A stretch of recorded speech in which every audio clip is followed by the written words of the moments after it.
Everybody, we are back live, and we're gonna switch over to the old time radio shows right now. Trying to sound creepy, but it's too darn cold in here for me to be creepy this night. So we're gonna start with the fall of the House of Usher. Anyone there? Feel free to say hello, or good night, or welcome, or whatever you wish to say. Anyone have any thoughts on the story of the House of Usher? Feel free to share. And if you have your own stories you'd like to tell, any kind of haunting tales, go right ahead. Fall of the House of Usher starts now.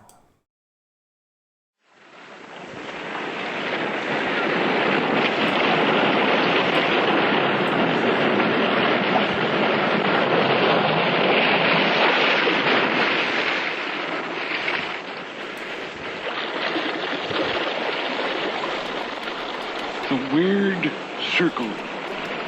In this cave by the restless sea, we are met to call from out of the past stories, strange and weird. Bellkeeper, toll the bell, so that all may know we are gathered again in the weird circle. And we're all a bit weird, aren't we? So enjoy the weird circle with me, ladies and gentlemen. Enjoy. Enjoy. The bell tolls 3 times for blessings.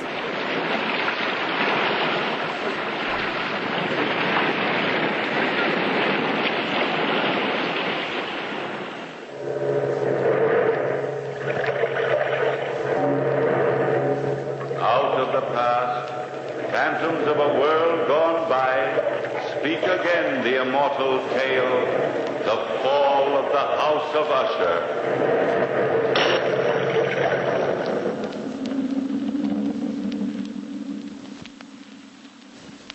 This is the history of the House of Usher. I am leaving it as my last will and testament, because before this year is over, the cavernous tarn will close over the gables of our decadent home. It was written by our ancestors many years ago that when the rains are blood red, the House of Usher will crumble to the earth.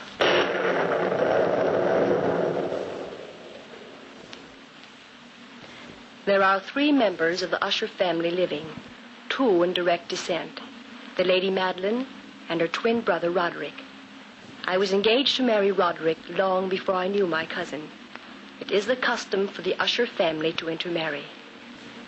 The Lady Madeline has been confined to bed these many weeks, waiting for death, waiting for the last days of her life to pass quietly.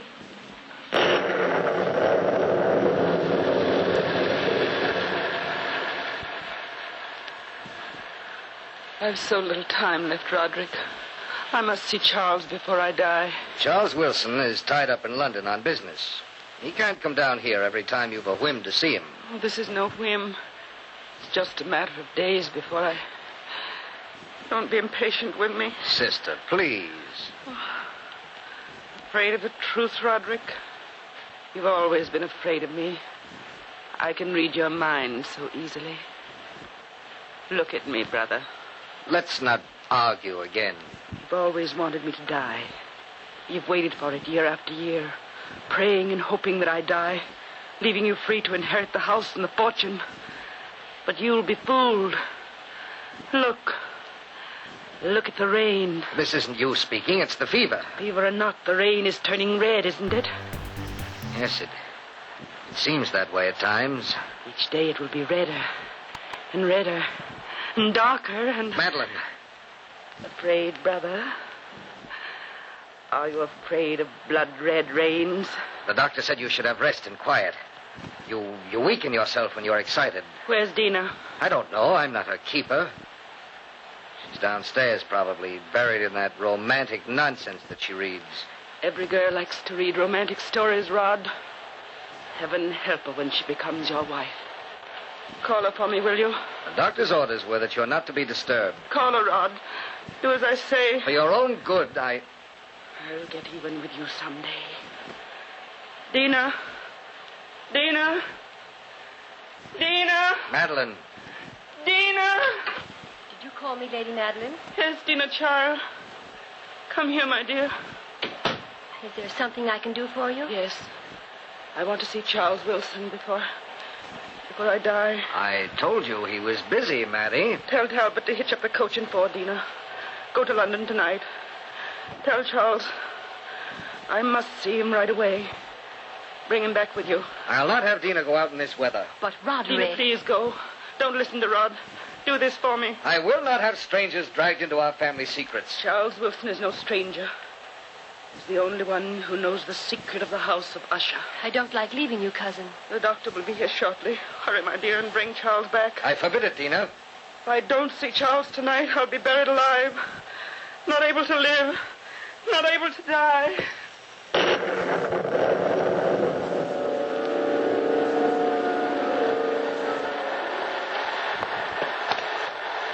Whoa. Here, we'll never get through to London tonight, Mum. Not in this weather. Not in a million years. It ain't a night for humans to be about. The Lady Madeline is dying. The least we can do is grant her her last wish. Dina! Quickly, Talbot, before Lord Rick tries to catch up with us. Dina, did you hear me call you? Yes, I heard you, cousin. Tried to protect you, child, because I love you. Don't want any harm to come to my future wife. Please, Rod. Why do you turn from me when I touch you? I don't know. Afraid of me? I... Answer me, Dina. Are you afraid of me? Yes. But you loved me once. That was before we returned to the house of Usher. And you're going anyway? Yes, Roderick. For Madeline's sake. Are you ready, Mum? Yes. Yes, Talbot, ready. We'll be back by midnight, Roderick. Hurry, cousin.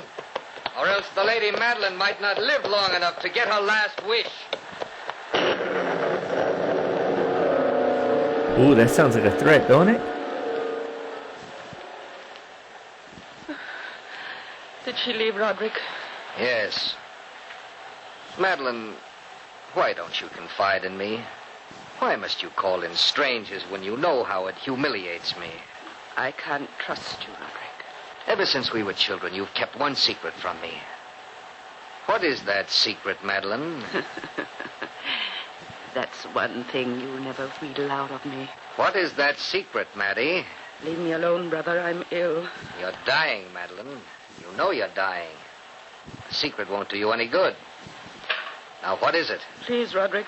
Tell me, Madeline, or you won't live to die the way you think you will. Have pity. Tell me, or by heaven, I'll force it out of you.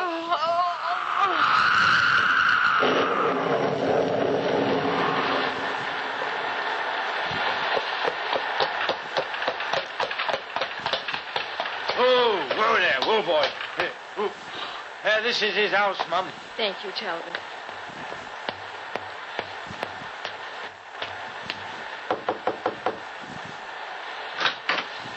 Mr. Wilson, is he here? Yes, Why, Dina Usher, what are you doing in London at this hour of the night? Come in, my dear. The Lady Madeline sent me. Great heavens, child, your clothes are drenched. Come on in. I'll fix you some hot tea. Oh, we haven't time, Charles. Madeline wants to see you at once. Please come with me right away. The doctor doesn't think she'll live through the night. Madeline? Darling? Oh, she's been ill for months. Charles, you wouldn't know her anymore. Why didn't you let me know before this? Roderick wouldn't let me. Roderick? But why? I can't explain now, Charles. Believe me when I say it's important that you come at once. Talbot's waiting outside. I'm frightened for Madeline. We've got to be back by midnight.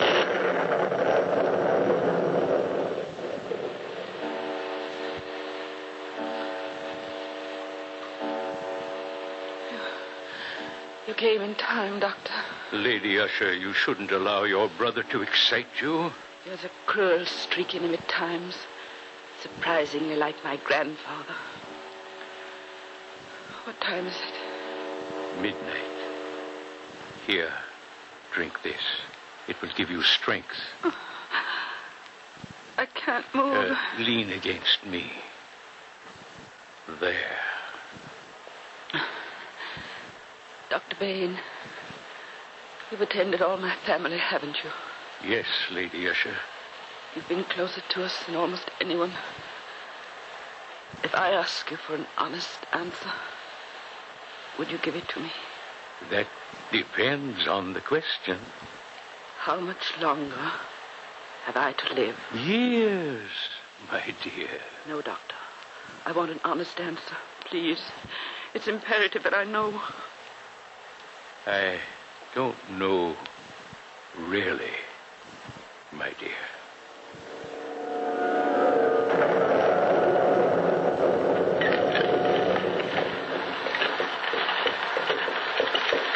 Hurry, Talbot.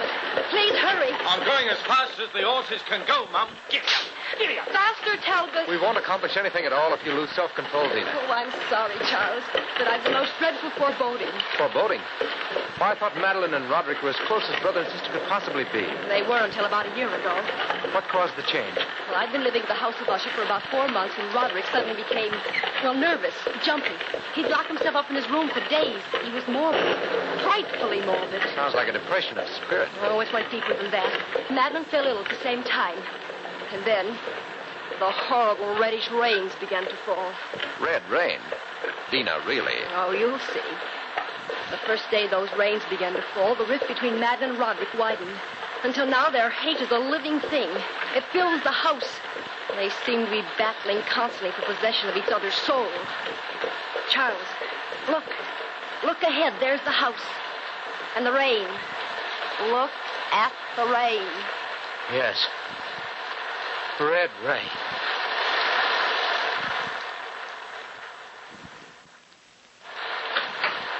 Well, Charles, do come in. We've been waiting for you. Oh, it's good to see you again, Roderick. Come in, Dina. Don't stand there staring at me. It's been a long time since I've last seen you, Rod.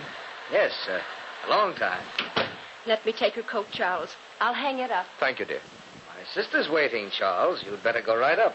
Yes, of course. I'd better warn you. Madeline's delirious.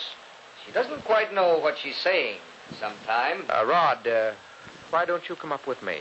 She expressed a desire to see you alone.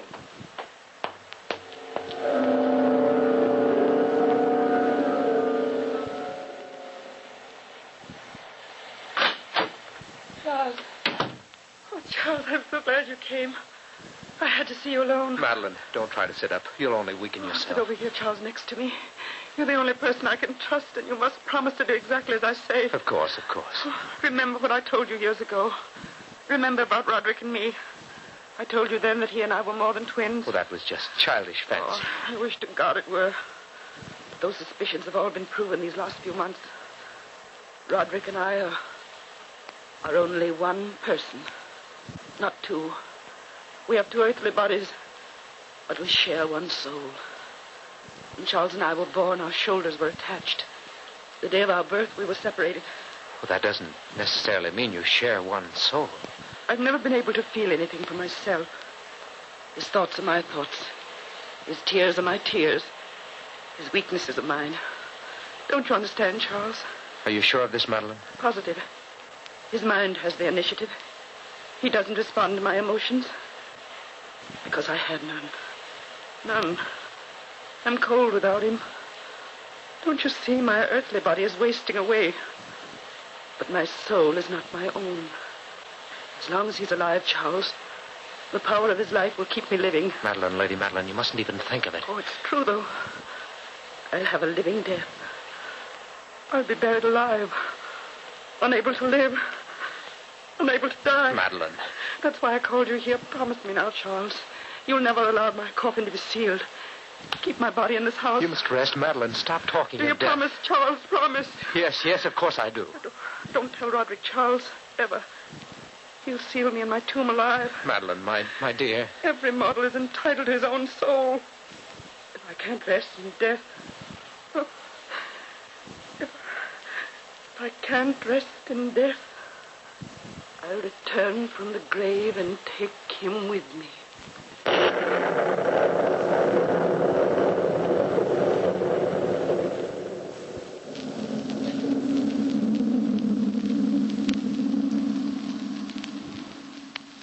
You've given me your promise, Charles. You won't forget it. My promise is my word. What are you doing standing outside this door, Roderick? Tina. Madeline asked to see Charles in privacy. Why do you insist on spying on your own sister? Shut up. I can't understand you, Roderick. There are many things you can't understand, Dina. Come with me downstairs. Let me go. Come along to the living room. I'd like to go in and tell Madeline that you were spying on her again. Tell her if you wish. She's a poor, sick thing, unable to lift her arm against me. I don't know how I ever loved you. You'll learn to again after we're married. I hate you, Roderick Usher. I'll never marry you. In heaven's name! Roderick! Roderick, what's the matter? Pain inside me, crawling like vermin. Help me, Dina. Oh, of course. Help me. Roderick! Dina! It's Madeline! She's dead!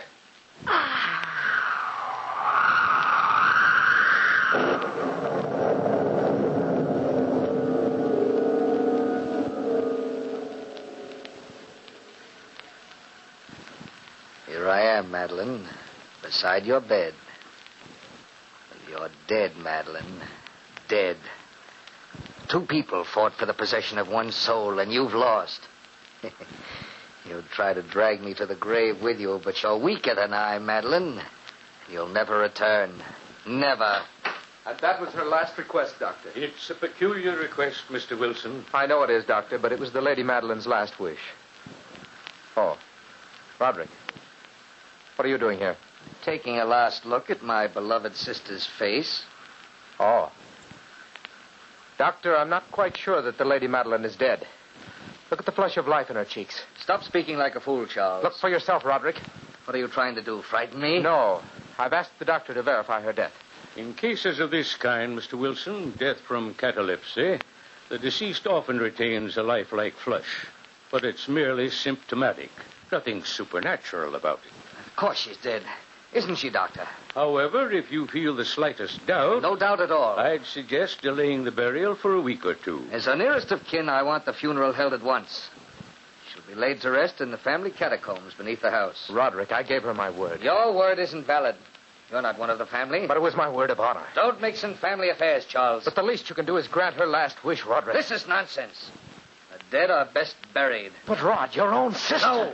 As the doctor in the case, I don't feel justified in making out a death certificate for 2 weeks. The Lady Madeline will lie in state in her coffin in the catacombs. The coffin will remain open. Yay, Doctor. I agree with him, don't you?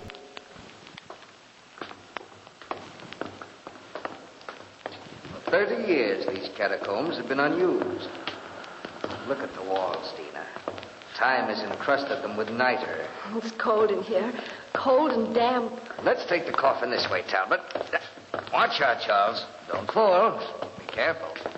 Catacombs have always been soft with slime and niter. Hard to breathe in here at times, isn't it? Where's the room, Roderick? Ahead. The end of the corridor. Are you positive we can keep a fire burning in there? Yes, You're Charles. right. 2 weeks and Talbot. smelly. Woo. Did you start the fire? Oh, yes, sir. I did that early this morning. The room ought to be warm by now, sir. Talbot's a dependable man. He starts warm fires to bring life to death. Roderick, how can you act like that? Your own sister. Yes, my own dear, beloved sister. There, Charles. Look ahead of you. Tiny room at the end of a corridor. The fire is blazing. Careful. Careful with the casket. We'll place it on the table. Center of the room. All right, sir. We can place it down. Yes. Yes, Talbot. Down there. I know that my Redeemer liveth, Rest in peace, and that sister. we shall stand at the latter day upon the earth. And though this body be destroyed, yet shall I see God, whom I shall see for myself, and mine eyes shall behold, and not as a stranger. We brought nothing into this world, and it is certain we can carry nothing out. The Lord giveth, and the Lord hath taken away. Blessed be the name of the Lord.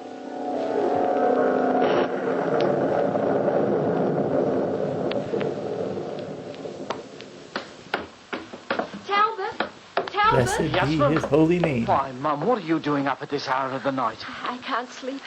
I keep dreaming the Lady Madeline is crying for help. Where's Lord Roderick? Well, he couldn't sleep either, Mum. He said he was worried that his sister was cold, Mum. Whatever does he mean by that? did he go down to the catacombs? Yes, Mum, that he did. He said he wanted to stir the fires a bit. Down there? Wait a minute, Mum. Later, Talbot. I must stop him. I must. I wouldn't go down there, Mum. It's ever so cold at night and damp. I wouldn't go down there myself. I advised Lord Roderick against it, Mum. I did. I told Roderick! Roderick! The door slammed shut. It's so dark in here. Cold and dark. Roderick! Roderick! Roderick, where are you? Rod! Rod, answer me! Rod! Roderick! Roderick, I can't see. Please help me. I'll get lost in the catacombs. Roderick! Roderick, please!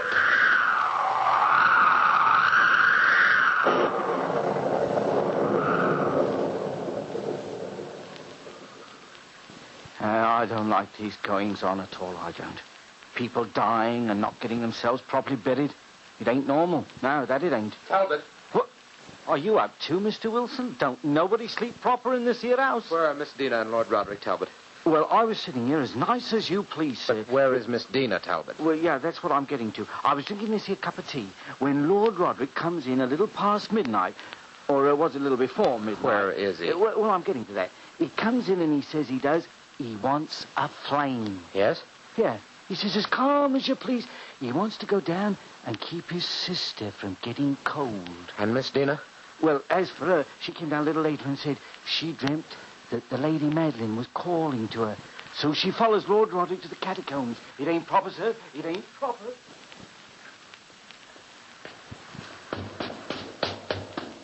Roderick! Roderick! Oh, there's the light. There. Are you calling me, cousin? Oh, Roderick. Roderick, I was so frightened. I thought I was lost. Why did you come down here? I dreamt Madeline needed me. Well, what did you do, Rod? Be quiet, Dina. You closed the coffin. Oh, how could you? Don't you approve? You were going to drive a stake through her coffin. She was a witch, Dina. A witch. Isn't it the custom to drive a stake through the heart of a witch? Watch, Dina. Watch. No. Watch me drive the hammer through her heart. What? Stop, Rod. Stop that. Roderick, put that stake down. In heaven's name, don't. Leave it alone. Take your hands off. Oh, please, Roderick. Please, it's so horrible. Don't you understand? It's your own sister. Your own sister. You'll pay for this, Dina. You and Madeline together. Oh, Roderick. Talbot, help me with him. Yes, sir. Pardon me, Lord Roderick, but... Oh, Charles, darling. You came just in time.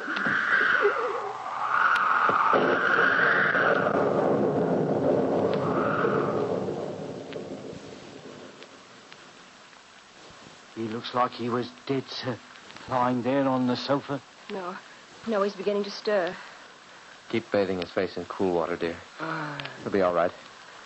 I'm afraid the shock of Madeline's death is too much for him. The shock of her death, the constant fall of the rain. It's getting redder all the time, Charles. Yes, it is. That's just an electric phenomenon. Don't try to move, Roderick. An electric phenomenon? Red rain? Dina. You again. Lie still, cousin. You'll feel better in a little while. You're both fools. You shouldn't have stopped me. She's a witch. Don't you understand? No, Roderick. Listen, Charles. What? Can't you hear it? What are you talking about? Listen. I told you once my hearing was super acute. I can hear a heart beating. You're overwrought. Suppose I go for the doctor, Rod. He'll give you a sedative. No, don't leave me. But you need your sleep. Of course you do. All this horror tonight will pass over when the morning comes. And those infernal rains clear. It's not in my mind. She's coming. She's coming for me. I can hear her in the catacombs.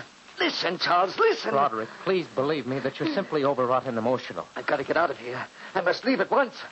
She's coming for me. Coming. She swore she would. I know she did. I overheard her talk with you, Charles. Roderick. Cousin, no, you're hearing things. Now, listen. I can't hear anything. She's leaving the catacombs now. Listen, Charles, don't you hear her breathing? Can't you hear her footsteps? Her sighs?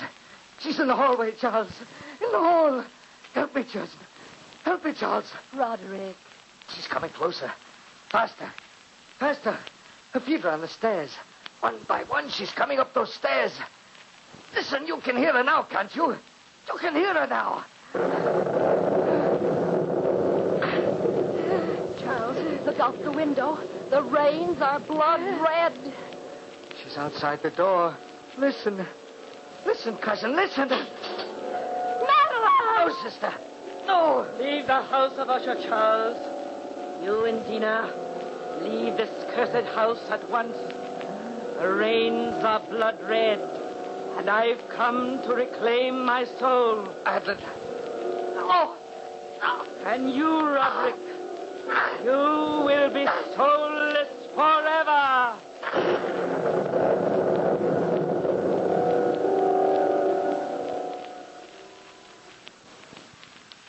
From that chamber and from that mansion, Charles and I fled aghast.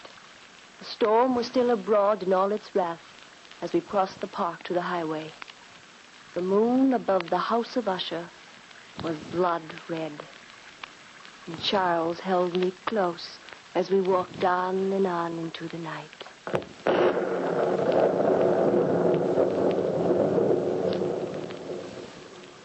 Dina, my darling, don't look back.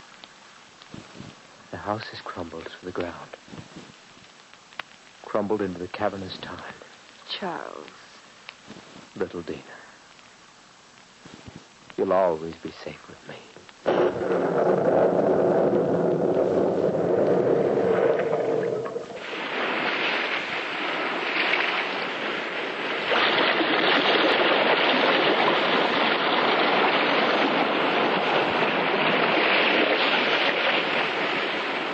From the time-worn pages of the past, we have heard another immortal tale in The Weird Circle.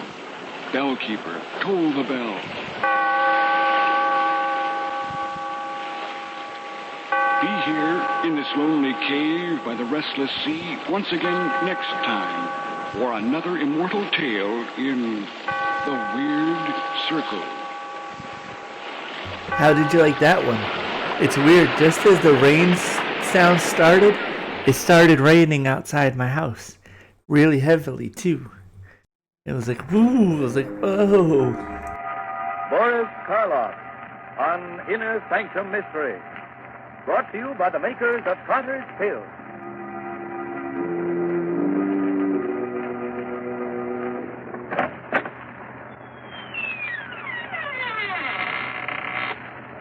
Good evening, friends. Let me welcome you once more to the Inner Sanctum. This is Raymond, your host. Come in, won't you, and sit down? No, I'm not being polite. I'd prefer you to sit, you see. Because within the next 5 minutes, you're going to be so weak in the knees that you won't be able to stand.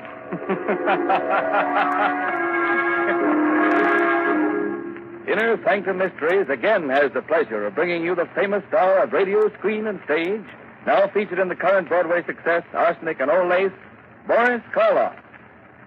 This evening, Mr. Karloff appears in Robert Newman's dramatization of Edgar Allen Poe's famous story, The Telltale Heart.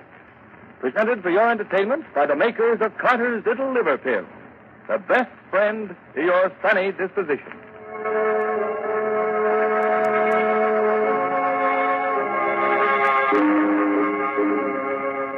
And now our story. A story based on a tale by the greatest master of the macabre that ever lived, Edgar Allen Poe. The story of a man who could hear not only every sound on earth, but even things that don't exist. So, turn down the lights, call in a friend or neighbor to keep you company, and listen to Boris Karloff as Simon in A Telltale Heart. It's early evening. The sun is just setting behind a range of low hills. On top of the nearest hill is a huge rambling building surrounded by park-like grounds. A road winds from its gates down to the little village below. Down this road comes a man. He's tall, gaunt, his hair snow white. He's so busy with his thoughts that he doesn't see the small, dark man who sits by the roadside. But just as he is about to pass him... Good evening. Huh? Oh, Why, good evening. Nice evening, isn't it? Nice. Why, it's the most wonderful, perfect evening I'll ever know this side of heaven. You don't say. You can't know what it's like to feel as if you've just risen from the dead. As if your tomb was opened, and you were told that you could return to the world that you knew and loved. Can't I? You can't. You see, my name is Simon. I was a musician. 2 years ago, I went stone deaf. Suddenly. Completely. Do you know what deafness means to a musician? It's like dying. Or worse. Like dying and knowing that you're dead. Oh, I went to doctors, but they could do nothing for me. But finally, one of them sent me to see the doctor who has the place up on the hill here. Dr. Adair? Yes, Dr. Adair. He kept me with him for 6 months, and now I'm going home again. He cured you? You can hear? Hear? Listen. Listen hard, and tell me what you can hear right now. Nothing very much. The wind? Crickets? Crickets and the wind. Do you know what I can hear? I can hear the grass growing, the sap rising in the trees. I can hear the stars moving in their courses. I can hear things that no man ever heard before. Now, do you know why I said that this was the most wonderful evening that ever was? Yes, Simon. But I knew why before. You see, I just left the place up on the hill myself. You left there? You mean... When I was taken there, I was blind. Oh, your eyes, yes. I hadn't noticed before, but they are strange. Shall we walk on together? Simon? Just where did you plan to go? Well, I've been thinking about that for weeks now. All the weeks when I couldn't leave my room. I must get used to being able to hear again, gradually. From my window, I could see an old mill, just this side of the village. Yes, it's deep in the woods, deserted.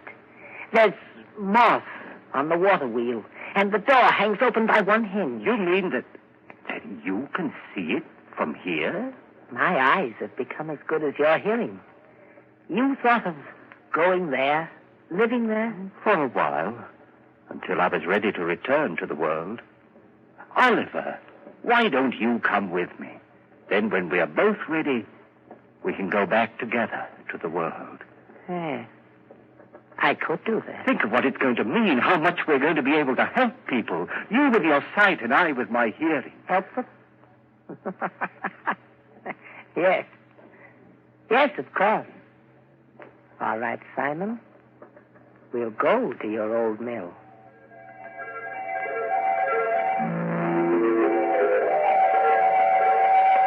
But he doesn't have any intention of helping, does he?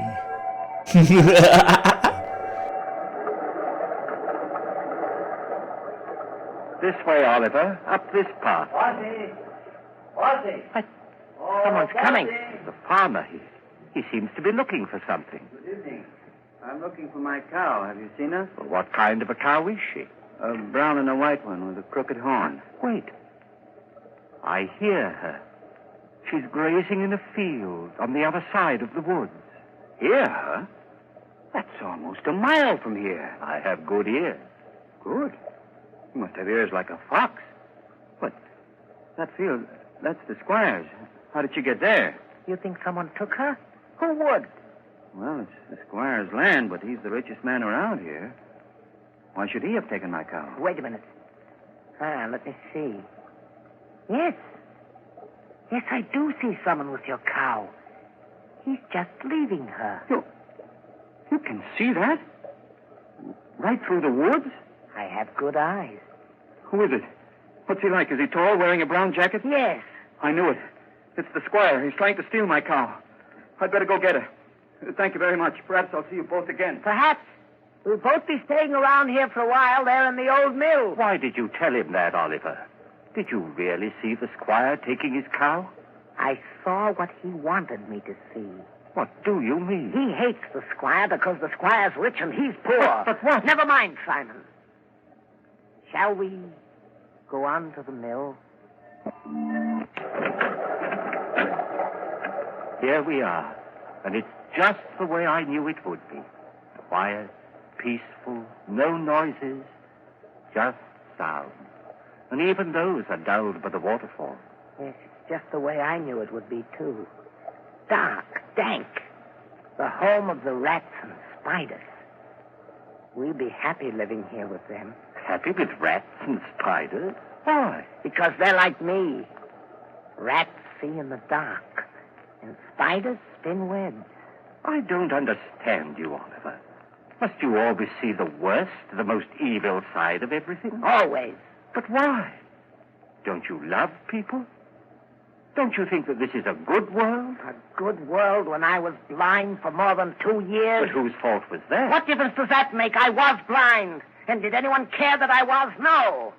Love people. I hate them. But, Oliver, that's wrong. You've no right to hate anyone or anything. What's that? What? It sounds like wings, like... Yes, there it is, there. A swallow. Why, it's frightened, trying to get out. Why, it's beating itself against the wall and...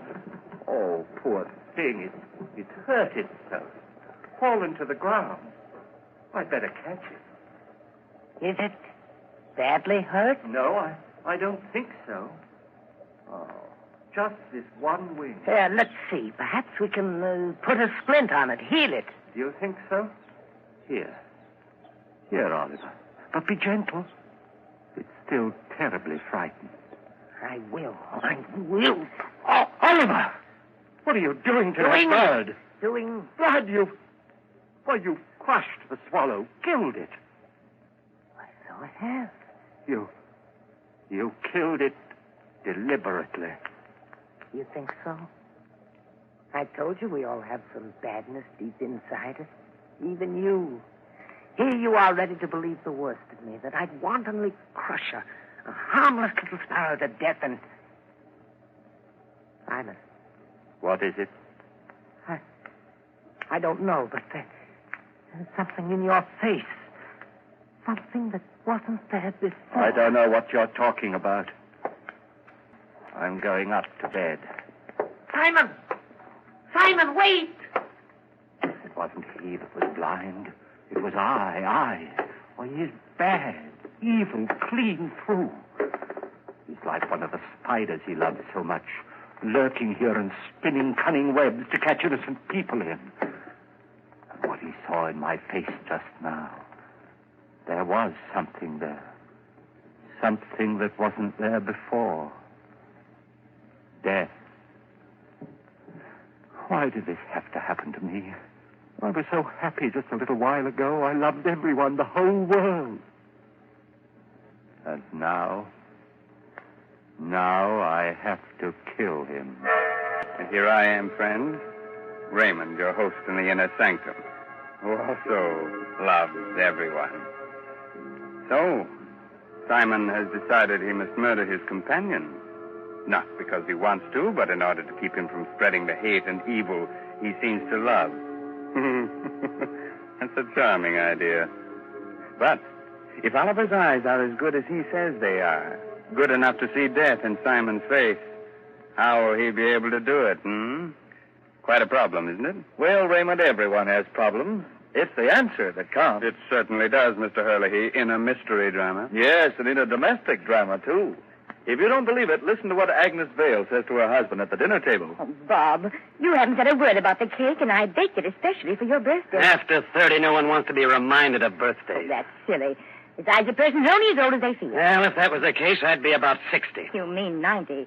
No one could save up the grouch you've got in only 60 years. If you felt as irritable, low, and out of sorts as I have lately, you'd be grouchy, too. Of course I would. Anybody would. So the thing to do is not to feel that way. What can anyone do about it? Very simple, my dear.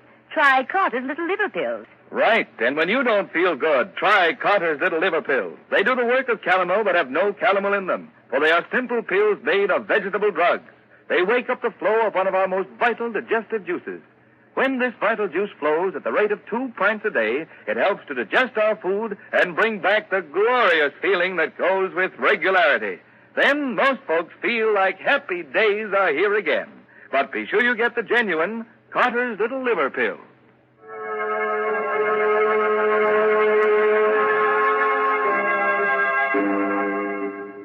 Well, friends, are you sorry I advised you to sit down before? No, I thought not. You still want me to go on with the story of the Telltale Heart? Very well. It's a little later that same evening, and Simon is sitting in the upper story of the old deserted mill, waiting, listening. Sleep, Oliver, sleep. Aren't you ever going to sleep? Oh, I know you're lying down. I heard you getting undressed. I even heard the thread snap when you pulled that button off your shirt. But you're not asleep yet. I can tell by your breathing, the way your heart's beating. And that's what I must wait for. The time when you're really asleep. When you close those hawk eyes that can see even in the dark. That could read murder in my face when I didn't know it was there myself. Wait a minute. There. Now you're asleep. And now I must go. Easy with the door. Careful. And even more careful going down the stairs. Shh. Don't creak like that. Suppose he wakes. No, he can't. He won't wake up. He can't. And even if he does... here we are. The door to his room. Sometimes you just have to take a glorious crap, says to you, Teddy Bear. That's true. I pulled them out and held them over his face and smothered him. That's it, yes. And then I wouldn't have to touch him. I wouldn't. Who's there? Who's there? There is someone there. I can see you. It's Simon. Yes, it's Simon. What do you want? What are you doing here? I know you've come to kill me. Yes, Oliver. I've come to kill you. Philip, you can't do that. You can't. Yes, Oliver, I can. And I have to. Oh, please don't struggle like that. I'm stronger than you are. You can't get away from me. You can't. You can't.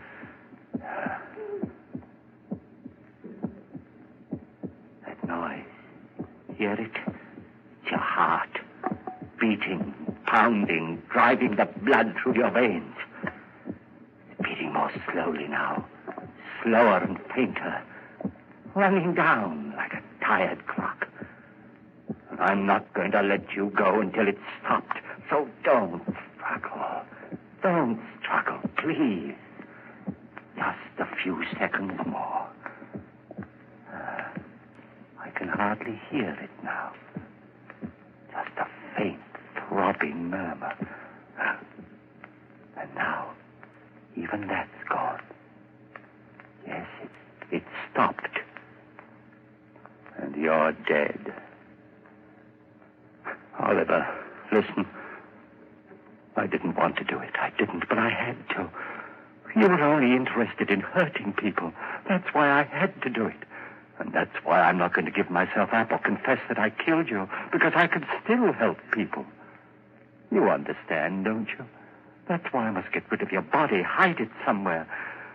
Oh, what am I to do with you? I know. I'll keep you here, tear up the floor and hide you underneath it. Let's see now, this crowbar. Board. And this one here, there. That should be big enough. And now, in you go.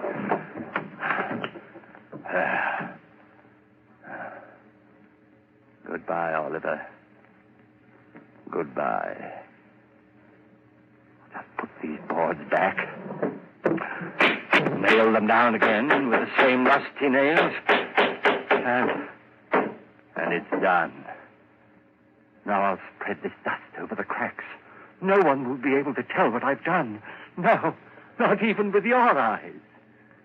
If you could still use them. What's that? A light. A lantern outside. Someone at the door. Maybe Christie's come back again. Yes? Who is it? It's Trent, the constable. The constable? What do you want? Oh, nothing much. Thought I'd drop in. Say hello. Come in, constable. Come right in. Thanks. Queer time of night to be visiting, but I heard there were strangers living out here, and I thought I might... Why, of course, it's part of your job to investigate strangers, isn't it? In a way. Not that you're a stranger, exactly. What do you mean? Well, you've been around here for some time, haven't you? Up at Dr. Adair's place in the hill, I mean? Oh, yes, of course. I just left there this afternoon. Uh-huh. And your friend, where's he? Sleeping? Friend? Why, there's no one here with me. I'm all alone. What the doctor said. You mind if I look around? No, of course not. Not that I doubt your word or anything like that. Oh, now, don't apologize, Constable. Go right ahead. Well, Constable? There's certainly no sign of anyone else. Well, I told you so. Yes, you did. Now, I'll just sit down here for a minute. Get my pipe going. No, not there. Don't sit there. Why not? Because, well, it was just that the floor looked a little rotten right there, and I was afraid that... Oh, I guess it's all right. Sure. Strong enough to hold me, anyway. Don't stand there if I pet you. Good heavens. What's that? What's what? That throbbing. That noise. Beating away like... I don't hear any noise. But you must, those ears of mine. Sometimes they're too good. It's just your watch ticking. Watch? I haven't got a watch on me. You haven't? But then what? Oh, look, Constable, I could use a bit of exercise. Suppose I walk you back to the village. Well, that's mighty nice of you. I'm glad to have your company. But there's no hurry, is there? Just let's sit here for a while. I don't want to sit. Constable, will you come now? Now, this minute. If you don't, I don't know what I'll do. Hey, you have gotten yourself into a state. Is anything the matter? No, of course not. It's just that I get nervous, restless, and you won't mind if I walk up and down right here, will you? If it'll make you feel any better, go ahead. Thank you. This floor, it is noisy, isn't it? It isn't noisy enough. Constable, this lever here, I've been wondering about it. What's it for, do you know? Why, yes. I think it opens the sluice, starts the middle wheel turning. It does? Then let's try it. See if it still works. There. Yeah, still works all right. It's quite a racket, too. Still not loud enough. Still. Constable, for heaven's sake, will you come now and leave here with me? If you don't, I'll go back. Hey, look, there's no need to get so excited. I'm not excited. I'm perfectly calm and quiet. Will you come now, right away? But I told you. I know what you're doing. Sitting there, pretending you haven't heard, making me stay here and listen to it, beating louder and louder and louder. All right, I confess. I killed him. I killed him. His body is right underneath you under the floor. I killed him, and that noise you hear is his heart. There. Yeah, still works all right. It's quite a racket, too. Still not loud enough. Still. Constable, for heaven's sake, will you come now and leave here with me? If you don't, I'll go back. Hey, look, there's no need to get so excited. I'm not excited. I'm perfectly calm and quiet. Will you come now, right away? But I told you. I know what you're doing. Sitting there, pretending you haven't heard, making me stay here and listen to it, beating louder and louder and louder. All right. I confess. I killed him. I killed him. His body is right underneath you under the floor. I killed him. And that noise you hear is his heart. The beating of his telltale heart.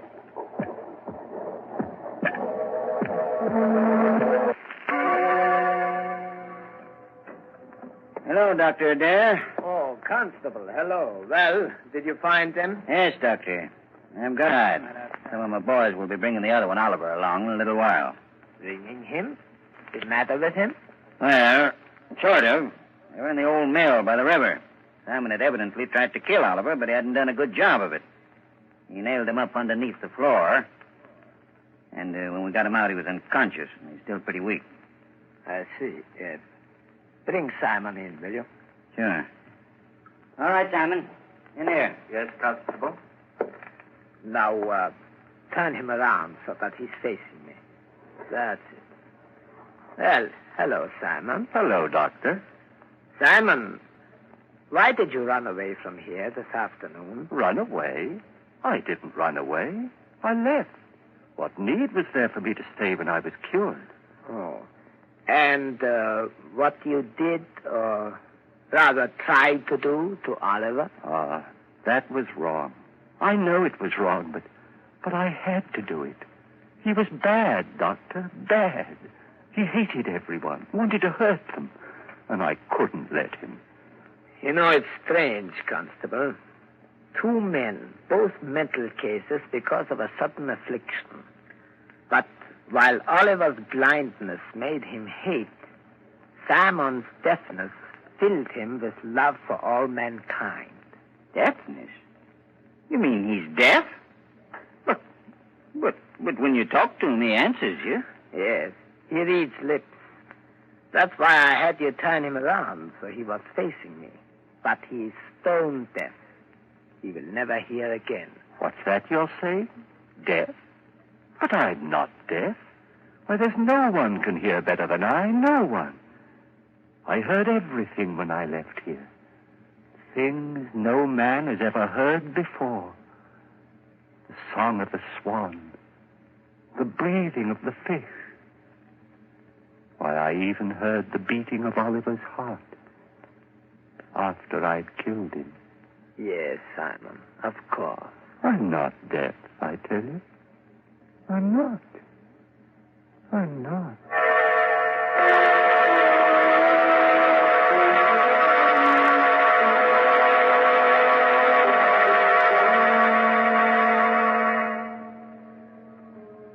So, Simon did hear all the things he said he did. Even the beating of the telltale heart. And not with his ears, but with something else deep inside his poor, sick brain. Speaking of telltale heart, I'm sorry, it's not a heart at all. It's just Mr. Hurley's knees knocking together. And if you think you're kidding, Raymond, you're crazy. Oh, I'm not kidding, Ed. In Mr. Karloff's audiences, that's the equivalent of applause. Since everyone's generally much too scared to show the usual approval with their hands. So we won't take any chances. We'll just use words and say, thanks, Boris Karloff, for your splendid performance of tonight's dramatization of Poe's The Telltale Heart. It was a pleasure, Raymond, to be able to bring our friends one of the world's most famous stories. And I'm very grateful to Everett Sloane as Oliver and Santos Ortiaga, who played Christie, for the help that they gave me.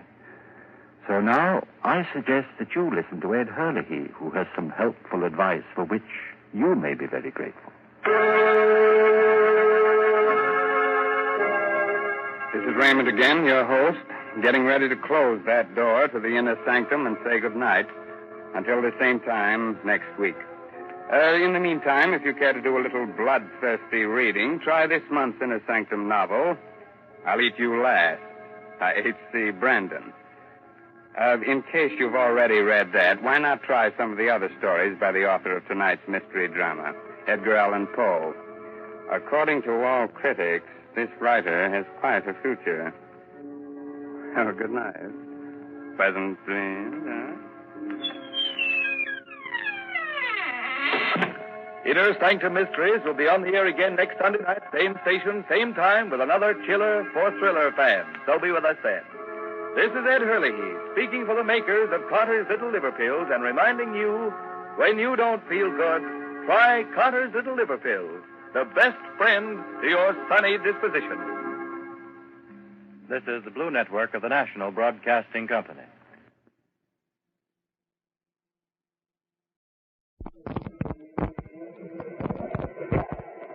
Dark fantasy. Convoy.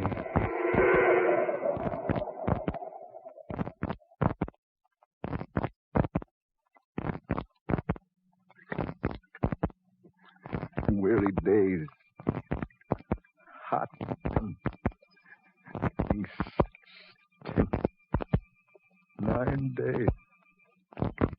Not a sign of another boat. Another human. All those minutes. 9 days. Open boat. I can't believe yet that it's 1934. 9 days ago, I thought I'd get a scoop. How well I remember. I talked Winston Everly into going with me, using his private yacht far out into the Atlantic, where things were happening. Together we defied precautions, offered ourselves as bait for some unseen devil beneath the waters of the Eastern Sea. And that was 9 days ago.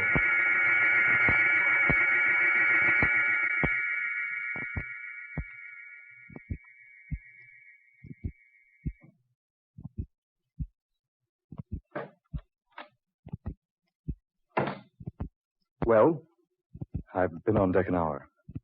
There's nothing. I told you it was useless, didn't I? I'm still not convinced that it is. Something has happened to those 3 missing ships. Certainly something has happened to them. You're listening to the damaged version of Convoy for Atlantis from Dark Fantasy, which aired on March 27th, 1942. That's why you're hearing that beeping, that like heart beating sound. It is part of the damaged reel of radio tape that was restored with damage. They simply sank, that's all. But it isn't all. It's plain nonsense. Thinking those 3 boats went down with all hands on board with not a clue to their disappearance. Besides, what about their radios? Not a distress signal was picked up. All 3 cases. I know, but that's still not a sign something unusual has happened. Well, just use your head, man. This is 1934. Boats just don't go down in the Atlantic without someone somewhere knowing about it. These 3 certainly did. Just disappeared into nothingness without leaving a trace. And I still say something went wrong in each case that can be explained in a natural, normal manner. And I say that you don't know what you're talking about. Well, don't be so violent in what you have to say. After all, I've gone this far with you. I might as well see it through. I'm sorry. Just anxious, that's all. Yes. So am I. There's no sense biting each other's heads off. We may need them before we're through with this. I've set the automatic pilot. All's clear. Good. I'll go up on deck and have a turn at the wheel after a bit. Game of rummy? No, I don't think so, thanks. Poker? No, thanks. Got a cigarette? Yes, somewhere. That last ship, the SS Clarana, went down just about where we are now. The other 2 somewhere in this vicinity. Oh, here's a smoke. Thanks. Why do you say the ships went down in this vicinity, Adams? No one knows where they went down. What I mean is they were last heard from within a vicinity of, 50-mile radius here. All of them. I admit it would be a strange coincidence for all 3 of them to disappear in such a small area, but, stranger things than that have happened at sea. It's not a coincidence. Something has happened to those boats which none of us can explain. Something that isn't ordinary. Mr. Everly. Oh, what's that? Brown in the radio room on the talkback system. Mr. Everly. Hand me that microphone, will you, Adams? Sure, here. Yes, Brown? Just got a report that all passengers on those 3 remaining ships have been reported safe. You mean the boats have been found? No, sir. The passengers from all 3 ships were set adrift in the lifeboats. Well, what's happened to them? Well, none of them seem to know. They're all in perfect health, though. But they're all in a stupefied condition, as though they've been drugged. That's strange. Huh. Any further news?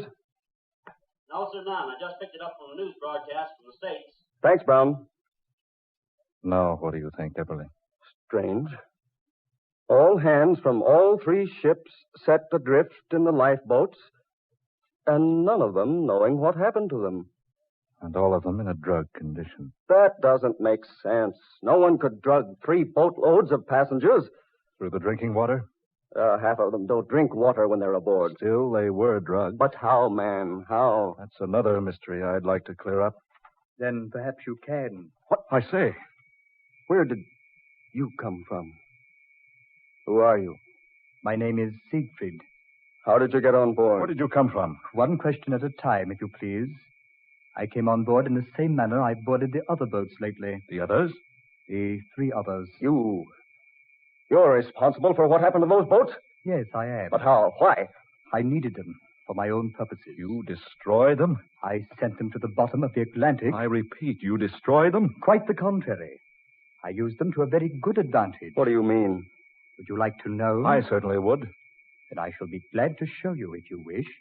It will entail a trip to the bottom of the sea. You're talking like a madman. Am I? I regret you think so, because I assure you I am by no means demented in the slightest degree. Those people set adrift in the lifeboats, apparently drugged. What happened to them? It's naturally best that they do not know what happened to them. They were not harmed. They were carefully guarded against danger, and no harm shall come to them. But the boats? The cost of the boats and the inconveniences which naturally arise through their loss have all been taken care of. And each passenger has been repaid 10 times for everything he was forced to leave behind when placed in the lifeboat. I don't understand all this. Who are you, anyway? I shall tell you soon. But now we must make haste. Time is most valuable. What are you going to do?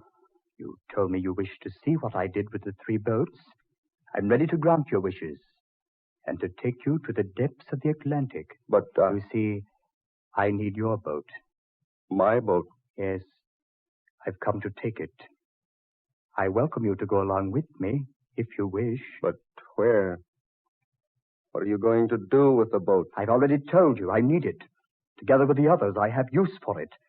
At the bottom of the sea. That's perfectly ridiculous. No one has need for a boat down there. I have. How do you propose to take us there? I cannot tell you that. You will merely do as I say. I will take you down beneath the surface safely, and I will return you safely. How can we be certain of that? I have given my word. You will find that the word of Siegfried always has been kept. Down through the ages, the centuries. Centuries? Hundreds of thousands of centuries. Do you mean that you're actually a creature from the bottom of the sea? I'm a man like you. I'm not a creature. Here, drink this. What's that? Merely what I gave the others. It's quite harmless. I don't want it. Take it away. I assure you that if you don't consume the potion of your own will, I have the means of seeing to it that you do. Better do what he says, Everly. Here. I'll take the first draft. You're a wise man, Mr. Adams. Oh, you know my name. I know everything. Now the potion. As agreed.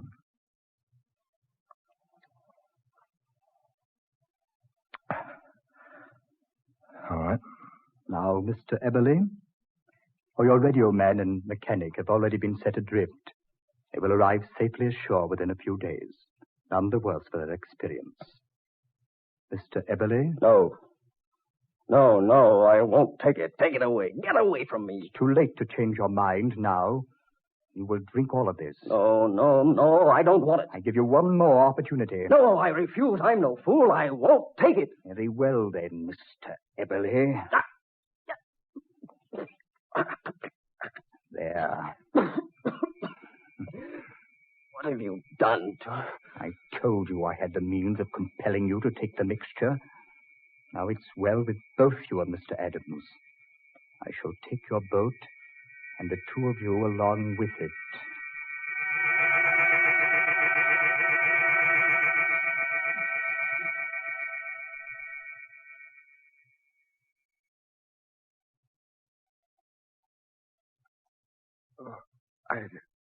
Are you quite all right now, Mr. Adams? Yes. Yes, I guess so. Where are we? Where I promised to take you. The bottom of the Atlantic. So strange here. Light. Like the light above. This is almost like the place up there. Surely you're jesting. This is no spot beneath the sea. Oh, but I assure you it is, definitely. Your stubborn companion is about to rejoin us. What's happened? Oh, Adams, are you all right? Yes, he's quite all right. And you, sir? What in the world did you do to us? I gave both of you an ancient formula, one which induces your spirit to leave your body momentarily. Then I brought you here and permitted your spirits to return again. But where are we? You are 50,000 leagues beneath the sea. Why, we can't be. So your companion thought, Mr. Everly. You're both mistaken. There's no water, no seaweed, no sign of underwater creatures. No, indeed. That's because you've been brought not to just an ordinary place. What do you mean? What place is this? This is the ancient continent of Atlantis. Atlantis, you say? I've never heard of the place. That's because you're not a student. Your friend Mr. Adams seems to know quite a bit about it. Yes. An ancient continent, once located in the Atlantic Ocean. Thousands upon thousands of years ago. And which disappeared beneath the surface of the Atlantic. But that sinking of the continent began more than 1 million years ago, according to our scientists. And so it did. Slowly, over thousands of years, Atlantis began to decline, to be claimed by the waters, and new lands began to rise. South America, your continent, they had no existence in the days of Atlantis. And far to the west lay the mighty land of Mu. But what about you? Well, finally, after hundreds of thousands of years, all of Atlantis had been consumed by the hungry waters, except the island of Poseidonis, so named after the god of the sea. Yes, I know that. Poseidonis was destroyed by volcanic eruption. Not destroyed entirely, but the volcano's disturbance sent our land far beneath the sea, and that was 9,000 years before the death of Plato. 11,000 years ago. Yes, roughly speaking. But you say this land of yours wasn't actually destroyed. No.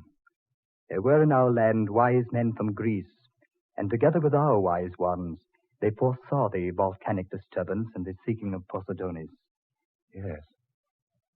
This is the ancient island of Poseidonis, last home of mighty Atlantis. Yes. And you have existed here all this time. There is no time here, no death, only life. Amazing. Now we're fighting to preserve our life, our civilization. After these 11,000 years, our existence is threatened by the vicious waters. What do you mean? I mean, we suddenly found ourselves without sufficient materials to keep our underwater fortress safe against the water's destruction. Wait a minute. Now I'm beginning to understand. We needed metal, and lots of it, to use for reinforcing the portions of our continent which was threatened by the water. And that's where the 3 ships went, and Everly's yacht. That's correct, Mr. Adams. In our desperation, I saw no other solution. I chose the boats containing the most metal, went aboard, and saw to the complete safety of the passengers. And then our men brought the ships down here to be dismantled and to salvage the metal. Here, I will show you. A sliding panel there. Half of the room sliding away. You see out there? The men of Atlantis putting the final touches upon the patchwork that will make our fortress secure for hundreds of years to come, thanks to the metal from your continent. Why, this place is just as modern and advanced as our civilization. You will find in many instances that it's more advanced. Now I will show you that we are as honest and as upright as any other people of the world.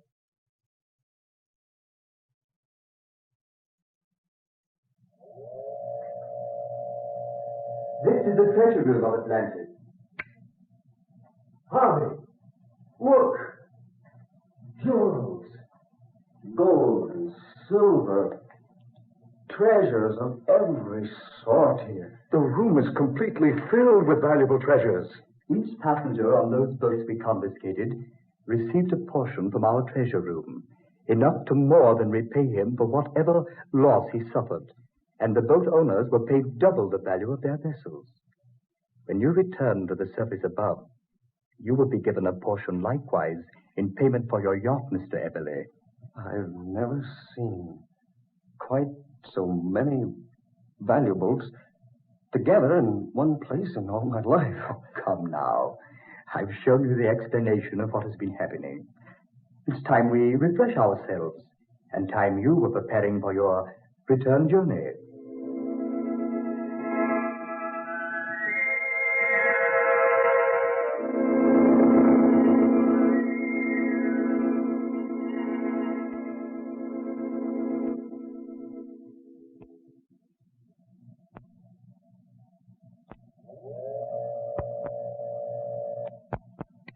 I knew I could find my way back to this vault. Just look at the treasure hidden here. Chest upon chest of beautiful jewels. Necklaces of pearl. Beads of precious jade. Loose gems and some set in the finest gold. And over there, bar upon bar of gold and silver, and some strange metal here I've never seen before. Oh, 100,000 fortunes hidden here, where no one will ever use them. What's that? The door. The light. Emily, are you in there? Adams? Yeah, I've been looking for you. Is there any light in here? Yes, just a second. Close that door. What are you doing in this treasure room? That fellow who calls himself Siegfried says we'll leave here soon, and I'm taking some of this treasure with me. But he said you were to have a portion of it. Yes, and pay. There's enough with you. I'm taking some he won't know about. But you can't. It's not right. What difference does it make? No one will use this stuff.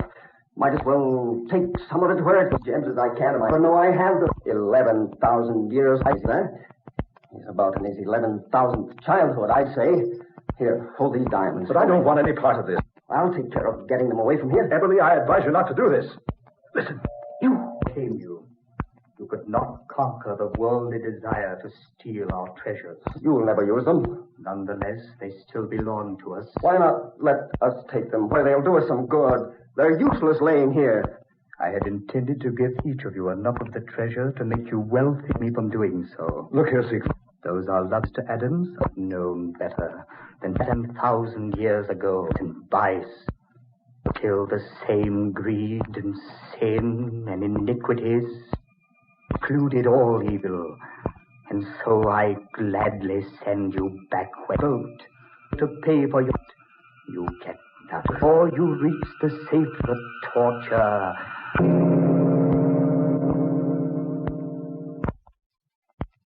Days adrift. Long weary days. Big sun.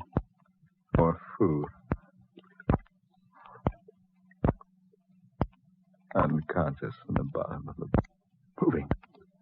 Lifting his head. Eberle. Oh. Eberle, man. Eberle. Still steady, man. Oh, will this never end? Will torture never end? Easy, man. Take it easy. A month, 10 years. Only 9 days. 9 days. Only 9 days.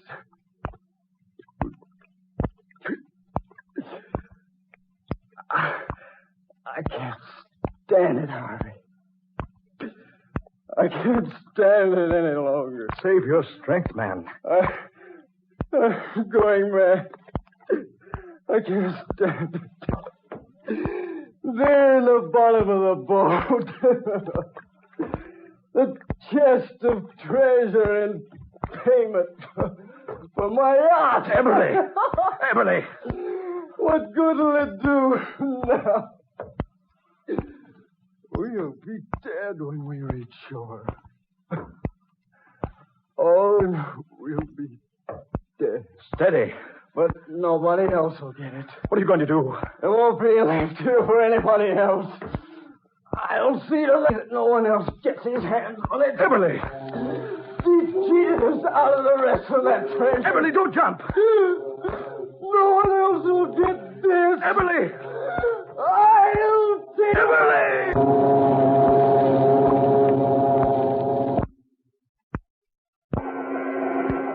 Dark Somebody needs fantasy.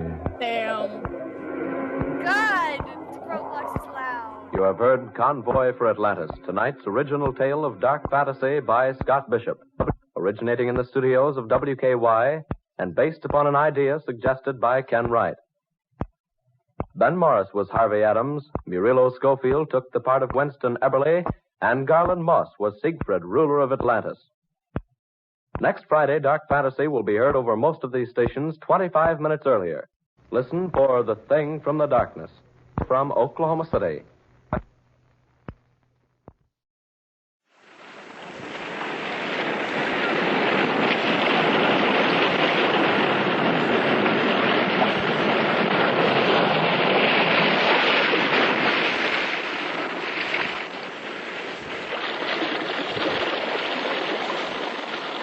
The weird circle. In this cave by the restless sea, we are met to call from out of the past stories, strange and weird. Bellkeeper, toll the bell, so that all may know we are gathered again in the weird circle.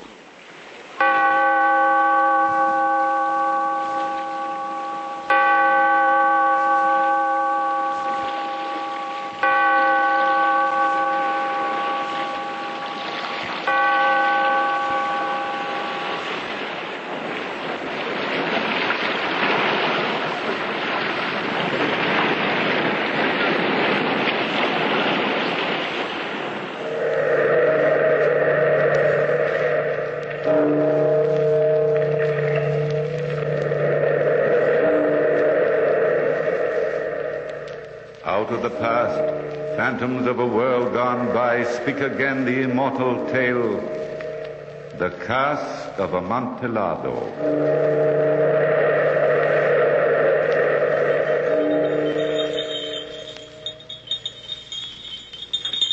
Bells. Jester's bells. For 40 years I've lived with the sound of those bells. Fool's bells. Jester's bells. They call me rich old Angelo Montresor. Envy me my palazzo and my well-stocked wine cellars, my vast estates and honored reputation.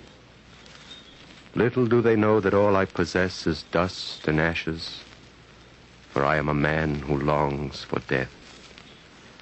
But years ago, in this same lovely Italian town, I was the young Angelo, filled with dreams of the future, happy in the company of my good friend Fortunato. We were walking together one spring evening in the Piazza Santa Anna. Come, Angelo. Here's the cafe. They say Beppo keeps rare old wines. I should like to sample some. I know you fancy yourself a great connoisseur of vintages, Fortunato mio, but I shall not join you now, for I am meeting Lucia. You and your Lucia. Let's have a glass or two. Keep her waiting. That's good for any girl. Lucia isn't any girl. She's the bright star of my life. I love her very dearly. Love? You may love her, but what makes you think you can win her? What have you to offer as a son-in-law? Likely face and figure, granted. But wealth? I'm my uncle's heir. All you Montresors are long-lived. Have you business sense, brains, ambition? My ambition is to have Lucia for my wife, a small casa. Yes, and many sniveling bambinos. Yes. No. Now, my dear simpleton, you haven't a chance with her father. Now, suppose it were me. Lucia is beautiful, yes. I might even wish to marry her myself. And I could, yes. Merely by telling her father that I wish to. That would be a good business alliance. But love? Nonsense. How can you say such things, Fortunato?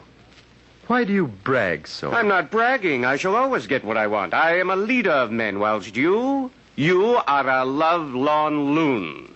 Born to be a sheep and a follower. Well, I'm not following you now. Go, sample your fine wine and talk of the great things you will do. I have something much more important to do. Angelo! Angelo! It's Lucia. Isn't she lovely? Very lovely. Caro mio. Lucia, darling. It's wonderful to see you. Greetings, my little pigeon. Good evening, Fortunato. But I am not your little pigeon. Good night, Angelo. Arrivederci, Fortunato. Lucia. Lucia, dear, you were almost rude to Fortunato. Why? I do not like him. I know he is your friend, but... He is. He's a great fellow and very fond of me. Is he? Of course. Man's man, perhaps, not a woman's ideal. He's cruel and hard. A girl can tell. But let's not talk of Fortunato. Are you going to speak to Father tonight? Yes. But I'm afraid he won't allow you to marry me. Why not, Angelo? I have no wealth, no business sense. Darling, do not belittle yourself so. You are all the world to me. Lucia, is this miracle true? You do really love me? With all my heart. Now and forever. Be brave, Angelo. Speak to my father. He will not deny me happiness. To my great joy, her father gave us his blessing. Lucia was to be my own dear wife. I was walking on air, humbly, deeply grateful. Just before our wedding was to take place, all our friends were invited to Lucia's home to celebrate. It was a happy evening of song, wine, and congratulations. Fortunato, most of all, seemed elated at my good fortune, and he and I were the last to take our leave. We walked along through the dark, empty streets, talking of the party and plans for my coming wedding. We reached his door. See here, boy, I do not like your going home alone. Huh? It's the blackest kind of night. I think I should go along with you. You mean you walk me to my door and then I escort you to yours and so back and forth till dawn, But huh? these streets are not safe so late at night. Oh, nonsense. I have my lantern. Well, don't say I didn't warn you. No, I'm not afraid. Buonanotte, my friend. Till tomorrow, Angelo.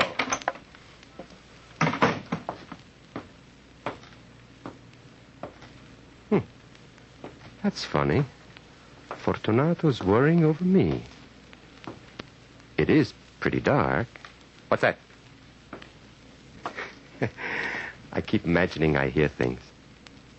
Someone is following me. Who's there? That's him. Grab him. What do you want? Oh, you fool, Rufio. Don't let this lantern shine in your face like that. Smash it. Help! Help! I've got his hands. Get that sack over his head. Keep him quiet, Rufio. But don't kill him. They don't pay for corpses. Just a gentle tap. As limp as a rag in my arms. Now, take his feet and hurry. I regained my senses and awoke to a misery of mental and physical anguish. I had no way of knowing where I was. The hot sun was beating down as I lay with other human wretches in the scuppers of a filthy ship. Running through my aching head was the name Rufio, and the picture of that scarred, cruel face glaring in the last glow of my lantern. I had been sold into slavery.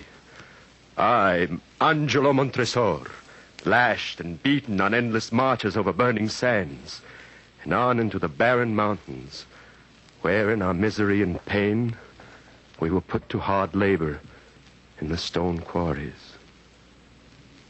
I'll not forget those endless years. the ache in my heart for my beloved Lucia, my longing for my native land, and above all, the haunting hate I bore for the man Rufio. I swore I'd find him, if not on this earth, then in an even worse hell than the one to which he had condemned me. And then one day, a miracle happened. I escaped. Starving and nearly dead from exhaustion, I reached a small seacoast village. There I begged crusts. Yes, begged in the streets for soldi to buy my passage on some vessel bound for Italy. See here, my son. Look up here. Allah, Allah! Arms! Arms for the love of... Let me look at you. Benedetto Cielo. My language. My native tongue. As I thought. Your skin is dark enough and you're filthy as any beggar. But those eyes of yours tell me that once you had another god than Allah. Come, man, speak. Are you not a countryman of mine? Si, signore. And I hope to return to my homeland as I hope for heaven. You are not fleeing justice? I'm seeking justice for the foulest treachery. Well, let that wait. You can tell me your story later. My ship is about to weigh anchor, and if you'd like to come along... Like to? May the saints bless you. But I have no money to pay you with. Well, don't let that worry you. After a bit of food and rest, I'll let you work your passage home. As a free man, I sailed for home, stepped ashore on the soil of my beloved country, and walked eagerly into the town where I was born. I longed to seek out Lucia, but I was ashamed of the sailor's clothes I wore, so I hurried to my old friend Fortunato's to borrow something suitable.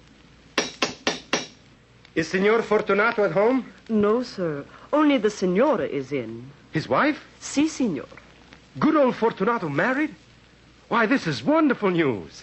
My compliments to your mistress, and say that a very old friend of her husband begs an interview. Madame is not well. Oh. But I shall ask if she will see you. Come in, Signora. Thank you. I shall wait here. Signora! I heard every word, Anna. Leave us. Quickly. Angelo. Angelo. Lucia! Angelo, my love. Oh, is it really you? Let me touch you. Let me look at your dear face. Oh, my Lucia. Oh. How I've longed to hold you close in my arms.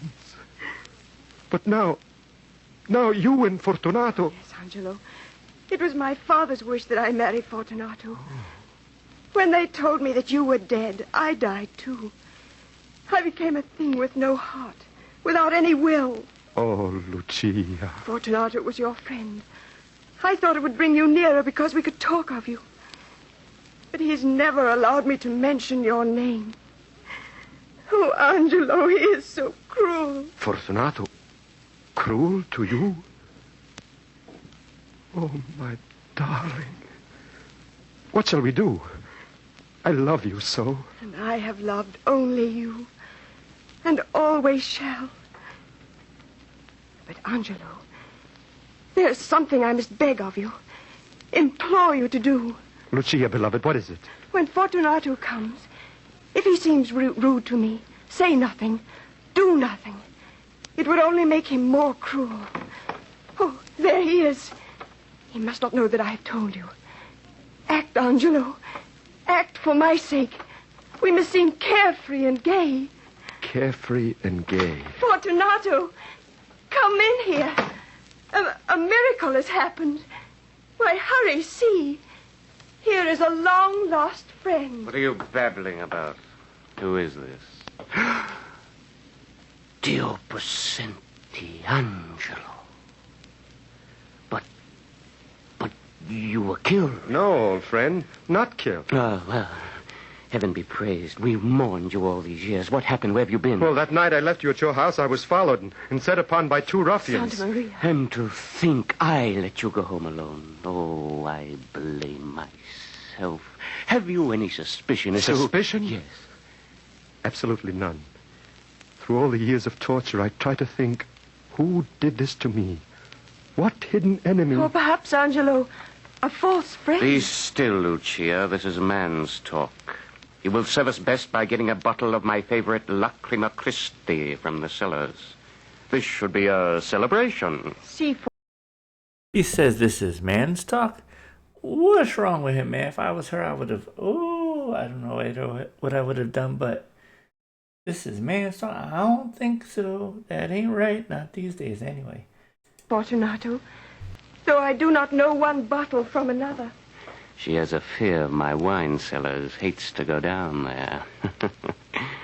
Ah, what an escape you had, Angelo. From matrimony, I mean. Were you surprised to learn I had wed your Lucia? Why, I thought you scoffed at love. So I do. Marriage of convenience, uniting of two fortunes. Lucia's a very lucky woman. I'm a rich man. Yes. Lucia is very lucky. Here she comes. We'll see if we're lucky. Well, sweet pigeon, what have you brought us to drink? Ah, sapristi, I thought so. You've as much knowledge of wine as a donkey. Vino Rosso. Fortunato!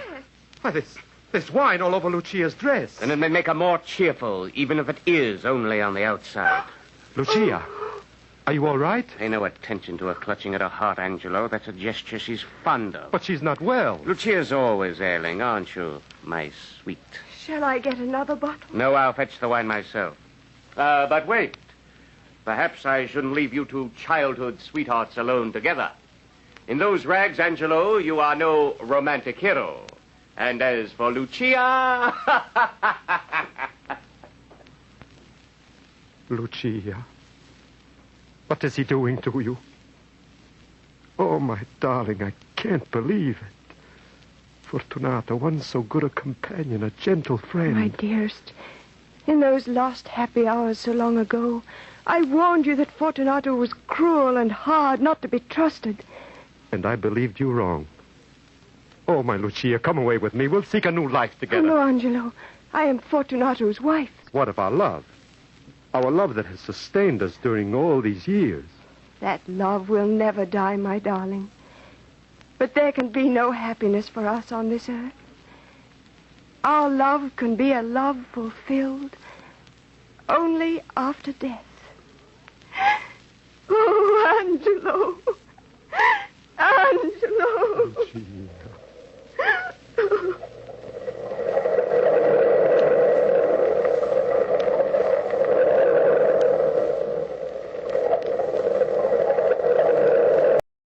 I must say, I enjoy this retelling of the cask of Amontillado. But from the inner circle, much better than the one we heard before. And later tonight, in about 40 minutes, I think, there'll be another version of the cask of Amontillado, from the halls of fantasy. So we'll see what their take is on it. Should be interesting to see the differences.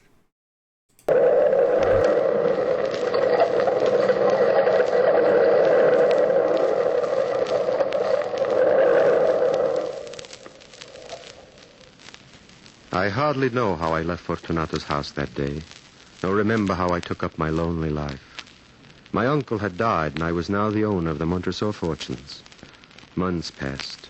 Fortunato and I met, of course.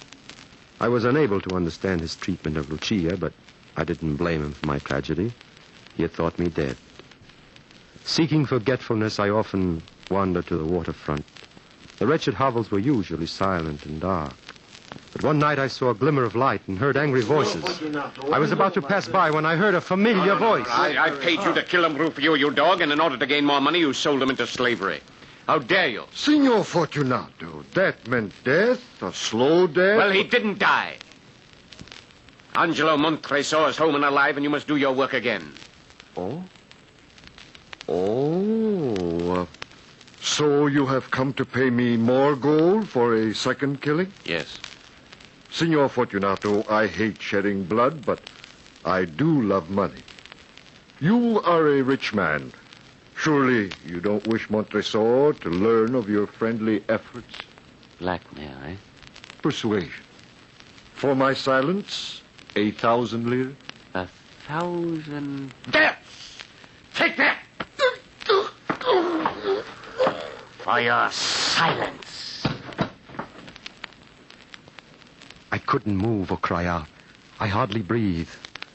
I saw my old friend Fortunato sling from that wretched hovel, a liar, a murderer, a Judas. I had to think. I would have vengeance, that was certain. But I must run no risk of being found out. Above all, Lucia must not be involved. She must not learn of her husband's treachery. I began to lay my plans, but vowed that neither by word or deed would I cause Fortunato to doubt my goodwill. This resolve was soon put to the test. It was carnival time. I came to face with Fortunato. The man wore motley, and on his head a pointed jester's cap with bells. Gaily costumed girls followed him. La saluto, Angelo. Well met. My dear Fortunato, how remarkably well you look. Don't I? A connoisseur of beauty as well as of wine. But come along, let's have a bottle right now. I'd love to, but I'm not in costume. Well, get yourself one. This is carnival. Meet me at the cafe. We'll make a night of it. Perhaps I will. All right, see you later. Then I'll wait for you. Don't fail me. Signor Angelo, I thought I'd never find you in this crowd. Anna, what brings you? Madonna Lucia is dying. No. Oh, no. Father Luigi is with her. Hurry, Signor. She is calling for you. You have come in time, my son. She has not long to live. Where is she, Father? In here, my son. She awaits you. Angelo, beloved, you have come. My own dearest love. Yes, your own, forever. I've always belonged to you. Never to Fortunato. Oh, beware of him, Angelo mio. He taunted me cruelly today. Boasted that it was he who had paid to have you murdered. I know, Lucia mia. Don't try to talk. I know it all. Just lie here in my arms and remember our great love. There. But Angelo, I beg you, do nothing against Fortunato. It would only bring harm to you. Beloved, nothing matters but you. Angelo, kiss me. Our last. Addio, my love. Lucia. Lucia. Addio.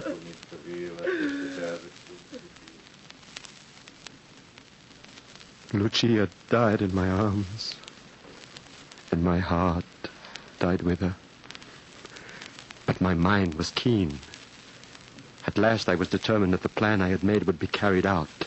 Now, tonight, the carnival was at the height of its madness, and I knew where to find Fortunato. Providing myself with a mask and domino to avoid recognition, I pushed my way through the revelers. Fortunato!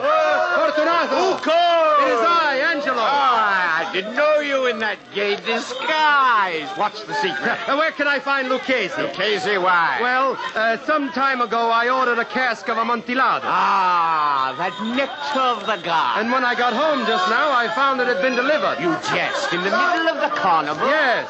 And I was silly enough to pay the full Amontillado price. I was afraid of losing a bargain. Lucchese cannot tell Amontillado from Chianti. I am the man to tell you whether you've a bargain or not. Where is this precious cask? In the dungeons of my house. My secret cellar. To the secret cellars, then. Lead on. You're making me thirsty. Oh, no, my friend, no. I can't impose on you. Now, Lucchese... Nonsense, come. No, Fortunato, be sensible. You have a severe cold, and remember, my vaults are damned. My cold? Come, Amontillado. That will cure my cough. Let me judge it for you. Come. Taking 2 torches from the wall, I gave one to Fortunato and bowed him through suites of rooms to the archway leading to the vaults.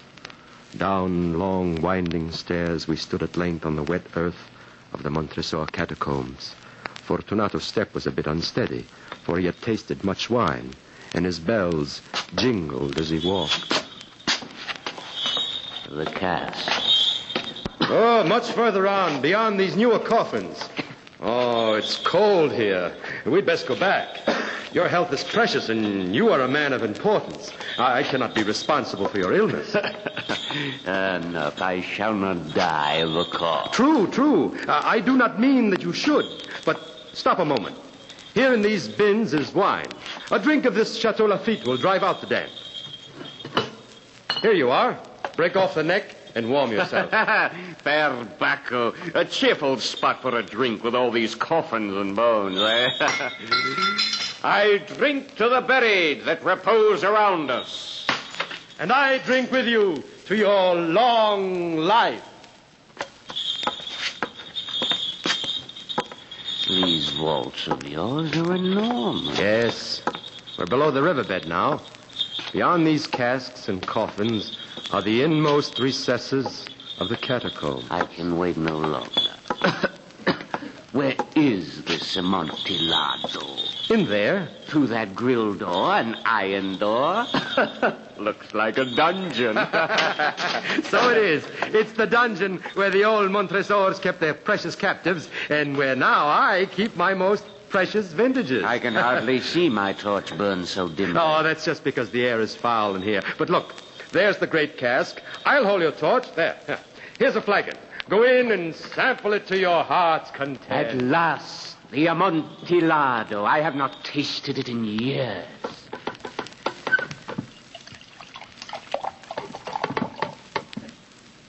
Ah, Angelo, this is superb. It is priceless. But bring the torches. Where are you? Here! Outside the door! Angelo, what are you doing? A very good joke indeed. An excellent jest. We'll have a good laugh about it back at the cafe. Now, let me out. It's damp in here. It's very damp. Feel the niter on the walls. Open that door. I wish to return to the carnival. The carnival is ended for you. Besides, you promised to give me your opinion of my Amontillado. Just the wine. Let me out of here. The door is solid iron. You'll only hurt your hand. Angelo, open this door. I say open it this moment. And I say no. This is my moment. My time of revenge. Revenge? For the love of heaven, Montresor, don't leave me here. Mercy. Had you mercy when you stabbed Rufio? Montresor, the damp, the dark, have pity. Had you pity when you paid to have me murdered? Angelo, save me. Don't leave me here. Pity for Lucia's sake. Silence. Don't mention her sainted name. But I'll die like Yes, Fortunato, you'll die. And none but the rats will ever find you here. I leave you with the bones of my ancestors. Angelo! Come back! Don't leave me! Angelo!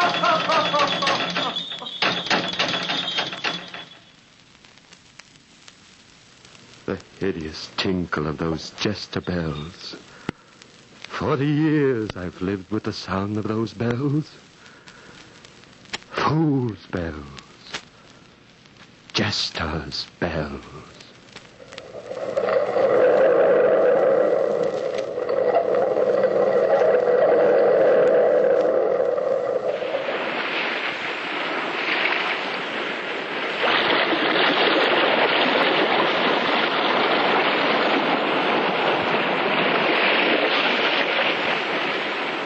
From the time-worn pages of the past, we have heard another immortal tale in The Weird Circle.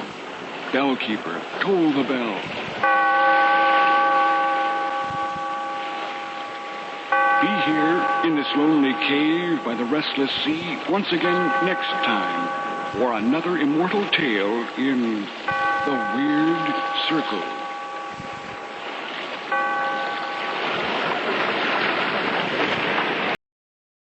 I'm going to have to see about finding some more episodes from The Weird Circle.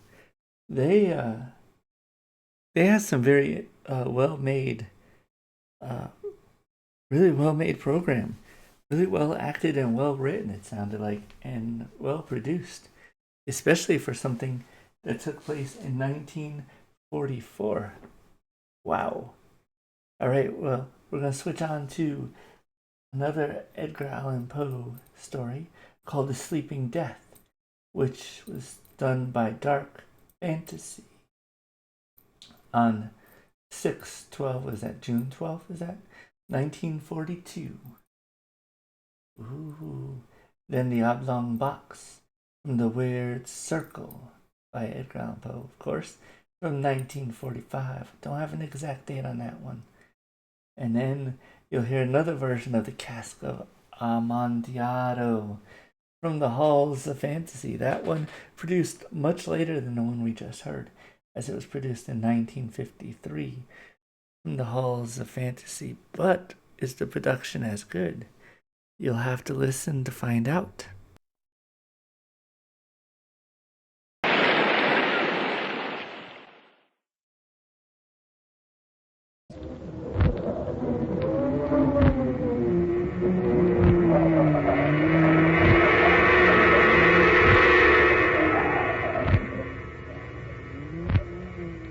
Dark fantasy.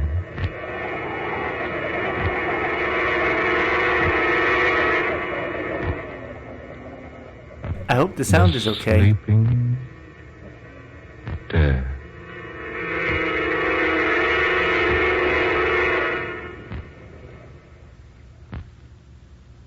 Now just lie quietly, Mr. Wentworth. Cotton nurse. Yes, doctor. Antiseptic. Yes. Pulse. Normal. Temperature normal. How long have you had these symptoms, Mr. Wentworth? About 2 weeks. Have you been walking with a limp as long as 2 weeks? Yes, I have. When did you first notice the injury? Oh, it must have been 6 months ago. Yes, at least that long ago. There was a slight swelling in the black and blue mark. Then it disappeared. I thought nothing more of it until my leg began paining me 2 weeks ago. I see. Is there much pain now? No, none. The leg feels numb. Let me see the x-rays, nurse. Here they are, doctor. It got so I couldn't stand on the leg more than an hour at a time, and I began walking with a cane. After that, about 3 weeks ago, I couldn't put weight on it at all, and I had to buy the crutches. Who suggested the crutches? Why, no one. You should have seen a doctor 2 months ago. I didn't suspect that anything was wrong 2 months ago. You might have saved your leg. Saved my leg? Yes. I'm sorry, Mr. Wentworth. It will have to be amputated at once. Oh, no. Lose my leg. Lose my leg. Lose my leg. Oh, no, doctor. No, you can't. You can't.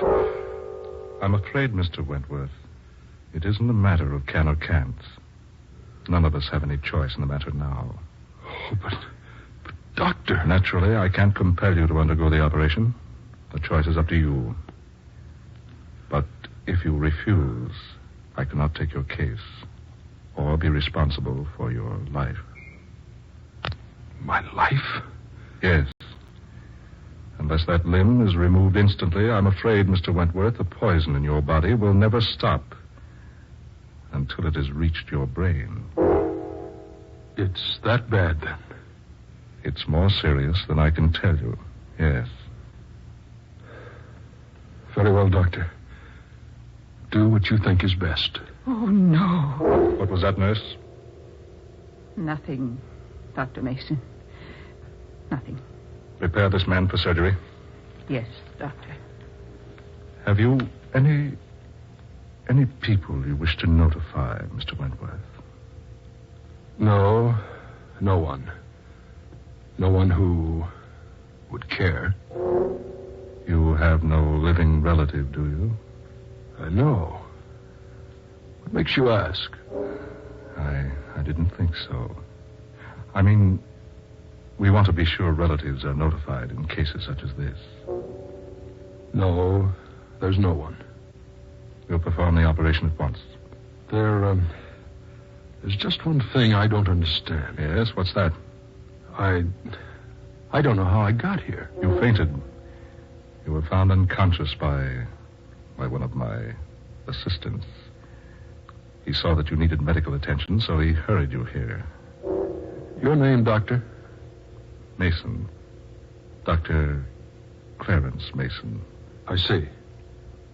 And the hospital? This isn't a hospital. But, well then, where am I? You are at my private sanitarium. Sanitarium? Yes. Now just lie quietly, please. But which sanitarium? You might as well know now. You will sooner or later. This is Fairchild Sanitarium. Fairchild? The sanitarium on the island? Yes. But Fairchild has been closed for 10 years. Has it? Why, yes. I used to work there just before it closed. Yes, I know. You do? Don't you remember me, Wentworth? No. No, I've never seen you before. Certainly you have. Look at me closely. Look into my eyes. Imagine me without this beard. Picture me as you think I might have looked 10 years ago. Holtz. Abraham Holtz. You see? You hadn't forgotten me. But don't you wish you had? Holtz. No, it can't possibly be. Do you remember, Wentworth, that I once told you nothing is impossible for Abraham Holtz? It is you, Holtz. Yes. I finally caught up with you. Caught up with me? Yes. I warned you 10 years ago that you would suffer for what you did to me. What I did to you? Of course. You thought your testimony against me would give you a good position at the sanitarium, didn't you? My testimony against you was given regretfully, but in good faith. Good faith, you say. Good faith, indeed. You thought by ridding the sanitarium of me, you would win your way into the good graces of Dr. Van Sickle. Dr. Van Sickle died about a week after your trial. Yes. A pity.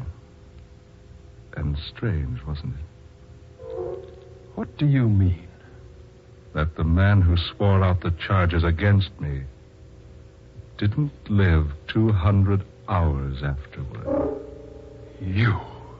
They said there was something strange about Van Sickle's death. But whatever it was, it completely baffled the experts. Yes, they're so easily baffled. Poor, stupid nincompoops. You killed Van Sickle. Do you think you could prove that, Wentworth?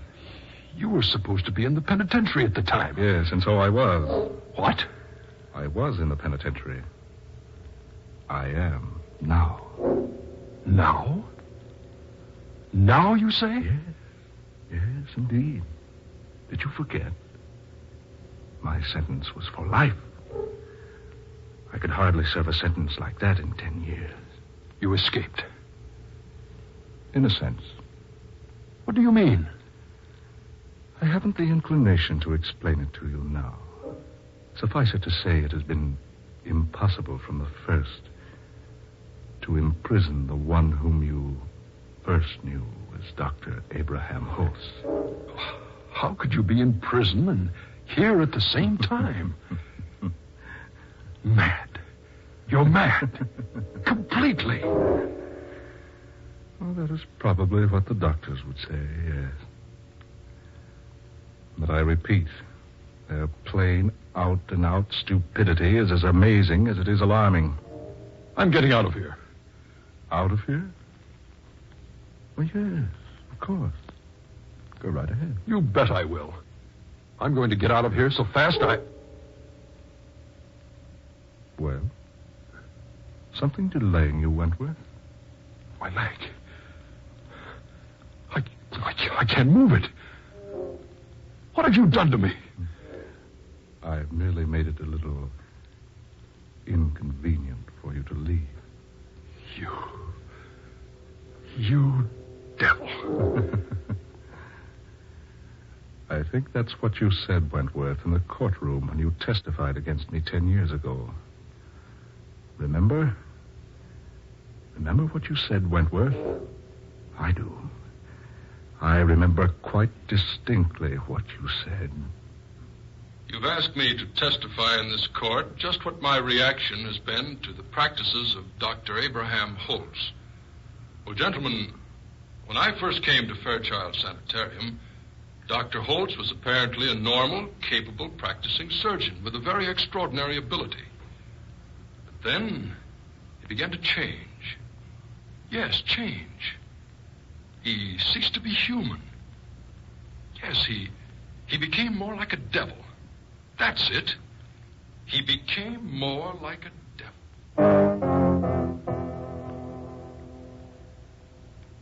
You remember that, don't you, Wentworth? Oh, I only said what I thought was true.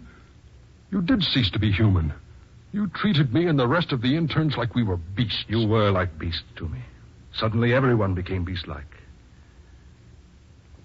Because suddenly I found myself in a position that put me far above every other human on earth.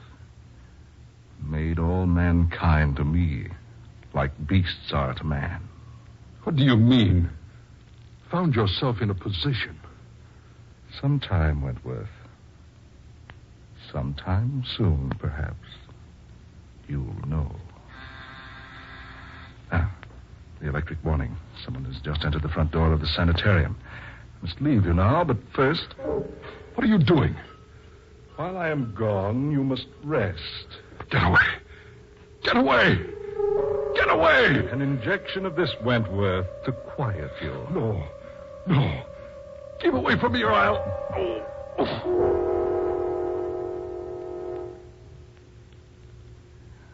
There. What will happen next will probably amaze you. You devil. You persist in calling me that, do you? Very well, Wentworth. At first, I was going to take only one of your legs in exchange for what you did to me with your testimony.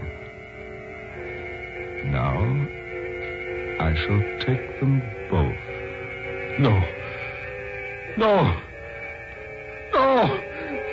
You can't do a thing like that to me.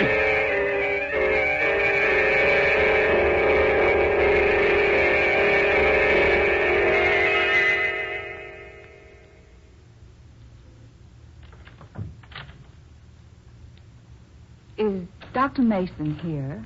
Miss Young? Yes, I have an appointment with the doctor. Go away, miss. Go away, quickly. What? Oh, please, I beg you to go away before it's too late. Too late? Yes. There's nothing but trouble for you here. Trouble? What do you mean? No, I can't tell you. I can't. Just go away, Miss Young, while there's still time.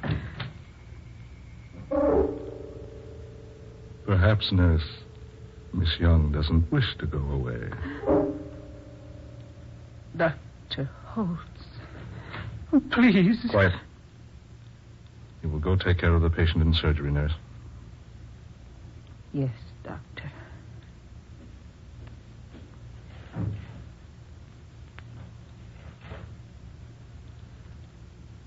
I must apologize, Miss Young. You see, my nurse is quite upset. One of our surgeons operated this morning under most adverse conditions.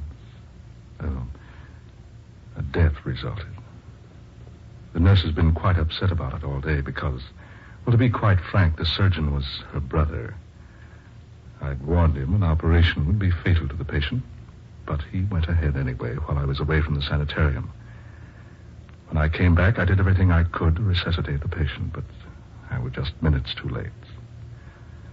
I was compelled to discharge the surgeon from my staff. His sister is merely upset about the whole thing. She called you Dr. Holtz. What? Yes, I heard her. She called you Dr. Holtz. Did she? Well, that's her brother's name. She's so confused about everything. No. What? No, I said no. That isn't her brother's name. It's your name, Doctor. Miss Young. Yes. When you telephoned me yesterday, I knew there was something about your voice I vaguely recognized. Now I know. You're Dr. Abraham Holtz. You always were a very keen and intelligent woman, Miss Young. Dr. Holtz.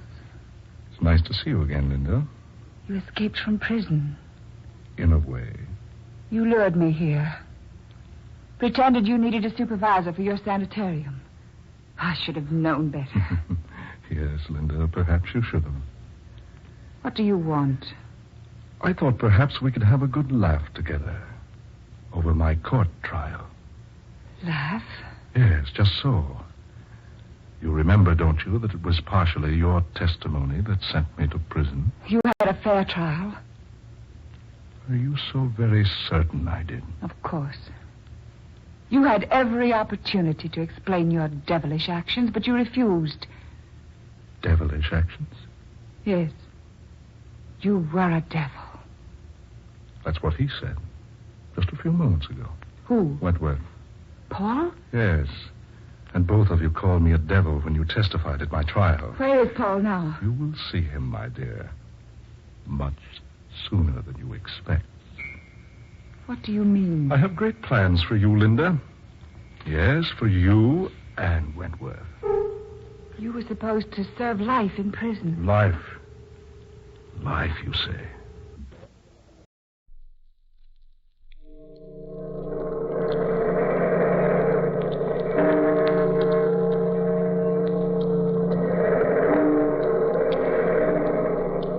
Out of the past, phantoms of a world gone by, speak again the immortal tale, the oblong box.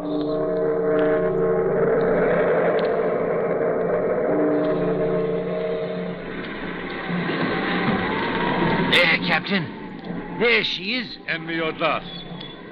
Aye. 5 aboard. Very well, turn about. We'll drop line and take them on. Aye, sir. Stand by the mainsail! Longboat sighted northeast. Life lines are up. You make out what ship she's from? Too far, Captain. She's American, though. Aye. Now, we'll soon be on 'em. Mate, if the captain's with them, send him up to my cabin. Aye, aye, sir. Take in the mainsail. Easy now, don't run 'em under. He's to.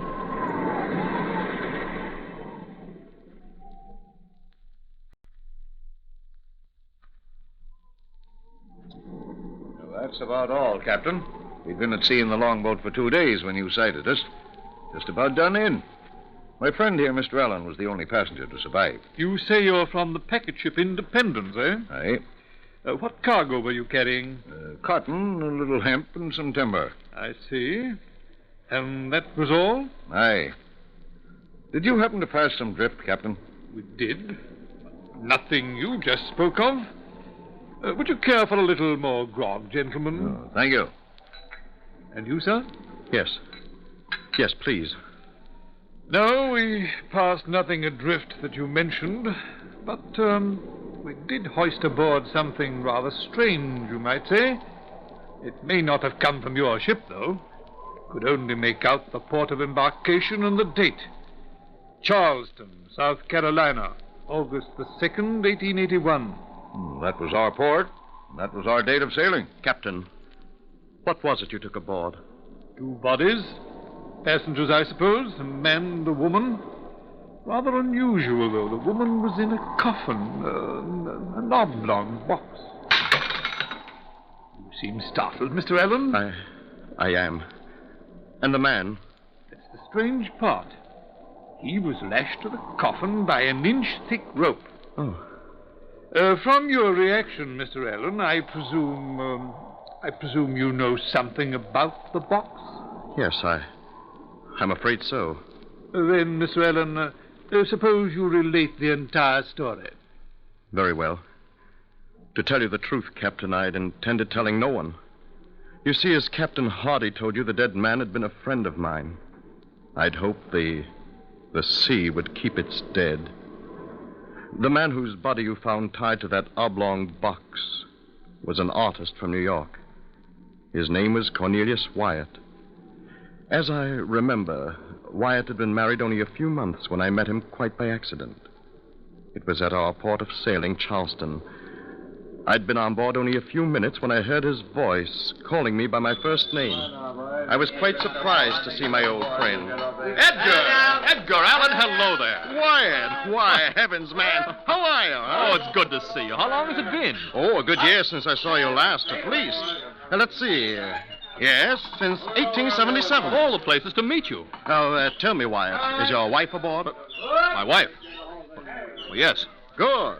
More people have raved about her astounding beauty to me than I could possibly count. I've sworn to see her with my own eyes. Where is she?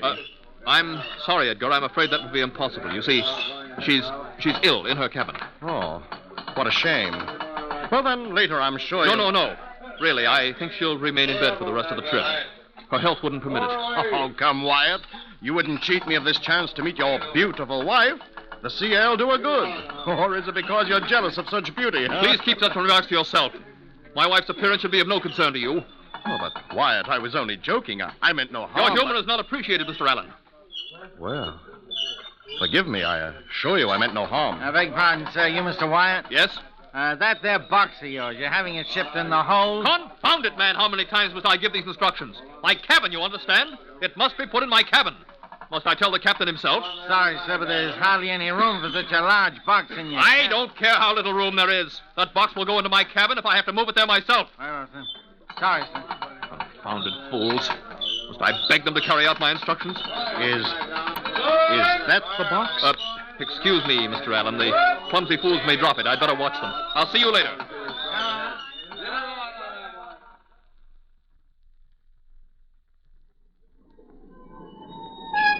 Although at the time I was surprised by my friend's sudden outburst, I passed it off to temperament. After all, he was an artist. At the moment, I was more concerned over the oblong box than over my friend. It bothered me quite a bit. I couldn't find a reason for his being so overwrought over the placement of a cumbersome large wooden box. And furthermore, I couldn't find a reason for his use of one that shape. It was about 6 feet long and 2.5 feet wide. To me, its contents were a mystery. At first, I excused it as containing a number of his precious paintings. About 3 days out of Charleston, I met Wyatt again. He was walking about the deck. As I approached him, he cordially offered me his hand. Hello there. Hello, Wyatt. Edgar, I believe I owe you an apology. Apology? Yes, you must forgive the way I acted the day before we sailed. I'm not as well as I should be. Oh, think nothing of it. Here, let's sit here. That's it. I'm under a severe strain, Edgar. Perhaps I should tell you. You are my friend. I should tell someone. Why, of course. What others have told you about my wife is true. She is beautiful. Very beautiful. I'm afraid too beautiful. Yes? I was one of many, many suitors. I was the fortunate one. Why, I don't know. She doesn't love me, Edgar. Are you sure she doesn't love you? Yes, I'm sure, very sure. Since I've been married, she's done her utmost to make me jealous. She knows how I worship her beauty. She knows her power. Men have always loved her for it. They still do. I know, Edgar. I'm suffering because of it. There are men today who would give anything for my wife's hand. Anything. She knows it. She taunts me with it continuously. The way she looks at me, laughs at me. You're in love with her? Desperately. You'd never give her up? Never. And she knows this? Of course. That's why she taunts me. Well, perhaps if I could see her... No. She's still ill. Ill. Oh, I'm sorry. This trip. You know why I'm going to Canada? Do you know why? Paintings? I'm taking her away. Away from all those men. She'll learn to love me. I'll make her. I'll keep her beauty for myself. Perhaps this is an extreme. Extreme? No, it's the only thing to do. You don't know the torture I've suffered. Well, let's talk no more about it. I feel better now. As you wish. You will keep my confidence? Oh, without question. Now, how's your painting coming, Wyatt? I haven't touched a brush in months. But the canvases you brought aboard, weren't they yours? Canvases? I suppose they were in the large box you have in your cabin. Why do you suppose that? Well, because of its unusual size. That box doesn't concern you. It's none of your business. I didn't say that I... Don't ever mention that box again. I forbid you. You hear? Don't ever mention that box again.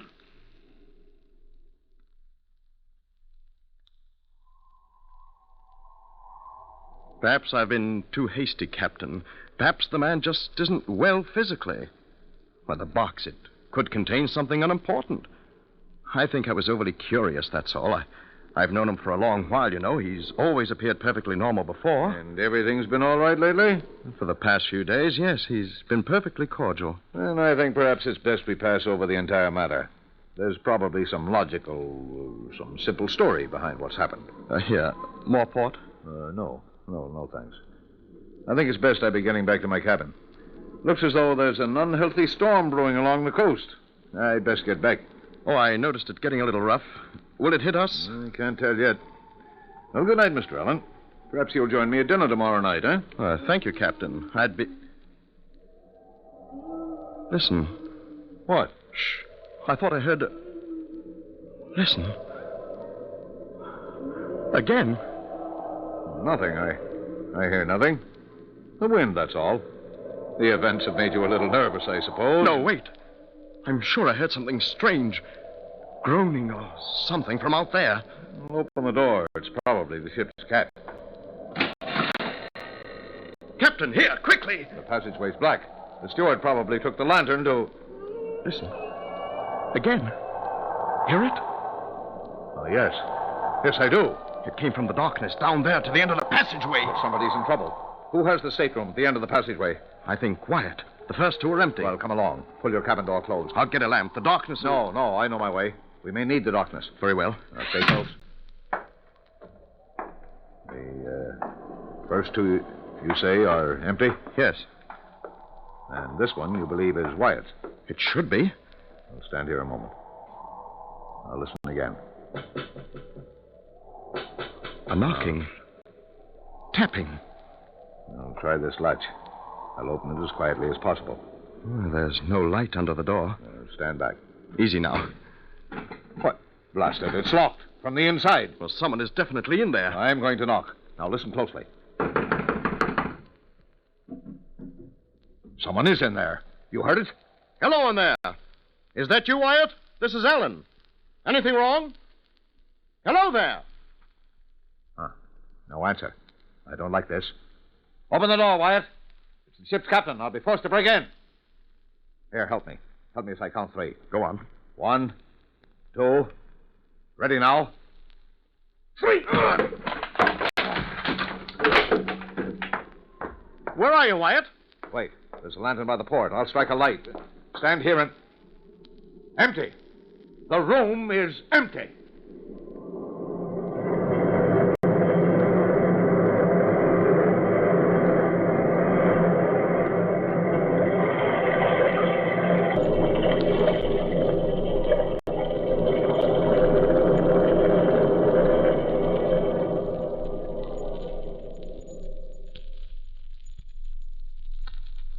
For a moment, both of us stood there, in the gloom of Wyatt's cabin.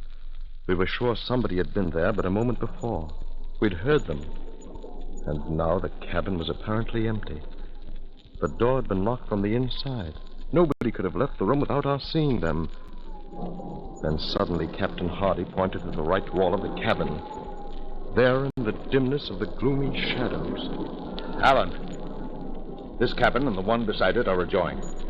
Now, let me get the light and see if the adjoining door has been opened. Whoever left in a hurry. Here, Alan. Give me a hand. I can't reach the lantern. Blast it! Hardy. All right. Just stumbled over this blasted box. My hand. The oblong box. Excuse me, gentlemen. I didn't mean to intrude. Wyatt. May I come in? There's another lamp by the table. Allow me, Captain Hardy. But where did you come from? How did you get into the passageway when That's better. Mr. Allen, I have been walking my wife on deck. May I introduce you? Oh, you may come in, Marjorie. Marjorie, this is Mr. Allen, the man who desired to meet you so much, and the captain of this vessel, Captain Hardy. How do you do? And now, gentlemen, may I ask the reason for your, breaking in? We heard a noise, a cry. We thought it was from your cabin. That would have been impossible. There was nobody there. Are you sure? We heard... Of course I'm sure. There was no one here, I tell you. And now, gentlemen, if you don't mind... Wyatt, before we go... Yes, Mr. Allen? Ask your wife to remove her veil. Marjorie, would you please oblige the gentleman? My wife, Mr. Allen. Your wife? But She is beautiful, isn't she? Yes. Yes, she is. You, too, seem stunned. Quite. Yes, quite. Captain Hardy, come. Thank you, Wyatt. One moment, Captain Hardy. Yes? Would it be too much to ask for a new cabin door? This one seems to have suffered slightly. I'll see to it. Good night, gentlemen. Hurry. To my cabin. His wife. Did you see his wife? Yes. She was hideous. His rave about her beauty. Why, he's mad, Captain. Hopelessly mad. She was horribly ugly. Yet she was familiar. I've seen her before. I know it. Where? Did you notice the door leading to the adjoining cabin? No. It was open slightly. Someone could have left Wyatt's cabin and reached the passageway through the empty one next to it. Hardy. Yes? Your hand. Huh? Covered with blood. Well, you must have cut it yourself when you fell. Here, let me wash it off. No, it isn't cut. Yes, but that blood. It isn't mine. Well, then where did you... The oblong box, Mr. Allen. The oblong box.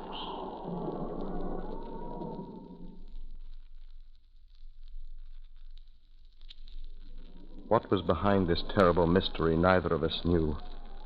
We would inform the police as soon as we put to port. From then on, I saw nothing of Wyatt.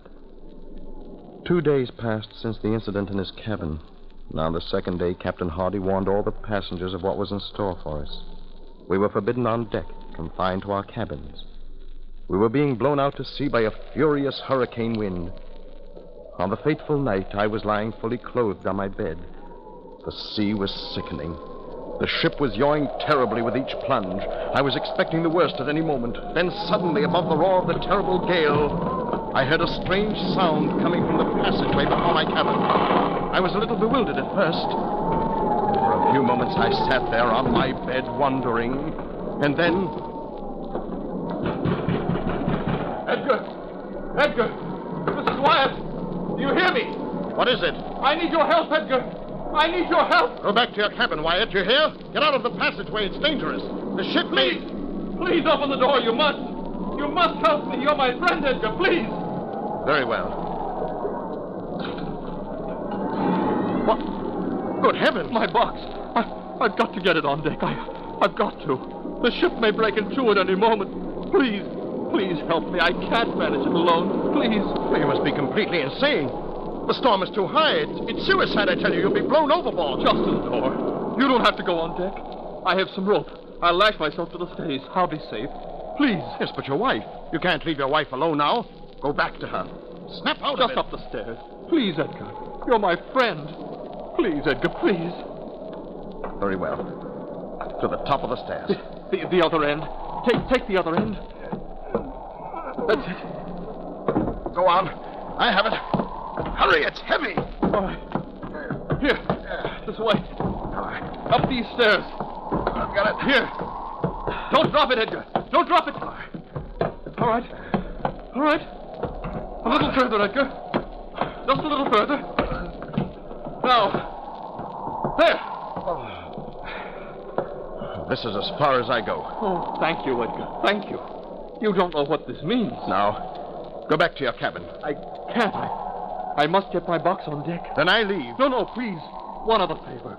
Hold this hatch while I push the box out. I beg you, Wyatt, use your head. The water will swamp us. Listen to it. Please, Edgar, please. Well, then, stand back. I'll open the hatch. I'm not responsible for you, you fool. Hurry! Confound you, hurry! We'll be swamped! For heaven's sake, Wyatt, you'll never make it! Wyatt, watch out!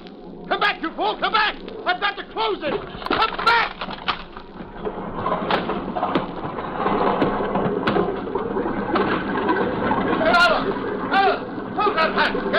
Captain. Here, help me. Help me. Close it quickly. In the heavens' name, hurry. Now, push. What in thunderation were you doing? Wyatt, he's out there.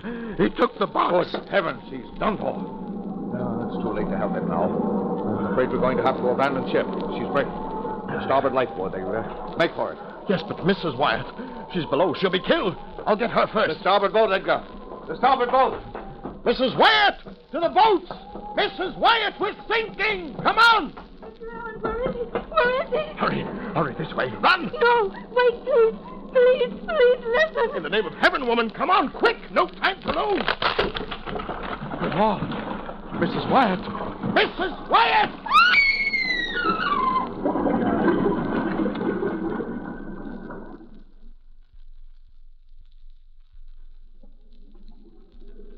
Then suddenly she disappeared before me. Water gushed down the passageway. She was swallowed by it. I struggled forward and made my way to the starboard boat. I jumped for the swinging davit and lowered myself as speedily as possible into the longboat.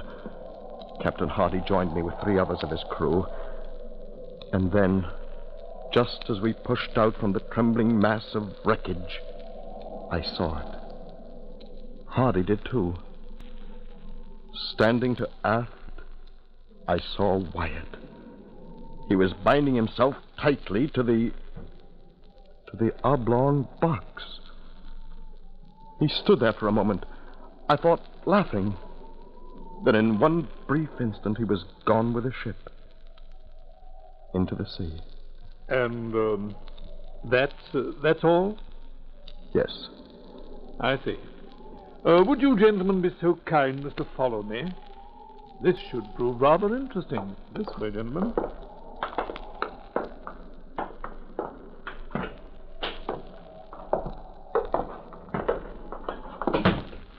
Captain, when did you find this box? Yesterday afternoon. In here, please.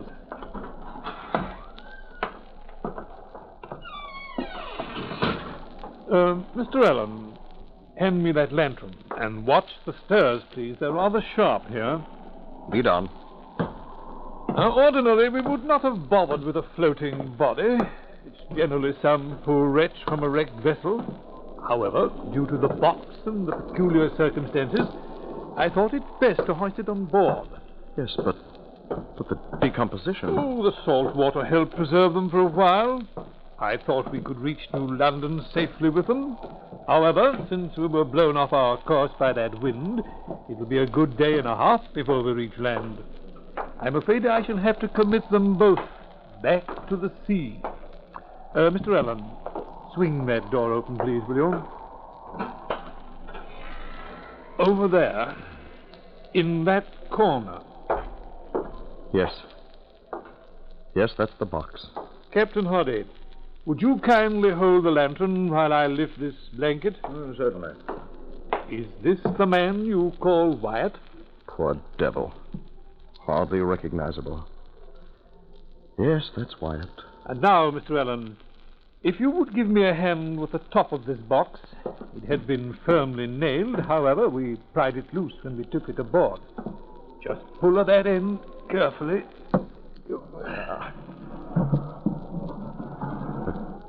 Good heavens. Even after 2 days at sea, death did not destroy that waxen beauty.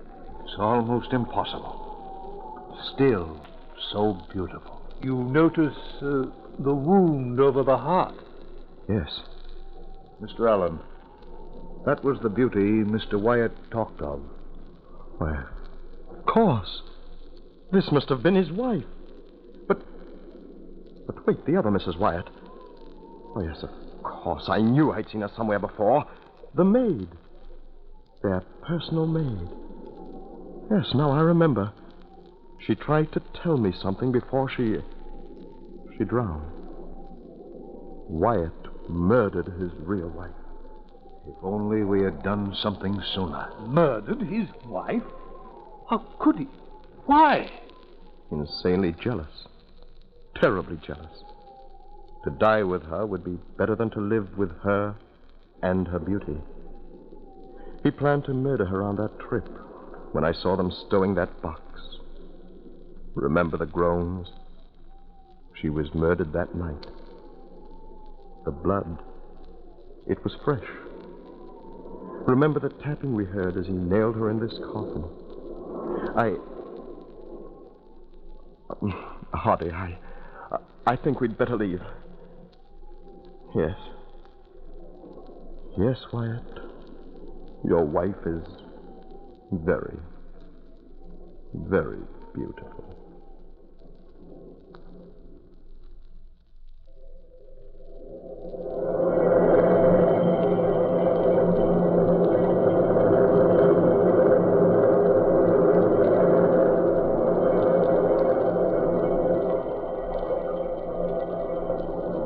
From the time-worn pages of the past, we have brought you the story, The Oblong Box. Bellkeeper, toll the bell.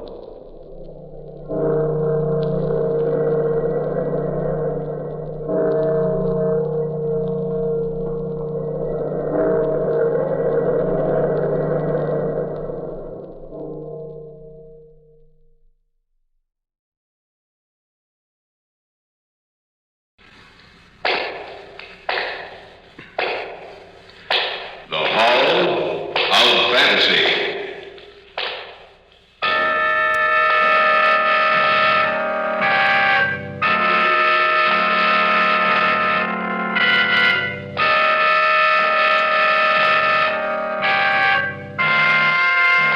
Welcome to the Hall of Fantasy. Welcome to the series of radio dramas dedicated to the supernatural, the unusual, and the unknown. Come with me, my friends. We shall descend to the world of the unknown and forbidden, down to the depths where the veil of time is lifted and the supernatural reigns as king.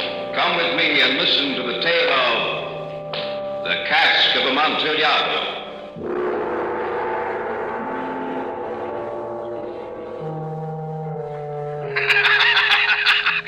Fools and cowards, Montracer. Fools and cowards. What I say about your ancestors is true, Montracer. Every last word of it. That fat, dull-witted fool, Fortunato. That he should dare to insult the names of my ancestors. For that I swear, Fortunato shall die.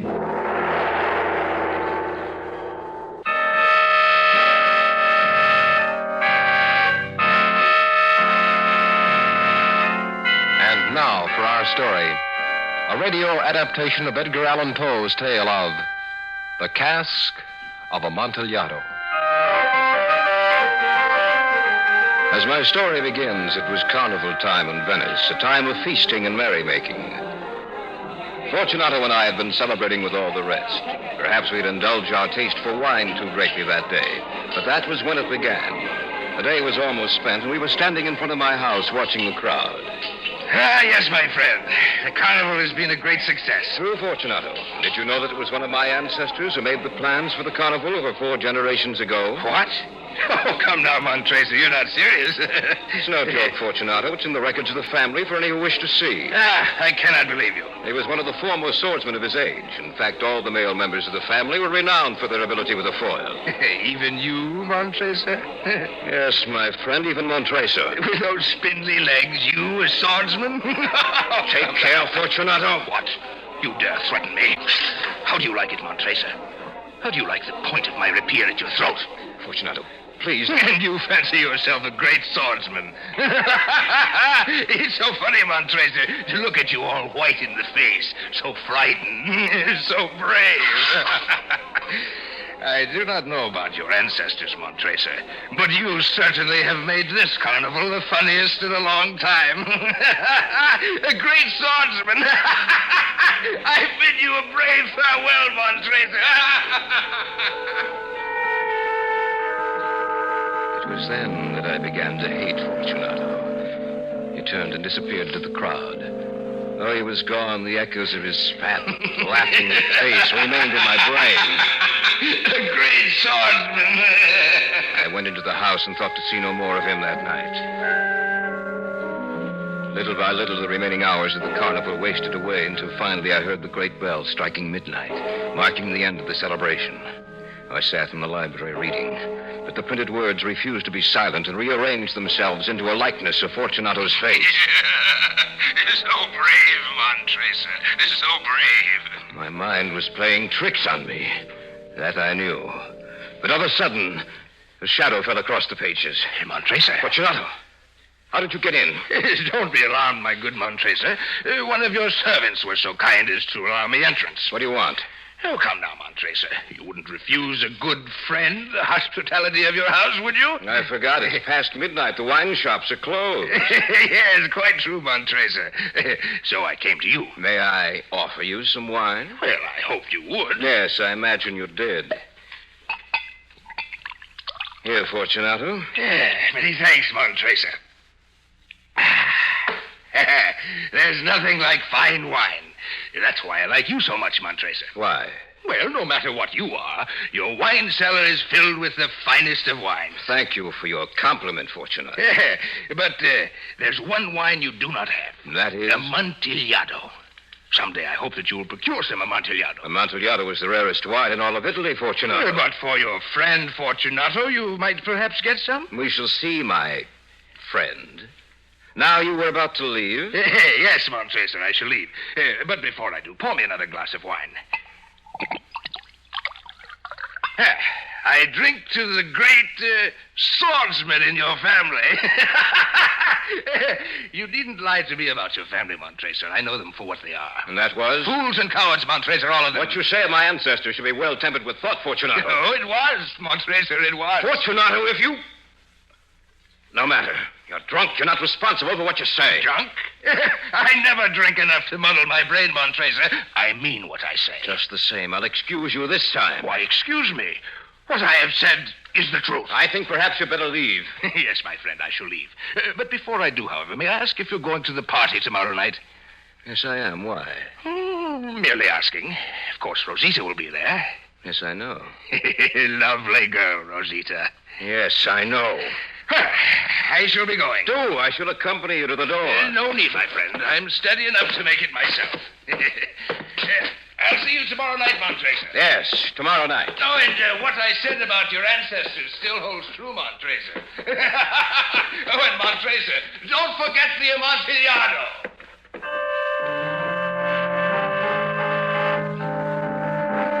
I decided to let the insult pass this time. But if it occurred again, I would settle the score with Fortunato.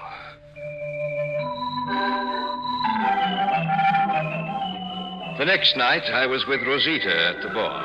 It's a lovely party, Montresa. Yes, Rosita, and with you here, it's all the lovelier. You flatter me. It is deserved. Rosita.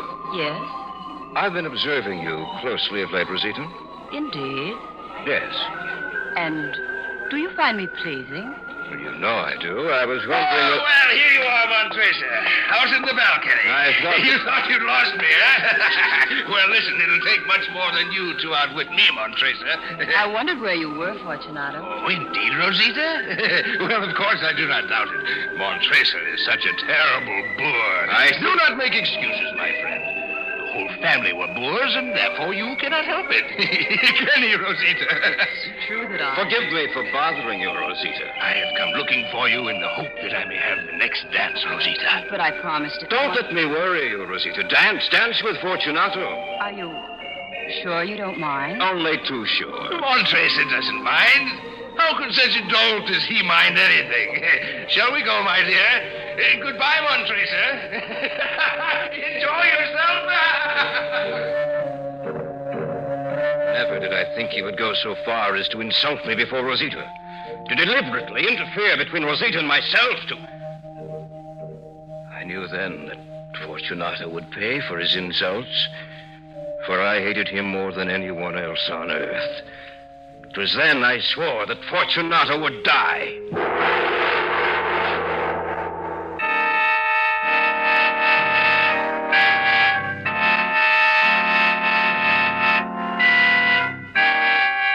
Back now to the tale of The Cask of Amontillado. I determined then to even the score, to revenge the desecration of my name, of my family honor. And immediately into my brain flooded a host of ideas to destroy him. What were his weak points? How could I catch him at a disadvantage? If only I could lure him down into the catacombs beneath my house. Few people knew of the vast subterranean caverns that lay beneath the house. But how to get them there? Let me see. Something he said might give me a clue. Something he said. Fools and cowards, Montracer. Fools and cowards. No, not that. Something else. And what I said about your ancestors still holds true, Montracer. And Montracer, don't forget the Amontillado. The Amontillado. The Amontillado. Don't forget the Amontillado. Don't forget the Amontillado. Yes, that was it.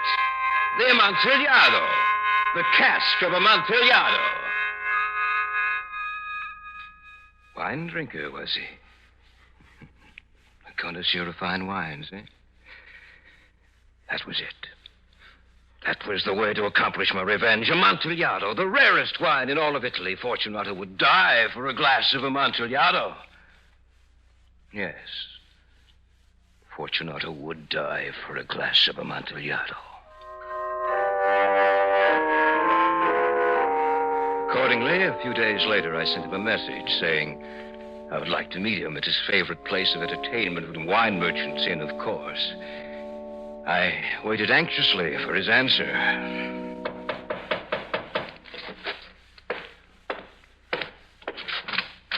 Yes? A message for you, Signor Montracer. From whom? Signor Fortunato bade me give it to you.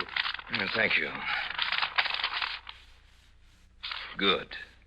Thank you for your tidings, lad. Here's something for your trouble. Oh, thank you, Signor Montracer. Fortunato had agreed to meet me on the morrow. My nerves were tense, and the time moved so slowly. I sat by the hourglass the entire night and part of the next day, watching the grains of sand mark off the time. Finally, when I knew I could bear to wait no longer, the time arrived. Ah, Signor Montracer. Oh, good day, Ferroni. I was just leaving. Signor Fortunato was over by the window. Confidentially, Montracer, I'm glad you're here. When he's had too much to drink, he's a destructive man. Well, I shall take care of him, Ferroni. Thank you, Signor Montracer. While I'm gone, and if you want something, just call my wife. She's in the rear. Thank you, Ferroni. Good day, Signor Montracer. So you come in, Montracer. Come and join me. I'm quite glad you could meet me today, Fortunato. I hope I didn't inconvenience you by asking you to meet me here. Absolutely not, Montracer. If you had, I wouldn't be here. What are you drinking? Sherry. Will you have a glass? Yes, you can pour me a glass of sherry. Well, I assure you, my friend, it's the very best. There you are. Excuse me, Montracer. I have a cold. You should take better care of yourself, Fortunato. It will pass. Well, then, tell me, what did you wish to see me about? Perhaps I better not mention it. Oh, come, Montracer. Don't tell me you wanted to see me for nothing. Well, I wanted your advice on something. Oh, what? You see, I've procured a cask of what is supposed to be Amontillado. Amontillado? Where, when, from whom? That I cannot tell you, but you see, I have my doubts about it. A cask of Amontillado? A whole cask? It sounds impossible. I agree with you, my friend. It does sound impossible. Perhaps I was foolish to pay the full Amontillado price without consulting you in the matter. But you were not to be found, and I was fearful of losing a bargain. No, I can't get over it. Amontillado. I have my doubts, for Amontillado. And I must satisfy them. Amontillado. I had contended to consult Lucchese. If anyone should know, it should be he. He will tell you... Lucchese is a fool. But he cannot tell Amontillado from common sherry. And yet some people say his taste is a match for your own. They lie. Well, that is a matter of opinion. Well, they lie, I tell you. Lucchese is an imposter. I think I'd better be going. I'm going with you. My friend, no. I will not impose upon your good nature. You will not go to Lucchese. Montracer, are you insulting me? Why, no, Fortunato. I merely thought... I care not for what you think. I will go with you. It is really your cold that I worry about, Fortunato. It is damp in the cellars. Very damp and very cold. It matters not to me. This cold is a mere nothing. But Amontillado... I must know if you've been swindled. Oh, and Montracer. Yes? Forget about Lucchese. He knows nothing about fine wines. As you say, my friend. Shall we go?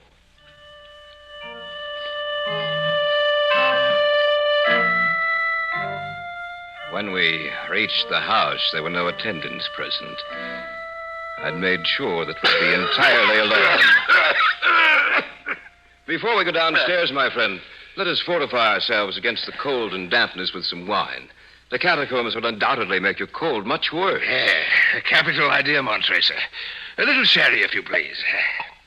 Yeah, no, not too much, but not too little either. Have no fears, Fortunato, my friend. It'll be just right. Yes, yeah. Let me have it.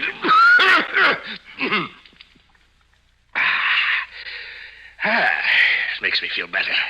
Much better. Have another glass, Fortunato. No. Please.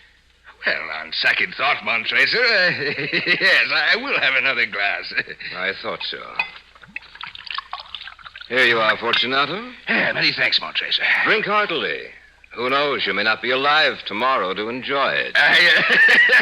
Yes, Montracer, how right you are. What a sense of humor you have. But I intend to be alive tomorrow. But then, who can tell, huh? Yes, who can tell?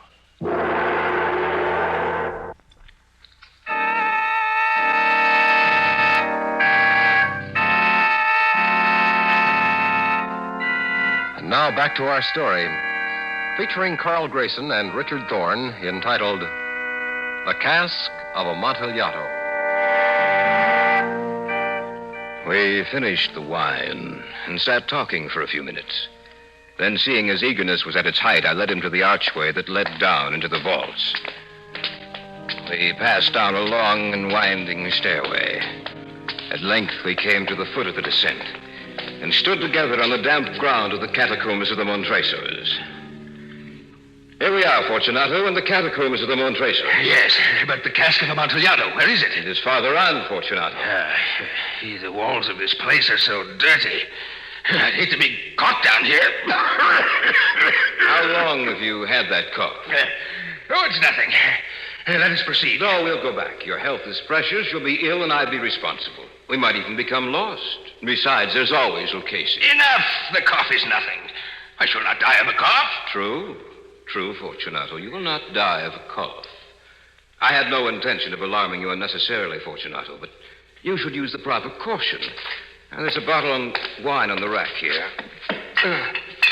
Just have some. It'll make you forget the dismalness of this place. Yes, by all means. It is so damp and cold down here. Sorry, I have no glass to offer you. No, don't stand on ceremony, Montracer. Here, let me have the bottle. Here. This is the family crypt, is it not? Yes, this is the crypt of the Montracers, an ancient and honorable family. Well then, I drink to the buried that repose around us. And I drink to your long life. Yes, that's a good toast. In my long life.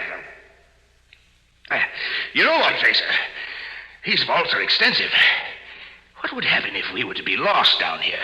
I will not be lost, Fortunato. Still, perhaps we should go back. And leave the Amontillado? Well, we could return another time. If you're afraid, I can always get Lucchese. No. Let us proceed to the Amontillado. After all, we shall only be here for a little while. If you insist, Fortunato. If you insist.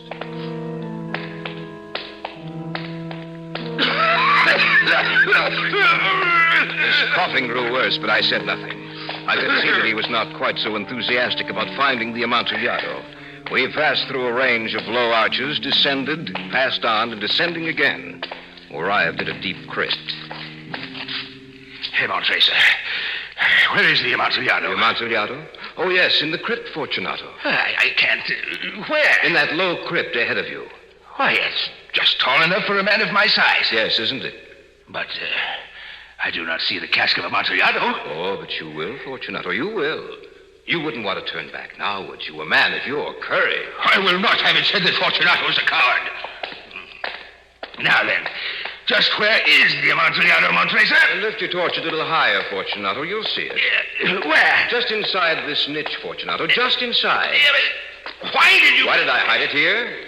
You forget Amontillado is the rarest wine in all of Italy, Fortunato. Yes, you're wise, Montrese. Now, Fortunato, herein lies the Amontillado. As for Lucchese... He's a fool. Yes, Amontillado. A whole cask of Amontillado. Yes, go in. Get the Amontillado, Fortunato. Yes.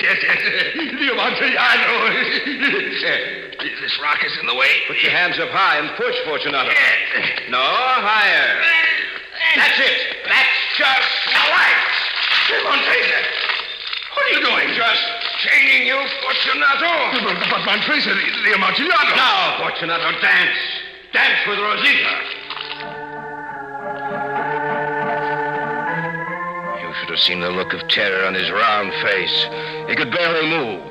The crypt was just the right size for him. Just the right size for him to die in. Then I began to work. I began walling up the entrance to the niche in which Fortunato was chained. Montrese, what are you doing? Even a dolt can understand what I'm doing, Fortunato. Even a dolt such as Montreso. Please, Montrese, don't wall me up in here. I didn't mean the things I said. Please, I promise I shall leave Rosita alone. Yes, Fortunato, you will leave Rosita alone. Have mercy, Montrese. I'm sorry for what I said. It's too late, Fortunato. Too late to make excuses. I had barely finished with the first tier of masonry when I discovered that the effect of the wine had worn off Fortunato. He began shaking his chains in an effort to throw them off. I'll get loose, Montrese. I'll throw these chains off and I'll kill you. It'll do you no good to shake those chains. They're strong, Fortunato. I made sure of that.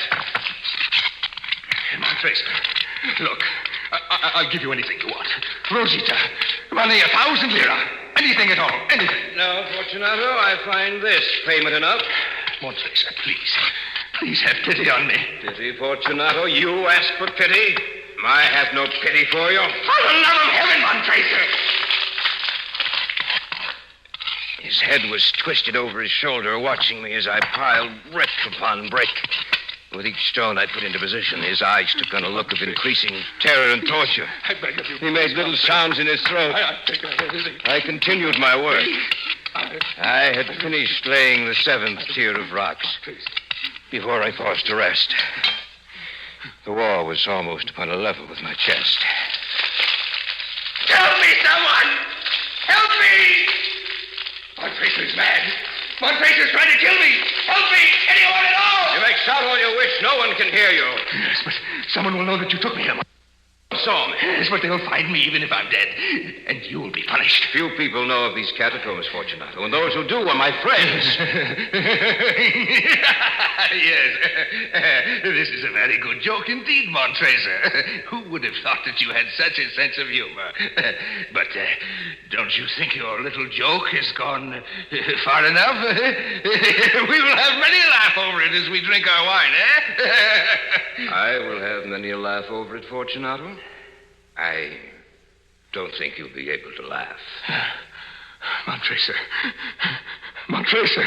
you can't be in earnest. So much in earnest that you'll die for it, Fortunato. Please, Montrese. Please, Montrese. He began to scream. But then, after a while, he was silent. His eyes watched every move I made. With a great deal of effort, I raised the last stone and shoved it into position.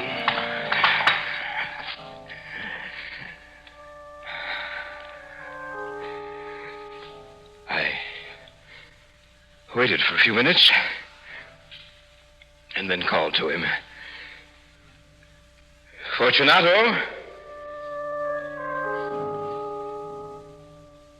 Fortunato!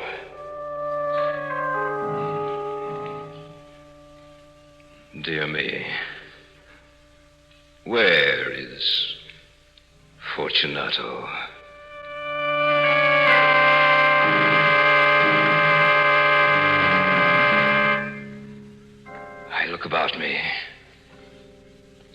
dark down here. So depressive. So cold and damp. I must remember to stay away from here. I might catch Fortunato's cold.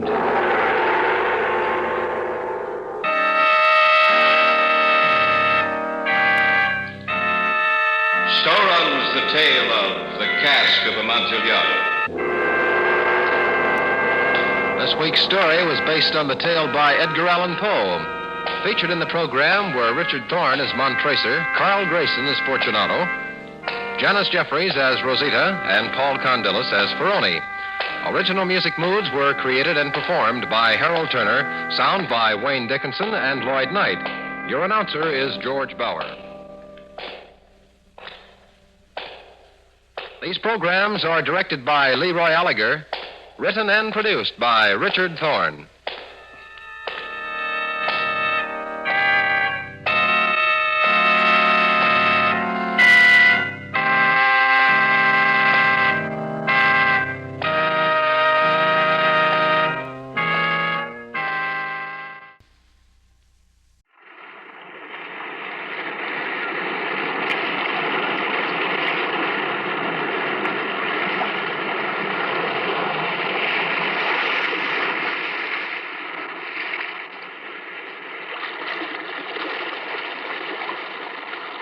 The weird circle. In this cave by the restless sea, we are met to call from out of the past stories, strange and weird. Bellkeeper, toll the bell, so that all may know we are gathered again in the weird circle.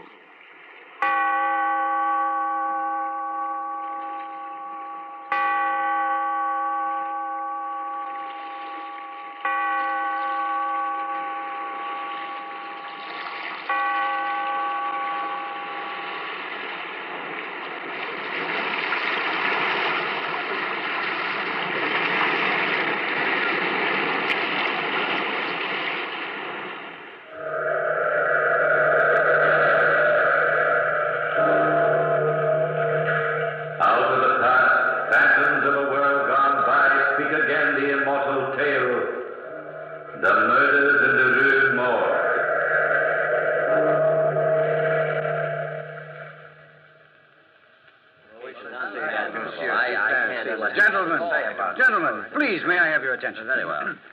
I didn't ask you to come to my humble apartment tonight to endeavor to stun you with my superior knowledge of crime and criminals.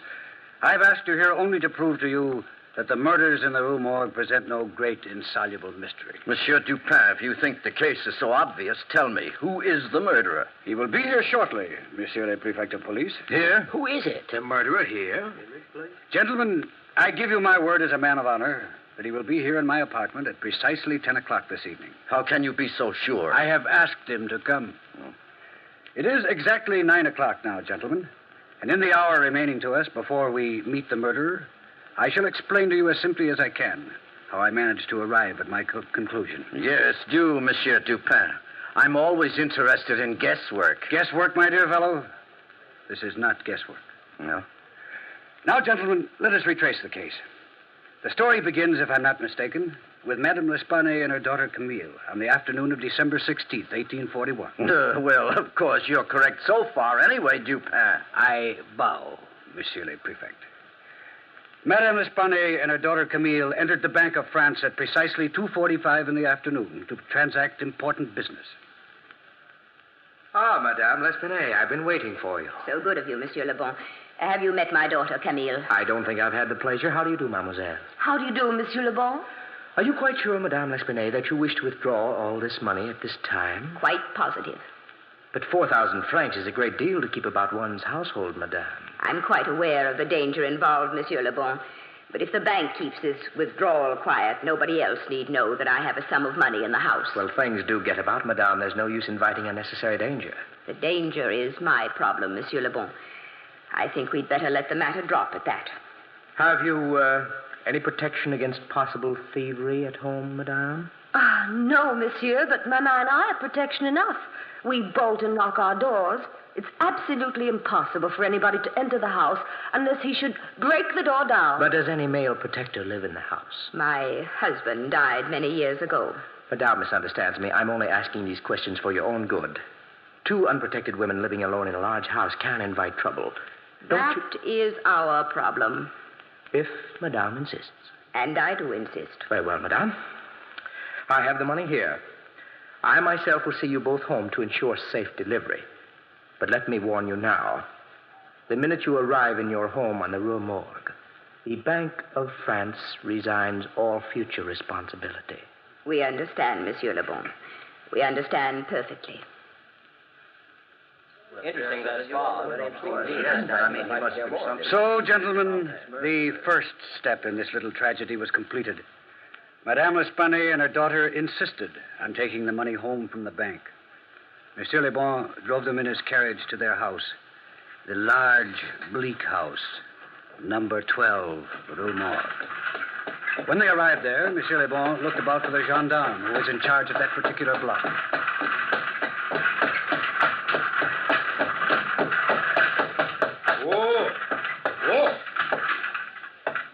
May I help you out, Mademoiselle Camille? Oh, thank you, Monsieur Le Bon. Madame? Thank you. Thank you. Is that the gendarme on the corner? The gendarme usually on this block? Not having had any reason to talk to the gendarme, Monsieur Le Bon, I wouldn't know. Yes, I think it is, monsieur. Gendarme! Gendarme! All this fuss over a little money. Really, you'd think we were incapable of taking care of ourselves. Well, I think Monsieur Le Bon is very thoughtful, Maman. Gendarme! Coming, monsieur, coming. Do you live on the first floor, Madame L'Espanaye? On the 4th floor, in the back of the house. I own this house, and I've shut up all the other rooms. You mean this entire house is unoccupied except for... You called me, monsieur. Yes, I did. I want you to keep a special watch on this house for the next week or so. Madame L'Espanaye and her daughter will have a considerable amount of money in the house. I will watch the house like a watchdog. You would be better off if you did it like a man. Then you'd use your head instead of your feet. Monsieur! What is your name, gendarme? Gendarme Isidore Musée. Very well. Gendarme Isidore Musée. I leave these ladies in your care. You needn't worry about a thing, mademoiselle. And madame. I'm sure we won't. That is, as long as you don't spread the news around the neighborhood that we've got 4,000 francs hidden here in the house. Who, me, madame? I am the law. And your secret is safe with me. Come along, Maman. I'm getting hungry. Yes, dear. Thank you so much for all you've done, Monsieur Le Bon. It is nothing, mademoiselle, nothing at all. Just a courtesy extended by the Bank of France. I'll keep good watch, be assured of that. I'll keep very good watch. Gentlemen, let us proceed to the next event. Gendarme Isidore Musée kept a very good watch on number 12 Rue Morgue. At 11 o'clock the evening of the tragedy, he strolled into the shop 2 doors away from number 12 to buy a pouch of tobacco and to chat with his very good friend Pierre Moreau, a tiny man known as the neighborhood gossip. Good evening, friend Isidore. Good evening. Evening. I've been waiting for you. Yes, I've been waiting for you. You usually drop in at 9 o'clock. And I said to myself, as I sat here waiting for you, I said, where's my good friend Isidore? It's been a busy evening this evening. That's what I said to myself. If Isidore doesn't drop in to buy his usual box of tobacco, he's busy. There must be big news abroad, but then how could there be big news abroad on this block? That's what I said. You were wrong, Pierre. Very wrong. Wrong, eh? There is big news? Thievery? No. Murder? No. Well, then, I give up. It's a secret. Secret? What could be a secret? Somebody got married. That's no secret. Somebody died. That's no secret either. A child is ill, a contagious disease, an epidemic, or Paris will be infected? No. Well, I can't guess. If you promise not to tell a soul... Oh, not a soul. Well, Madame L'Espanaye and her daughter Camille have withdrawn 4,000 francs from the bank today and have it hidden in the house somewhere. No. And I must stand on guard. Naturally. But don't tell a soul. Oh, not a soul. On my honor, not a single soul, Isidore. My word of honor. I swear it now. And so, by midnight, gentlemen, the entire neighborhood in the Rue Morgue was buzzing. 4,000 francs in the L'Espinay household. I hear it was 10,000. 2 women all alone. Imagine it, 20,000 francs. I wonder where... And all that jewelry must be a veritable fortune hidden away. Do you know that they say she's got money hidden in every corner of the house? Imagine almost 1,000,000 francs in that house. I always knew there was something strange about those 2 women living all alone in a house like that. And in the rear, 4th floor. Yes, sitting in the bedroom of the 4th floor rear. But while the neighborhood was busy gossiping and chattering, Mademoiselle Camille and her mother were completely unaware of the commotion they had caused. It was almost 3 a.m.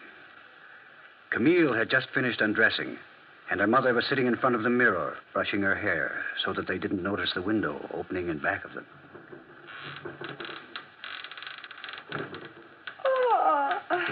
I'm so tired, Mama. Poor Camille. It's been a very busy day. You know, I thought that Monsieur Le Bon was very nice. He seems fairly affable. Oh, Mama, fairly affable. I thought he was perfectly charming. So concerned over us. No man ever gets that concerned over me. Must have been you, darling. All men see...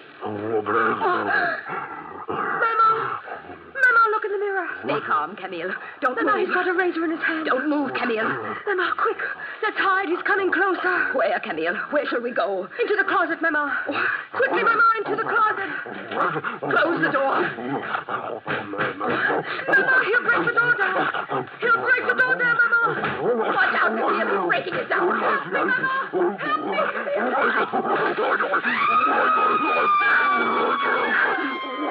Help me.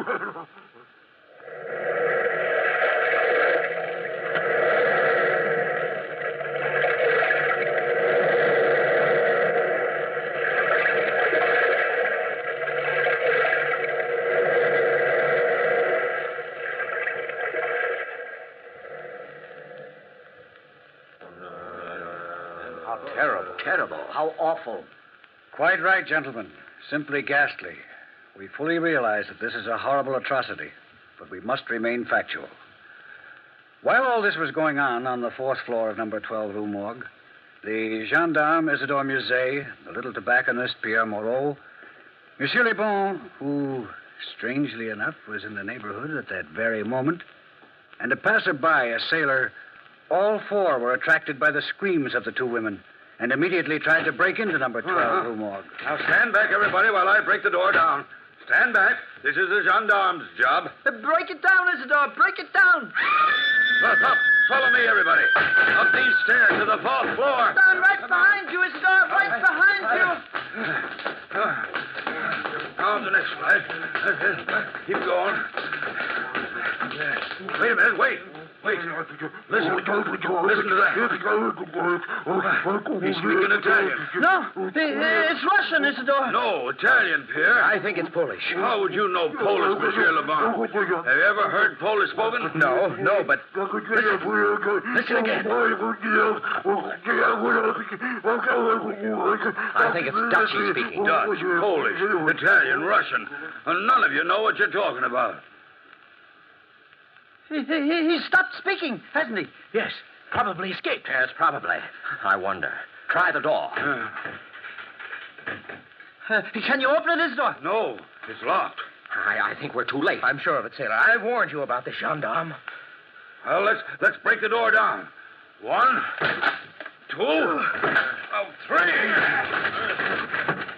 Look. What? Oh, the entire room is wrecked. Just exactly as if a maniac had torn up the place. The bed's torn apart. Yes. I've sailed the 7 seas, but I've never seen a place look like this in my entire life. Monsieur Le Bon, where are Mademoiselle Camille and her mother? I don't know. They're not in here. Look. Where? There in the fireplace. Oh. It's Mademoiselle Camille. Dead. Yes. Dead. Poor girl. Here, help me, somebody. Help me lift her up. Look. Look out this window. Huh? The old woman is lying in the courtyard below. The sailor's right. Absolutely right. She's lying in the courtyard below, dead as a dead fish. Oh, probably twice as dead. Somebody is guilty of this. Somebody. And as a member of the Paris police, I mean to find out who that guilty person is. Yes, gentlemen. Isidore Musset, gendarme, swore up and down that he would find the murderer. Well, at 4 o'clock that morning, I was awakened from a sound sleep and called to number 12 Rue Morgue to examine the evidence. Monsieur le gendarme Musset was running around the room destroying the evidence, or at least what little evidence there was, as fast as he unearthed it. The 3 gentlemen who had been there with him were still waiting round out of a combined feeling of horror and curiosity. The sailor, whose name escaped me, was sitting on what was left of a bed, staring blankly around the room. Monsieur Pierre Moreau, the tobacconist, was watching Isidore Musset, the gendarme, play detective. He played it badly. And Monsieur Lebon was the picture of dejection. I entered the room and gazed about while Isidore supplied me with all the facts in the case, at least from his point of view. And that is exactly what happened, Monsieur Dupin. Very interesting, Monsieur Isidore Musset. And now, gentlemen, I wish to ask just a few questions. No, go ahead. Now, all of you seem to think you heard the voice of the murderer. Yes, indeed. Well, we did definitely. No doubt about it. And you, Monsieur Isidore Musset, you are positive that the murderer is an Italian? Positive, Monsieur Dupin. Absolutely positive. I could tell by his intonation. Do you speak Italian? Oh, no. Definitely not. Have you ever heard Italian spoken? No, monsieur, never. But I imagine... Yes? You imagine what? Oh, I imagine it would sound like that. I see. And you, Monsieur Lebon, you said it was Polish? Definitely Polish, without a doubt. I judge you have lived in Poland a long time yet? No, but I heard Polish spoken once. Once? Yes. That makes you an excellent judge of the Polish language. How about you, Monsieur Pierre Moreau? What language did you say it was? Russian, I thought, but that's only a guess, since I admit, and I admit it very freely, I'm not a man to hedge. I've never heard a word of Russian in my life. I thought so. And how about you, sailor? I thought it was Dutch. I don't speak the Dutch language, but I've heard a considerable amount of Dutch spoken when I was in Holland 8 years ago. 8 years ago? I don't mean to make a suggestion, Monsieur Dupin, but Monsieur Lebon was the only man beside myself who knew about the money being kept in this house. What are you insinuating, Monsieur Musset? Insinuating? I'm an officer of the law, and I think it was very peculiar that you should just happen to be in this neighborhood at 3 o'clock in the morning.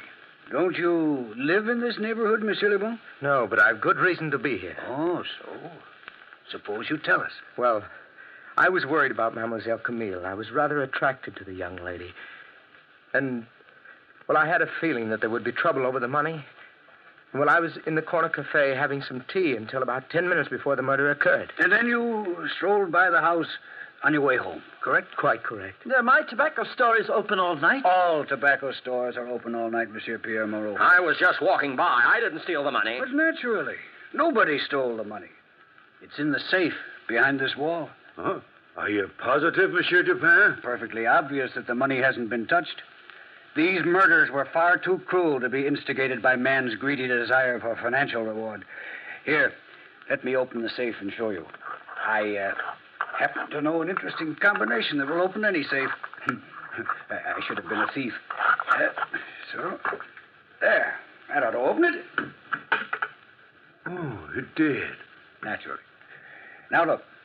There's the 4,000 francs, safe and snug as a 4,000 franc group of notes should be. Well, perhaps Monsieur Lebon was interrupted in the midst of his thievery. Perhaps he didn't have time to finish. Well, nonsense. Monsieur Lebon was with you when you walked up the stairs. Well, an accomplice, perhaps. No, Monsieur Isidore Musset. Let me show you something. Look at the fingerprints on this girl's neck. Very strong, heavy prints. And very large, too. Why, yes. The murderer must have been a giant. His hand must have been twice as large as mine, and I have a large hand as Hanscom. Yes. The murderer was a giant with extraordinary strength. Gentlemen, I think now I have sufficient clues. Look at this window. It's just a window. Yes, just a window with a cord on it. A broken piece of cord. Clue number 1. Clue number 2. Look at the dead girl's hand. Huh? Why? She has some hair clutched in her hand. Quite correct.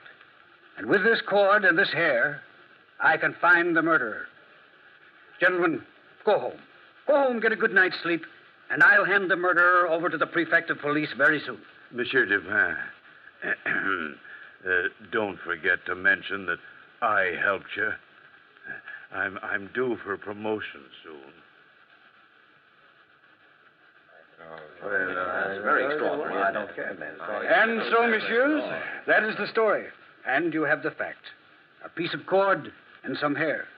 The condition of the room, the strength of the murderer, the passion of the deed, the lack of motivation should all suggest to you the very same thing it suggested to me. Monsieur Dupin, you are talking in circles. Circles? So? You mean to say you still don't know who the murderer is? No, of course I don't know. And frankly, Monsieur Dupin, I don't think you know either. Oh, really, gentlemen. Really, gentlemen, you amaze me. Here, Monsieur le Prefect. Examine this piece of cord, if you will. What do you make out of it? A piece of cord, yes. Well, let me see. Well, it's a piece of... Well, nothing except that, it's been torn. Yes, it's been torn. Now, yes. Try to tear it yourself. Well, well, I couldn't. It's a very, very strong cord. Ah. Notice anything else? Yes, now that I look at it, it's got a very unusual knot in it. But what does an unusual knot prove? You will see what I mean presently. It's the first stroke of 10 o'clock. Any minute now, gentlemen, the murderer will enter this room. May I please ask you to extinguish all the candles in the room, all except one. Why, Monsieur Dupin, we'll all be murdered. Which would be no great tragedy, but I wouldn't worry if I were you. Well, as you say, Monsieur Dupin. Extinguish the candles, gentlemen. Yes. Now we are in semi-darkness. That is fine.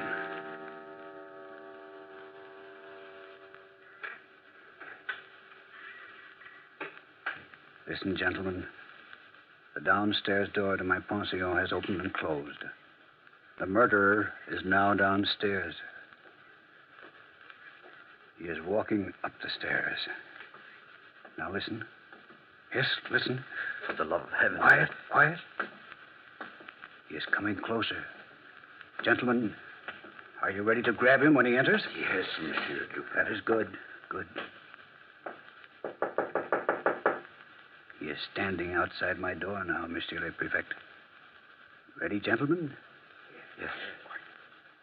Come in. Grab him. Let me go! Let me go! So it is you, sailor. Help the sailor to sit down. It was a trap, huh? Yeah, but this sailor doesn't look strong enough to commit these murders. Let me go! Let me go! Let me go, I say! Please don't struggle. You see, sailor, Monsieur le Prefect cannot arrest you for the murder because, although you are responsible for the crimes, you are not guilty. I'm not guilty. I'm not. I couldn't help it. Of course you couldn't. Gentlemen, it must be obvious to you now that no man murdered these two women. The only creature able to do it would be a Bornese orangutan. Orangutan? I matched these hairs I found in the dead woman's hand, and of course they belong to just such a creature. An orangutan. Yes, Monsieur Dupin is right. But tell me, how is this sailor involved? I owned the animal.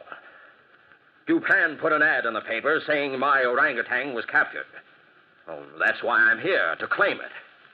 But didn't you realize that Monsieur Dupin knew that the murder was an orangutan? No, I didn't think anyone could solve the murders. But I did know that whoever put the ad in the paper knew that I was the owner of the animal and that he was keeping what he thought was a perfectly innocent animal. You see, I addressed my ad personally to this sailor. This piece of cord told me a sailor owned it.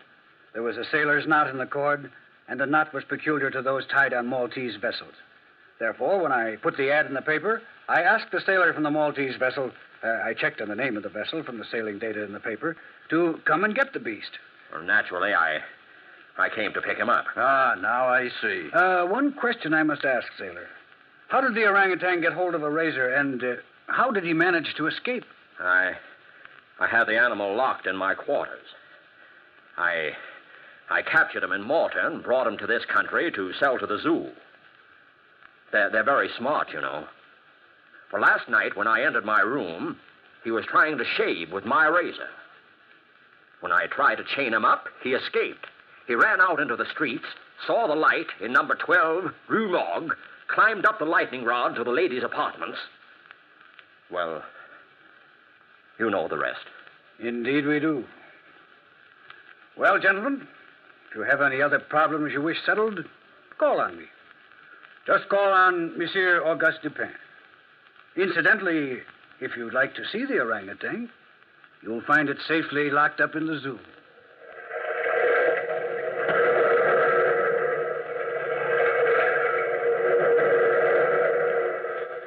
From the time-worn pages of the past, we have brought you the immortal tale, Murders in the Rue Morgue. Bellkeeper, toll the bell.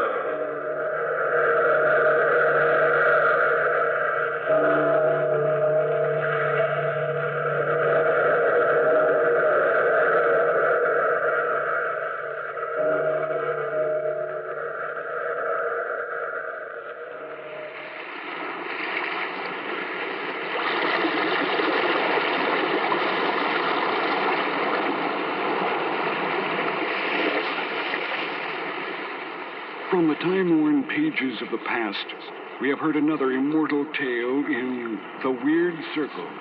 Bellkeeper, toll the bell.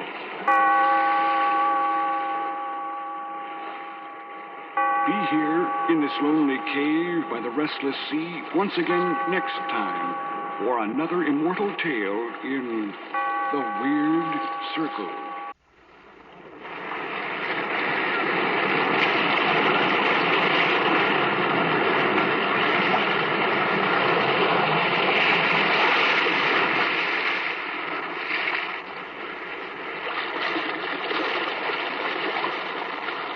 The Weird Circle.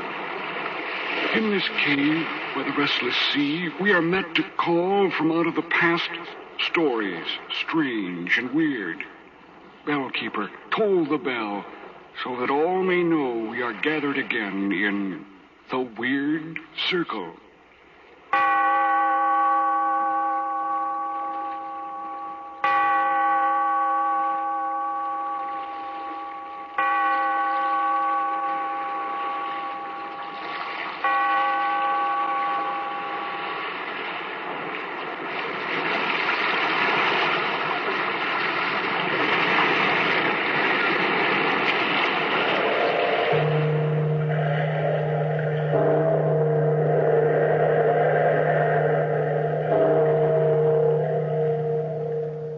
Out of the past, phantoms of a world gone by, speak again the immortal tale, the telltale heart.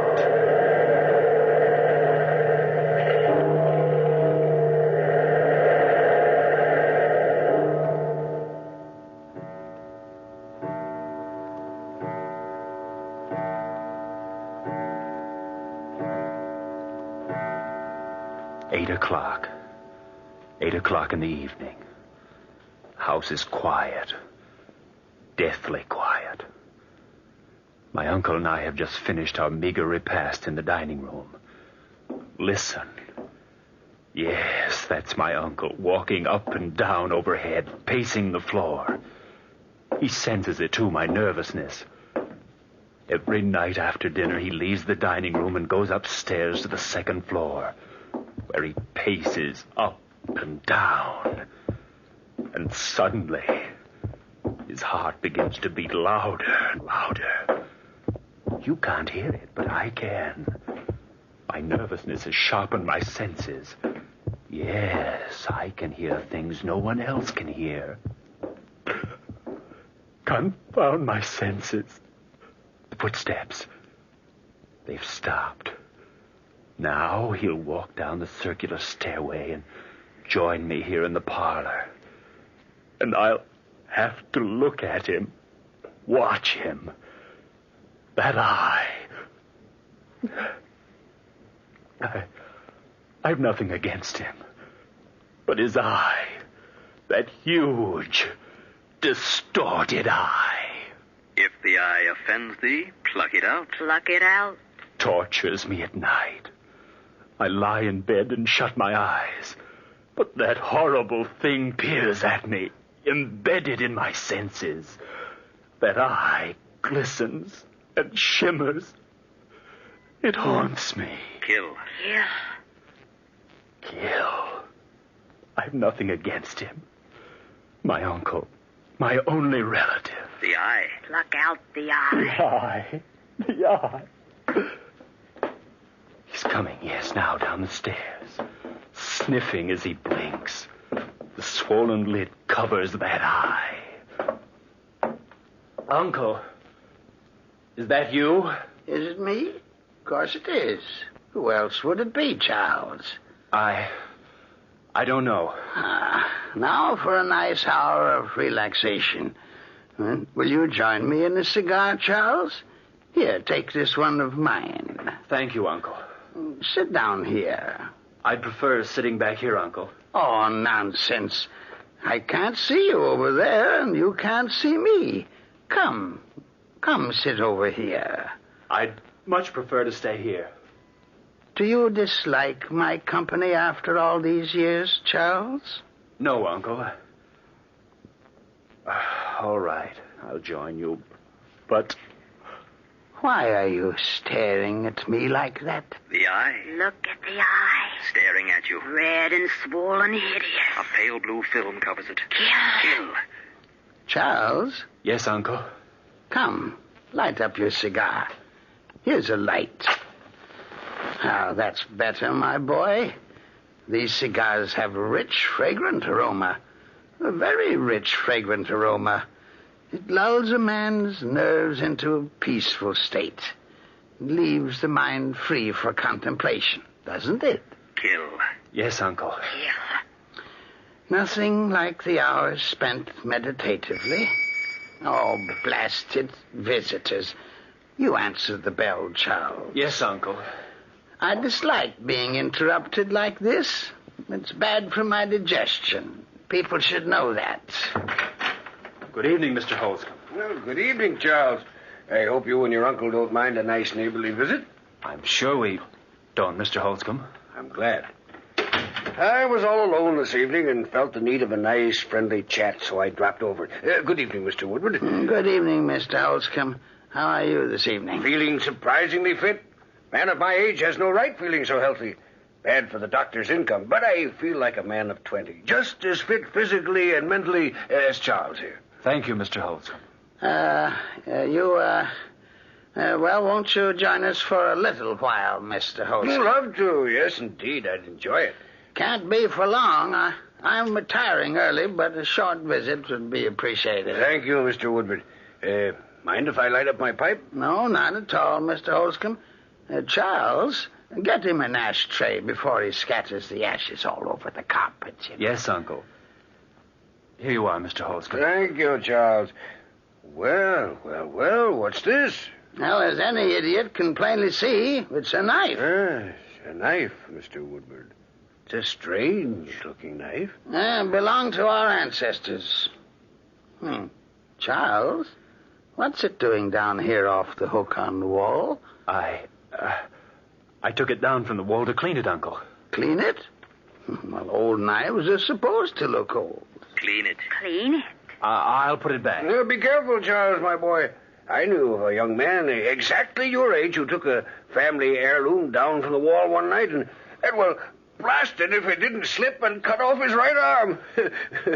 Yes, took the arm clean off, right to the elbow. He was a mechanic by profession, and it ruined his career. Be careful, Charles, in putting the knife back. You'd better stand on a chair, Charles. It's much wiser to take an ounce of prevention. Yes, your uncle's right. How's that, Uncle? Well, it's not hanging straight. I like things to hang straight. It annoys me to have something crooked on the wall. Yes, it means a death in the family. One of the pictures in my house was crooked on the wall the night of my wife's death. Now, I'm not a superstitious man, mind you, but that does it, Charles. All right. Now, put the chair back where you got it. I'm not a superstitious man, mind you, but I was confounded when she died. Confounded, I tell you. Yes, I imagined that you were confounded. Of course, that coincidence really doesn't compare with an event which occurred to a friend of mine. His name was, very common name. What was it? Smith. Peter Smith. Yeah, well, what about Peter Smith? He had a picture on the wall in his home. Well, this picture sidled over on its wire, refusing to stay upright. The picture refused? I swear it's true, Mr. Woodward. Well, I was there, if you don't believe me. Do you know what happened? No, I do not know what happened. Peter Smith died that very night. All right. What time is it, Charles? Almost 9 o'clock, Uncle. 3 more hours. 3 more hours. If thine eye offends thee, pluck it out. It's 9 o'clock. It's almost my bedtime, Mr. Holscomb. Oh, don't mind me, Mr. Woodward. I was about to leave anyway. I say, look at the knife hanging on the wall. It slipped sideways again. So it has. Anxious? Anxious, Charles? The knife is anxious. Reminds me of Peter Smith's picture. Well, I must be on my way. Don't bother to see me to the door, Charles. I'll find my way out. Good evening, Mr. Woodward. Good evening, Mr. Holscomb. Confounded. That man makes me nervous, Charles, with his stupid stories of Smith. Fix that knife, Charles. Of course, Uncle. I'll fix it right away. I'm tired. I'll go on up to bed now. I'll help you up the stairs, Uncle. Help me? Since when do I need help? Well, maybe I do, Dad.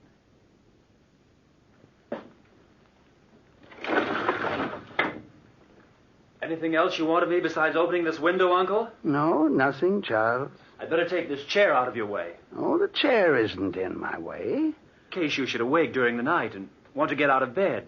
You don't want to stumble over chairs on your way to the door. Well, I never awake during the night, Charles. But you might. Or we might. Yes, we might. We might creep in here.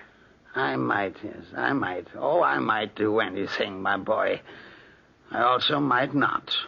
Now, take the candle with you before you leave, Charles. Of course, Uncle. I hadn't intended to leave it burning. Of course. We'll take it with us. Of course. Good night. Good night. 9:30. 9:30.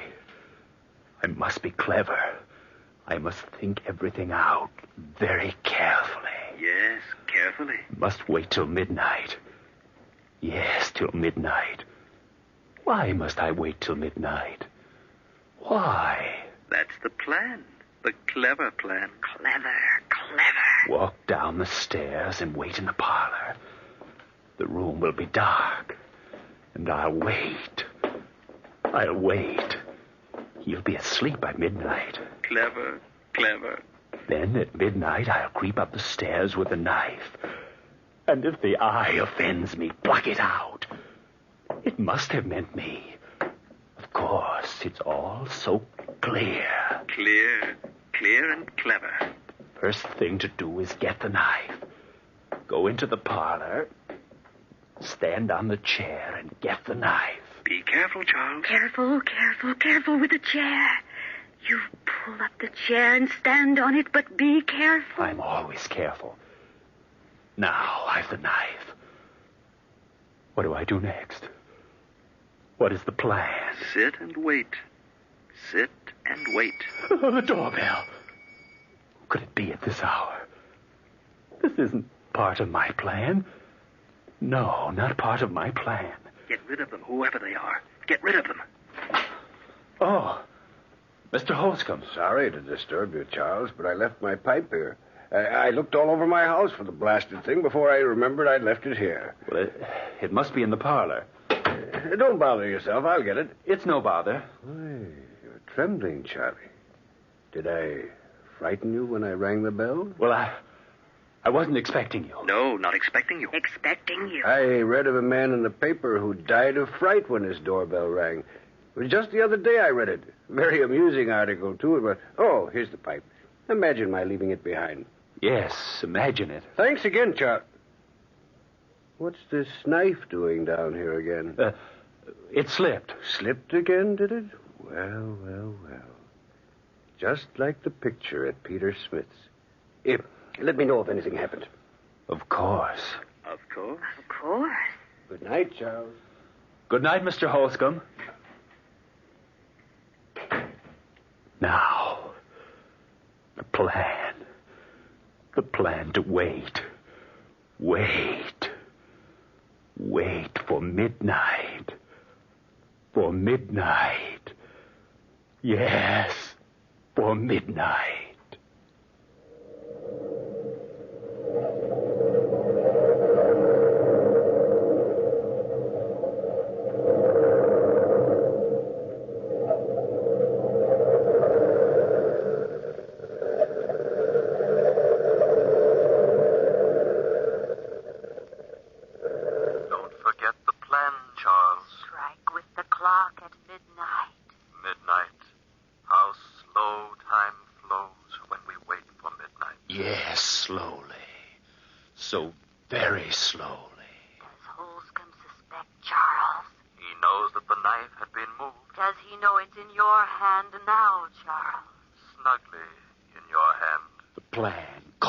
For the knife to be in my hand. Charles, your palms are moist. Maybe the knife will slip, Charles. It's almost midnight. Yes, Charles. 15 seconds. Maybe the knife will slip, Charles.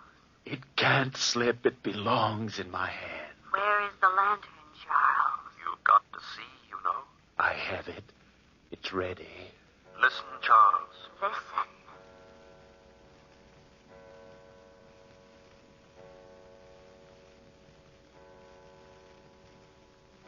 Midnight. 12 midnight. The time has come. Yes, the time has come. Now for the lantern. Light it. Light it. Shut the door of the lantern. No light can escape. None. None. The lantern in one hand. The knife in the other. The knife. The knife. Listen. The house is so quiet. Yes, deathly quiet. I must walk quietly. Listen. Listen. My senses sharpen. Every second makes them sharper. I can hear the rhythmic beating of the old man's heart. The beating of his heart. Beating out his last breath. His last breath. His last breath. Do you know death is outside your door, Uncle? Death is waiting, Uncle, waiting. The door of your room opens gently, Uncle. Very gently, Uncle. Careful, the plant. Careful, careful. Listen. Listen. The heart. The beating of the old man's heart. Who's there? Stand still, Charles. Stand still and wait. Just wait. Wait until his gleaming eye is focused on your face. Who's in my room? Who is it? Oh, where's my candle? Don't answer, Charles. Don't answer. Just wait. Wait. Charles! Charles! He's calling for you. Little does he know. Charles! Calling for you. Calling for you. Oh, someone's in my room. I can see the shadow across my bed. Who is it? Let him guess and worry. Worry. Worry. The room is hot. Hot in heaven's name. Answer me. Don't move a muscle. Just stand still and wait. Wait. Oh, what is it? Who is it?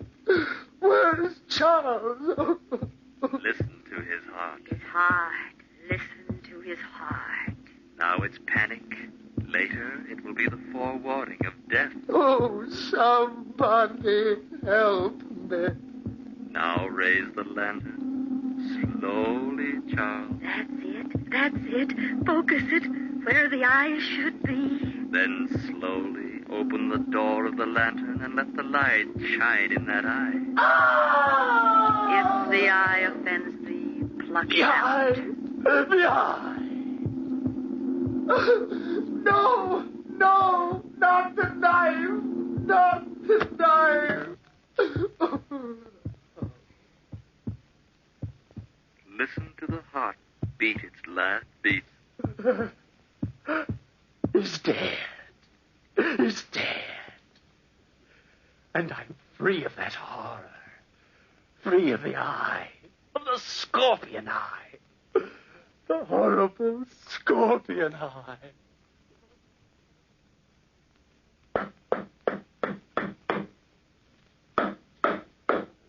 Clever, Charles. Burying the body where no one will ever suspect it to be. Clever. Yes, I am clever. Underneath the floor of the parlor. Underneath the floor in the parlor. Yes, right here beneath me. I must be careful, very careful. You are careful. Hammer the nails in straight. The nails are important. Very important. One more nail, and then my job is done. 1, 2. Now what? Oh, yes. Pull the big upholstered chair over the grave. There. And then place the carpet just as it was in front of it. Clever. Yes, I am clever. Very clever. The plan has worked. He's dead. He's dead. And no one knows. No one knows? I've cleaned up his bedroom, scrubbed it, put his clothes away. Not even a blood stain remains to give me away. Not one? Not one. No trace. No trace at all. You're positive? Of course I'm positive.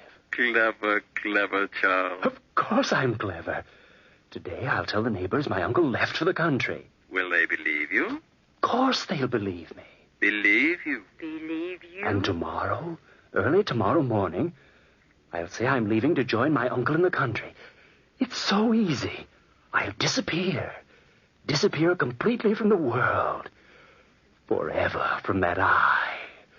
That huge, distorted eye. So I dropped over to this precinct station, Inspector Gelby, and thought I'd tell you about it. Yes, a very strange story, Mr. Holscomb. You say this old man, Mr. Woodward, has never left town for the baths before? Not for the last 20 years, sir. I've been their neighbor for longer than that, really. And the nephew, Charles Woodward.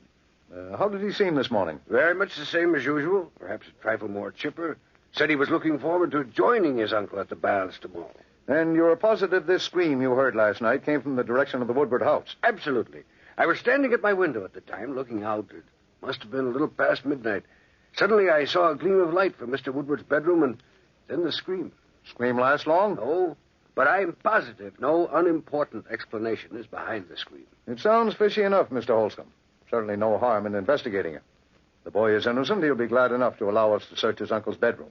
If he's guilty, well, we'll know in good time. Yes, in very good time. Mind if I go with you? Not at all, not at all. I'd like to have you along, Holscomb. You're always welcome. This isn't a case of idle curiosity, Inspector. It's just that I enjoy collecting these little tales of death and murder. I've made it a life hobby, and I hate to miss an opportunity. Yes, I hate to miss an opportunity.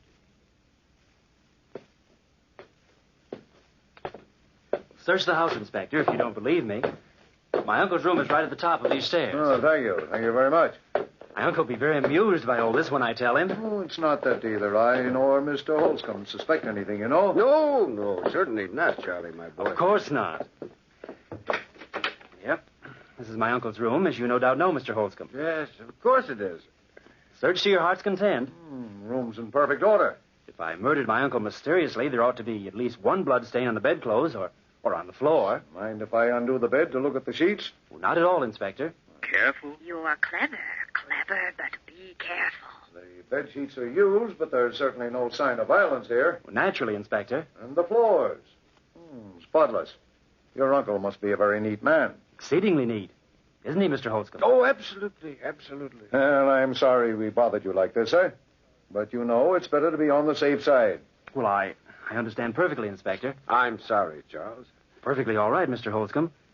I would have done the same thing in your shoes. Won't you gentlemen join me in the parlor for a cup of tea before you leave? Well, now, we'd be too much trouble. No trouble at all, I guarantee you. No trouble at all. Here, I better close the door to Uncle's room before dust blows through from the hallway. You know my uncle's fetish. Well, I'll join you gentlemen in the parlor shortly, after I fetch the tea.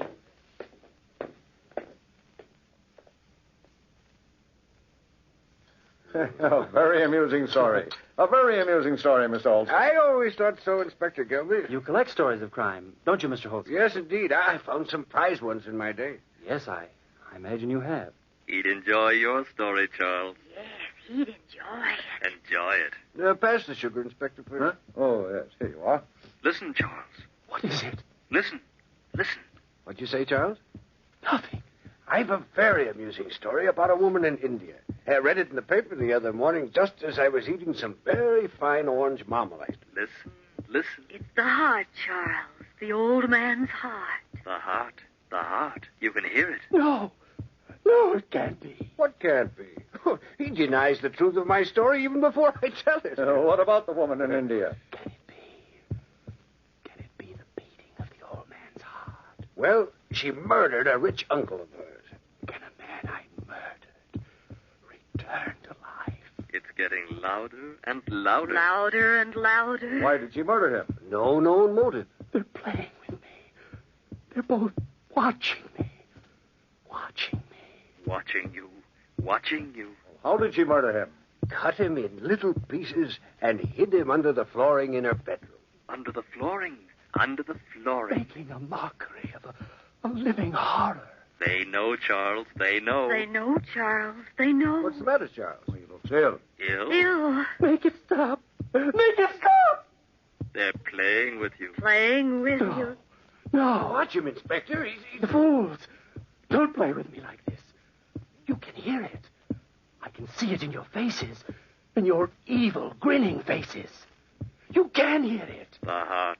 The telltale heart. Return from death. Admit you can hear it. It's becoming louder and louder. Louder and louder. Louder. Stop it. I admit the deed. I admit I murdered my uncle last night. Only for the love of God. Make his hideous heart stop beating. You murdered? Yes, I murdered him. Tear up the plank underneath his chair. Rescue the body.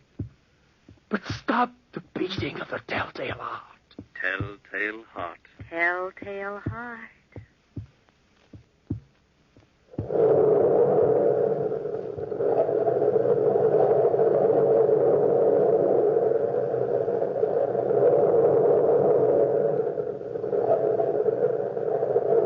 From the time-worn pages of the past, we have brought to you the story, The Telltale Heart.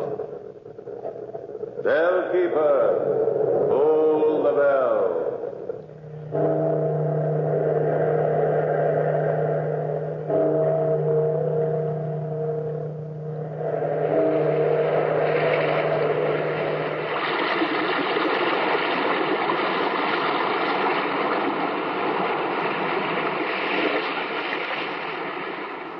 From the time-worn pages of the past, we have heard another immortal tale in The Weird Circle.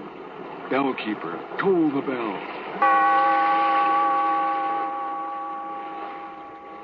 Be here in this lonely cave by the restless sea once again next time for another immortal tale in The Weird Circle.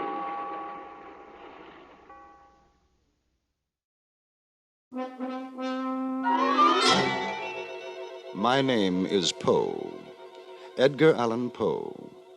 I write stories.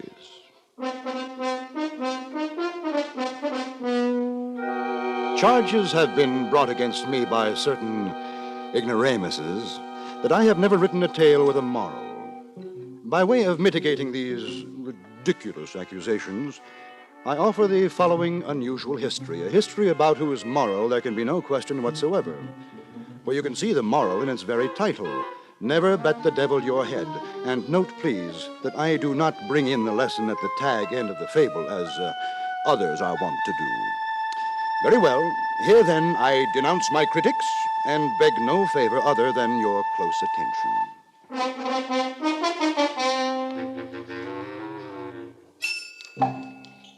From Hollywood, the CBS Radio Workshop, dedicated to man's imagination, the theater of the mind.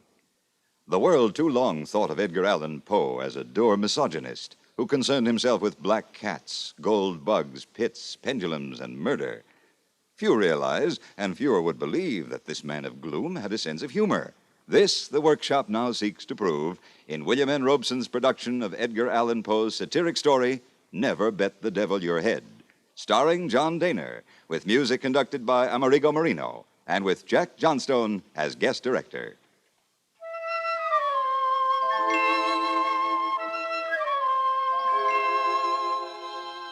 It is not my design to vituperate my deceased friend, Toby Dammit. He was a sad dog, it is true, and a dog's death it was that he died. But he himself was not to blame for his vices. They grew out of a personal defect in his mother. I recall a conversation I had with her when Toby was a mere babe in arms. Duties to a well-regulated mind, Mr. Poe, are always pleasures. It is my duty, and therefore my pleasure, to see that as quickly as possible my son learns the difference between right and wrong. But must you flog him so, Mrs. Dammit? Babies, like tough steaks, are invariably the better for beating.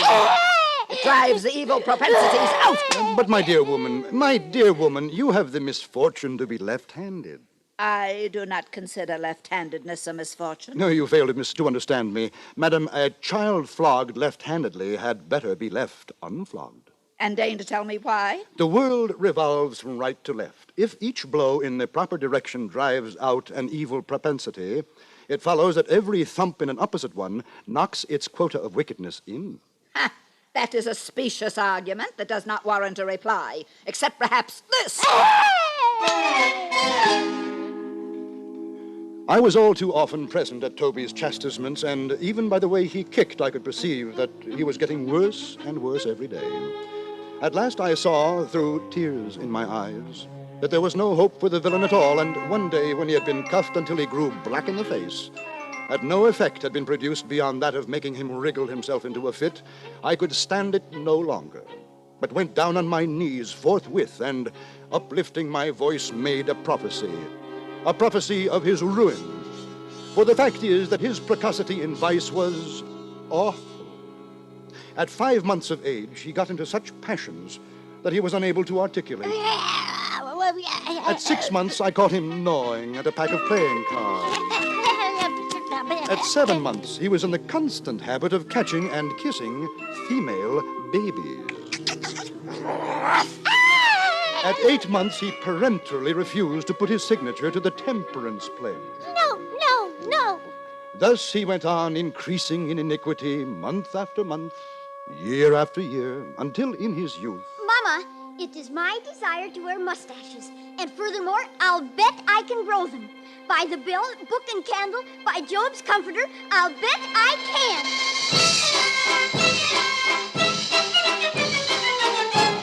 As you see, he had even contracted a propensity for cursing and swearing, and for backing his assertions with bets. Not that he actually laid wagers. No, I will do my friend the justice to say that he would as soon have laid eggs.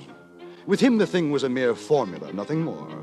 You see, he was detestably poor, another vice which the physical deficiency in his mother had entailed upon him. And this was the reason, no doubt, that his expletive expressions about betting seldom took a pecuniary turn. It was usually, "I'll bet you what you please," or I'll bet you what you dare," or "I'll bet you a trifle," or else, more significantly still, "I'll bet the devil my head." At all events, through this most ungentlemanly practice, the ruin which I predicted for Toby Dammit overtook him at last. For indeed the fashion had grown with his growth and strengthened with his strength, to the point that when he finally came to be a man, he could hardly utter a sentence without interlarding it with a proposition to gamble. Devil me, Mr. Poe. It is and remains my contention that these United States shall serve as an arrow to the target of liberty. My wager on that, sir. I'll bet you what you please. Toby, this habit of yours is an immoral one, and I feel constrained to tell you so. Pish-posh, Mr. Poe. It is vulgar. I beg you to believe me. Twaddle. It is discountenanced by society. I say nothing but the truth. Tush. Gambling has been forbidden by an act of Congress. I entreat you, I implore you. Utter foolishness. Then, by heaven, I shall have to knock some sense into you.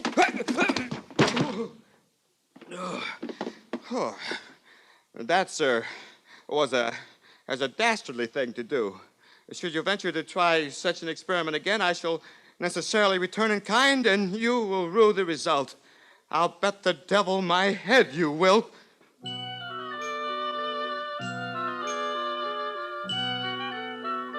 Yes, there it was again. The quintessence of his abominable expressions. "I'll bet the devil my head." But there was nothing more I could do. I quit the scene in desperation and in sorrow. However, I could not evade the fact that Mr. Toby Dammit's soul was in a perilous state. I resolved to bring all my eloquence into play to save it. I vowed to serve him as St. Patrick, in the Irish Chronicle, is said to have served the toad. That is to say, awaken him to a sense of his situation. So, I addressed myself to the task. I remonstrated with him, but to no purpose. I demonstrated in vain. I entreated, he smiled. I implored, he laughed. I preached, he sneered. I threatened, he swore. I pulled his nose. He blew it. And once again... I'll bet the devil my head that taught you a lesson. Toby, have you considered the gross impropriety of a man betting his brains like banknotes? Should I? Adopted this mode of wager, "I'll bet the devil my head," with a pertinacity and exclusiveness of devotion that displeases me no less than it surprises me. Now, the truth is... I'll bet the devil my head I'm going to get another lecture from you. The truth is, there is something in the air with which you are wont to give utterance to this offensive expression, something in your manner of enunciation which, for want of a more definite term, I must be permitted to call queer. Oh? It is your soul I am considering, Toby. Otherwise, you must believe this. I would not be speaking to you of these matters when I am so aware of your distaste for them. For some moments he remained silent, merely looking me inquisitively in the face, but presently he threw his head to one side and elevated his eyebrows to a great extent. Then he spread out the palms of his hands and shrugged up his shoulders. Then he winked with the right eye. He repeated the operation with the left. Then he shut them both up very tight. Then he opened them both so very wide that I became seriously alarmed for the consequences. And applying his thumb to his nose, he made a disgusting, indescribable movement with the rest of his fingers. Finally, setting his arms akimbo, he condescended to reply. Mr. Poe, I would be obliged to you if you would hold your tongue. I wish none of your advice. I despise your insinuations, equivocations, adumbrations. In short, sir, your entire peroration. I am of sufficient age to take care of myself. Or is it your misconception to consider me still an infant? Sir, do you mean to impugn my character? Is it your intention to insult me? Are you a fool, sir? Tell me, is your maternal parent aware of your absence from the domiciliary residence? I beg you. I put this question to you as a man of veracity, and I will bind myself to abide by your reply. I demand, once more, does your mother know you're out? Your confusion betrays you. I'll bet the devil my head she does not. And so I bid you, Mr. Poe, good day. He left my presence in quite undignified haste. It were well for him that he did so. My anger had been aroused. For once, I would have taken him up on his insulting wager, bet the devil my head indeed. And I would have won for Satan, Mr. Dammit's little head, because, you see, the fact is my whereabouts was known by my mother. Ah, well, it was in the pursuance of my duty that I had been insulted, so I bore the insult like a man.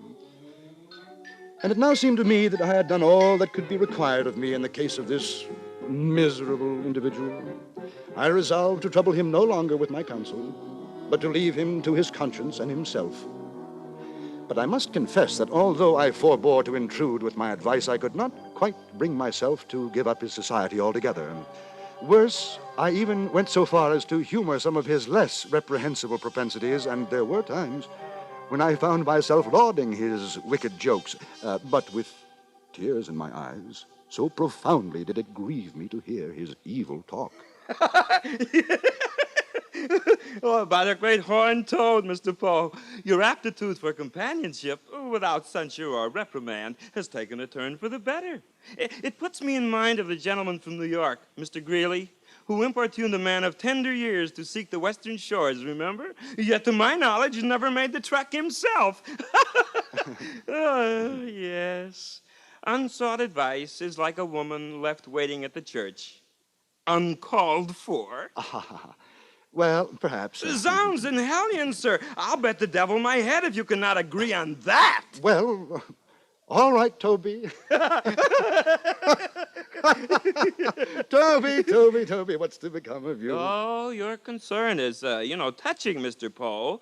But it smacks of your former attitude, and I shall have none of it. None, I say. Come, it's too fine a day to spend it on peradventure and mayhap pursuits. Let us stroll the roadside and the country lane, commune with nature in her pristine glory, seek the unfettered pleasures of the here and the now. Well, sir? Very well, Toby.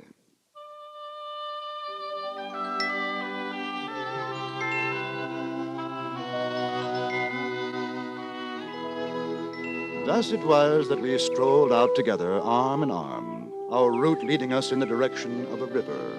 Ah, there, Mr. Poe. You see, beyond the stream, that field of fluorescence. Would not the Roman goddess herself exclaim over its perfection? It is beautiful. Beautiful? By the sons of Saul, your words make a beggary of faultless grandeur. My friend, your jaundiced eye requires closer appraisal, and your stopped-up nose a clearer whiff. But it's only a field of trees and flowers. I can see it very well from here. Stuff and nonsense. If you possessed a wit of perspicacity, that same jaundiced eye would indicate a covered bridge within a stone's throw. We shall cross it, go beyond it, and wander lonely as a cloud, to steal a phrase from one of the English greats. Come now. The bridge was roofed over by way of protection from the weather, and the archway, having but few windows, was thus uncomfortably dark and echoed resoundingly. As we entered the passage, the contrast between the external glare and the interior gloom struck heavily upon my spirits. Not so upon those of the happy Dammit, who offered to bet the devil his head that I was hipped. He seemed to be in unusual good humor. He was excessively lively, so much so that I entertained I know not what of uneasy suspicion. A certain species of austere Merry Andrewism seemed to beset my friend, and caused him to make quite a tomfool of himself.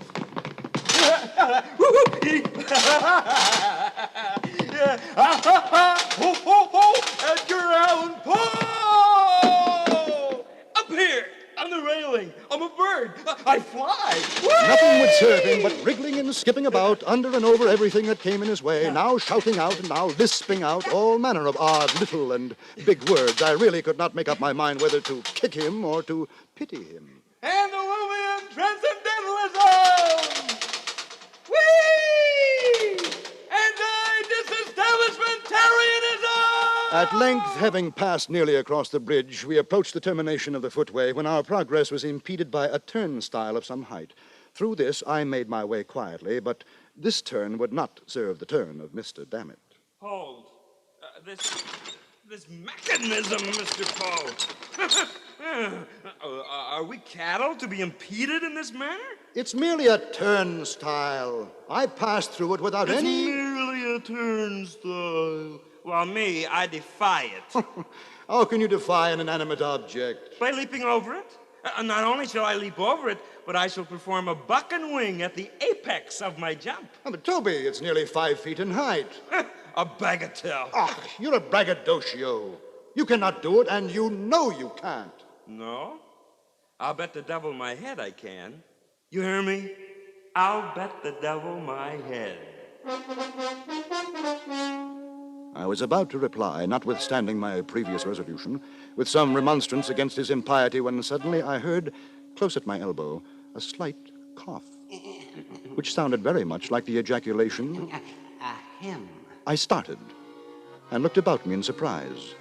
My glance at length fell into a nook in the framework of the bridge, and there upon the figure of a little old gentleman of, shall we say, venerable aspect, yes, and of reverend appearance, for he not only had on a full suit of black, but his shirt was perfectly clean, and the collar turned very neatly down over a white cravat, while his hair was parted in front like a girl's. His hands were clasped pensively together over his stomach, and his 2 eyes were carefully rolled up into the top of his head. Upon observing him more closely, I perceived that he wore a black silk apron over his small clothes, and this was a thing which I thought very odd. Before I had time to make any remark, however, upon so singular a circumstance, he interrupted me. To this second observation, I was not immediately prepared to reply. The fact is, remarks of this laconic nature are nearly unanswerable. I am not ashamed to say, therefore, that I turned to Mr. Toby Dammit for assistance. Dammit, what are you about? Don't you hear? The gentleman says, ahem. I looked sternly at my friend while I thus addressed him, for, to say the truth, I felt particularly puzzled. And when a man is particularly puzzled, he must knit his brows and look savage, else he looks like a fool. Toby, damn it! Although this sounded very much like an oath, believe me, nothing was further from my thoughts. Damn it! The gentleman says, ahem! I do not attempt to defend my remark on the score of profundity. I did not think it profound myself, but I have noticed that the effect of our speeches is not always proportionate to their importance in our own eyes. But if I had knocked Toby on the head with the turnstile itself, he could hardly have been more discomfited than when I addressed him with those simple words. You don't say so. Are you quite sure he said that? Well, at all events, I'm for it now, and may as well put a bold face upon the matter. Here goes, then. Strangely, the little old gentleman seemed pleased. God only knows why. He left his station at the nook of the bridge, came forward with a gracious air, took Dammit by the hand, and shook it cordially, looking all the while straight up in his face with an air of the most unadulterated benignity it is possible for the mind of man to imagine. Finally, he spoke. Well, Toby Dammit. That's right, good sir. And what think you of my assertion and my wager? That you can leap the turnstile? Correct you are, and perform with consummate skill a buck and wing at the apex of my leap. I am quite sure you will win your wager, damn it, but we are obliged to have a trial, you know, for the sake of mere form. A trial, you say?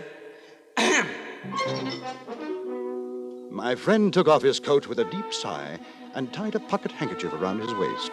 He produced an unaccountable alteration in his countenance by twisting up his eyes and bringing down the corners of his mouth.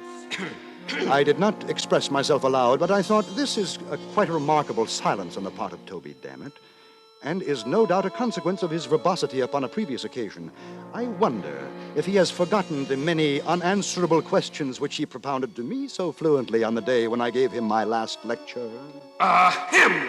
The old gentleman now took him by the arm and led him more into the shade of the bridge, a few paces back from the turnstile. My good fellow, I make it a point of conscience to allow you this much run. Wait here till I take my place by the stile, so that I may see whether you go over it handsomely And don't omit any flourishes of the buck and wing. A mere form, you know. I will say 1, 2, 3, and away! And mind you start at the word away. The little gentleman stood there a moment, looking quietly at Toby as though appraising him. Then he turned, walked away, and took his position by the stile. Again he paused a moment, as if in profound reflection, then looked up and smiled very slightly, tightened the strings of his apron, and took a long, long look at Dammit. I thought to myself, what right has the old gentleman to make any other gentleman jump? Who is he? If he asks me to jump, I won't do it, and that's flat, and I don't care who the devil he is.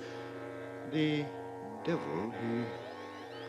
But what I said, or what I thought, or what I heard, occupied only an instant. The black-suited little man gave the word as agreed upon. 1, 2, 3, and away! I saw Toby run nimbly and spring grandly from the floor of the bridge, cutting the most awful flourishes with his legs as he went up.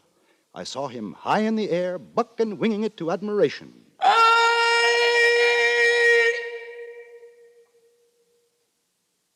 I thought it a singular thing that he did not continue to go over, but the whole leap was the affair of a moment.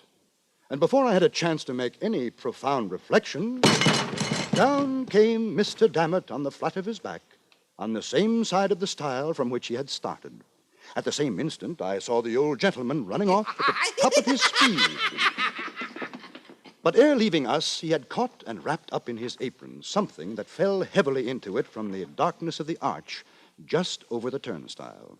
At all this, I was much astonished, but I had no leisure to think, for Mr. Dammit lay particularly still, and I concluded that his feelings had been hurt and that he stood in need of my assistance. I hurried up to him and found that he had received what might be termed a serious injury. Quite serious. Quickly, I threw open an adjacent window of the bridge, and the sad truth flashed upon me. About 5 feet above the top of the turnstile, there extended a flat iron bar that served to strengthen the structure. With the edge of this brace, it appeared evident, the neck of my unfortunate friend had come precisely in contact. And alas, the truth is, he had been deprived of his head. He did not long survive his terrible loss. Despite the efforts of the physicians, he grew worse and, at length, died. So I bedewed his grave with my tears, worked a bar sinister on his family escutcheon, and assumed the general expenses of his modest funeral. Exit Toby Dammit. Toby Dammit, a lesson to all riotous livers, and proof absolute of my initial assertion that every tale should have, must have, does have a moral.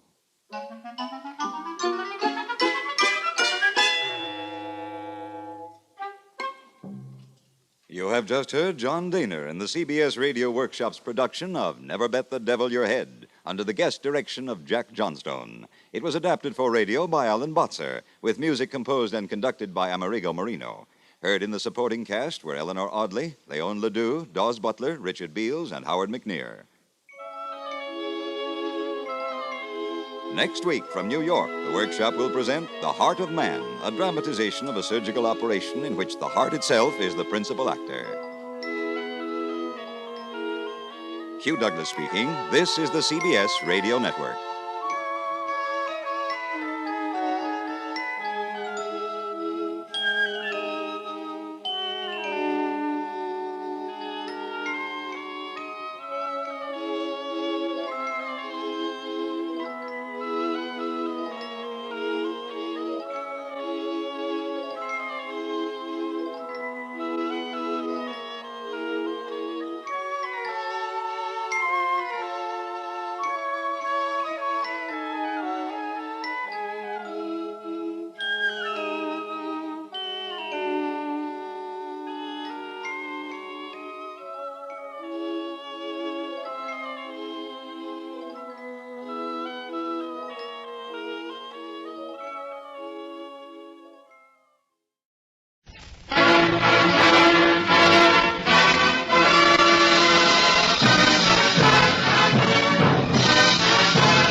This is the NBC University Theater, presenting another in our series of radio plays based on the world's great stories.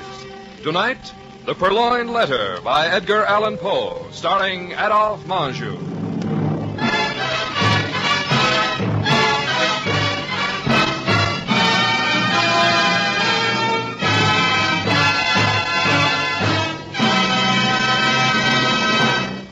The tales of Edgar Allan Poe are largely a blend of the mysterious, the mystical, and the macabre, with the accent perhaps on the latter quality.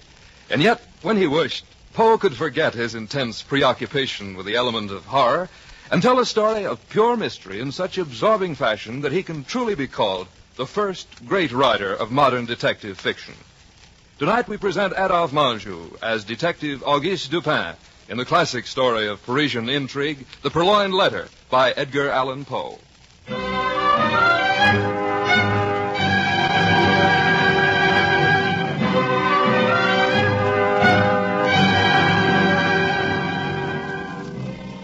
This is Edgar Allan Poe. The tale I wish to relate to you now is another instance of the work of my amazing friend, Monsieur Auguste Dupin. You will, I have no doubt, remember Dupin as the man who solved the grisly murders in the Rue Morgue and that of Marie Roget. I will spare you tonight any such further instance of tragic death. But even in this case of which I speak now, I cannot but feel that the solution at which Dupin arrived would have been beyond the powers of any other man I have ever known. But to begin the tale at what seems the logical place.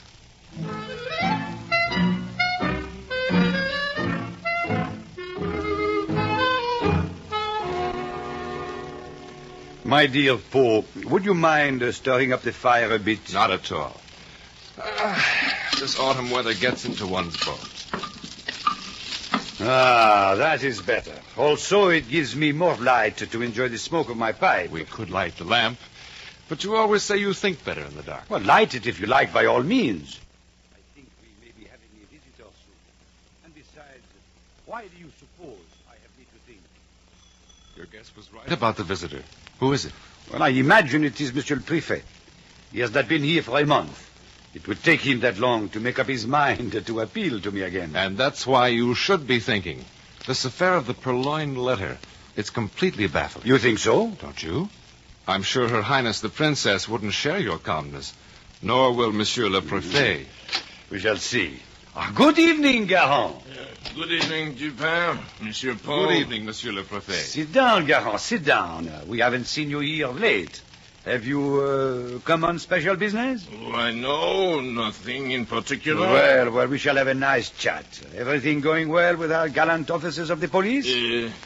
Quite well. But, Monsieur Guérin, what of the letter? Have you found it? Ah, Monsieur Poe, you force me to speak.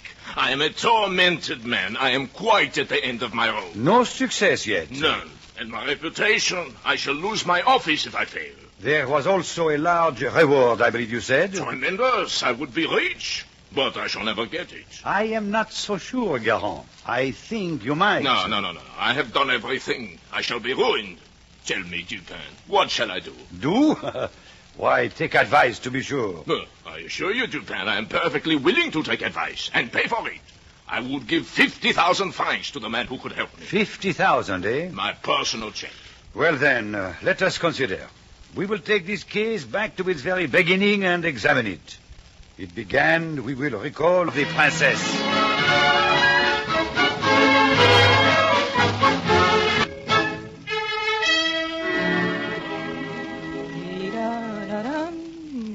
Here is a letter, Your Highness. It has just been brought by messenger. Thank you, Marie. Who is it? Marie, will you go into the wardrobe and find my other dancing slippers? These pain me. At once, Your Highness. I bring them right away. My most dearly beloved, I am here at my estate, knowing that it is wisest, but I am as one in exile. Every moment I spend away from you is an aeon spent in purgatory. Why does he write this way? It is too dangerous. I remember so clearly the look in your eyes on the day I left because...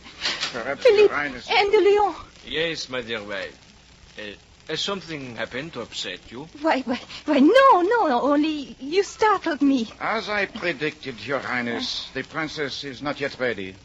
Perhaps we might have a few more words. There is nothing more to be said, De Leon. I shall never agree to this tax you propose. It is robbery. Louise, make haste. You know how you had to miss the first dance at the ball. What was that you were reading as we came in? Nothing. It's only an unimportant letter from some nobody in the provinces. Well, then, put it down and make ready. Yes, of course. I perceive that our princess will be once again the loveliest lady at the ball. You are too flattering, Comte de Leon. Not at all. Your Highness must pardon my intrusion into your boudoir, but I was in the middle of a discussion with your honored husband. Apologies do not sound well from you, Monsieur le Comte. In my humble position as Minister of Finance... In your humble position as Minister of Finance, De Leon, you contrive never to give me a moment's peace. But since your Highness opposes me on every measure... Enough of that, De Leon. You will handle the matter exactly as I have ordered. Very well, then. I will make a memorandum to that effect, lest I forget. By the way, Your Highness, you will not mind if I scribble it on the back of this piece of waste paper from the table? Monsieur le Comte. Oh, 1,000 pardons. I thought you said the note was worthless. It is perhaps something Your Highness wishes to treasure? Why, no, of course not. Ah, good. Well, au revoir. I trust we shall meet again at the ball.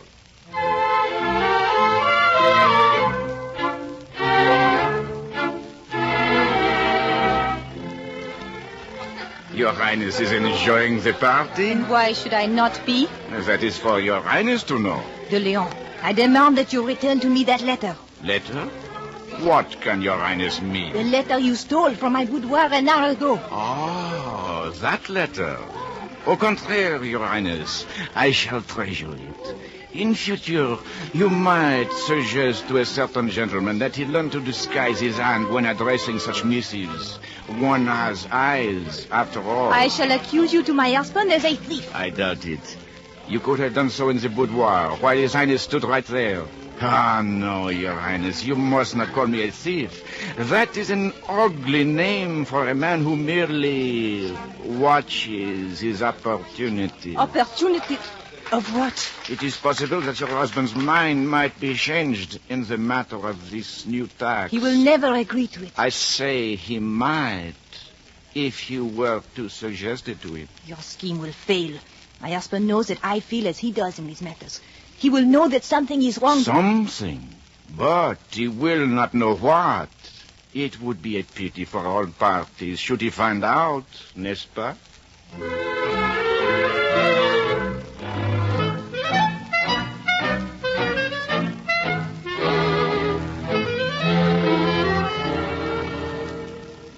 It was nearly a year thereafter, Monsieur le Préfet, that you honored me with your first call.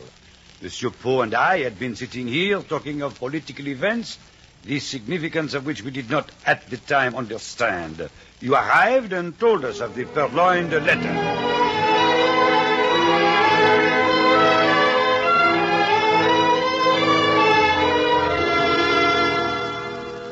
The business, as you see, is very simple, and I've no doubt we can manage it ourselves. But I thought you and Monsieur Poe might well like to hear of it, Dupin, since it is so very odd. Simple and odd? Why, yes. In fact, we've been puzzled because the whole thing is so simple. And yet it baffles us. And the reward offered is prodigious. Perhaps the whole thing is a little too plain. You and your strange notions, Dupin. But now to the matter. It is clear that the letter is still in De Leon's possession. How do you know that? Why, if he had used it or disclosed its contents, he would no longer have his power over the royal personage whose honor he threatens. Poe and I were just speaking of the rapid ascendancy of De Leon's faction in the court. This explains it. You proceeded, then, on the assumption that the minister still has the letter. Precisely. Now, for the last 3 months, the minister has often been away from home all night. In that time, my men and I have completely ransacked his home. It is impossible that we should have missed it. He could not, I suppose, be carrying it with him. Out of the question. We have posed as robbers and waylaid him twice to search him. Well, he must have expected that. What was the appearance of this letter? Oh, an ordinary one. except, of course, for the small red crest embossed on it. Folded twice over, the address in a large, bold, masculine hand, the paper heavy. Very good. Tell me, Garam, how have you gone about searching the house? Well, we took our time. We looked everywhere. We searched the drawers. To us, of course, there is no such thing as a secret drawer. We probed the cushions with needles, took the tops from the tables. Why that? It is possible, Monsieur Poe, to bore a hole in a table leg or the top of a bedpost and hide something inside. But the legs of the chairs... You didn't take all the chairs apart. We did better. We examined the jointings of every piece of furniture with a microscope. The smallest bit of gimlet dust would have looked as large as an apple. You looked behind the mirrors, of course? Look, the mirrors, the carpets, the paper on the walls, the binding of the books, everything. Then you're making a mistake. The letter is not on the premises. He has sent it away. I fear you may be right. Nonsense. Of course it is there. He would have to be able to produce it at a moment's notice. But, Dupin, what shall I do? Look again. That is perfectly useless. It is the only advice I have to give you. Very well, then. I'll go again tonight. And you, too, shall come along. Take Monsieur Poe if you wish. But I fear the minister has placed the letter not merely out of sight, but out of mind. I shall search for it in my own mind right here.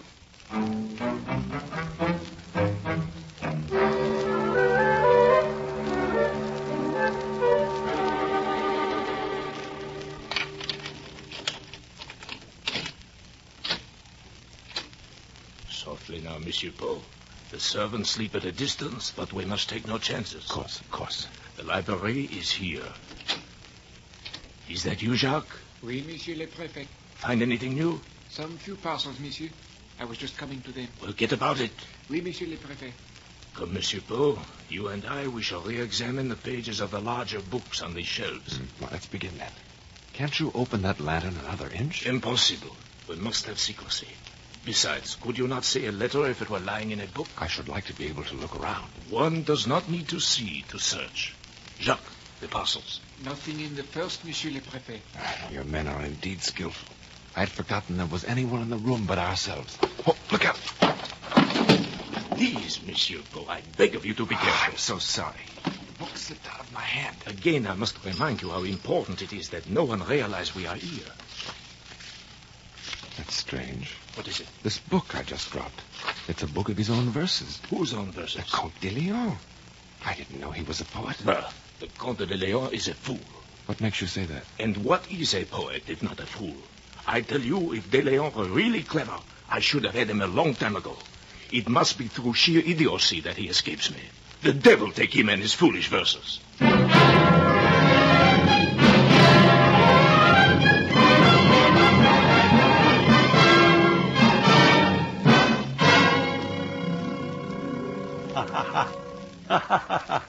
So Garand pronounced all poet fools, eh? I might well be offended at that if I chose.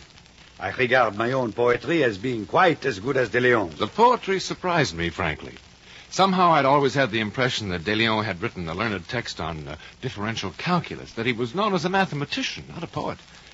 I suppose he has a brother who is the mathematician. You are mistaken.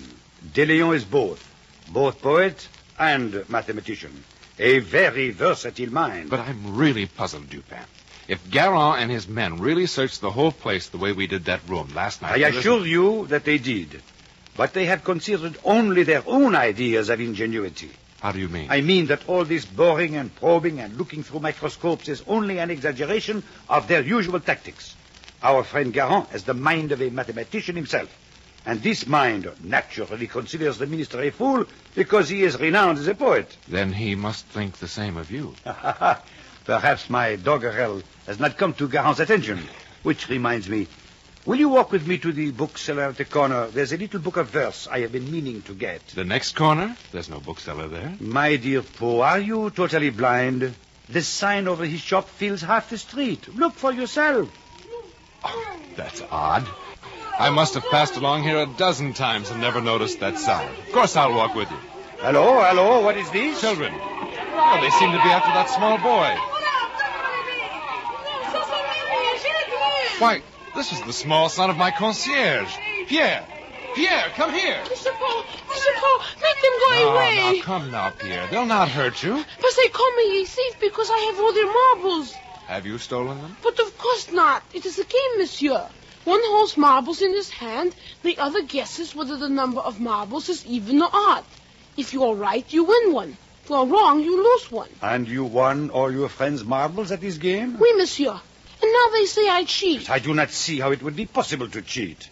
But you must have some principle of guessing. Yes, there is a way. I have only to know how clever the other boy is. Aha. Perhaps the first time I guess odd and lose. If he is very stupid, he thinks I will change my second guess to even. But I guess odd again, and of course I win. What if the other boy is not such a simpleton? Then he will start to change from even to odd. But he will realize that this is too simple a move to fool me. And so he remains even. Excellent. You know, I should like to test this theory. I have some coins here. Let us assume we have already played this game once, and the coins I held the first time were an even number. Well, what do I hold now? Come, why don't you make your guess? I do not know you, monsieur. You must tell me first how clever you are. I assure you, Pierre, Monsieur Dupin is the cleverest man in the world. Well, you exaggerate somewhat, Poe. But come, Pierre, what do I hold now? An odd number, monsieur. Well, Dupin? Your record is unbroken, Pierre. How did you guess? Monsieur Poe said you were very clever. Therefore, you would try to fool me by doing exactly what a very stupid boy would do. By simply changing from even to odd. You see, it's easy. As you say, Pierre. As you say, it is easy. Look here. Take these 3 francs and buy more marbles for your friends. It will put you back in their good graces. Run along now. Ah, merci, monsieur, merci. Au revoir, monsieur.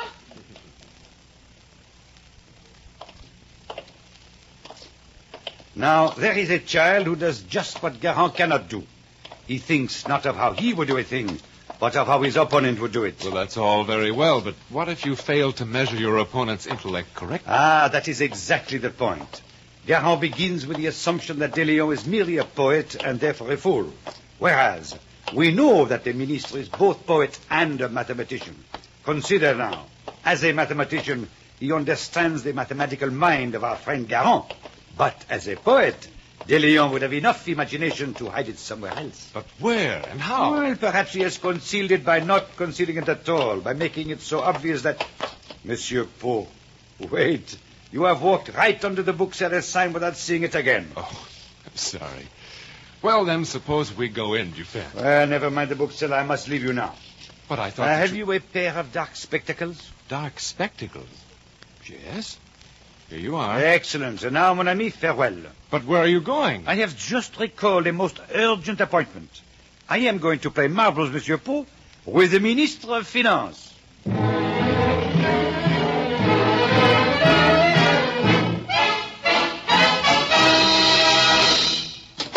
Well, Dupin, welcome. Sit down, won't you? Good morning, Monsieur de Leon. I'll just sit over here by the fire if you do not mind. Will you have coffee? Oh, thank you, no. I breakfasted some time ago. How I envy you men of energy who rise early. For myself, I think I was lazy in my cradle. One would of necessity get up ahead of you in the morning, de Leon. Still a wit, I see, Dupin. But to what do I owe the honor of your visit? Why, to nothing. I was merely passing by. Well, I am delighted to chat with you. Tell me, how does the world treat you? I trust those dark spectacles are not evidence of any difficulty? No, merely fatigue. I find they enable me to see more clearly. As you know, that is important in my profession. Quite. Yes, it seems to me I have heard of your clever work in connection with some rather notorious murders. I was perhaps able to help. It must have been a relief to our friend, Monsieur le Préfet, having you to do his thinking for him. A pity you have never been given a place at court. Such cleverness as yours would do well. Well, I consider one clever fellow to be quite enough for any court. If that is a compliment, it is too incorrect to be clear. Do you care for snuff? No, thank you. I have my own snuff box right here. Excellent snuff. I recommend the brand. I am unfortunately a creature of habit. I have always used the same brand. Charming library you have here, De Leon. Are you as ardent a collector as ever? I pride myself that no man in France has a better collection of verse and manuscript. Have you ever seen my original of Crébillon's Attrait? I must be under the pain of reminding you how you snatched that manuscript out from under my nose, just as I was preparing to add it to my own collection. My apologies. I'm afraid the auctioneer was a personal friend of mine. Friend of mine, I thought. Your friendship, it seems, was worth more to him. Ah, well, I shall repay you one day. I shall be on the lookout. Are you sure you will not take some refreshment? Quite sure. I am leaving directly. It has been a pleasure to see you, Dupin. I trust you will come soon again. It is always an honor to entertain a fellow poet and an old friend.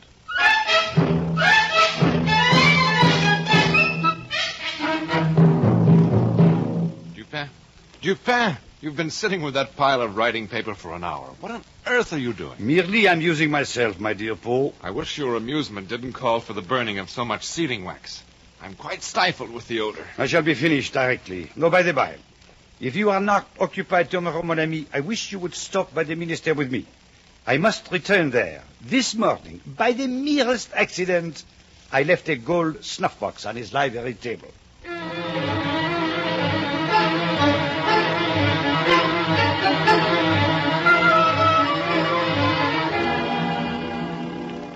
My dear Dupin, I am delighted that you took me so promptly at my word. Most ridiculously careless of me, De Leon. I seem to have left my snuff box with you yesterday. Why, yes, of course. It is here on the table. This is my friend, Monsieur Poe of the United States, Le Comte de Leon. A pleasure, Your Excellency. Ah, an American. I trust you are finding Dupin a satisfactory guide to the sights of our capital? A most superior guide, monsieur. It is fortunate that you returned, Dupin. I should like your opinion on a folio I have purchased. It was delivered this morning. I should be delighted to look at it. It is there on the desk. I am assured that it is unquestionably... Listen. What's happening? Upon my word, there seems to be some disturbance in the street. Those were shots. I don't understand. Open the window, monsieur. Let's see what it is. Indeed, yes. There. There. That man. He has a pistol. He's firing into the crowd. Why don't some of the men seize him? Discretion, Monsieur Poe. The fellow is obviously a lunatic. The gendarmes are coming at last. Yes, they've got him. What a peculiar thing. They're taking him off now. Dupin, what do you make of it? What is it? Is the excitement over? Well, you're a cool fellow. You mean you haven't moved from that desk through all of this? I was absorbed in this manuscript. Also, it pains me to look upon disorder. Well, and what do you think of my acquisition? Well, most interesting. I must beg your leave to come again and examine it more at leisure. Come, my dear Poe, we shall be going, before any more shooting starts. Yes, of course. Delighted to have made your acquaintance, Comte de Leon. And yours, monsieur? Au revoir, de Leon. Au revoir, monsieur. Dupin, a moment. What is it? Regardez, mon ami. You have once again forgotten your snuff box.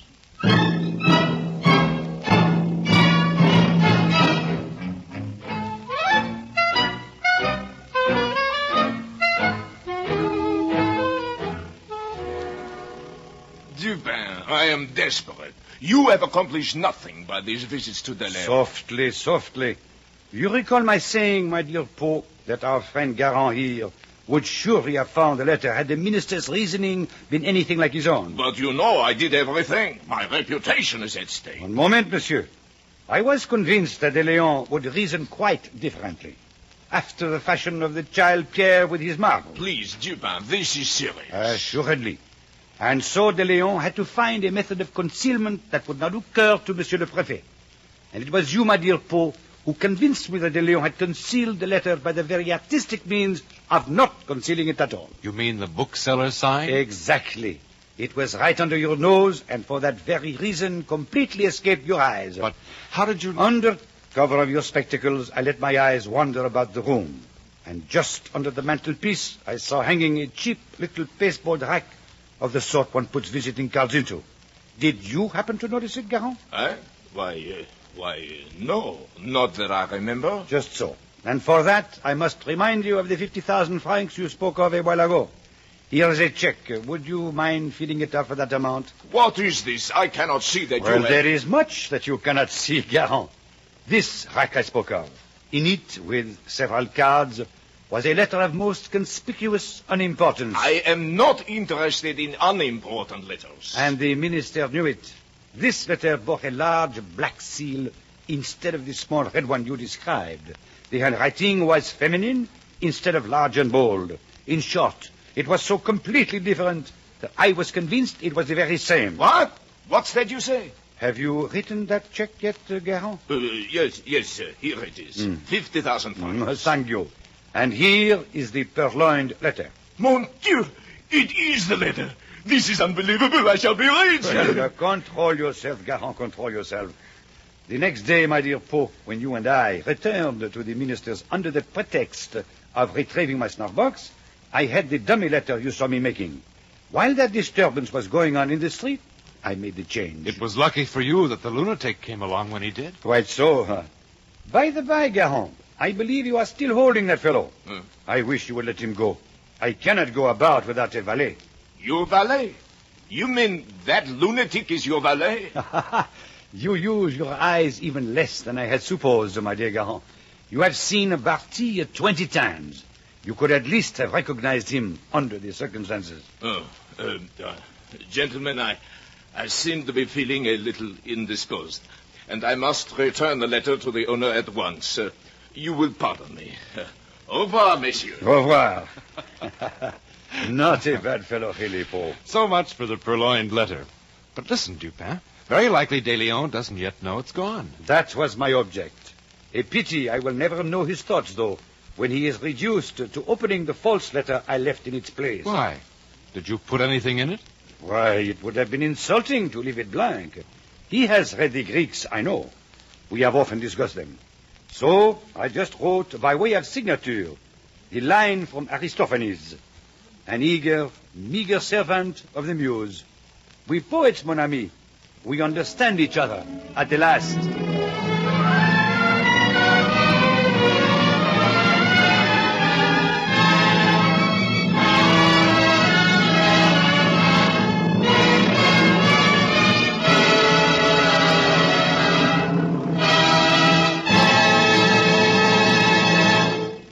The curtain of the NBC University Theater falls on another in our series of radio plays based on the world's great stories.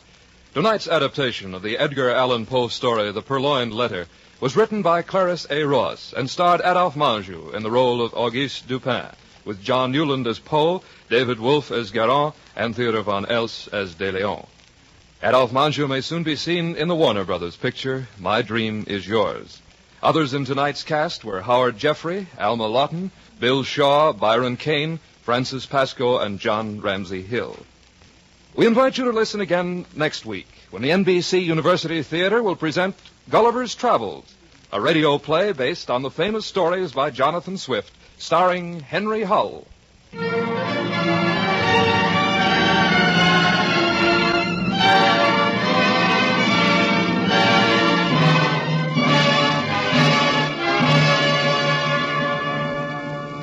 Tonight's production of The Purloined Letter was under the direction of Max Hutto. Original music was composed by Albert Harris and conducted by Henry Russell.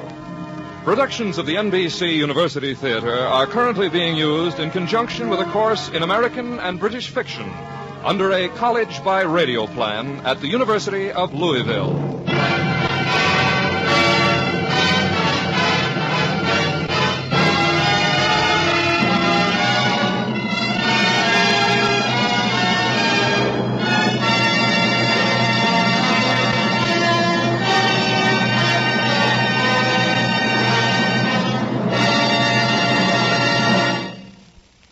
This program came to you from Hollywood.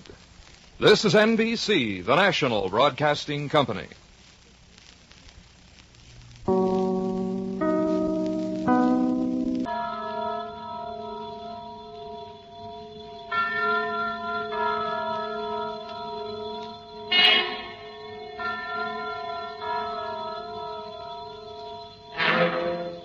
Appointment with Fear. This is your storyteller, the man in black. Here again to bring you another story in our series, Appointment with Fear. Edgar Allan Poe's story, The Pit and the Pendulum, adapted for broadcasting by John Dixon Carr. Jean d'Albret, Captain Jean d'Albret. Good fathers, gentlemen. We hear you, my son. I have been confined for many months in a dungeon. I have been tormented by nightmares. Our conscience one trusts. Pray silence, Fra Antonio. Even now I have no knowledge of where I am or to whom I may be speaking. You are speaking to me, my son. I am Fra Pedro d'Espila, prior of the Dominicans of Segovia, and Grand Inquisitor for all Spain. Is this the court of the Inquisition? It is. Then God help me. He will help you, my son, if you trust him. But I am a French officer. That is true. A soldier and creature of the arch-fiend Napoleon Bonaparte. But a French officer, nonetheless. A prisoner of war. By what right do you try me in this court? Let the clerk read the charges again. Follows. Imprimis that he is one Jean d'Albret, a captain of artillery in the army of Bonaparte, so-called Emperor of the French. This means nothing. As the prisoner says, it is no crime. Proceed. Item that on the 4th day of September in the year of our Lord 1808, the said Jean d'Albret did wed, espouse, and marry that most noble lady, the Donna Beatrice Valdez, niece and ward of the illustrious... One moment. Your Excellency spoke. Fra Antonio, was any cheat employed to trap this girl into marriage against her will? No. We have no actual evidence of any cheat. Was the girl of age? I believe so. Then wherefore is the prisoner here? This marriage was a deplorable thing, if you like. Bonaparte himself is almost at the gates of Madrid. His General La Salle menaces our city of Toledo itself. But lawful marriage, however regrettable, is no sin or crime. There are other matters in the indictment, I think. Then continue. But give us nothing that is not material. Item that on the 12th of October 1808, the said Jean d'Albret, being in command of a 5-gun battery of light artillery, did direct the fire of his guns against the Holy Church of St. Martha the Innocent, and thereby of his wicked malice destroyed the church utterly. Captain d'Albret, is this charge true? Yes, you admit it? Good father, hear what I have to say. The church blew up, I think. Would you boast of your sin, young man? It blew up because it was stored with kegs of gunpowder for your army. I had every right to fire on it. And that is all the defense you have to make. I tell you I had every right to fire on it. By military law. Is military law above God's law? I don't know. I did my duty. Long live the Emperor. Captain d'Albret, hear the sentence of this court. Had your offense been any except this, the Holy Office would have been merciful. Mark what I say. No man, however great his heresy, is ever condemned to be burnt in the fire. The fire. The fire. The fire. If he first recant and acknowledge the error of his ways. But for you, Jean d'Albret, there can be no mercy, no pity, no atonement. The only sentence of this court can be... Death. Death. Death. The secular or government arm to which we must release you has devised 2 ways of punishment in cases such as yours. You hear the tolling of bells? I hear them. It is the procession of the condemned going to the Auto de la Fe. Soon the yellow light of the flames will stream through the windows and flicker on floor and ceiling.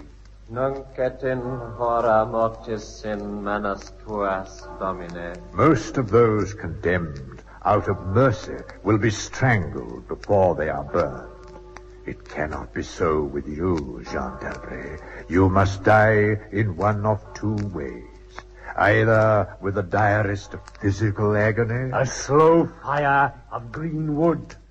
iced bandages about the head and heart, so that the fire does not approach too quickly. Be silent, Fra Antonio. I cry your pardon, Grand Inquisitor. Or else, Jean d'Albret, you must die in a certain other way. Have done with this. Pass your sentence and let me go. The law does not permit me to tell you now what this other way is. It must approach you slowly and force itself into your mind. It must stalk you like a tiger.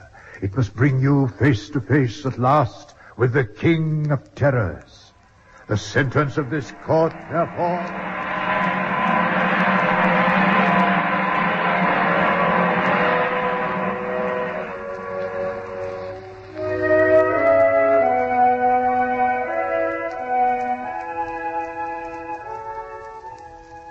I had swooned.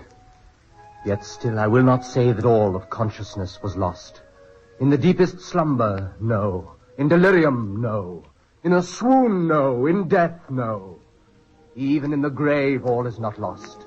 There are shadows of memory which tell me indistinctly of tall figures that lifted me and bore me in silence down, down, still down, until a hideous dizziness oppressed me like that descent into the earth. There was a vague horror at my heart because of that heart's unnatural stillness. Then this consciousness swam back to my wits again. Darkness. Stone floor and darkness. Oh, Beatrice. Oh, my wife. Did you call me, Jean? Beatrice, was that you who spoke? Yes, Jean.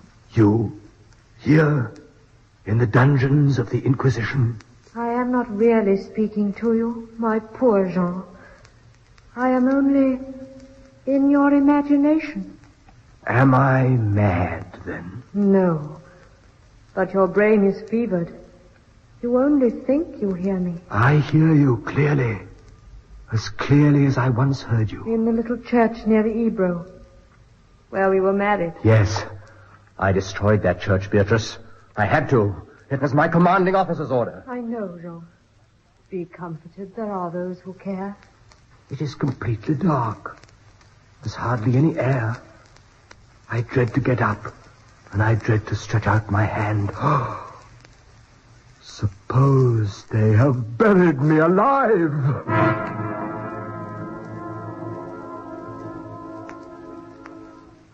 Courage. Can you stand up? I think so. Then walk. Walk as far as you can. Measure the limit of the cell. If this is not a tomb. You're right, Beatrice. As always. I'll try. Are you on your feet? Yes. Now pray for a poor devil who always meant well. One pace. 2. 3. 4. You are very weak, Jean. Rest a moment. Where are you now, Beatrice? In the flesh, I mean. You know that, Jean. In the old house by the olive grove. Scorned of my people. Yes, I know it. Each morning I climb to the hilltop and watch. Go on. Sometimes I think I hear gun wheels rumble in the hills, and long moving columns with the red dust rising about them. Go on. First come the heavy cavalry in plume-crested helmets, on their flanks wheeling like hawks, light hussars in blue and scarlet, and behind them in a glitter of bayonets as vast as light points in the sea. Rank upon rank, the long grey coats and tall bearskin caps of... The old guard and the Grand Army! It is only a vision, my dear one. They do not come. Will they ever come, Beatrice? I cannot tell. Then I must face what has been prepared for me. Beatrice. Yes, John? I tried to walk. I took some steps. 4 steps, yes. But in which direction? I can't remember. Are you facing in the same way? I don't know, perhaps. Then walk again. Try. Keep your hand in front of you. This robe impedes me, and the floor is treacherous with slime, but I'll try. 4 paces. 5. 6. 7. It can't be a tomb. 8. 9. Look out!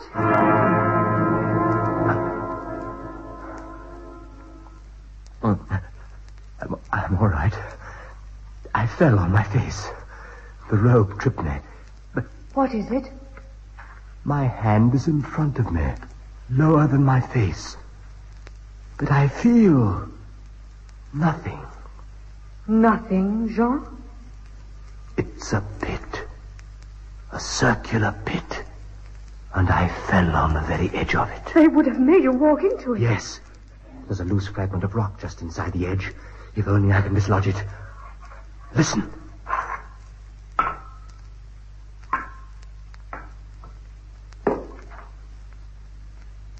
Water. There's something down there. Rats, it may be. Rats, yes, but something else. I heard it move. So did I. Accident saved me. They would have had me plunge there, symbolically, like the descent of the soul, to keep company with something else. And quick death forms no part of their plan. What is in the pit, Jean? I can't say. Did you say I was saved, Beatrice? Saved from the Inquisition? My torture has been merely postponed.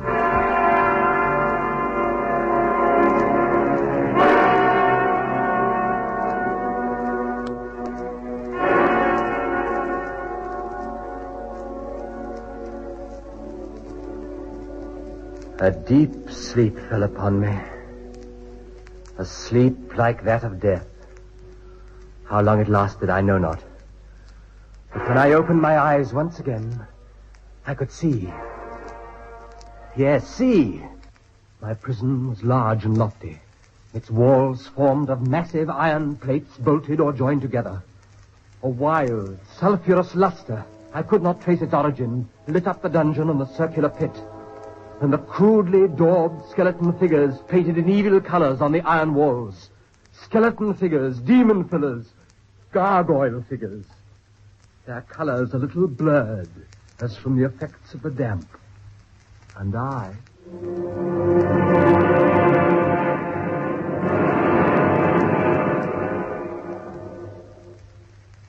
now lay on my back, and at full length on a low framework of wood. To this framework I was securely bound by a long fastening resembling a surgical bandage. Bound? But why? Why? Beatrice, look. Where? At the ceiling of the room. 30, 40 feet up. What do you see? I see, painted on the ceiling, a figure of Father Time. Anything else?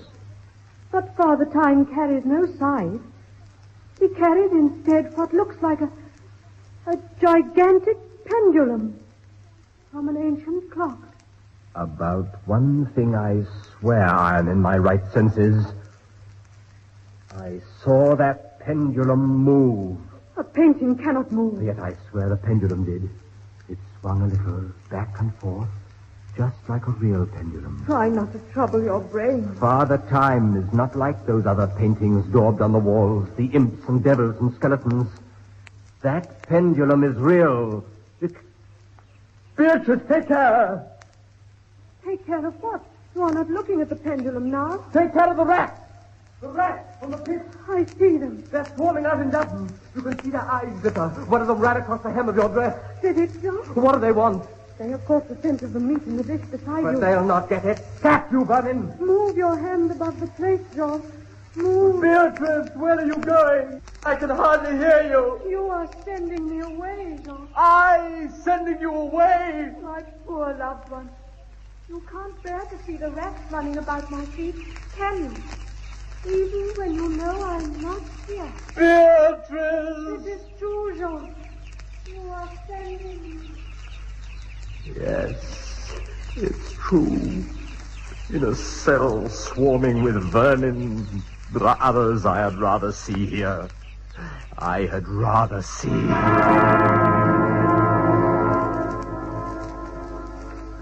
If you call me Captain Dalbray, then in spirit I am here. Who are you? Don't you recognize me? No. I am that second Inquisitor, Fra Antoni, whom you thought unfair at your trial. But we were not unfair. We administer the law. That is all.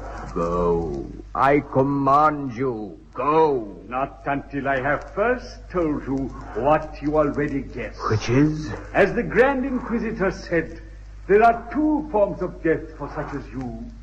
One, death with its direst physical torture.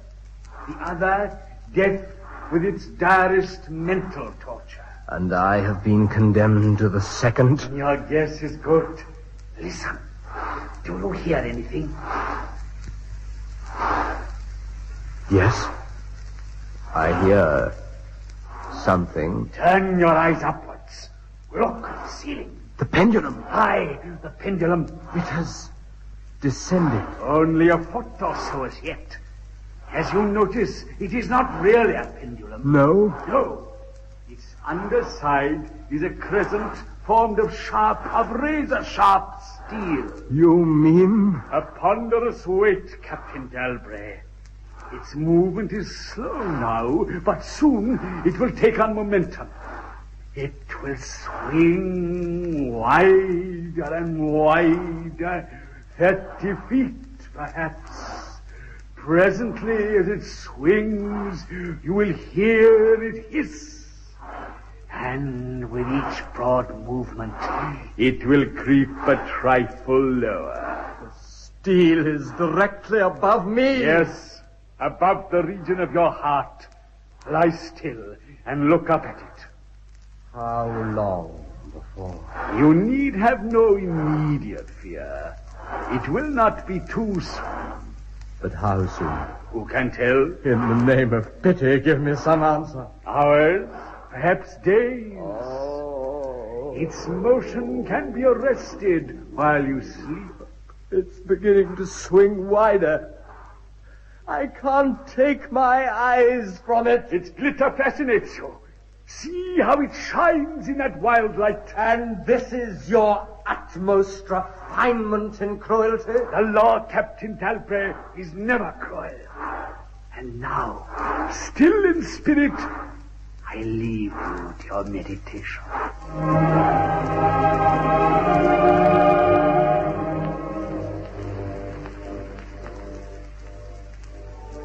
Minutes, hours, days. Down, steadily down it crept. Days passed. It might have been many days before it swept so closely as to fan me with its acrid breath. The odor of the sharp steel forced itself into my nostrils. To the right, to the left, far and wide. With the shriek of a damned spirit, to my heart, with the stealthy pace of a tiger. Down, certainly relentlessly down. I prayed. I wearied heaven with my prayer for its more speedy descent. I grew frantically mad and struggled to force myself up against that swinging, glittering death. Of no avail. Down, still unceasingly, still inevitably down. The sharp steel flashed past within 3 inches of my chest. And then, only then...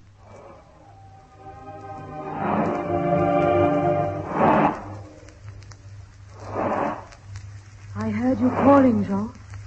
I am here. Here is a strange thing, Beatrice. I am quite calm. You are resigned, then? No, that is a strange thing, too. Even now I am not resigned. Is there no way out? How can there be? 10, 12 more vibrations and it will fray the serge of my robe. Only lightly, as a razor in a delicate hand. There will be many sweeps before it bites deep. I can't escape it. And yet... And yet? If I could only use my wits. You kept me away from you, Jean. You locked me out of your thoughts. If I am here only in your thoughts, why should I fear the rats? The rats? You open your eyes and your eyes blaze. What is it? The rats! Do they still swarm here? Across the floor and over the meat platter. They have taken nearly all your food. Yes, they are ravenous, and they have sharp teeth. Well? The meat is oily and spiced. If I take what remains of it, scatter, you vermin, and rub that meat on the bandages that hold me here. Try it, John, try it. It may be too late if I move my body a fraction of an inch up. Try it, I tell you, try. Look, they scatter as soon as I do try. But they are watching you. I can see their eyes glitter. They are creeping back. Can I stand those rats crawling across me? Can the flesh bear it? One of them has leaped on the wooden framework. Another follows. They are gnawing at the bandage. 7, 8 more sweeps of the pendulum. Does the bandage give way? A little. Lie still, lie still. 10, a dozen rats now. Is death, I wonder, worse than this disgust? A dozen sharp knives could do no better. The bandage has loosened to ribbons. If you move sideways, carefully, and drop to the floor. Beatrice, I can't move. My arms and legs are numb. There is no power. Feel has frayed your robe. A minute more will be too late. Try. Then, with all the strength that is in me, and the hatred I bear my enemies.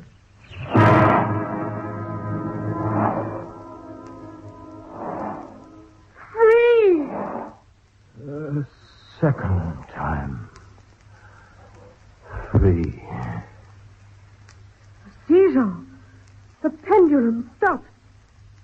They're drawing it back up through the roof. Each move I make is watched. You never doubted that. No. Yet with all they could do to you, they have failed twice. They will not fail a third time, my dear. There must be no more dallying with the King of Terrors. What else can they do? I can't say. See how the rats gnaw in silence at the bandage. To what food, I wonder, have they been accustomed in the pit? You escaped the pit? I escaped it once. Listen. What do you hear? A groaning, a grinding as of metal. It was only the cogwheels of the pendulum knife. I think not, Beatrice. Why not? It seemed to come from behind these iron-plated walls. It seemed to shake the dungeon as a mill wheel might shake it. Stand up, my poor Jean. Get up off your knees. I can't, Beatrice. I can't endure anymore. The paintings on the walls of this dungeon. The skeletons and imps and devils. They seem different. They are different. The colors sharpen and grow bright. The demon eyes glare. The skeleton hands outstretched. Don't you catch even yet the odor of heated iron? Heated iron? I am being much humbled, but I won't have you see me in tears. I order you to go. Jean, in the name of heaven. Yes, in the name of heaven, go.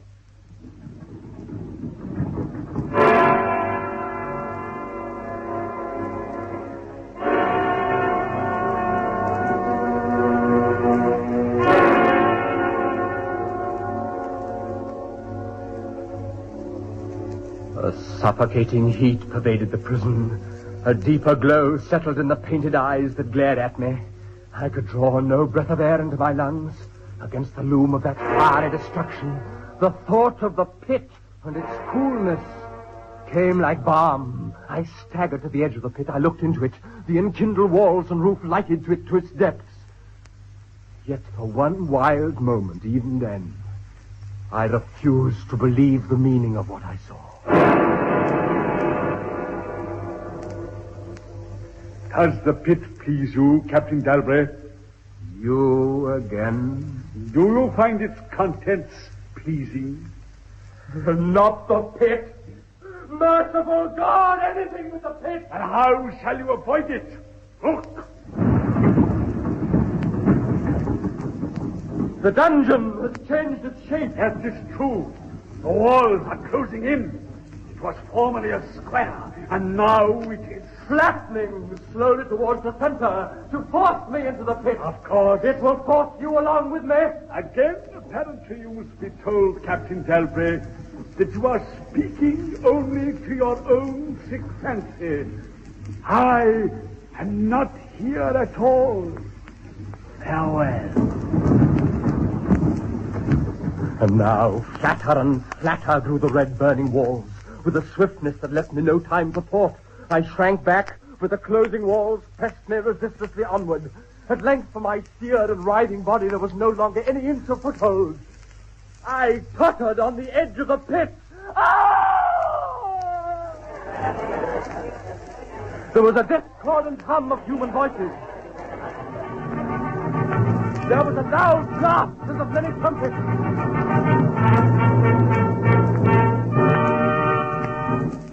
The fiery walls rushed back. An outstretched arm caught my own as I fell fainting into the abyss. It was that of General Lasalle. The French army had entered Toledo. The Inquisition was in the hands of its enemies.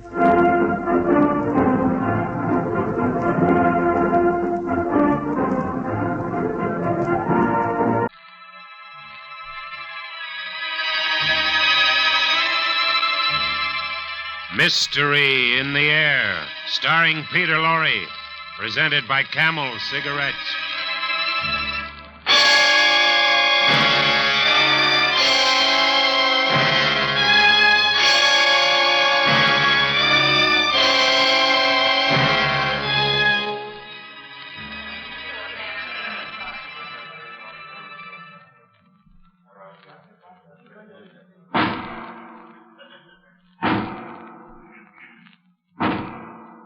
And it is the sentence of this court that you be hanged by the neck until you are dead. And may God have mercy on your soul.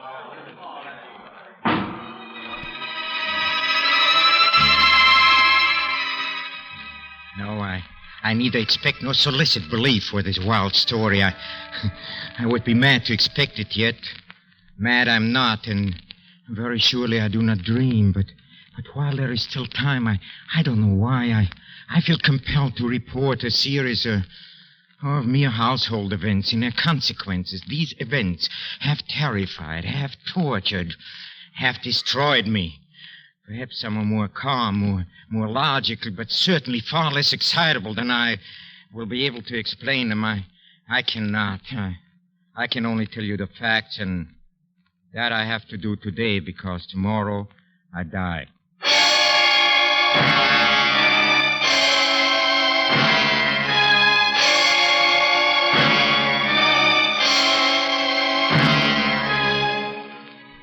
Each week at this time, Camel Cigarettes bring you Peter Lorre in the excitement of the great stories of the strange and unusual, of dark and compelling masterpieces culled from the four corners of world literature. Tonight, Edgar Allan Poe's immortal American classic, The Black Cat. Mystery in the Air, starring Peter Lorre. Brought to you by Camel Cigarettes.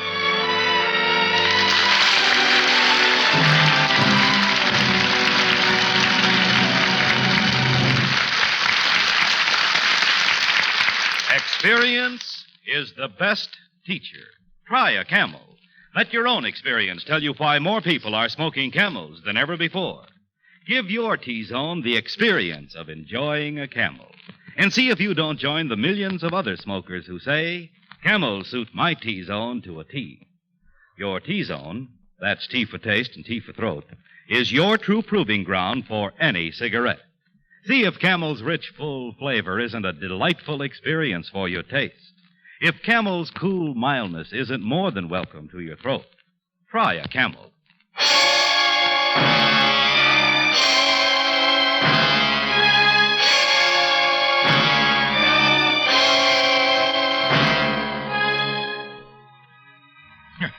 No, believe me, there was nothing, absolutely nothing in my childhood which forecast the terrible events that were to come. No, as a child, I was very gentle. I got along well with everyone, but most I liked animals, yes.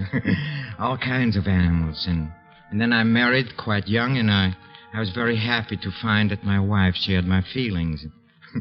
Very soon we had quite a collection. Oh, we had birds and goldfish. We had a dog and some rabbits, and we had a cat.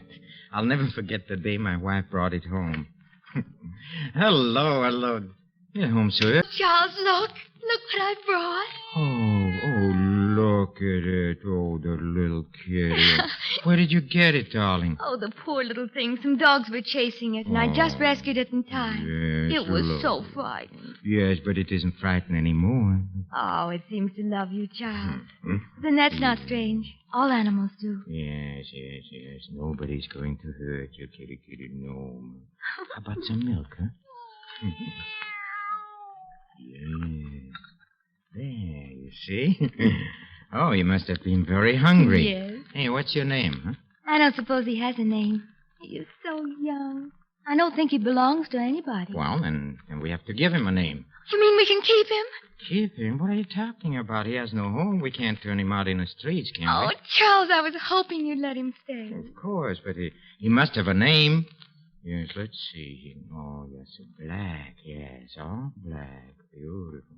Not a single white mark. Oh, I have it. He's as black as the devil. Let's call him Pluto. Huh? Yes, we'll call you Pluto.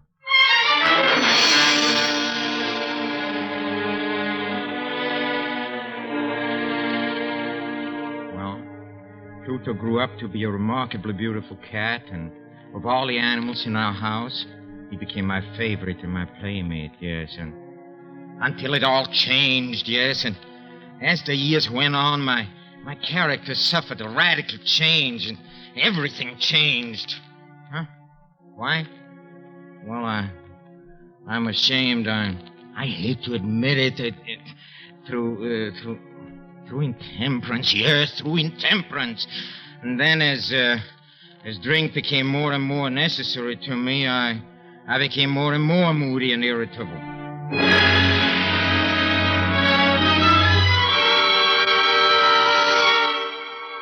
Charles?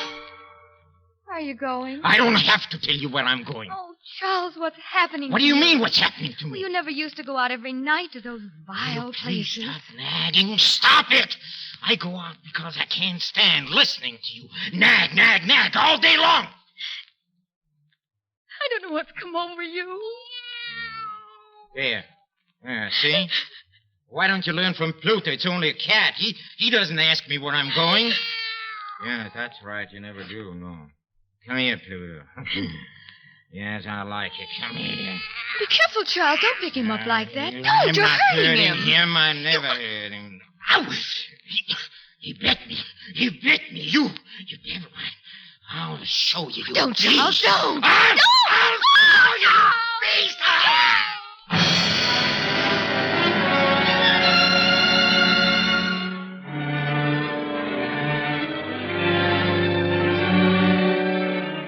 Yes, I hate to admit it, but I was so furious I kicked Pluto, and I kicked him again and hard, and... Well, the next morning I saw that his ear was torn, and I was filled with remorse for what I'd done. From then on, Pluto ran away in terror whenever I approached, and that in turn made me more and more irritated, and in the end it was sheer perverseness, nothing else, yes. Sheer and unexplainable perverseness that made me do what I did. Yeah. I blush to admit it, but one morning I strangled the poor animal. Yeah, I killed it only because I knew that it had loved me, and because it had given me no reason for offense. No, I'm offering no excuse. I'm only recounting what happened. Well, in the evening, I went to the inn as usual, and I came home very late, and I fell fast asleep with my clothes on. Then I was awakened suddenly. Hey, what's the matter here? Charles! Charles, wake up! Charles! What's the matter? There must be a fire. Yes, I smell smoke. Good heavens, it's our house. Oh. Our house is burning. Come on, darling, come. We'll be trapped. Come on, hurry up. Quick. The stairs are on fire. Everything. I can't. Don't talk, sweetheart. Perhaps I can get you through the flames. Don't breathe, darling.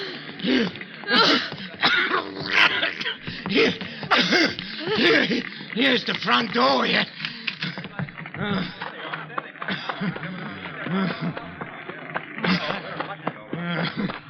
We made it. We're safe. Oh, Charles. Look, our house. Anybody else in there? No. Nobody else. It's just as well. Never could get them out now. Are you the owner? Yes. That was our house. Well, you haven't got much left then. We can't save it now. Stand back! Stand back, everybody! The roof's gonna fall in! Stand back! There it goes!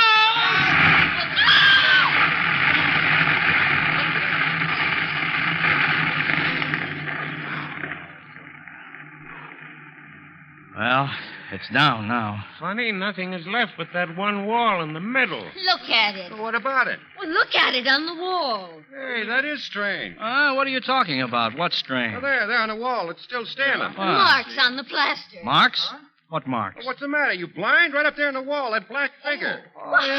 It looks like a cat. Yeah, it does. The smoke must have done it, but it certainly does look like a cat. What looks like a cat? There, and it's got one floppy ear. Who's got a floppy ear? Funny. That's really funny. Funny, huh? It's not funny. It is not funny at all, you hear? I know what it is. You know who it is? Yes, it's Pluto. I recognize him. Yes, there, see? His ear is torn, huh? Oh, you beast. That hideous beast. It's come back to haunt me. Leave me alone. You hear? I can't stand it. I can't. Get some water, somebody. This man's fainted.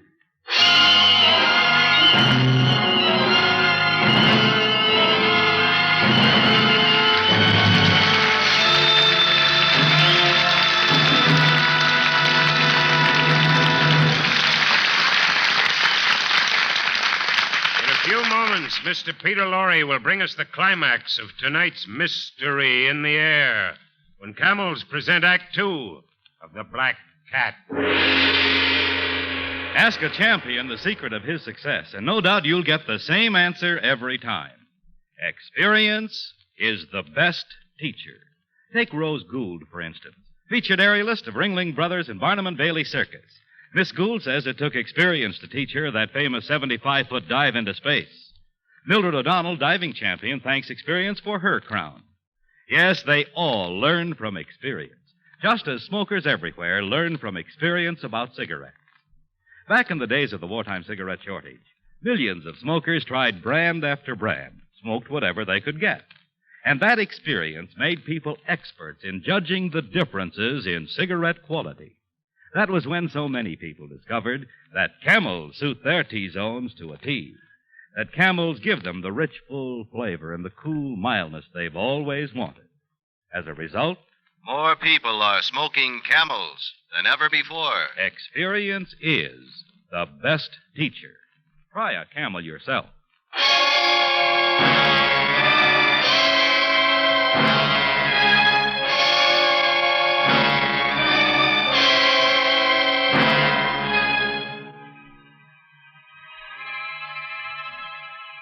The black cat is dead, killed by its master. The house is burned to the ground, with everything in it completely destroyed. Now the scene is the almost deserted, candle-lit tap room of a local inn. Don't you think you'd better go on home, sir?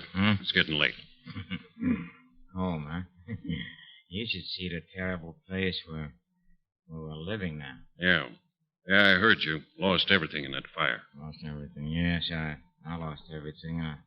I lost my house. I lost everything. Well, how about that black cat of yours you used to talk about all the time? Huh? What was his name?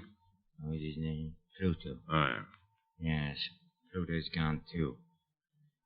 Why, I tell you, I miss him. I miss him very much. Huh. And if you miss him that much, why don't you get another cat? Give me a drink. It's getting pretty late, sir. I mean, well, won't your wife be expecting you? Give me a drink. Yes, sir. I'll have to fetch another bottle. Why don't I get another cat, huh? That's what he said. Well, why don't I? No reason I shouldn't. There's no reason to be in the deeps of despair just because of a cat. If I get another cat, maybe I'll be able to forget her. What's that? Oh, there's a cat now. Yes, it's sitting on top of the table. Black cat, huh? That's strange. I've been staring at that table for 5 minutes. I could swear there was no cat on it. Anyway, where did you come from, huh? Oh, you're a beautiful cat, yes. You're just as black as Pluto. Yeah, except you got a splotch of white on your chest. Yeah. That's right, yeah. Oh, yes, come sit on my lap, huh? Oh, yeah. Kitty, yes, you're a nice kitty. You're a nice cat. Yeah. I like... Here you are, sir. Where did this cat come from? Cat? Oh, yeah. A big one, isn't he? I don't know where it came from. Or how it got in, either, for that matter. Never seen it around here before. Don't know who it belongs to? No. As far as I'm concerned, it belongs to you if you want it. Can't keep it here. My wife doesn't like cats. Especially black ones. Don't like cats, huh? How stupid. Yeah. Say, I want it. Yes, sir. I want it very much. I'll take it home with me right now.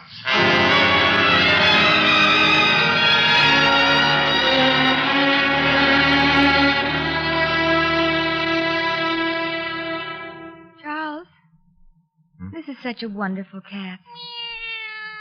Just since last week, it's made itself so much at home. Well, you'd think it had lived here always. Yes, I've noticed that. It reminds me so much of Pluto. Yes, but this one has a patch of white on its chest. Don't forget that. Yes, that's right, dear. But I can't help wondering. I wonder what ever became of Pluto. He disappeared the day of the fire. I know he disappeared, and... well, maybe he knew the house was going to burn down. Oh, see how it loves you. It's rubbing against your leg, just the way Pluto used to. Pluto! Stop talking about Pluto! Darling, I didn't mean anything. I'm sorry. I'm sorry, dear. I always talk about how much this new cat resembles Pluto. It just makes me nervous. Look, actually, there's hardly any resemblance at all, really. Except that they're both black. This one has a white patch on its chest and... Oh, the poor thing. Charles, look, his ear is torn. Huh? See? What? Here under the fur. Oh, I never noticed that before. Neither did I. Why, it's just the way Pluto's... I mean... Go ahead, say it. It's torn, yes. Just the way Pluto's ear was torn when I kicked him, huh? That's it, isn't it? Well, he must have been in a fight or something. But it's curious we didn't notice it. Curious, huh? You have no idea how curious it is. No idea. Get that cat out of my sight. Charles, you're mad. Get it out. How can you act that way about a poor dumb animal? Take it Especially out one of that here. loved you so much. Oh, now you frightened it, dear. Away from me, you hear me? The way you talk, anybody'd think you don't even like the poor Like cat. it, huh? Like it. I hate it. I tell you, I hate it. I hate it. I hate it.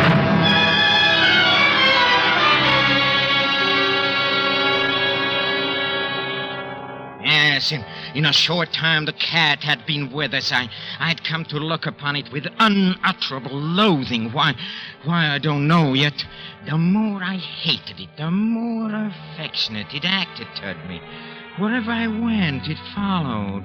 Whenever I sat down, it would spring upon my knees and cover me with its loathsome caresses, as if this were not enough. The white patch on its chest, which originally it had been very indefinite in shape, but gradually it assumed a very definite outline. Yes, the unmistakable and ghastly shape of the gallows.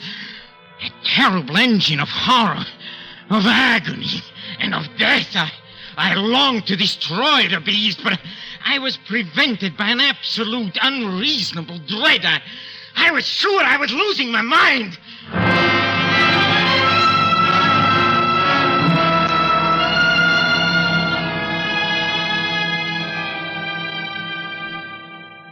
Charles, are you going out again? Yes, I'm going out. I don't know when I'll be back. Oh. Before you go, do you suppose you... Why, what is it? Will you help me bring up some wood from the cellar? Why do you always want more wood? The house is cold. You know I haven't been feeling well. I'm not strong enough to carry it myself. Strong enough. All right, come on, I'll help you. You might have thought of this before. Look out! What? Oh, that's Cat. That's that beast again. It's always under my feet. It tried to trip me on the stairs. Oh, no, I'm sure it did. I'll get rid of that beast once and for all. I'll get... Charles! Put down that crowbar. Get out of my way. No, stop. I say get out of my way. Let go of my arm. Please, Charles, you let don't go know what of you're my doing. arm. Are you going to let go? Oh, please. I said let go. Oh.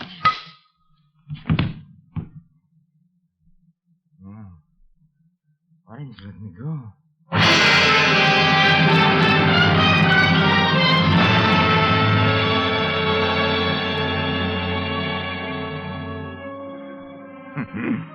Yes, she had fallen dead without a groan. My blind rage, my rage against the cat, I'd struck my wife and killed her. Well, nothing I can do about it now. All I could do was to set myself to the task of concealing the body. Yes, I thought and I deliberated, and then it occurred to me that, yes, in the Middle Ages, they used to wall up their victims, and I determined to do the same thing. Yes, behind the wall in a cellar. I managed to dislodge a section of bricks near the chimney, and in a hole behind them, I propped the body. Then I carefully laid the bricks back in their original position, and when I had finished, no one could have told that the wall had been disturbed at all.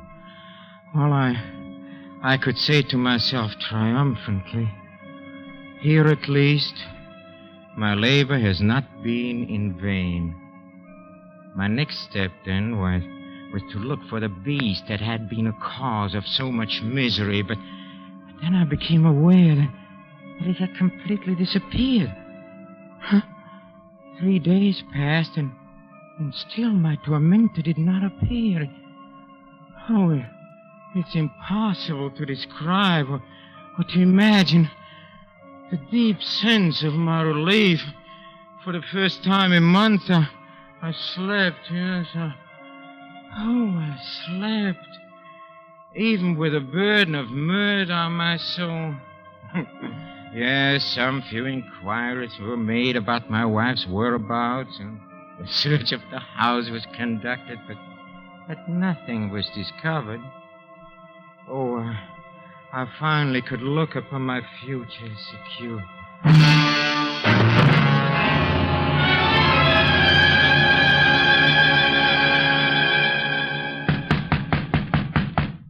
Yes? Good day, sir. Sorry to disturb you again, sir. Oh, it's you, Sergeant. Is there anything I can do for you? Well, they're still puzzled about your wife's disappearance. Puzzled, huh? Well, so am I. Well, some of her friends have been around at the police station. What's that got to do with me, huh? You've already searched the house twice. What do you want? Oh, I know, sir, but, well, the captain sent me and the constable here to look around Just once more, to be sure there's no clues been overlooked. This will be the last time, sir. Only a matter of routine. We won't bother you again. All right. Come in. Thank you, sir. Come on, Joe. Right. Where would you like to look first? Well, we might as well begin with the cellar. Cellar, huh? All right, yes. Right down these steps. I'll come with you. Yes, I always say searching a house is like getting ahead in the world. You start at the bottom. Yes, I see. It's very funny. Well, come on, Constable. Get to work. Right. While they searched, I folded my arms and watched.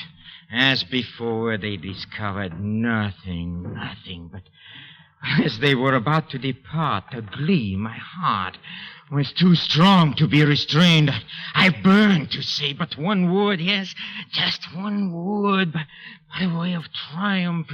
And as they started up the steps, I said, say, have you noticed, this is a very well-constructed house, you know. Hey, gentlemen, you're not going, are you? Yes, it's an excellently well-constructed house. You've never seen such a well-constructed house in a frenzy of my bravado upon that very portion of the brickwork behind which stood the corpse of my wife. I rapped with my cane.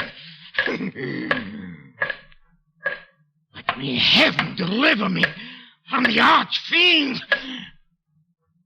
What was that?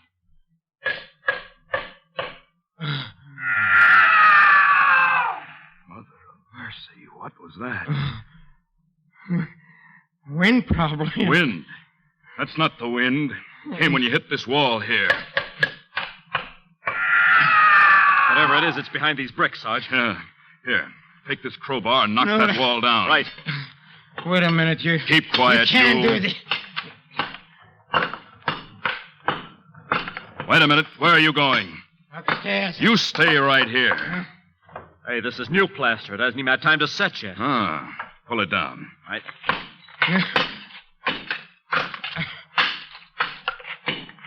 Here she comes. Look out.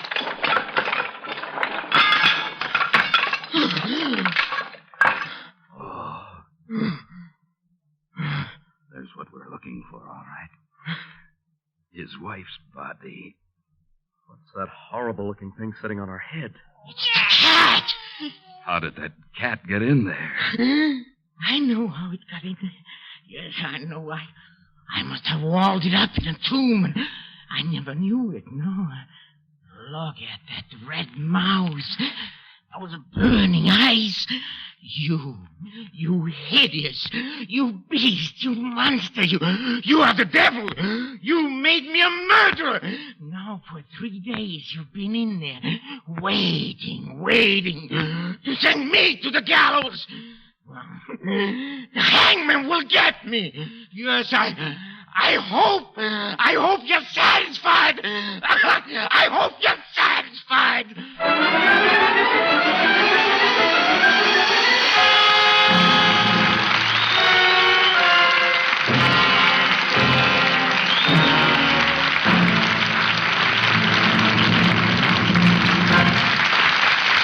Each week, the makers of Camel cigarettes send free Camels to servicemen's hospitals from coast to coast.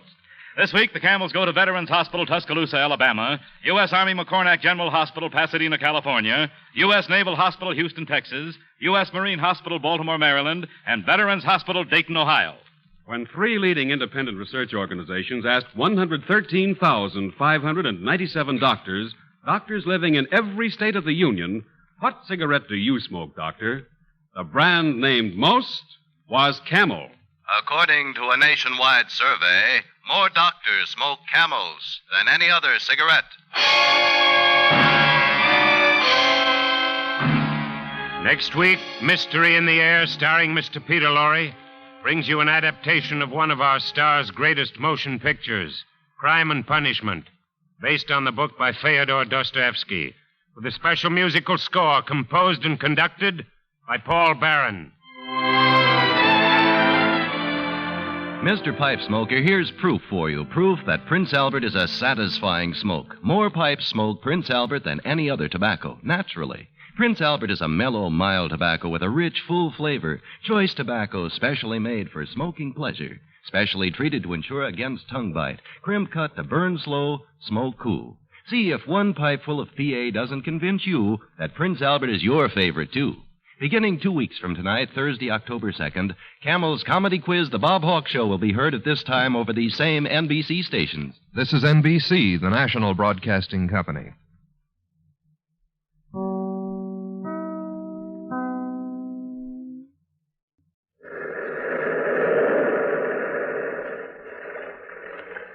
The Weird Circle.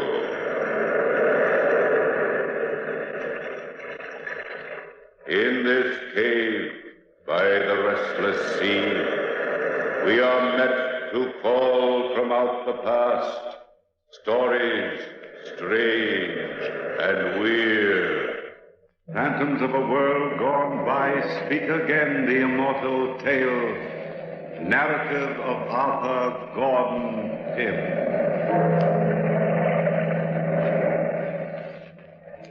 I was down on the waterfront looking for the old whaling vessel Grampus.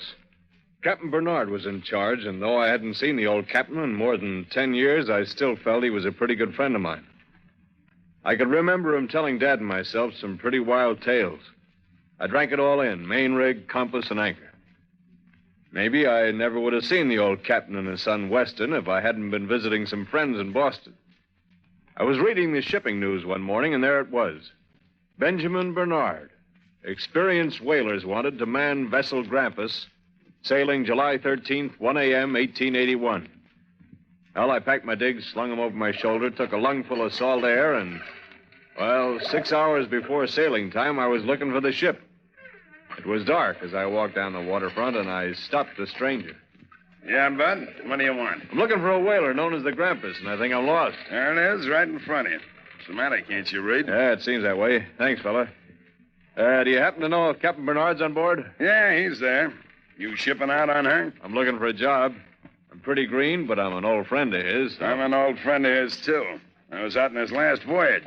I wouldn't ship out again under that yellow curve. I was to starve first. When Dirk Peters says don't go, don't go. What's the matter? Is the ship haunted or something? Nothing's the matter with the ship. The captain's nuts. Are you sure you're talking about the same man I am? There's only one Captain Bernard, and that's him. He and his son both. Two of a kind. Don't take my word for it. Ask any man that was aboard the Grampus last trip. Ask Sanford Allen, our second mate. Talk to the cook, little Tony Mateo and Sale. Ask him. The captain got playful and cut little Tony's arm off. Look, I'll take you aboard. I've been trying to collect my scratch ever since we landed 2 weeks ago, and I get word tonight it's ready. Watch out for the loose boards on the gangplank. Yeah, I see what you mean. I'm right behind you. I don't think this ship's sailing tonight, Mr. Peters. Look at that sky. A little squall don't bother Bernard. Human life's cheap. Climb over the gunwale. It's fastest. All right. It's a dirty-looking ship. Captain Bernard! Captain Bernard! I guess he's in the cabin aft. Follow me. That doesn't sound like a little squall, does it, Mr. Peters? Yeah? Oh, incidentally, my name's Gordon Pym. Everybody's got a name. Life is like that, I guess. Now we get down the passageway here. Captain Bernard, All right, men. Take Mr. Peters and his friend and put them in irons. What's this? You dirty swine, you double-crosser. Down up, Peters. Take them down to the hold until we sail. Then we'll see what you have to say, Mr. Peters. We're being shanghaied, Mr. Pym. Shanghaied!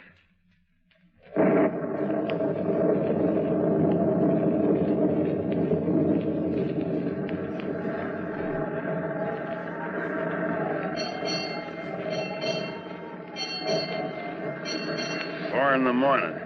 Been aboard 3 hours, Mr. Pym. Your friend, the captain, ought to come below any minute with a pep talk, now that we're too far at sea to swim back. Wait a minute. Allen. Sanford Allen. Is that you in the corner? Yeah. Kind of cozy, ain't it? All of us together here like this, huh? What'd they do, slug you too? Yeah, with the old payroll gag. Come up and get your pay. And they slug you. Guess who else is here? Tony? Yeah. Tony, how's it going, Tony? I stick the knife in his belly someday. That's what the Tony Manceo do someday. Stick to the knife. Yeah, you better not stick in a knife or you get swinging the head on the gallows. They call that mutiny, Tony. Oh, meet Mr. Allen, Tony. This is Pym, Gordon Pym. Hiya, Pym. Hello. How long are we out for, do you know, Allen? Sure. 6 months. You listen to Tony, Peters. Listen to Tony. We stick together this time, you know? He cut off my arm. Someday I cut off his head. Ah, shut up. It's a lot of gab. That's life, I guess. The captain says for you to go on deck. Well, if it ain't the kid. What you doing aboard ship, Weston? Playing sailor? Mr. Peters, I didn't know that... I'm sorry that... Sorry. He's sorry. You didn't know that we was going to get shanghaied when you come down and tell us the payroll's made out? You lying, sniveling yellow pig. Well, honestly, forget it. You're in the same boat.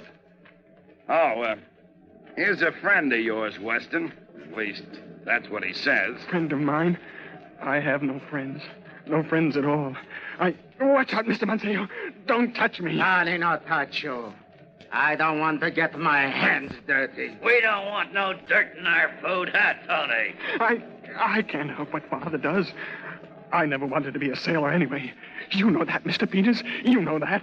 I hate the sea. Hate the doggone thing. I'll leave the kid alone. Come on, Allen, before the captain begins to howl like a bull. Hello, Weston. You don't remember me, do you? No, I don't. The name's Gordon Pym. I used to live next door to you in Nantucket 10 years ago. You remember? Gordon. How did you get here? I came aboard looking for a job, and I got one, but not the kind I'm looking for. Oh, I hadn't any idea, Gordon. Gordon, wait till you see Father. Wait. He's so changed. All of us are so changed. You'll see.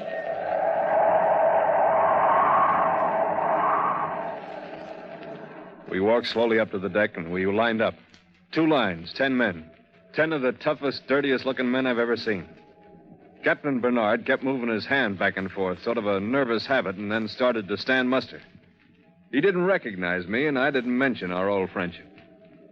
As the days went by, he seemed to take a kind of joy in making a fool out of me. But then he didn't treat his own son any better.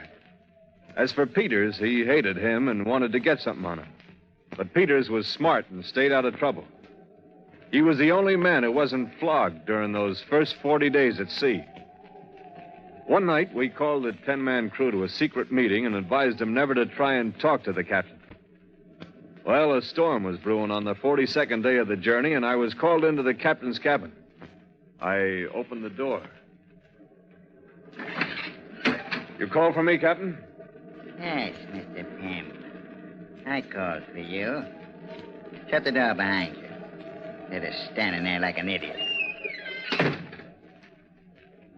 My son tells me that you're giving out free advice these days. Gordon, I didn't. I swear. Shut up, you sniveling swine. Calling you my son makes me ill. Father. Now, Mr. Pym, I heard you've been advising the men to obey me blindly because you think I've an idiot mind. Captain Bernard, I said nothing of the kind. Don't lie to me, Mr. Pym. I've known you for many years. Oh, so you do remember. I couldn't very well forget, could I? Despite my idiot mind. I tried to treat you as I've treated the other men. You've taken advantage of me. Whispering behind my back. Trying to turn my son against me. Plotting with Mr. Peters. I'd have none of this on board my ship. Gordon, he's making it up. I never said it. I never said it. Calling me a liar, Weston? No. You see, Mr. Pym? My son denies it now. That I checked his story through our cook. Why don't you admit it, Mr. Pym? I thought I was helping. That's what I told him, Gordon. Shut up. Helping me.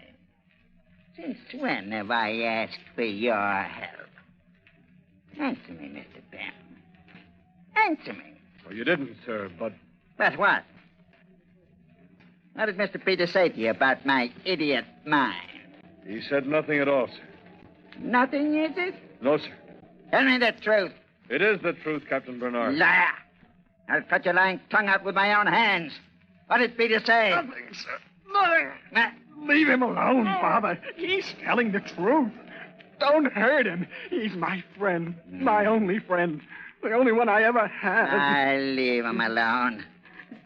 Since you love this friend, my son, I'll allow him the pleasure of trying to make a man out of you.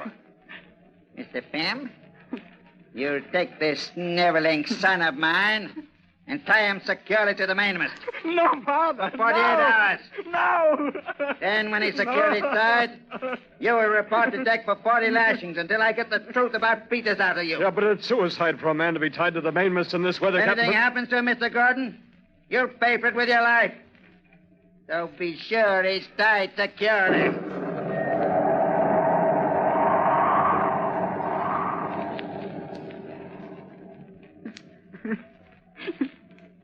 Those were the captain's orders, and we obeyed them.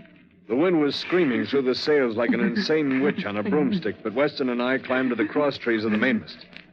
It was a tough climb, and I think he knew then it was the end for him, but he was afraid to disobey. When we reached the cross trees, I lashed Weston's arms and legs firmly, hoping he could survive the storm. By the time he was made fast, I patted his hair and tried to soothe that poor lost boy. The last I remember of him was his tear-streaked face and the look in his eye. I waved goodbye to him and climbed slowly and carefully below to report for 40 lashings. Captain Bernard, Mr. Pym reporting, sir. Take off your shirt. Yes, sir. Place your hands behind the whipping post and hang on securely, Mr. Pym. And think carefully. Try to remember the words Mr. Peters said about my idiot mind. Yes, sir. The mainmast, Captain Bernard. It's the mainmast. I'm going for the mainmast! He's cracking! Weston, My son, you fool. If he wants overboard, save him. What's overboard? My son. That's your son, Captain Bernard, and you killed him. You dare say that to me? You murderer. Yes, I warned you of this, but you wouldn't listen. I'll say it. I'll say you're insane. Peters! Throw this man in irons! Are you talking to me, Captain Throw Bernard? this man in! Take your hand! Help me, Peters. This man isn't going to captain the ship any longer. It's only Mr. Pym. Do you realize that? Do you want to swing on the gallows still, Mr. Peters? I can't hear you, Captain Bernard. Ain't that a shame? I just can't hear you at all.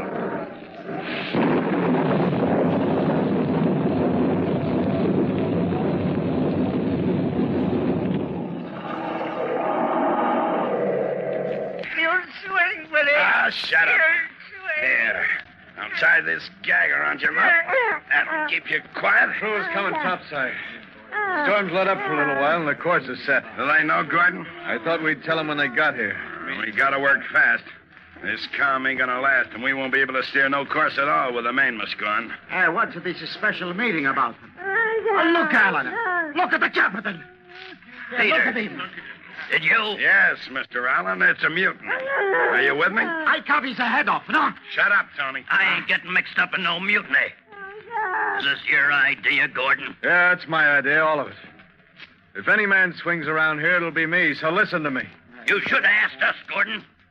We don't like getting dragged into something like this. Now listen to me, man. Nobody will swing for this if you use your heads. Nobody has to know this is mutiny. So, he's all right. We'll kill the captain. Turn him on sail, cut his head off. And then we say he chooses to die, no? No, Tony. We can make this look like a shipwreck. The captain gets put in a lifeboat and set adrift. No, Tony, cut his head off. Shut up, Tony. Go on, Gordon. And we all know the captain's nuts. In 2 or 3 days alone on the ocean, he'll be a babbling idiot. Idiots don't talk sense even if they're found. And even if he is found, he'll look like a shipwreck victim. What about the boat? We're going to scuttle her. Get off in lifeboats when we're near land. Within 2 days, we'll be 10 miles off Cape True. We can row to safety, and it'll be up to you men to keep quiet. Now, are you with me, men? We're with you. We're with you. All right, let's go. And work fast, you monkeys. Because we're in for a whale of a blow tonight.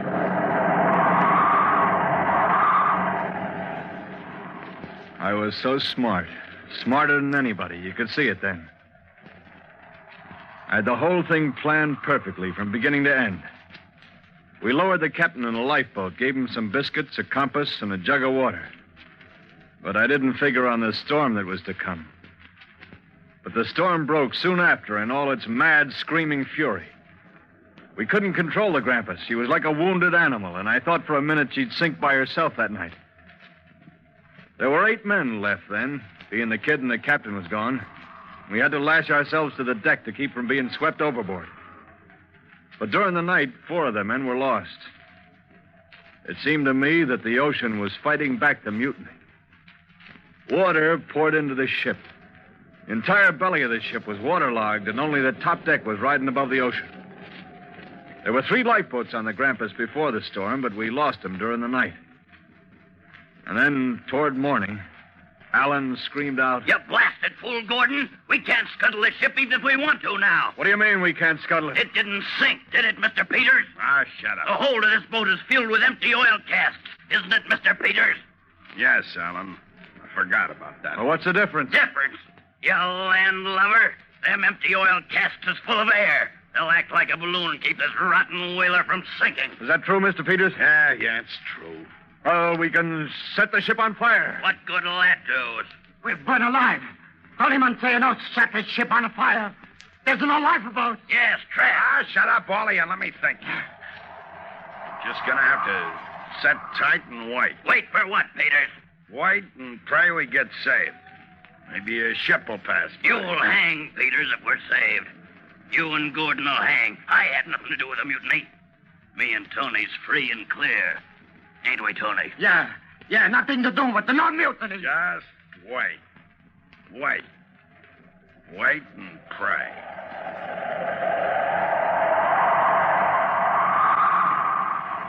We did wait and pray. Waited for 13 horrible days without food or water. 13 days. And then one morning, Allen began to complain as usual. So thirsty. So thirsty. How many of us are left, Gordon? It's not light yet, Peters. I don't know. How do you feel, Gordon? I'm not sure. Take it easy, kid. The sun will come up shortly. Allen. Yeah? Where's little Tony? Tony. He isn't around. Listen to me, both of you. There's just 3 of us left. None of us can last very long floating around on a derelict ship. None of us. But there's a chance. There's always a chance we can be saved. If we can last. What are you getting at, Allen?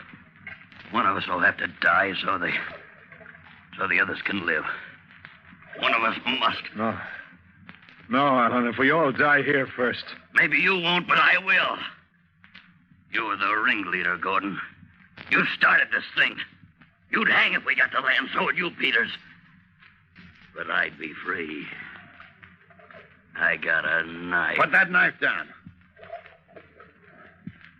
Allen's right, Gordon.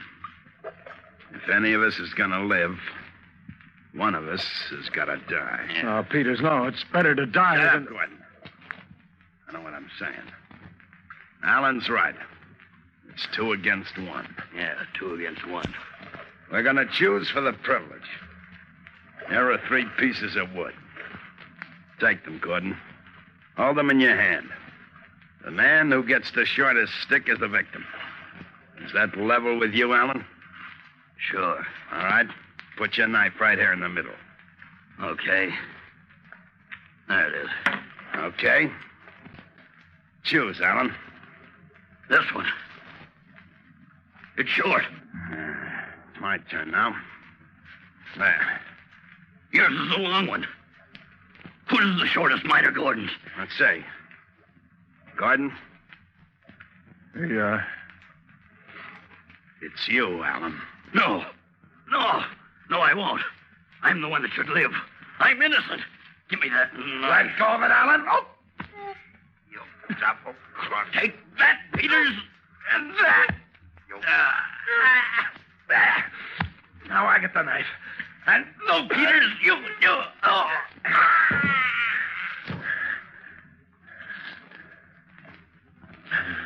Dead, Peters? Yeah. Peters. What's the matter with you? You all right? I'll be all right. Hound. Always double-cross. Alan wounded you badly, Peters. I'll get some salt water and wash the blood off you. That'll keep the wound clean. It's too deep, good.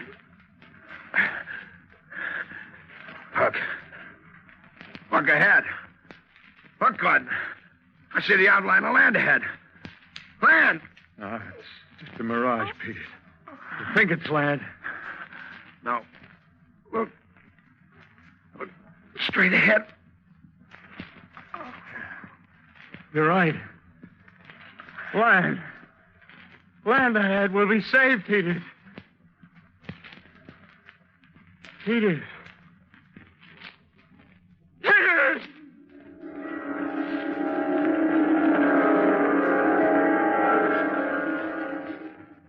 But Peters was dead.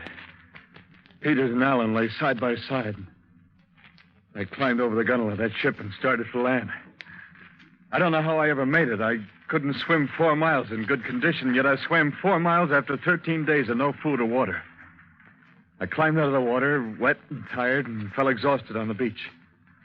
I don't remember what happened after that. I was in a native village of some sort, I knew, and some native women had taken me in and cared for me until I was well. They thought I'd been shipwrecked. They would have kept on thinking it, too, if it hadn't been for the first day I was well enough to walk around. I stopped in at the settlement's only inn to figure things out. And as I opened the door... What do you mean there's a derelict ship out there, huh? I mean what I say. All the grampus. This old loon keeps saying he was once the captain of that ship. Oh, loon.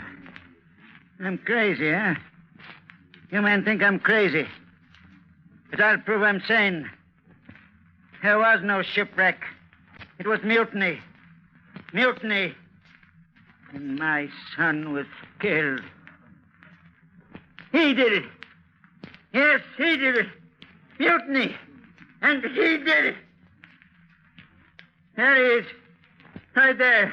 Standing at the door. Look at him. Don't let him get away. Don't let him get away. Hey, mister. You mustn't get away. Mister, come over here. Talking to me? Yeah. Come on over here to this table, stranger. This old loon claims he knows you. Yes, I know you. Don't I? Then answer me. You were hired on board the Grampus and led a mutiny against me, and you'll swing for it. I was picked up 3 days after you put me in that rowboat. I've stayed alive for one reason and one reason only. To watch your body swing from the gallows. Tell these men the truth. Speak up, man. Speak up. Are you A. Gordon Pym? I demand an answer. Are you A. Gordon Pym? Well, mister, are you? It's your word against his. Tell the truth. Are you A. Gordon Pym? Frankly, I don't know who I am. I guess I'm just something washed up out of the sea. Yeah, I'm just somebody washed up out of the sea.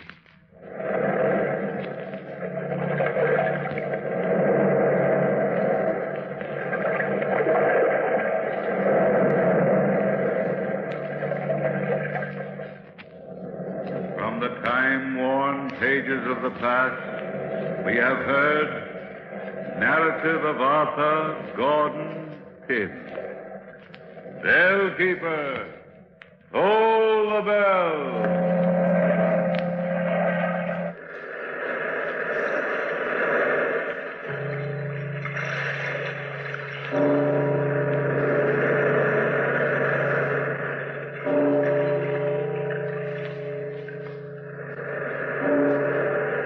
This is the United States Armed Forces Radio and Television Service.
And now,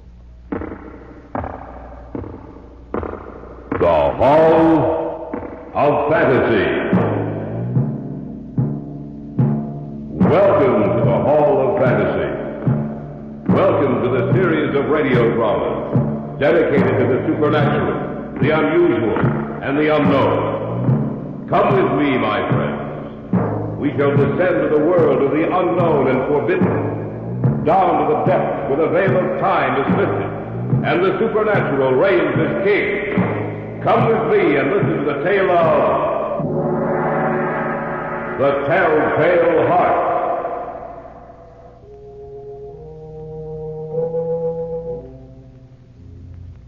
I had nothing against the man. I didn't want his money.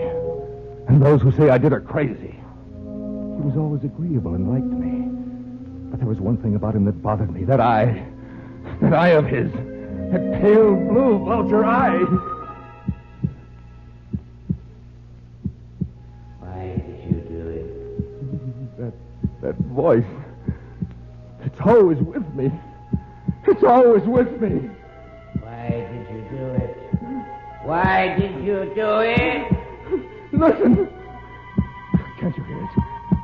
Slow, rhythmic beating. It's with me. It follows me wherever I go. The pounding of his heart. The pounding, beating rhythm of the telltale heart. Be quiet! Be quiet! Be quiet!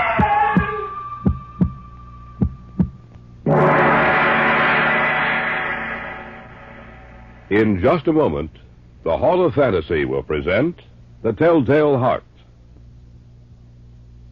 And now for our story. Adapted for radio by Richard Thorne, entitled The Telltale Heart.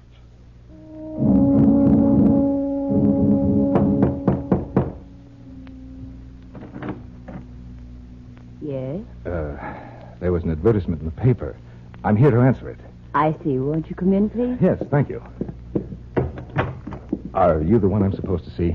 No, I'm Mrs. Gorman, the housekeeper. Mr. Lawrence, the old gentleman, he's the one you're to see. If you'll just wait here, I'll tell him you're here. Yes, thank you, of course. Mr. Lawrence, Yes? someone here in answer to the advertisement you placed in the paper. Send him in, Mrs. Gorman. Sir, Mr. Lawrence will see you now. Thank you. He's over by the desk, sir. Yes, ma'am, I see him. Thank you. You come in answer to the advertisement in the paper? Yes, sir. Care to sit down? No, I'll stand, thank you. What's your name? Crowther. David Crowther. Aside from my housekeeper, Mr. Crowther, I live here by myself. I feel the need of a companion. Someone to whom I can talk. Mrs. Gorman is a housekeeper. She doesn't talk very much. Very competent person, but very uncommunicative. You have references, I suppose? No, Mr. Lawrence, I haven't. Oh. What work have you been doing? I'll be completely honest with you, Mr. Lawrence. I haven't been working for the past year. I was only released from the hospital 2 weeks ago. I noticed you looked rather pale. Are you well now? Oh, yes. I've completely recovered. Well, you don't have references. I don't know. Please, Mr. Lawrence. I need employment. My money is all gone, and I must work in order to live. I see. What about your family? I have no family. No other attachments? No, sir.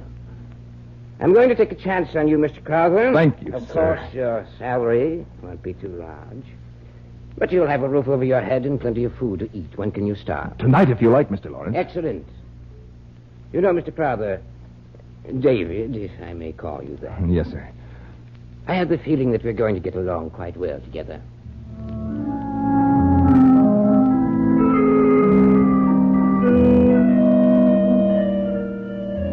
I was with him for several months. I don't know when the idea first entered my mind, but once it was there, it haunted me day and night. It enveloped my brain with its cunning. I had nothing against the man. He was always agreeable and liked me. But there was one thing about him that bothered me. That eye of his. One day I asked the housekeeper about it. Mrs. Gorman. Yes, David? The old gentleman. One of his eyes. Is there anything wrong with it? What? I don't think so, David. I hadn't noticed. To me, one of his eyes resembles that of a vulture. Pale blue it is with a cloudy film covering it. It didn't bother me at first, and in fact, it doesn't bother me now unless he looks at me, but... Unless he looks at you? Why? Well, every time he looks at me, my blood runs cold. That pale blue vulture eye... I think you're imagining things, David. Yes, Mrs. Gorman. Perhaps I am imagining things. You won't say anything about it to Mr. Lawrence, will you? Of course not, David. I don't know what came over me. Of course, there's nothing wrong with the old gentleman, nothing at all. Yes, but there was. That eye of his.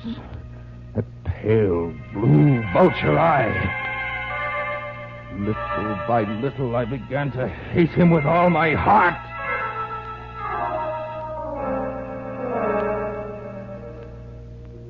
One evening, a few weeks later, the old man and I sat in the living room. We had just finished dinner and were talking, as we usually did. Just as you say, Mr. Lawrence, we'll have to wait and well... What are you looking at? What, David? Are you staring at me?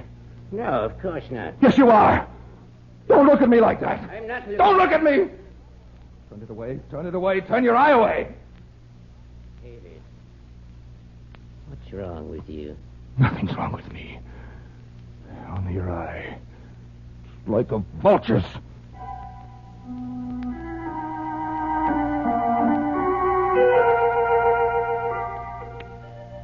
A few days passed, and I guess he thought I had forgotten about his eye. But I hadn't. No, I hadn't. And every night about midnight, I'd get out of bed, creep from my room to his. I'd unlatch the door and open it. And then, after it was opened wide enough to stick my head through, I would put in a covered lantern, all closed, so that no light would shine forth.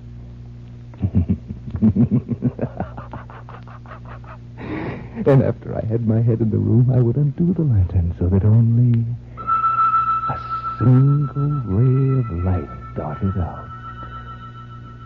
And I would shine it on his face to see if his eye were open.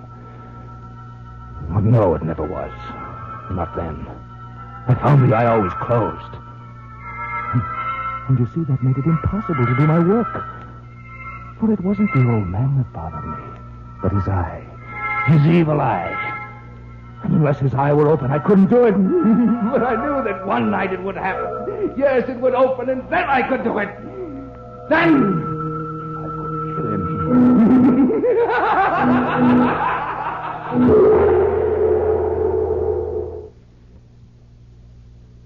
Back now to our story, adapted especially for radio by Richard Thorne, entitled The Telltale Heart.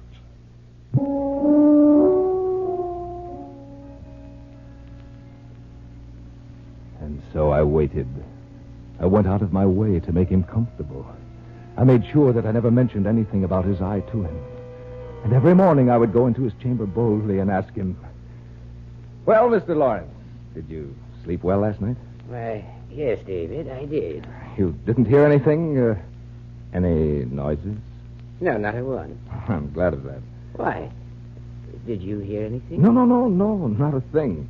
And why did you ask me if I had? Oh, I was just asking Mr. Lawrence. I wanted to make sure. I wanted to make sure.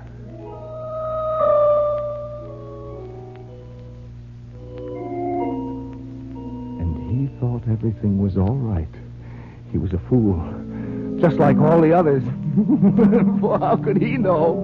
Yes, how could he know that every night on the stroke of 12, I looked in upon him as he slept? You know, David, I didn't sleep very well last night. You didn't, Mr. Lawrence? No, I had a bad dream. Oh? What did you dream about? I dreamt that someone was looking in at me while I slept. Just waiting for a chance to kill me. Well, that's just a dream, Mr. Lawrence. Nothing to worry about, you know that. Yes,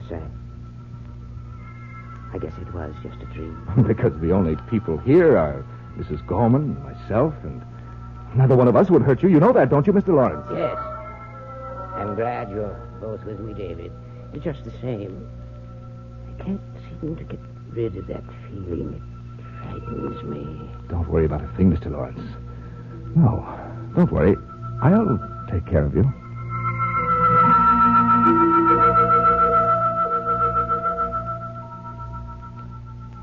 On the 8th and last night, I took special pains to make sure he wouldn't hear me.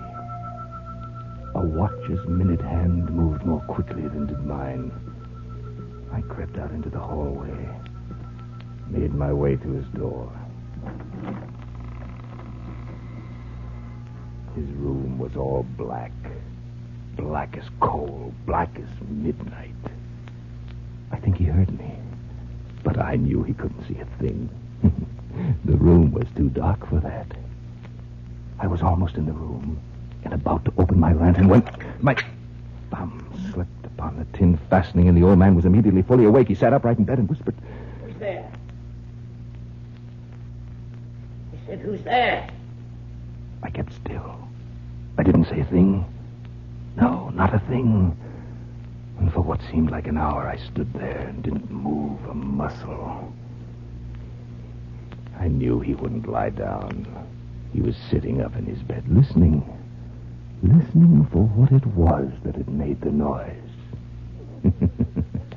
The old man was in mortal fear.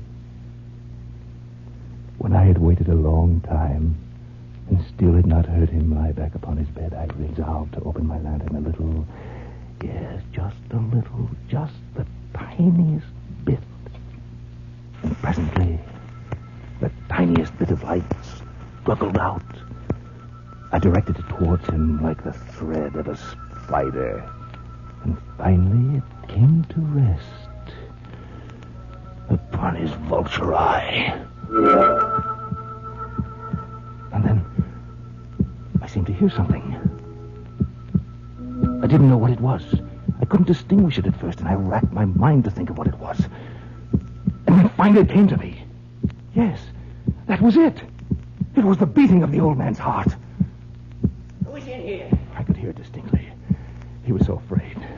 Beat, beat, beat, beat, beat, beat. It went. I could feel its rhythm. The old man was in mortal terror. But I held the lantern motionless. I tried to keep the beam of the light focused on that terrible eye, that pale blue vulture's eye. The incessant drumbeat of his heart increased. It grew quicker and quicker. Beat, beat, beat. Louder, louder every moment. The old man's terror must have been extreme. And then I thought of something else. The sound of his heart was so loud it might be heard by someone else, by Mrs. Gorman, by some prying neighbor. And I couldn't allow that, could I? No. And the beating grew louder and louder and louder until I could stand it no longer. Who's there? Don't be afraid, old man. Is that you, David? Yes, that's right. It's only me. Nothing to be afraid of. What are you doing in my room? Just watching over you, Mr. Lawrence. I thought it was someone else. You have nothing to fear from me, old man. You should be asleep. Oh, I'll go to sleep. And so will you, old man. So will you. David, what's wrong with you? Nothing. Nothing, old man. Nothing at all. Don't come any closer to me. Stay away from me. Die, old man! Die! Let your heart die with you. Let me go. Die! Die! Close your eye, that vulture eye! Close it forever!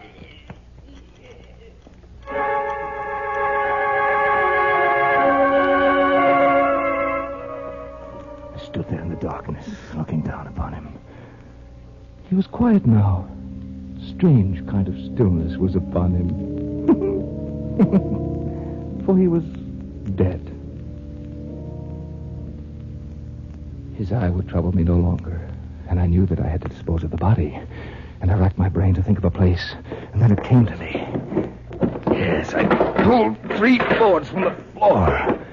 I had to work quickly. The blackness of night was fast changing to gray.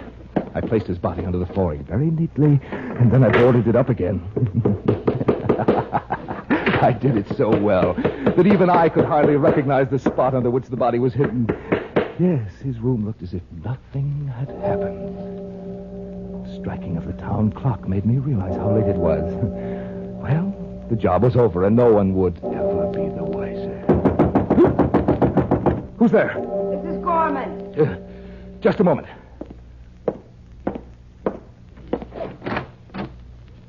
Yes. Yes, what is it? Where's Mr. Lawrence? He's not here. Not here. No, he went out to the country late this evening. I heard something up here. Such as? A scream. No one screamed, Mrs. Gorman. Why, I guess I was mistaken. I'll have to send them back then. Who? I was afraid when I woke up I heard, or I thought I heard a scream. You didn't hear a thing. Mr. Lawrence has been gone for some time. What are you doing up here? I wanted to make sure he hadn't forgotten anything. What you probably heard, Mrs. Gorman, was the neigh of the horse as the carriage carried Mr. Lawrence away. Then I must tell him to go. Who? Who's downstairs? Who is it? Well, I was frightened. I called the police. They're waiting for you downstairs. For both you and Mr. Lawrence.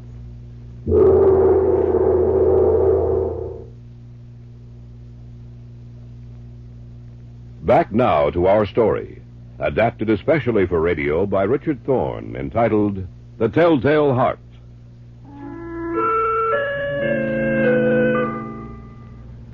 I was so sure that no one had heard anything. But Mrs. Gorman, the housekeeper, she must have heard him scream. Or did she hear the beating of the old man's heart? I went downstairs with her. Here's Mr. Crowther, officer. Thank you. Will you be needing me anymore? No, I don't think so. Good night, then. Well, what can I do for you, gentlemen? You'll have to pardon us, sir, for disturbing you. We received a complaint from your housekeeper about some strange noises she heard. Oh, she must be mistaken, officer. Nothing's happened here. The housekeeper said she heard a scream from upstairs. Oh, she must have been dreaming. Perhaps. But I hope you'll excuse us, sir, if we take a look through the house. Why, certainly, officer. I have nothing to hide. Well, where do you want to start, gentlemen? If you'll just show us around. With pleasure. Just follow me. I led them from room to room. I took them all over the house. I wanted to show them I had nothing to hide. I showed them every nook and cranny in the place except the old man's room. I wanted to save that till last. Don't you think this is enough? Finally, I took them into his room, and though they searched it exhaustively, they found nothing. I was quite pleased with myself.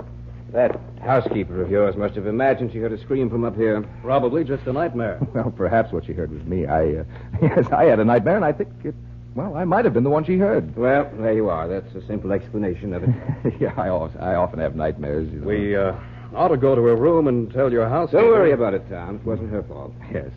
Well, as a matter of fact, how will she know who made the noise? She said there was a Mr. Lawrence living here, too.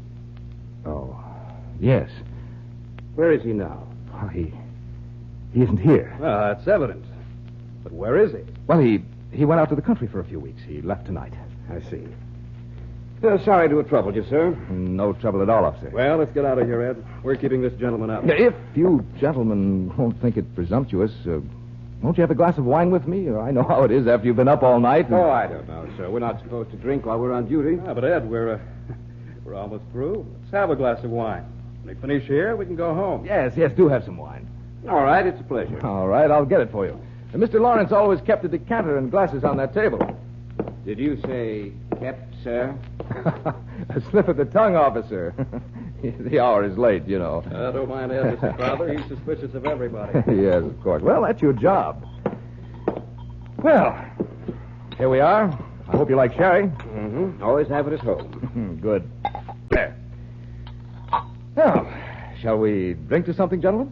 Well, let's drink to you, sir, as a sort of apology for interrupting your sleep. Yes. That's very good, you know. You did interrupt me. I wanted to show off. I had seated them in the old man's room. And after all, in a way, this was a celebration, a token of my ingenuity. I'd seated myself on top of the very spot under which I'd hidden the body. We had one glass of wine, then another, and another. We were talking quite freely when I heard it. Oh, won't you gentlemen have enough... What's that? What's what, sir? That noise. That beating. I don't hear anything. Anything wrong, Mr. Crowther? No, nothing. Nothing's wrong. Have some more wine.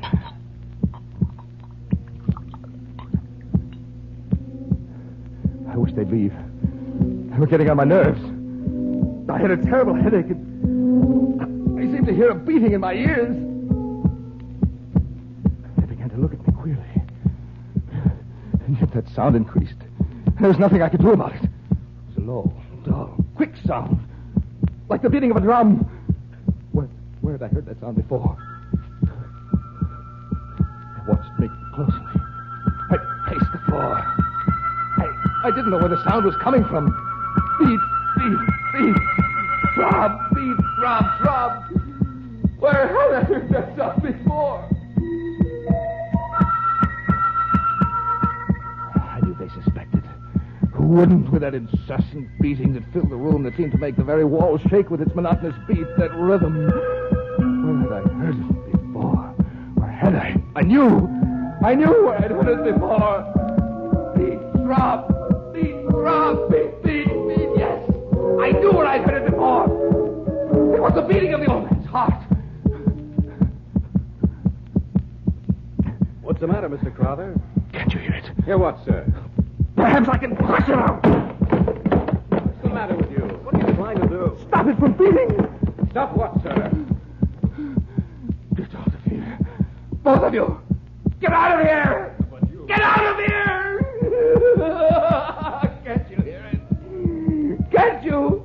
I can stifle his heart, that throbbing heart. Can't you hear the throbbing? Can't you hear it? The only thing we hear is you, Mr. Crowther. I can't stand it. I can't. Continuous pounding will never stop till I tell you the truth. The truth about what? About the old man, about Lawrence. I did it. What did you do? I killed him. Under the floor. His body is under the floor, and they stopped that beating. Stop the beating of his telltale heart.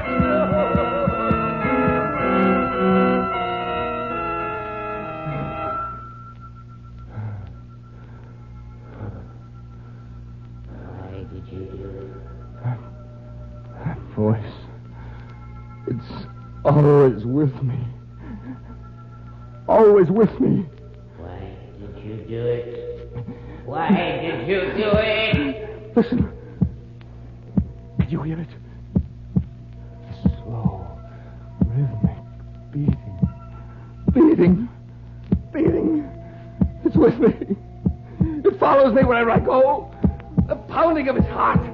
The pounding, the beating rhythm of his telltale heart. Be quiet. Be quiet. Be quiet.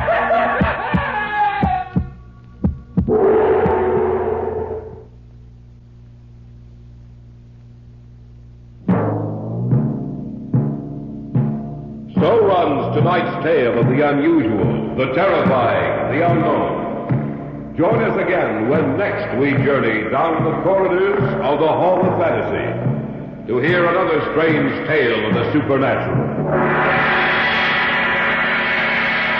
All characters and events portrayed in these programs are fictional, and any similarity to actual events or persons, living or dead, is purely coincidental.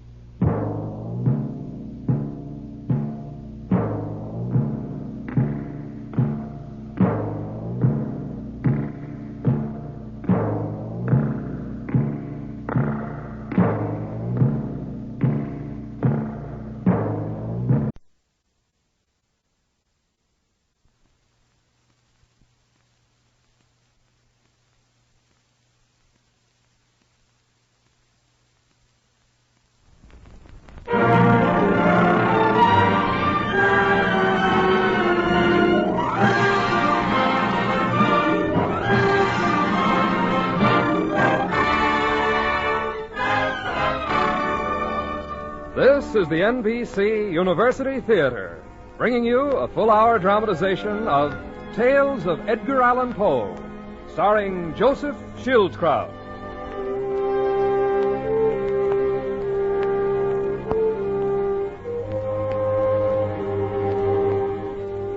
We bring you one of the most extraordinary men of letters ever to put pen to paper in America.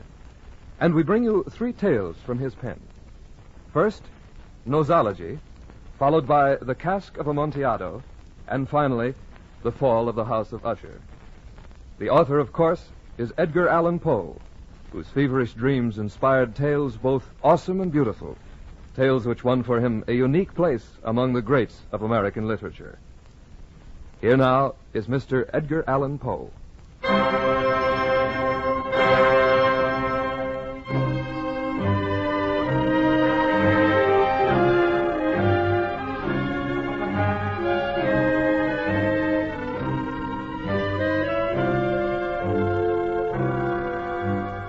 Men have called me mad.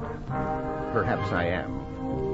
It has never been settled, really, whether madness is or is not the loftiest intelligence. Let it be assumed, therefore, that I, Edgar Allan Poe, am mad, and that I'm about to entertain you with 3 products of my imaginative but eccentric mind. The first of these, a curtain raiser, I will entitle only A Comic Mask. Mr. Conductor, if you please, some comic music.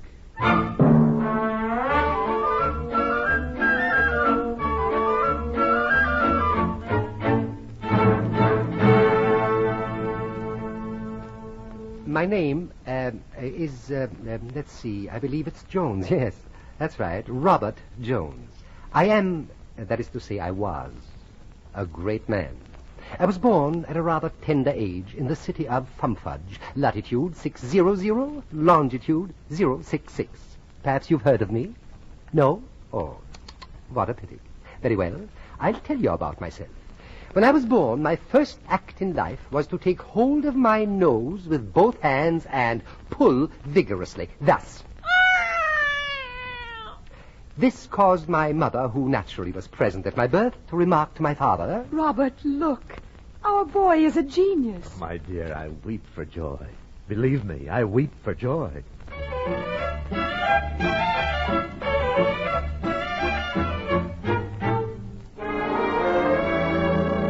Before I was 5 years old, I had chosen my career in life, namely, nosology. I pursued it avidly. Each morning, I gave my nose a strong pull. In the science of nosology, I soon came to understand that, provided a man had a nose sufficiently conspicuous, he might, by merely following it, arrive at a lionship, an honor much to be desired. My father, who had always been frustrated in his own ambition to become a successful mountebank, determined that I should achieve my goal. I remember distinctly how. Each evening, he would help me with my exercises.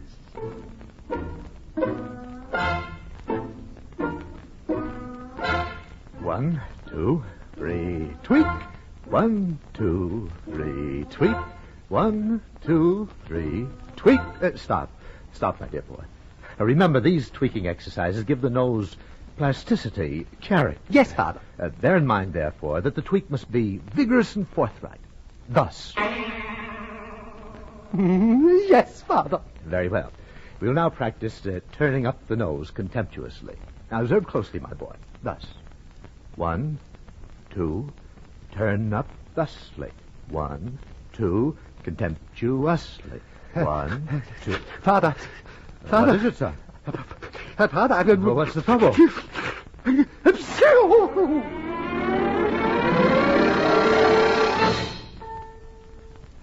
One day, when I had come of age, my father asked me if I would step into his study, and this I did.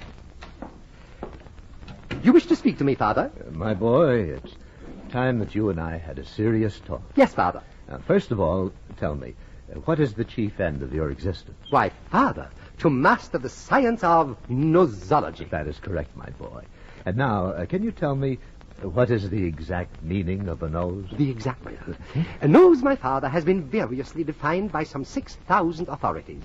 Let's see, it is now exactly 3 minutes before 12 noon. We shall have time to get through most of the definitions, I think, before midnight. To commence, then, Father. The nose, according to Bartholinius, is that protuberance, that bump, that prow which precedes a man when he's getting himself into a lot of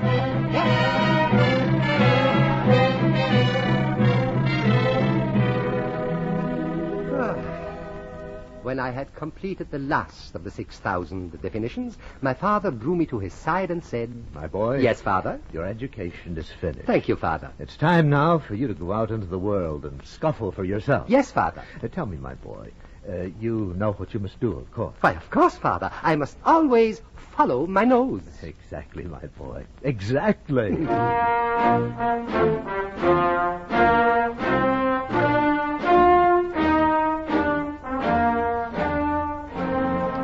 And so, giving my nose a pull or two right on the spot, I marched out into the streets of Thumpage to seek my fortune.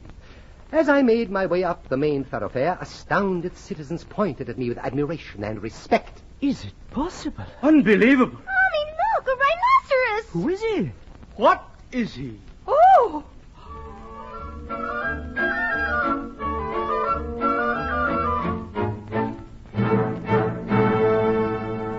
Ignoring these peasants, I blew my nose loudly. And continued on my way until I reached a fine-looking studio bearing a sign which read, Signor Tintintino, portrait painter to royalty, by appointment to the king and by rendezvous with the queen. I stepped inside, and there was the Duchess of Bableu sitting for a portrait. Behind her stood the Marquis, holding her pet poodle. At her side stood the Earl, supporting the Marquis. At an easel stood Signor Tintintino. I approached this great artist and slowly, very slowly turned up my nose. Good. Shocking. What a nose, signore. How much you take for this nose? I must paint this nose, mamma mia. 1,000 pounds. 1,000 pounds? Madre, turn to the light. With pleasure. Oh, I simply must touch it. May I? Carefully, madam. This is really a very valuable piece. You show she's quite original. My dear Signor Tintintino, I assure you that I've raised this nose from a tiny little nostril. Admirable. I give you 100 pounds. Sorry, 1,000. 200. Sorry, 1,000. 600. Sorry, 1,000. 9. Sorry, 1,000. Very well. Good. She's done. 1,000 pounds, and I'm gonna paint her this very morning.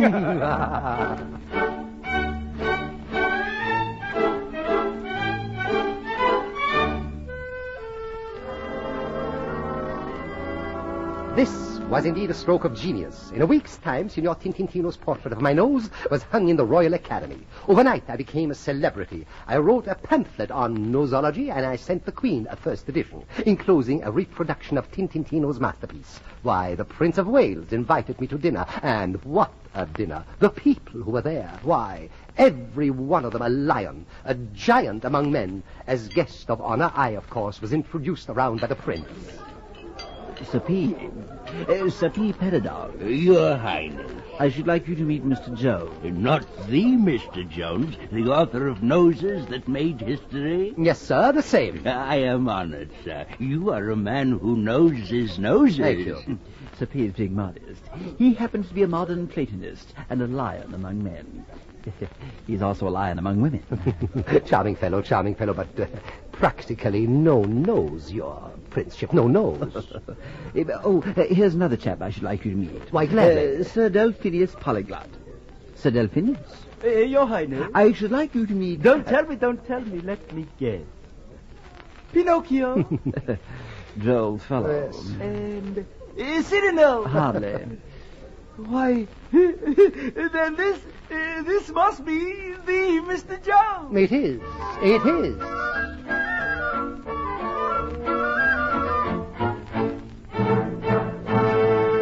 Yes, indeed, it was quite a dinner. Even Signor Tintintino was there. He discoursed upon Latour and Chambertin. The president of Thumpage University made a speech. The eminent archaeologist Ferdinand Witzelfutzelspaß spoke briefly for several hours on internal fires and tertiary formations and things like that. And finally, of course, it was my turn to speak. My topic. You guessed it. I merely turned up my nose and I spoke of myself.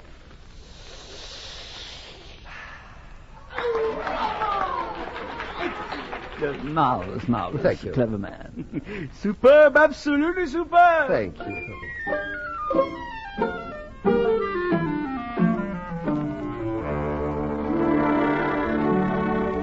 The very next morning, Her Grace the Duchess paid me a visit in my apartments. Somewhat plump, but a charming little woman. My heart went out to her at once. You darling creature. I know you must simply be thronged with admirers. But I said to myself, I simply must meet this fabulous man. And here I am. Why, I'm honored, Your Grace. Don't you think it was rather daring of me to come to your apartments, unescorted? But then, I've always been one to seize the bull by the nose. And I have always admired a certain measure of boldness in women, Your Grace. Oh, charming man. You simply must attend a ball I'm giving tomorrow night.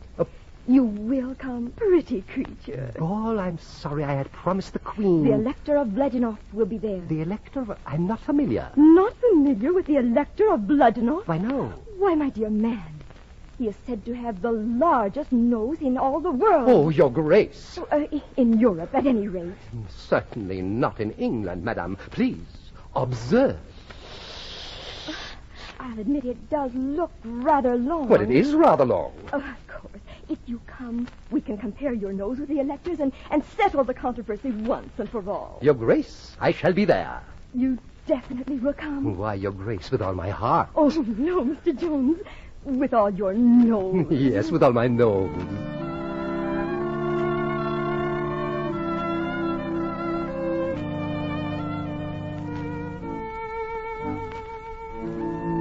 I had heard of this fellow, there's Bledinoff, a pretentious boor from the Low Country. Well, next night excitement ran high. At the Duchess's, the rooms were crowded to suffocation. Wagers were placed, duels challenged. £1,000 on Bledinoff by a nose. Taken in double. I say Jones by 10 millimeters. Bledinoff. Jones!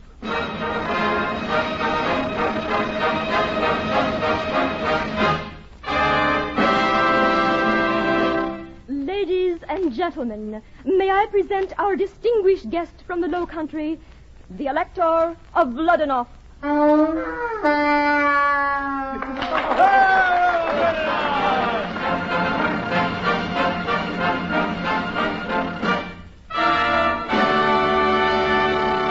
And now, the British contender, our own Mr. Jones.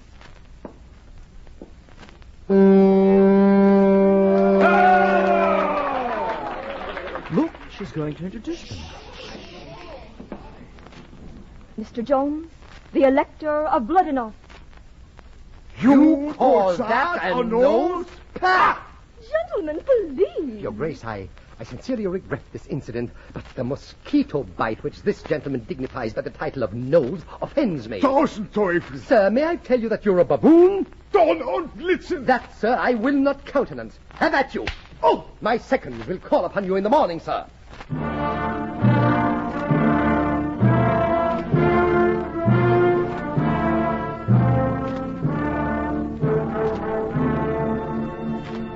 There simply was no other way.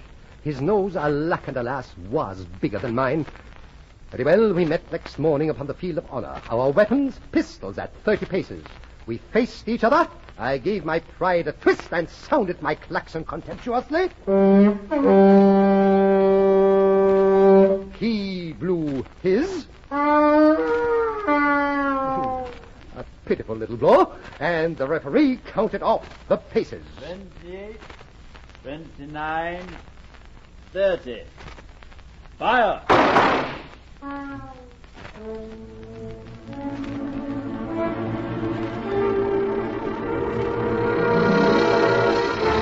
Parbleu, the deed was done. I had shut off his nose.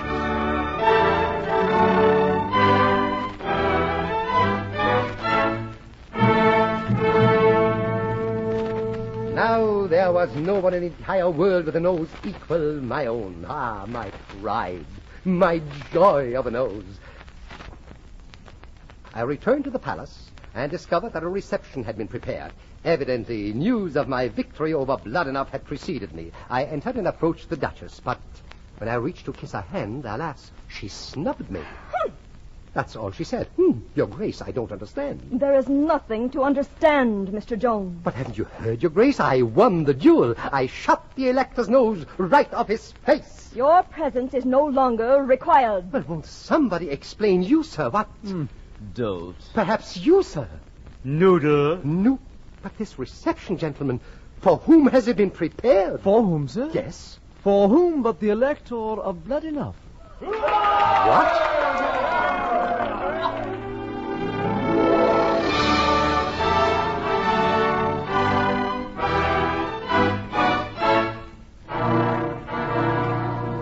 I was baffled. Nay, I was chagrined. My nose wilted, yet the facts were there. I had won. I was the uncontested nose champion of the entire world. Yet A reception of honor had been prepared for my defeated adversary, the Elector of Bloodenough. Shunned, scorned, carrying my proboscis at a deflected 45-degree angle, I slunk from the court. I appealed to my friend the prince, but all he said was... that's all he said. Things went from bad to worse. My pamphlet on nosology no longer supported me.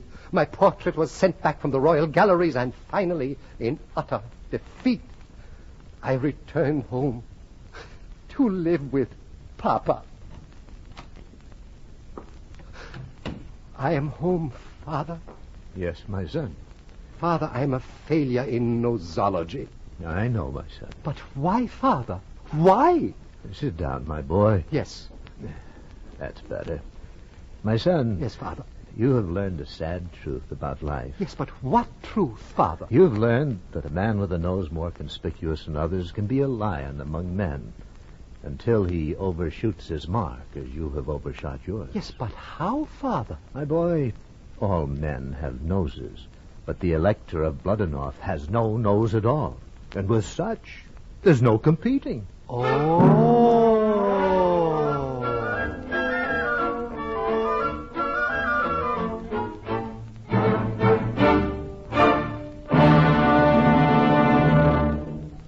Surely men accuse me unjustly of being macabre and morbid. I have a delightful sense of humor. If you don't believe me, just listen to another of my tales. This one I have entitled The Cask of Amontillado.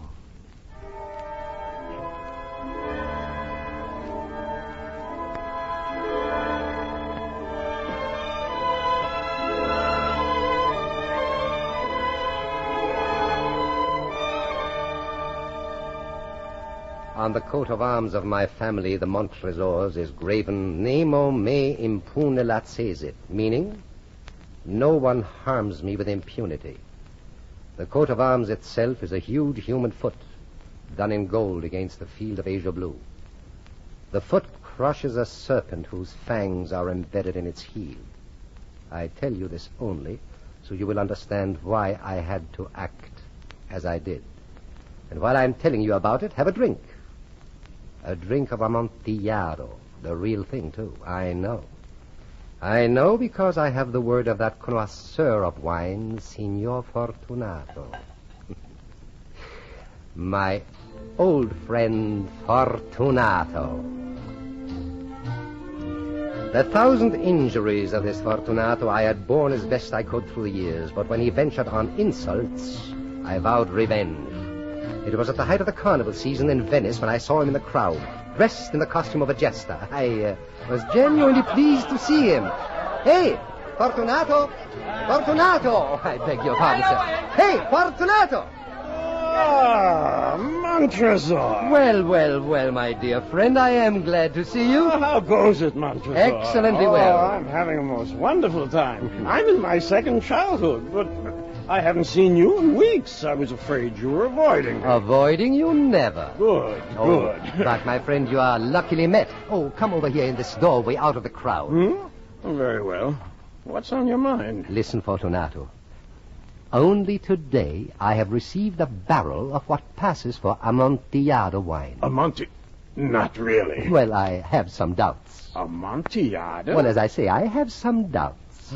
Amontillado. Oh, when did I last taste Amontillado? But I see you are having a little vacation, and therefore I will go to Lucchese. If anyone can tell a good vintage, it certainly is Lucchese. Lucchese. Lucchese has the nose of a pig. Come, let us go. Go? Go where? To your wine vaults. Oh, no, my friend. I couldn't possibly impose. Oh, I insist. No, the vaults are damp and you have a bad cough. I will not be swayed. But the vaults are very deep. Your answer. You insist? I insist. Very well, my friend. Let us go to the vaults of Montresor.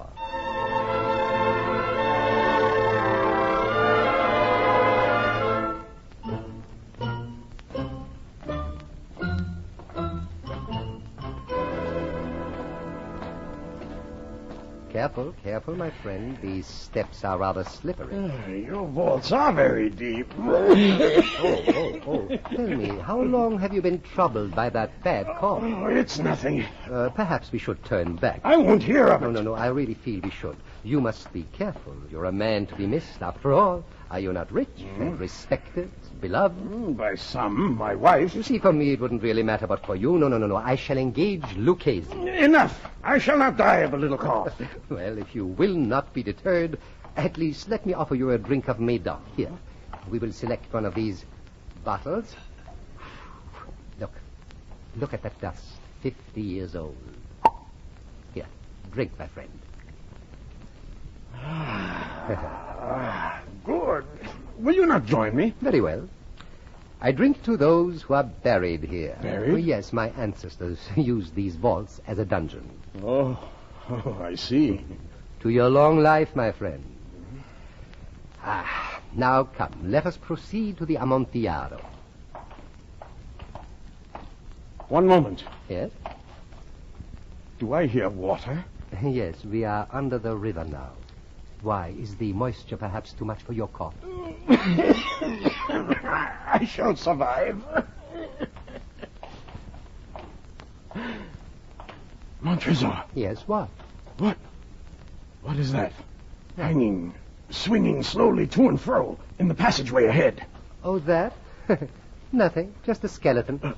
A skeleton? Yes, my ancestors, you see, very vengeful people. Careful now, careful, don't bump against it. Is it much further to the Amontillado? Just a few steps. Bad cough. Come, through the archway ahead. Here we are. This chamber? Mm-hmm. I see no Amontillado. Patience. You shall, my friend. But first, permit me to point out the interesting architectural structure of this cell. As you see, it is circular, completely circular, with a very narrow doorway. Yes, the Amontillado. Yes, the Amontillado, in a second. And over there are chains stapled to the wall to fasten about the waist of the victims. Let me show you. Step over here, please. Montresor, this is all very interesting, but... Just a moment now, just a moment. Stand still. Thus. Very interesting, but now, if you will remove them. Of course, my friend, of course. I was merely demonstrating. Of course. Strange. This key here seems stuck in the lock. Well, perhaps I can work it. Wouldn't it be funny, my friend, if I had to get a locksmith now to saw you loose? Montresor, for heaven's sake. Now, don't worry.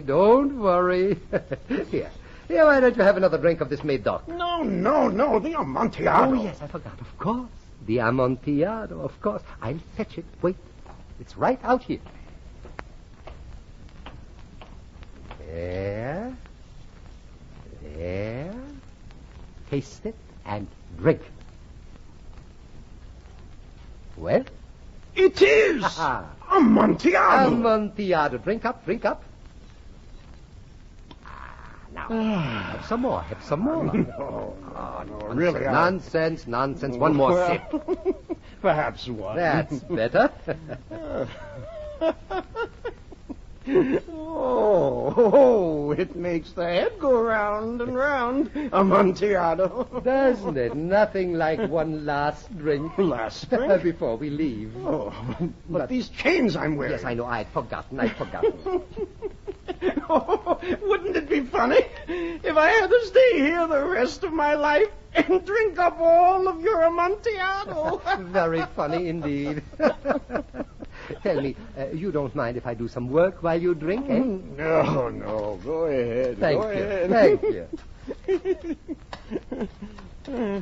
What are you doing kneeling in the doorway, Montresor? Oh, I'm just mixing up some mortar. Like baking a cake. That's right, like baking a cake. When do you suppose I'll get these chains off? Soon, my friend, soon. No hurry. Nothing I like better than to sit here and drink Amontillado and watch you work. What you doing now? Now, my friend, I am practicing the art of the mason. Isn't that funny? I could swear you were laying bricks. laying a row of bricks across the doorway. Oh, and I'll have to step over them when I leave. Whoops. Oh, my cup is empty. Empty? Well, wait, I'll get you some more. Oh, grazie. Grazie, amico. Yeah.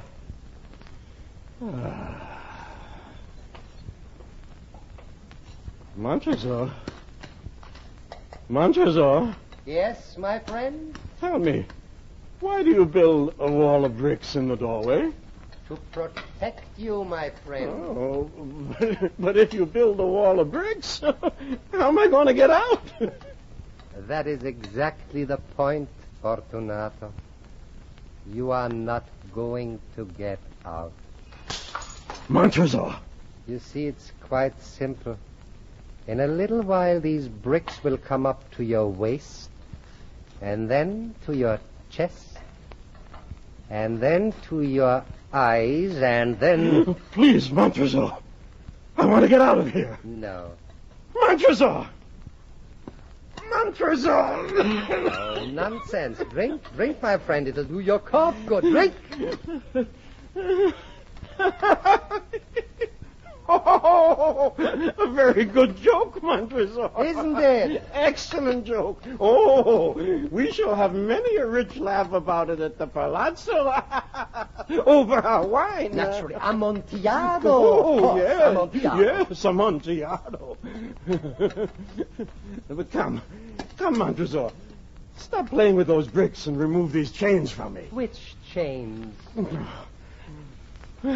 Come, let us be gone. Yes. Right. Let us be gone. For the love of God, Montresor. Yes, for the love of God. Montresor! Fortunato. Hey. Fortunato. Speak. You mustn't be dead yet. You mustn't... Speak. Don't cheat me like that. You couldn't. You couldn't cheat me like that. You couldn't cheat me like that. You couldn't cheat me like that.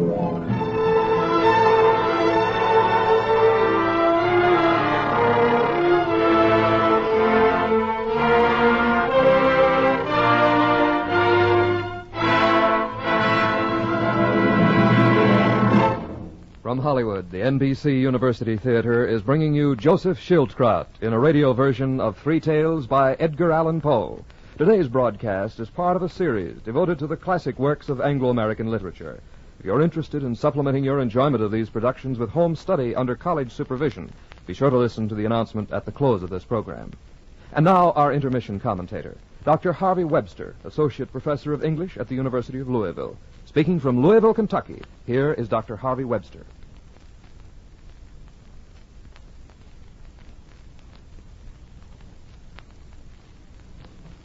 It is the peculiar misfortune of America's first great writer of fiction that he has been reprinted, retaught, and reread so often at his mediocre or worst that few people of intelligence continue to take him seriously after they escape from high school or college.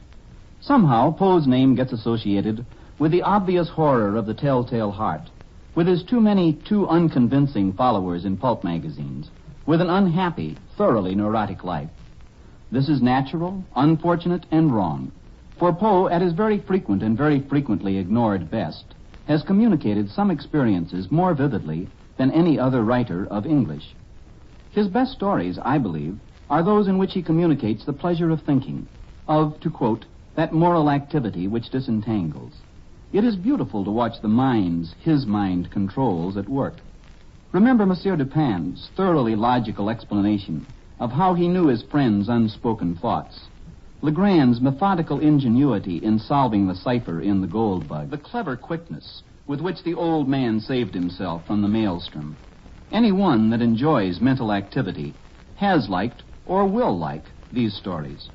Next best, perhaps quite as good, are Poe's stories of psychological horror.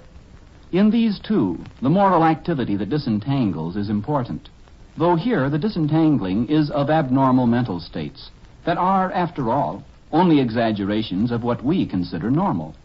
To a greater or lesser degree, We all know the second William Wilson. We have all felt something of the fascination with death and decay that becomes Roderick Usher. We have all been attacked by that imp of the perverse that propels the main characters of The Black Cat to self-destruction. Poe shows what Freud has demonstrated. The abnormal is the normal magnified. Poe's great accomplishment within a limited area makes us forget his faults and imitators. By a curious law of compensation, what was his misery is our gain. His great powers of intellect survive in spite of or because of his suffering in one of the most distinguished and uneven bodies of work that has been left by a writer of the first order. Our radio version of Three Tales by Edgar Allan Poe, starring Joseph Schildkraut, will continue from Hollywood after a brief pause for station identification.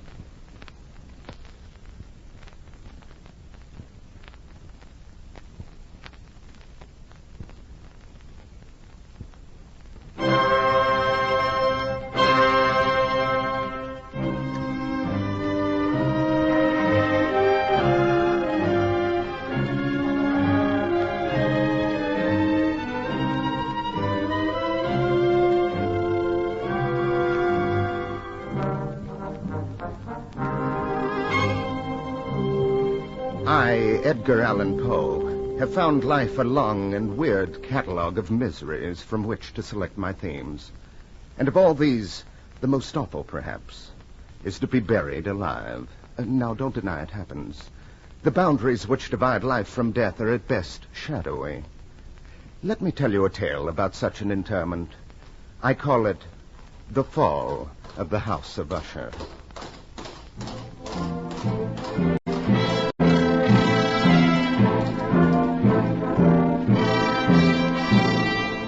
The day was dark and soundless, and black clouds hung oppressively low in the heavens.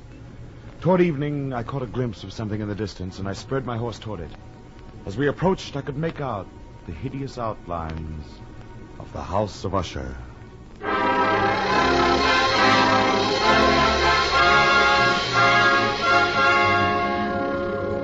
The house was old, the masonry crumbling.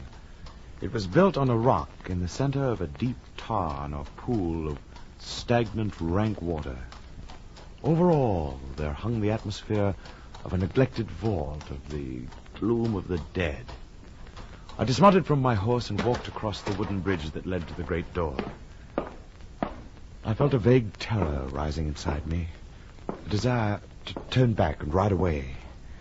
As I fought the urge, I found myself reaching into the breast pocket of my coat where lay the letter which had brought me to the House of Usher.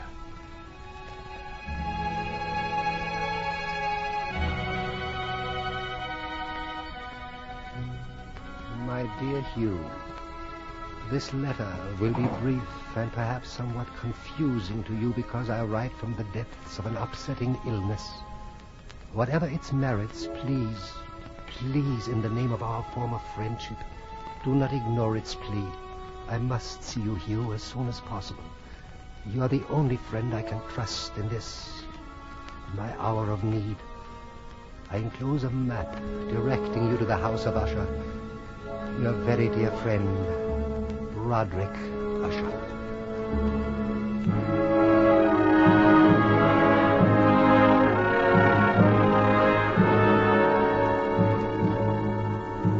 And so I stood now before the huge door of the home of Usher. As I released the knocker, my eye caught a barely perceptible fissure, a crack, which extended from the roof down the wall in zigzag fashion to become lost in the sullen waters of the tarn. Yes? This is the House of Usher, is it not? Who asks? Sir Hugh Catlin, a friend of Sir Roderick Usher. Come in, please. Thank you. My horse will be taken care of. Thank you. Good heavens, is the whole house as dark as this? Sir Roderick prefers the darkness, sir. Oh, that's strange. As I recall, he always detested the dark. Yes, sir. This way, sir.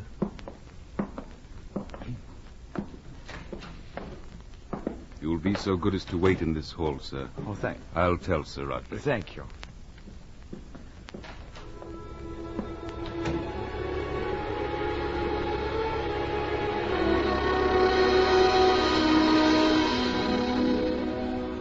I stood outside a dark carved door at one end of a long hallway. In the semi-darkness, as I stood there waiting, I felt eyes upon me.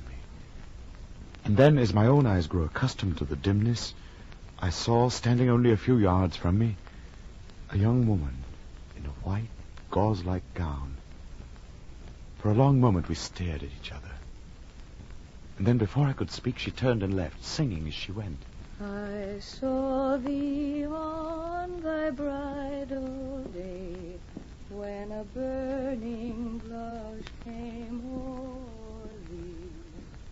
Though happiness around thee lay, the world all love. Sir Roderick will see you, sir. Oh, thank you. By the way, is Sir Roderick married now? Oh, no, sir. Is anyone living here beside himself? Perhaps you'd better let him answer that, sir. This way.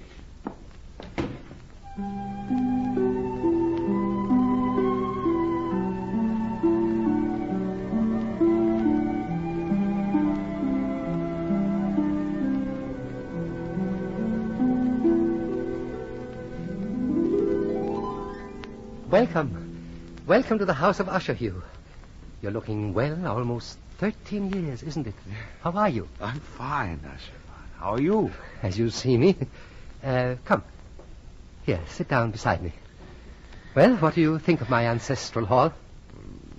Beautiful, but rather dismal with all these hangings and thick carpets. Do you mind if I turn up the lamp? Don't touch that lamp, please. Oh, I'm sorry. Forgive me. Forgive me, I have been suffering with an affliction of the eyes recently. A single ray of light burns my eyes like the noon sun. Oh, I'm sorry to hear it. That explains the darkness, of course. And will you have a glass of sherry? Oh, yes, thank you. Here. Won't you drink with me? I'd rather not. Oh. That's good. Well, come. How do you find me, Hugh? Am I not well preserved, still rather handsome? Yes, time seems to have treated you very well, Usher. I find you... Yes? You were about to say? Nothing. Yes, you were about to say you find me altered. Come. Yes, I was. How? Different, somehow. Different how? Agitated, unnerved. So, I tried so very hard to conceal it. I told myself I will act very casual and normal. When he comes, he'll never sense it. What are you hiding, Usher?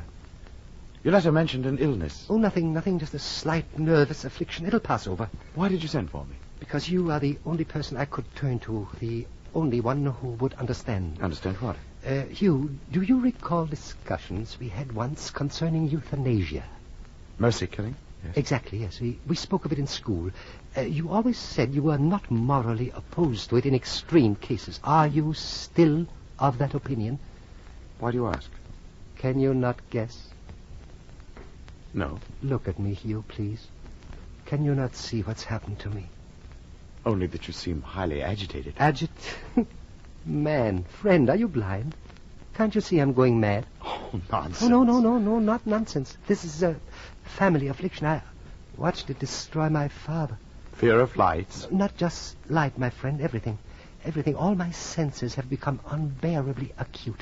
You see, the most insipid food, for instance, grates on my taste. A small little sound like the drop of water is thunder in my ears. My skin will tolerate nothing but the softest of silks. Odors. Oh, flowers suffocate me. The closing of a door. Music. Why, you know how I love music. I remember you played the organ, and very well. Well, the only musical sound I can possibly tolerate is this lute here, tuned very softly. You've been like this very long? So long I can scarcely remember when I first drew these curtains to shut out the light, or when I first hung these drapes to deaden the sound. Usher, when were you last outside this house?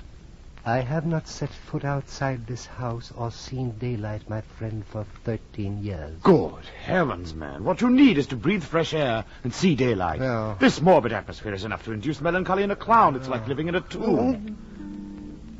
I'm sorry. I know your problems will not be solved so easily. What would you say of a man who cannot take a step outside his own house? I'd say he was... All right, say it. Insane, say it. Usher, there must be some cure for Yes, one. What? Death. Death? No. Remember your philosophy. You've thought of suicide? I haven't the strength. I'm even afraid of that. And that's why I asked you to come. I don't understand. I think you do. I asked you here because of your views on euthanasia. You're not asking me to kill you. Exactly. You're mad. I admit that. You're worse than mad. You, if there's an ounce of pity... Usher, listen to me. This desire, this need to destroy yourself is caused by something. Perhaps it's something you've done. You wince at that. Here, tell me, let me help you. Too late. It's never too late. Confession will be the first step in your cure. You really want to know? I do. You do. Very well. Then follow me. Where do you take me? To the tower wing. It isn't far. What's there? There, my friend, is the curse. The curse and the blessing of Sir Roderick Usher.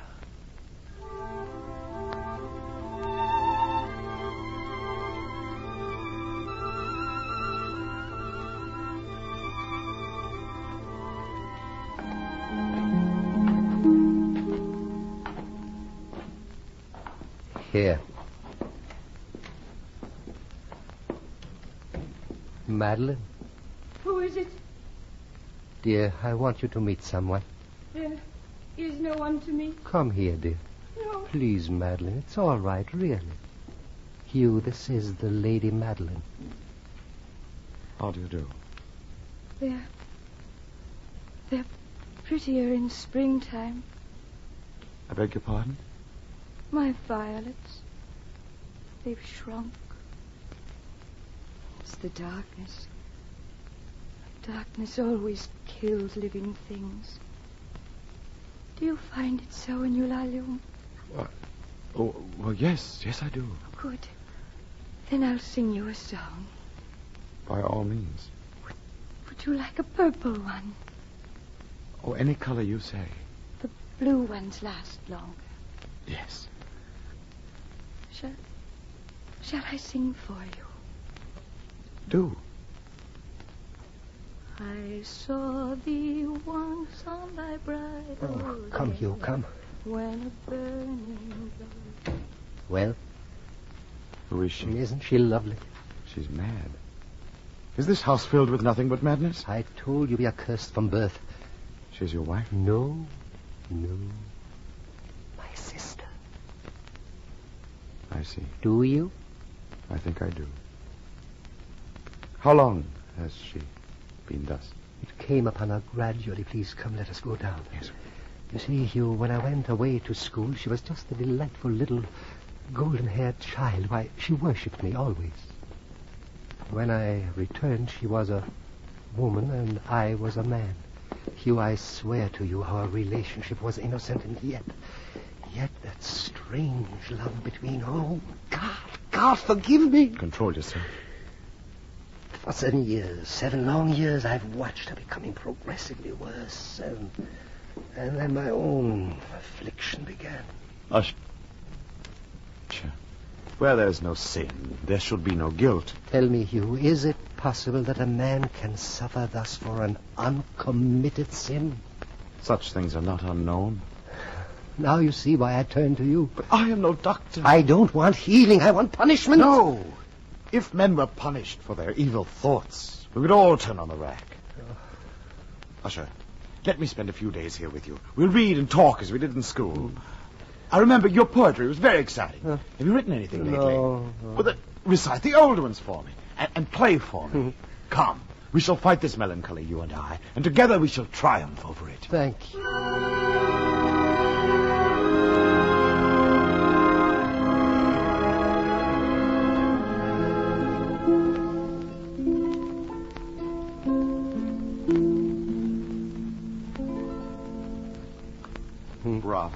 You really like it? Oh, it's really very beautiful.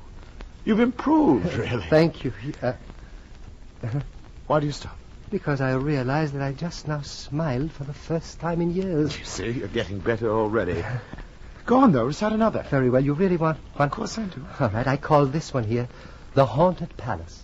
In the greenest of our valleys, by good angels tenanted, once a fair and stately palace, radiant palace, reared its head. Banners yellow, glorious, golden on its roof did float and flow. All this, was in the olden time, long ago. But evil things in robes of sorrow assailed this fine estate. Oh, let us mourn, for never morrow shall dawn upon it, desolate. And travelers now within that valley through red-lit windows see vast forms that move fantastically to a discordant melody, while like rapid ghostly river through the pale door a hideous throng rush out forever and laugh, but smile no more. No. Someone is coming. What? I hear nothing. Yes, come in. Well? Sir Roderick, you'd better come at once. Come where? The tower room, sir. It's the Lady Madeline. Good. Madeline, what's wrong? I don't know, sir, but you'd best hurry. I'm afraid something terrible has happened.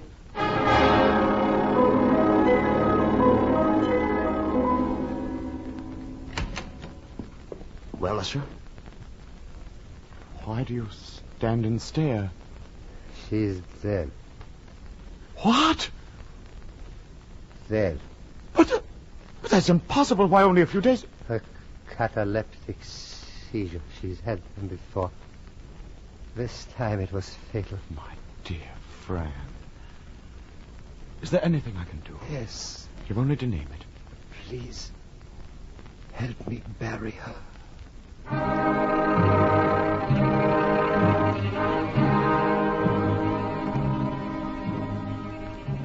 After the Lady Madeline had been encoffined, Usher and I alone bore the body to its last resting place. Usher led the way down a long passageway, down beneath the castle, and then along a reeking stone passageway. Every few hundred paces we would stop, and Usher would unlock a huge copper-sheathed door. As we passed through door after door, I noticed that the walls were covered with the remnants of the chains and bolts of the Inquisitor. We are here. What place is this? The lowest vault beneath the house. The floor has a strange ring. Yes, it is sheathed in copper. This was once used as a storage room for powder. Please lower the coffin. Very well. Help me raise the lid. Usher, in heaven's name. One look, please, one look. Oh, isn't she lovely? See how, even in death, a faint rose tinges the cheeks. Farewell, sister. Beloved sister. Farewell, daughter of Usher. Fasten the lid. Will you not pray? I cannot pray. Then I shall pray. If you wish, but not for her. For whom, then? For me, my friend. Please pray for me, that her image may never return to torture my poor brain.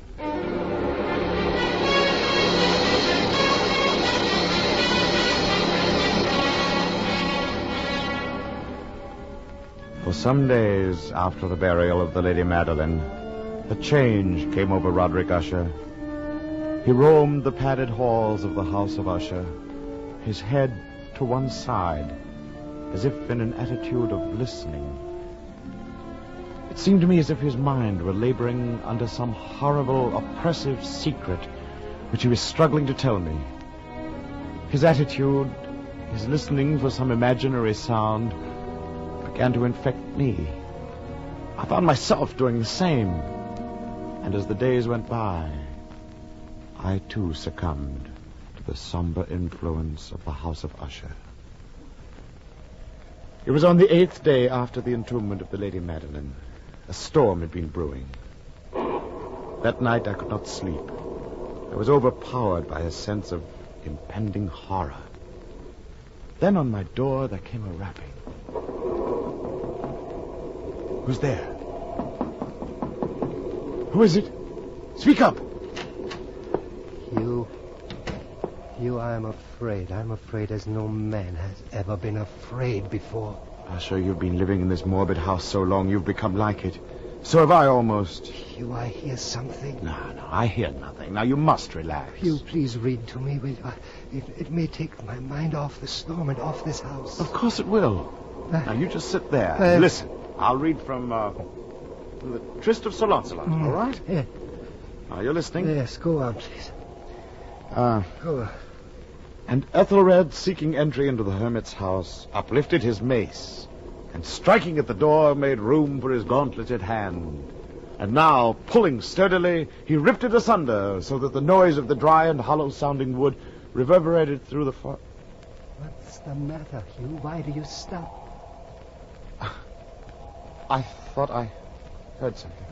This atmosphere must be upsetting my nerves. I'll go on. What was... Oh... reverberated through the forest. Now, entering the door, Ethelred saw a dragon of scaly and prodigious demeanor.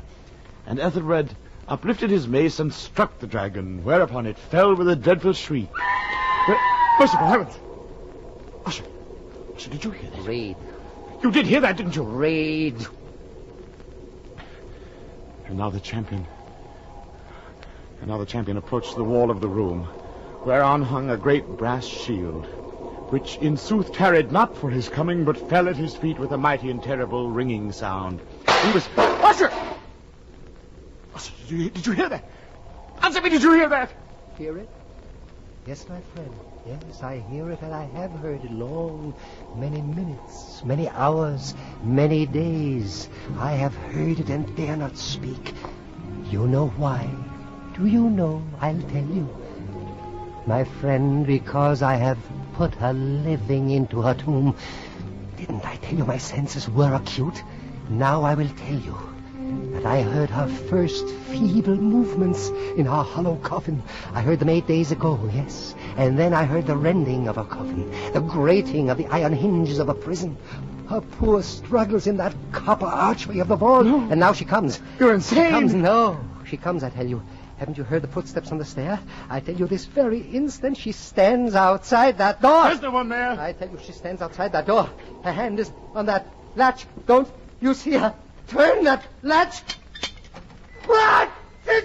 Sister. Beloved. Madeline!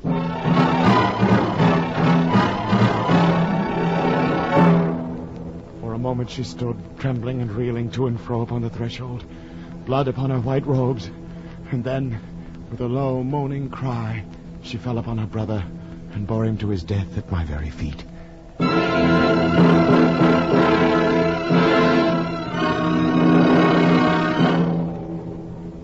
From that mansion I fled aghast.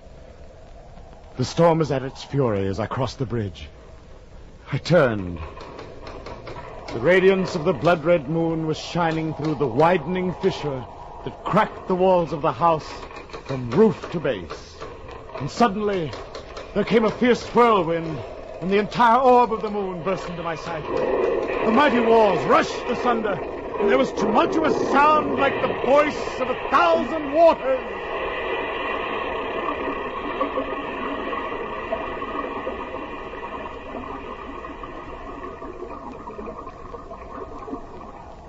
And then the deep, dank tarn at my feet closed sullenly, silently, eternally over the fragments of the house of Usher.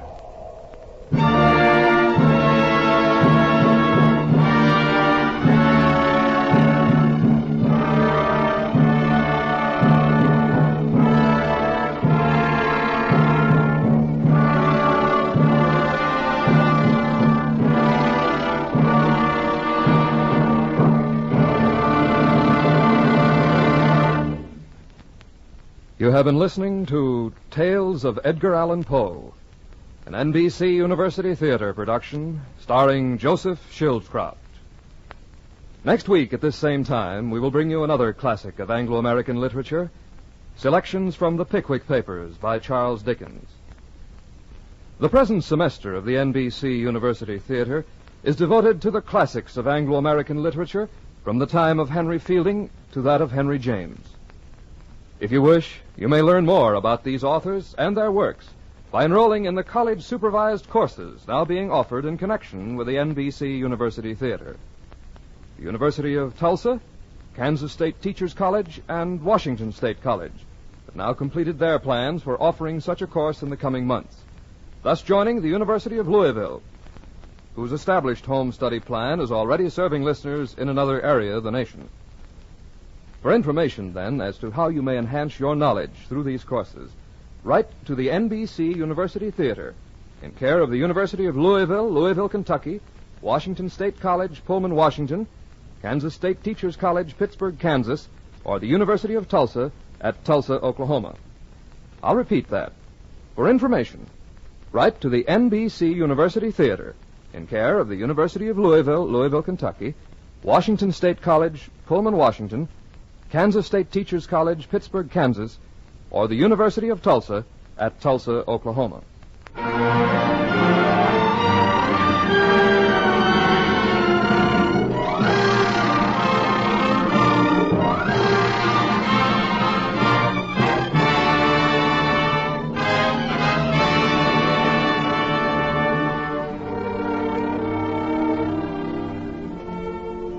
The Tales of Edgar Allan Poe were adapted for radio by George Lefferts. Our intermission commentator was Dr. Harvey Webster.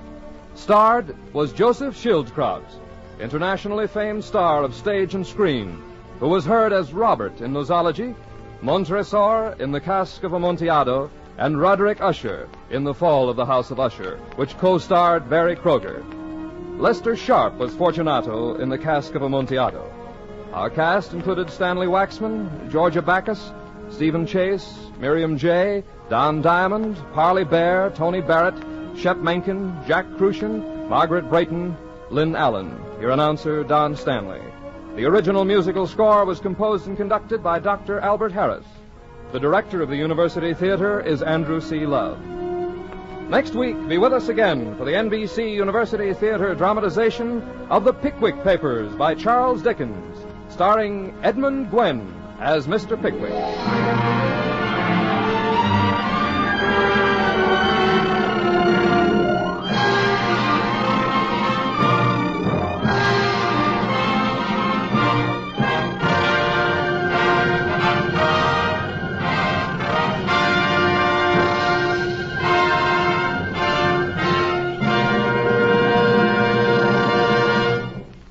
Today's NBC University Theater production of the Tales of Edgar Allan Poe came to you from Hollywood's Radio City. This is NBC, the national broadcasting company.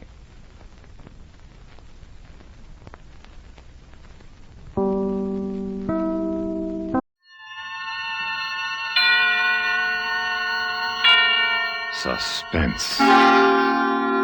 And the producer of radio's outstanding theater of thrills, the master of mystery and adventure, William N. Robeson. In a niche all his own, apart from other great tellers of tales of terror, stands the moody, dark, and devious genius, Edgar Allan Poe. Obscure and ambiguous, the rolling periods of his prose are not for the casual reader, no more than for the casual listener. But for sheer suspense compounded of horror piled upon horror, literature offers nothing more awful than the pit and the pendulum. The terror of the Black Pit would have sufficed a lesser imagination, but to this, the macabre intellect of Poe added the inescapable doom of the razor-sharp pendulum, and then piled on the rats and the moving walls of red-hot iron until the edge of the unbearable is reached. Can you take it? Can you listen through the next half hour? Try. Try to listen to Mr. Vincent Price, starring in The Pit and the Pendulum, which begins in exactly 1 minute. This is Bob Wright with the answer to the greatest challenge in cigarette history. The challenge was, can a cigarette be made that will give decidedly better filtration and also give easy draw with full, natural tobacco flavor? The answer is Kent. Kent with the revolutionary new micronite filter that gives Kent decidedly better filtration, definitely less tars and nicotine than any other leading filter brand. Kent, filters, best. The answer is Kent, with the full, rich flavor of the world's premium quality natural tobaccos and an easy draw. Yes, of all leading filter brands, Kent filters best. Kent, filters, best. Tomorrow, pick up a pack of Kents with a revolutionary new micronite filter and enjoy the most important advance in the progress of filter smoking. Kent, filters, best. And now, Mr. Vincent Price stars in Edgar Allan Poe's immortal story of punishment by terror, The Pit and the Pendulum. A tale well calculated to keep you in suspense. I was sick unto death with that long agony. And when at length they unbound me and I was permitted to sit, I felt that my senses were leaving me. The sound of the inquisitorial voices seemed merged in one dreamy, indeterminate hum, from which emerged the syllables of my name. Captain Jean d'Albret. Good fathers, gentlemen. We hear you, my son. Even now I have no knowledge of where I am or to whom I may be speaking. You're speaking to me, my son. I am Fra Pedro d'Espia, prior of the Dominicans of Segovia, and Grand Inquisitor for all Spain. This, then, is the court of the Inquisition? It is. But I am a French officer. That is true. A soldier and creature of the arch-fiend, the Antichrist Napoleon Bonaparte, who even now is at the gates of Madrid, while his general La Salle menaces our city of Toledo itself. Nonetheless, I am a prisoner of war. By what right do you try me in this court? Let the clerk read the charges against the prisoner. Item, that on the 4th day of September, in the year of our Lord, 1808, the said Captain Jean d'Albret did wed and espouse that most noble lady, the Doña Beatriz Valdez, niece and ward of the illustrious... One moment. Excellency? This marriage was a deplorable thing, if you like, but lawful marriage, however regrettable in a case like this, is no sin nor crime. There are other matters in the indictment. Then continue, but give us nothing that is not material. Item, that on the 12th of October, 1808, the said Jean d'Albret, being in command of a battery of light artillery, did direct the fire of his guns against the holy church of Santa Marta the Innocent, and thereby, of his wicked malice, destroyed that church utterly. Captain d'Albret, is this charge true? Yes. You admit it. Good father, the church blew up, did it not? Would you boast of your sin, young man? It blew up because it was stored with kegs of gunpowder for your army. I had every right to fire on it. And that is all the defense you have to make? I tell you, I had every right to fire on it by military law. Is military law above God's law? I don't know. I did my duty. Long live the Emperor! Captain d'Albret, mark what I say. No man, however great his heresy, is condemned to be burnt in the fire if he first recant and acknowledge the error of his ways. Do you so? I cannot. I was under orders. I obeyed them. Then, Jean d'Albret, there can be no mercy, no pity, since there is no atonement. The sentence of this court, therefore, is... I had swooned in terror, yet I will not say that all of consciousness was lost. In the deepest slumber, no. In delirium, no. In a swoon, no. In death, no. Even in the grave, all is not lost, else there is no immortality for man.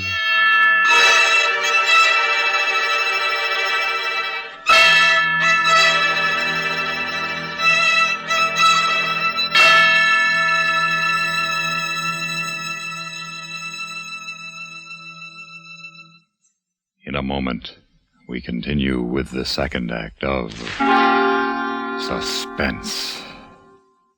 But first, some big news. From Bone to Pontiac, the Bone to Pontiac, the Bone to Pontiac is here. With a Pontiac front seat that lets you in the back seat. Pontiac automatically moves up then back just like that. Pontiac automatically. A portable radio that pulls right out and plays all alone. When you plug it back in, it's a car radio, high fidelity too. What a nice tone. Set your speed on the new speedometer, Pontiac automatically. If you go too fast, a buzzer goes buzz, Pontiac automatically.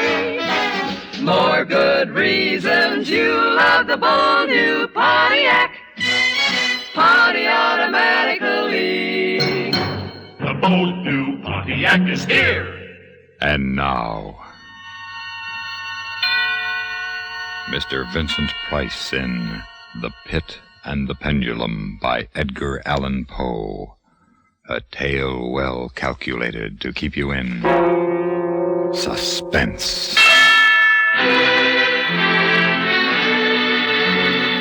No, even in the grave, all is not lost.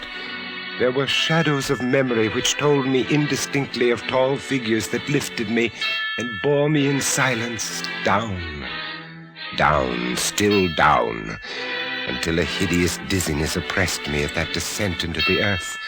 There was a vague horror at my heart because of that heart's unnatural stillness.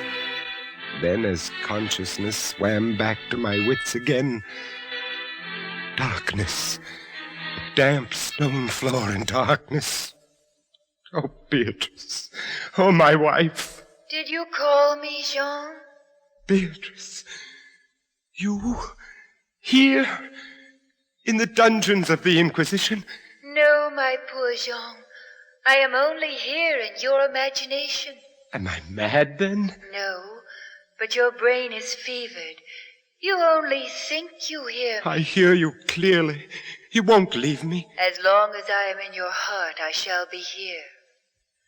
Have they chained you to the wall? No, they've taken away my uniform. They've given me sandals and a robe of rough cloth, but I'm unchained. Beatrice, suppose they have buried me alive. Have courage, Jean. You must have courage. Then tell me where you are now, Beatrice, in the flesh, I mean. In the old house by the olive grove, scorned of my people. Yes, I know. Each morning I climb to the hilltop and watch for them. Yes. Sometimes I think I hear gun wheels rumble in the hills and long moving columns with the red dust rising above them. Go on. First come the heavy cavalry in plume-crested helmets, on their flanks wheeling like hawks, light hussars in blue and scarlet, and behind them in a glitter of bayonets, as vast as light points on the sea, rank upon rank, the long gray coats and tall bearskin caps. The old guard and the Grand Army. It's only a vision, my dear one. They do not come. Will they ever come, Beatrice? I cannot tell. Then I must face what has been prepared for me. Can you stand up, Jean? I think so. Then walk. Yes. Walk as far as you can. Measure the limits of the cell if this is not a tomb. I'll try, Beatrice. I'll try. This robe impedes me, and the floor is treacherous with slime, but I'll try. Look out! Jean! Oh, I'm all right. I fell on my face. The robe tripped me.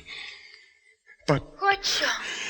But my hand is in front of me, lower than my face, but I feel nothing. Nothing, Jean. It's a pit. A deep circular pit, and I fell on the very edge of it. They would have had you walk into it. Yes. But you didn't. You're saved, Jean. Saved, Beatrice. Saved. My torture has been merely postponed. At last, a deep sleep fell upon me, a sleep like that of death. How long it lasted, I know not. But when I opened my eyes once again, I could see. Yes, see. My prison was large and lofty, its walls formed of massive iron plates. A wild, sulphurous luster, I could not trace its origin, lit up the dungeon and the circular pit. I could see, but I could not move. I lay on my back on a low framework of wood, securely bound by a long fastening resembling a surgical bandage. The bandage passed round and round my body, leaving at liberty only my head and my left arm. With much exertion, I could supply myself with food from an earthen dish on the floor beside me. It was meat, highly seasoned, and there was no water. Beatrice, where are you? I am here, Jean. Your voice sounds stronger, and I can see you. You are weaker, my dear, and more fevered. Look, Beatrice. Where? At the ceiling of this room. 30, 40 feet up. What do you see? I see, painted on the ceiling, a figure of Father Time. Yes, but this Father Time carries no scythe.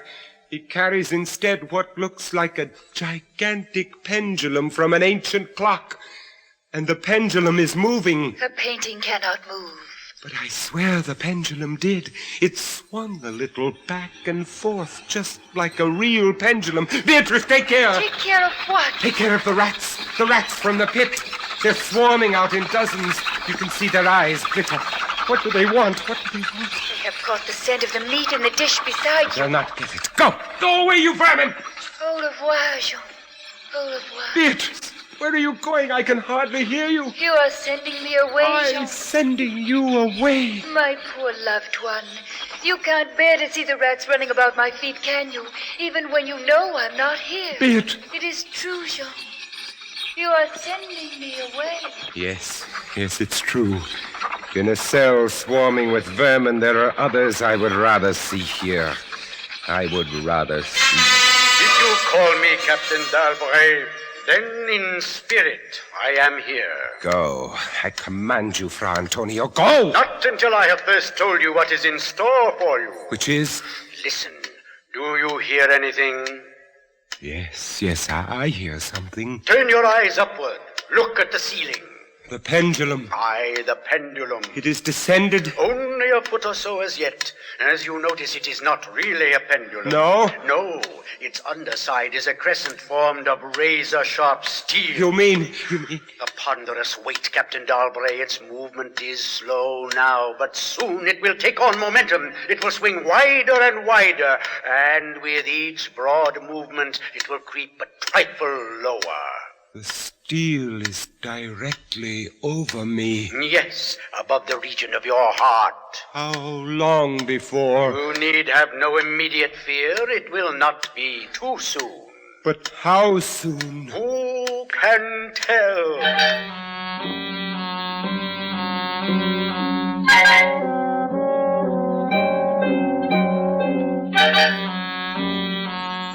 Minutes, hours, days. Who can say how long it was? It might have been many days before that hideous blade swept so closely as to fan me with its acrid breath. Down. Still unceasingly, still inevitably down. The sharp steel flashed past within 3 inches of my chest. And then, only then, Beatrice. I hear you calling, Jean. I am here. Oh, Beatrice. Is there no hope, my dear? How can there be? 10, 12 more vibrations, and it will fray the threads of my robe, only lightly as a razor in a delicate hand. There will be many sweeps down before it bites deep. I can't escape it, and yet... And yet, if only I could use my wits. You kept me away from you, Jean. You locked me out of your thoughts. If I am here only in your thoughts, why should I fear the rats? The rats? The rats? Do they still swarm here? Because floor and over the meat platter. They have taken nearly all your food. Yes, they are ravenous. They have sharp teeth. The meat is oily and spiced. If I take what remains of it, scatter, you vermin! Rub that meat on the bandages that hold me here. Try it, Jean, try. It may be too late. If I move my body of a fraction of an inch up, Try it, I tell you, try. Can I stand those rats crawling across me? Can the flesh bear it? Oh, one of them has leaped on the wooden framework. Another follows. They are gnawing at the bandage. 7, 8 more sweeps of the pendulum. Does the bandage give way? A little. Lie still, Jean, lie still. 10, a dozen rats now. Is death, I wonder, worse than this disgust? A dozen sharp knives could do no better. The bandage has loosened to ribbons. If you move sideways, carefully, and drop to the floor. Beatrice, I can't move. My arms and legs are numb. There is no The power steel to... is frayed your robe. A minute more will be too late. Try. Then with all the strength that is in me and the hatred I bear my enemies... You're free. Yes, the second time I'm free. See, Jean. The pendulum stops. They are drawing it back up through the roof. Each move I make is watched. You never doubted that? No. Yet with all they could do to you, they have failed twice. They will not fail a third time, my dear. Listen. What you hear? Groaning. A grinding as of metal. It is only the cogwheels of the pendulum. I think not, Beatrice. Why not? It seems to come from behind these iron-plated walls. It seems to shake the dungeon as a mill wheel might shake at it. Stand up, my poor Jean. Get up off your knees. I can't endure any more. Don't you sense even now the odor of the heated iron? Heated iron? Yes, the walls are beginning to glow red. Oh, Beatrice, I have been much humbled. But I won't have you see me in tears. I order you to go. Jean, in the name of Yes, heaven. in the name of heaven, go.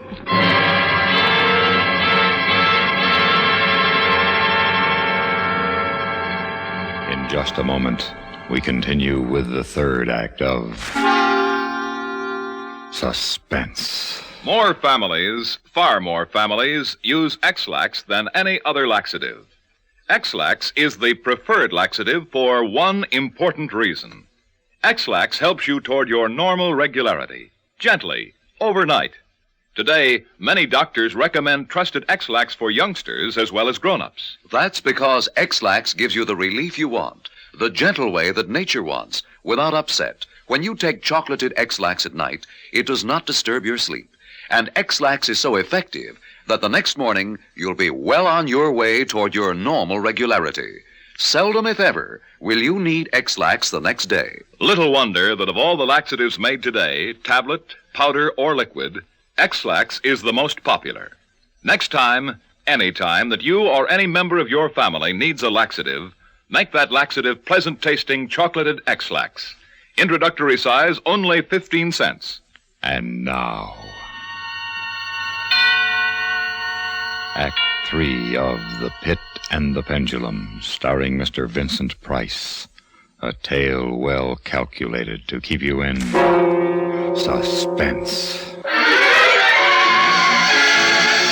Suffocating heat pervaded the prison. I could draw no breath of air into my lungs. Against the lume of that fiery destruction, the thought of the pit and its coolness came like balm. Does the pit please you, Captain d'Albret? You again? Do you find its contents pleasing? Not the pit. And how shall you avoid it? Look! This dungeon has changed its shape. That is true. The walls are closing in. It was formerly a square, and now it is flattening slowly towards the center to force me into the pit. Of course. It will force you along with me. Again, apparently, you must be told, Captain d'Albret, that you are speaking only to your own sick fancy. I am not here at all. Farewell. Now, flatter and flatter grew the red-hot walls. I shrank back, but the closing walls pressed me relentlessly onward toward the loathsome pit.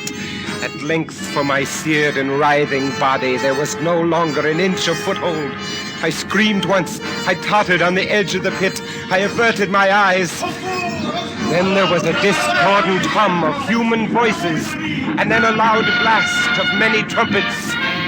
The fiery walls rushed back. An outstretched arm caught my own as I fell fainting into the abyss. It was that of General LaSalle. The French army had entered Toledo. The Spanish Inquisition was in the hands of its enemy.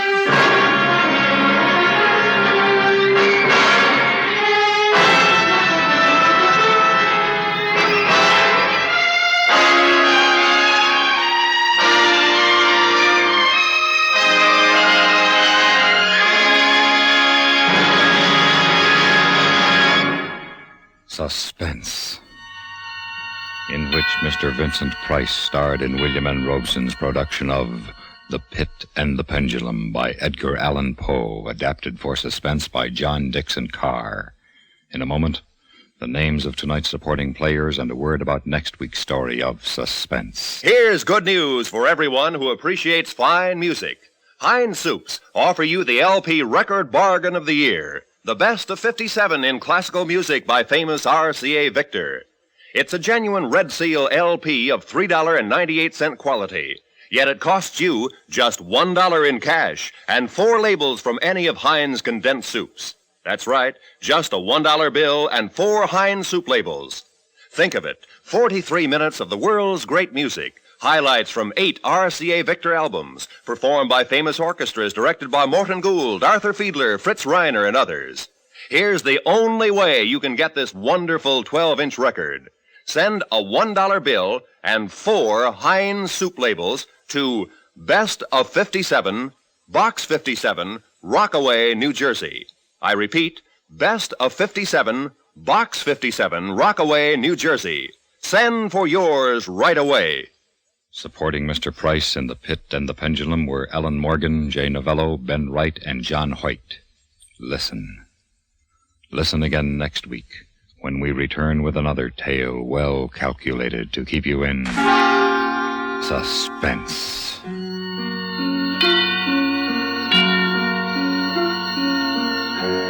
America listens most to the CBS Radio Network.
Are you upset with today's headlines?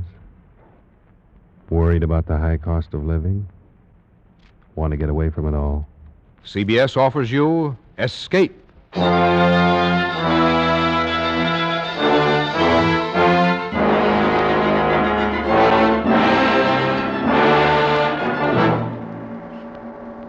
are the friend of a man living in death, confidant of a ghoul, witness to a nameless terror. You are a guest in the House of Usher. The Columbia Broadcasting System and its affiliated stations present Escape, produced and directed by William N. Robeson, and carefully plotted to free you from the 4 walls of today for a half hour of high adventure.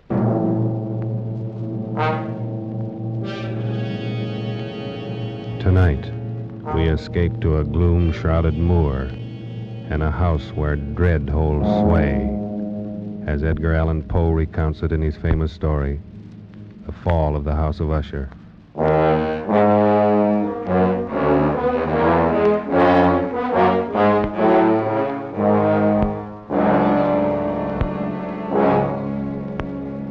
It is with some regret, but I believe advisable that I identify myself only as a friend of Roderick Usher.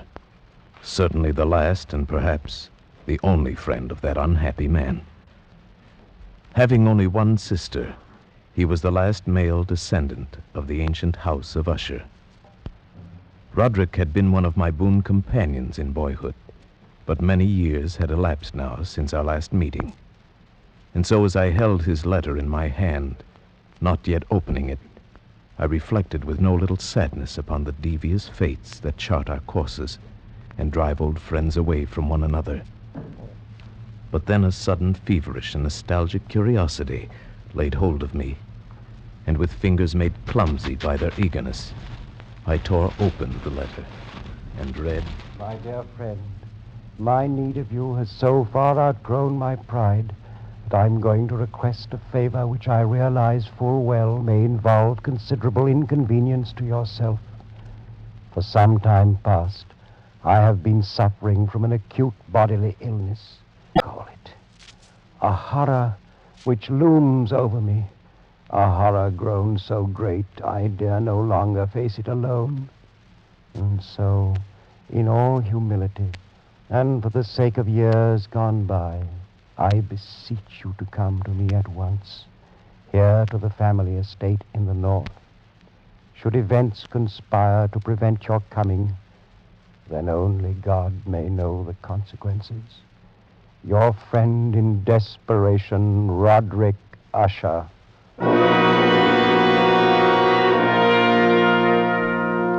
And so it happened that at the end of a dull, dark, and soundless day in the middle of October, I found myself as the shades of evening drew on, within view of the grim and melancholy House of Usher.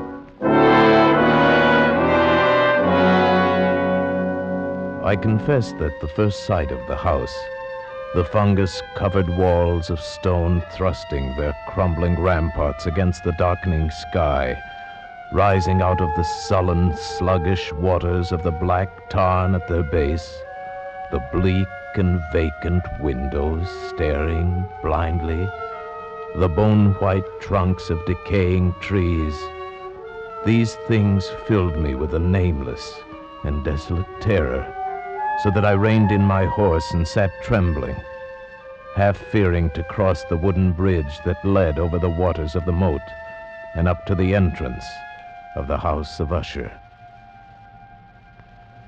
Then impatiently I shook off this strange feeling of dread, and was an instant later clattering over the wooden bridge and onto the courtyard. I dismounted quickly, tossed my reins to the silent lackey who approached, strode across the gravel and up to the massive wooden portal, the door of the House of Usher.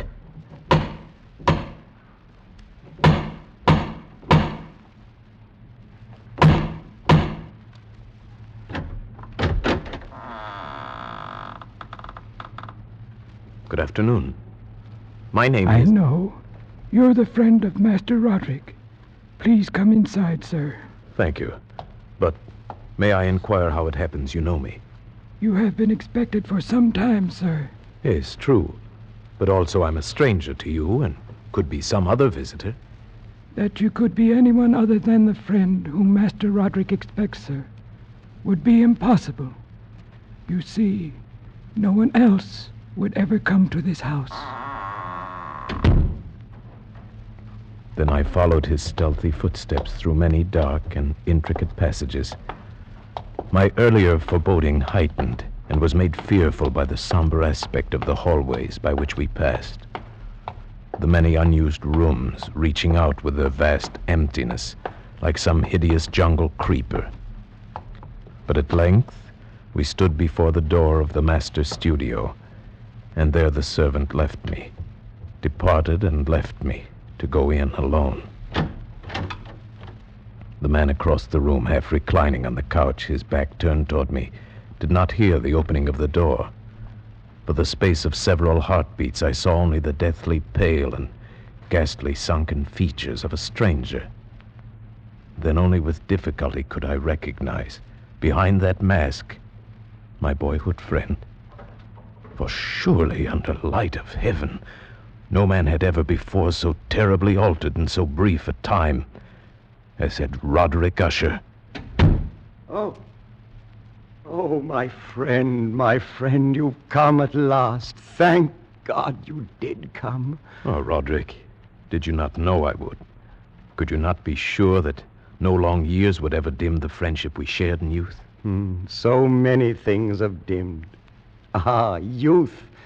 It seems so long ago. But now you're here, and we'll find it, relive it all over again, every glorious moment of it. And all these shadows, all these gibbering phantoms that haunt me, they'll be driven out. And then the sun will shine again, and we'll be young again and relive... Roderick! Oh, but forgive me, my friend. My excessive joy at the sight of you after so many years drives me into a frenzy of talk. How many years has it? Oh, no matter. It is enough that you are here, and brought with you all the lost, all the happy days of my boyhood. But I'd expected from your letter to find you in serious straits indeed. Instead, you seem in the best of spirits. You have the right to know. But in all frankness, here in your presence, I find it difficult to credit importance to those things which only yesterday filled me with terror. True, I've been ill. A nervous affliction, something in the nature of a family weakness, probably. It has affected me with a morbid acuteness of the senses, such that quite often the least sounds and odors and colors become irritating beyond endurance.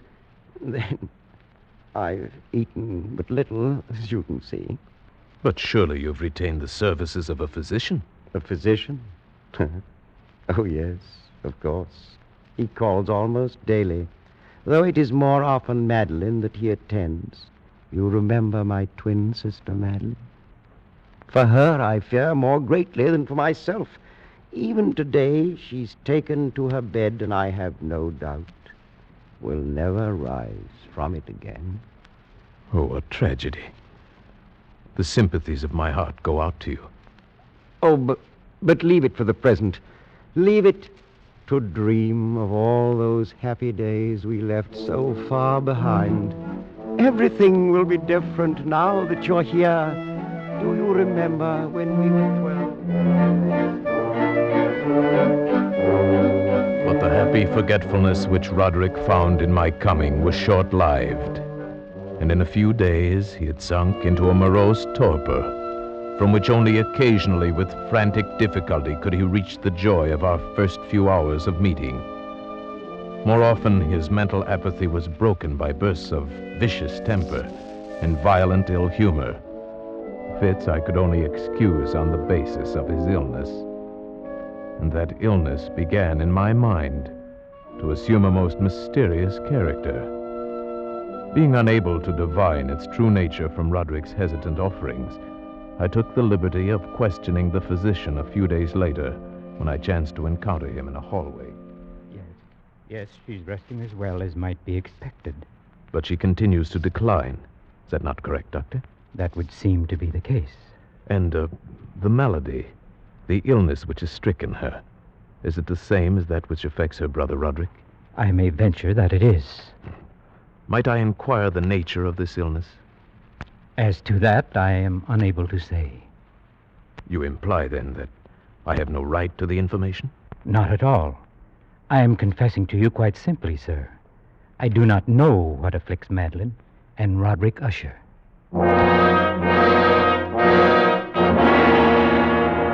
And so a week passed. A week in which the sullen, leaden skies darkened into deeper oppressiveness, in which Roderick's deathly pallor and creeping mental dissolution grew more apparent. A week in which the monstrous atmosphere of this ancient mausoleum began to crawl insidiously within my own consciousness, stirring into life a formless, unknown dread. Then one evening, we were sitting in the vaulted studio, while the first shadows of night began to flow together into pools of darkness. Roderick had been unusually troubled during the day, and had been trying to find some solace by playing on the violin. Of a sudden, there came a knock upon the door. Stop that infernal pounding, do you hear? Do you wish to drive me completely mad? Open the door and come in, come in. It's the doctor. Well, what is it? What do you want? Master Usher, I regret that I must say this, but it is my sad duty to inform you that your sister Madeline is no longer living. Madeline, my sister. Then she's dead? She breathes no more. Dead? And perhaps, my dear doctor, you can tell me what caused her death. Unfortunately, I can only take refuge in the term heart failure. Heart failure? Yes, of course. Very well, doctor. If you'll be kind enough to wait, I'll come down directly and discuss the arrangement. At your service. I bid you good afternoon, gentlemen. Roderick, I assure you of my deepest sympathy. You do.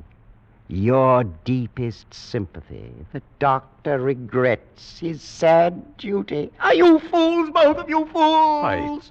I don't understand. Haven't you seen it yet?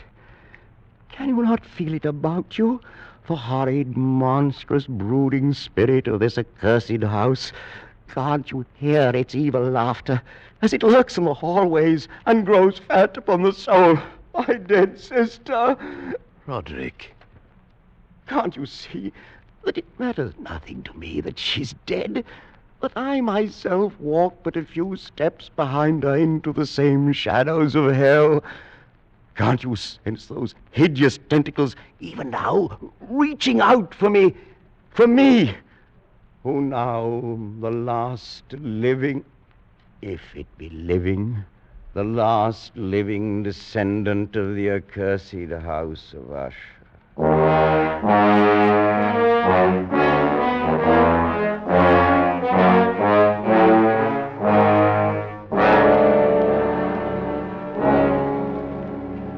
Such was the passing of Madeline Usher, once living, now dead. And her very death, untimely in its aspects, bore to my trembling soul a portent of events yet more hideous, more horrible, and yet to come.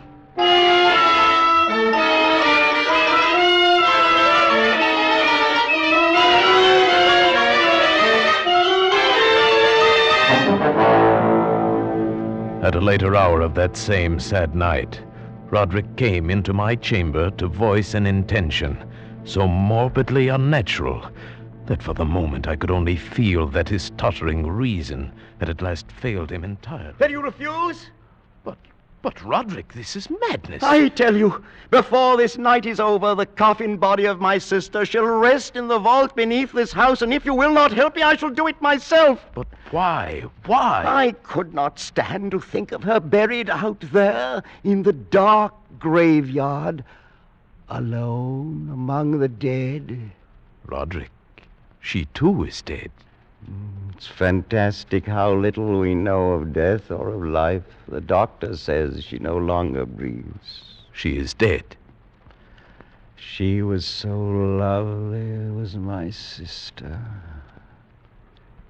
Roderick. I must keep Madeline near me. Nothing but evil would come of such an act. I can trust no one but you. Not even the physician himself. He hates us because he can't discover what it is that kills us. Even he might steal the body of my beloved sister, that he might learn our secret. You understand, don't you, my friend? Yes, Roderick. Yes, I understand.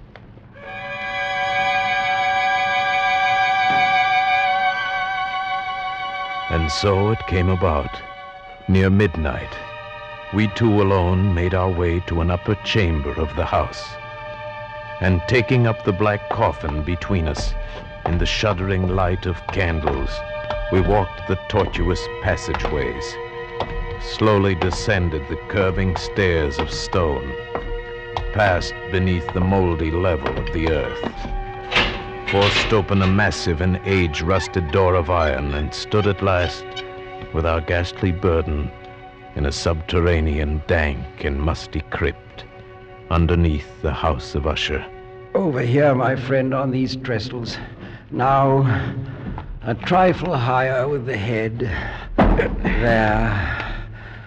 Oh, may you sleep in peace and dream, sweet sister, from I who tread the same path soft behind you. Come, Roderick. The thing is done. Oh, wait. Stay a moment. We've not yet affixed the coffin lid. See? I've left it loose so it can be turned back. No, I beg you. A last farewell, no more. Look. Is she not beautiful? Yes, she was very beautiful. Was? Yes, of course. The look of her confused me. But do you not see it, too? The warm glow of the cheeks, the eyes shut softly, those lips half-parted. Does it not seem that she may rise up and speak to us at any moment? This gruesome place inspires those morbid fancies. Morbid fancies? That now dead she seems to live, and living seems already dead? Man, you seek out madness. You court it with your very thoughts. And if I do, what matters? What value can there be in reason without the hope of life? Dead, you say to me, she is dead. But what certainty? Why not with equal reason say instead she lives? And that I, the last of Usher, am the one who is already dead.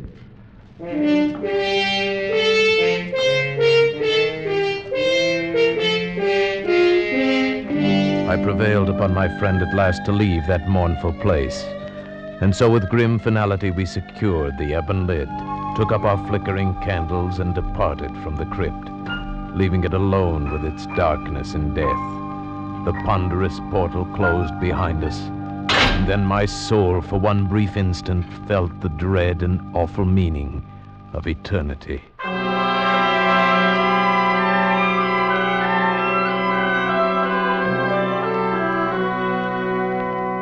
There followed then a week of such dreary gloom and melancholy that my own spirit quavered at the menace of the nameless thing enshadowed in that house. By perceptible degrees, the living soul of Roderick Usher flickered lower. More ghastly grew his pallor, more tremulous the extremity of his terror.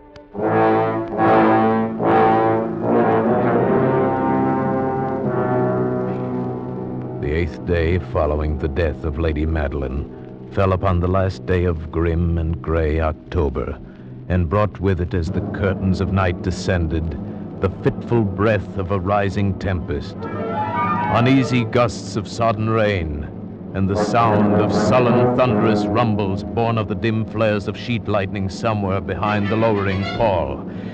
I retired at a late hour, but found sleep impossible.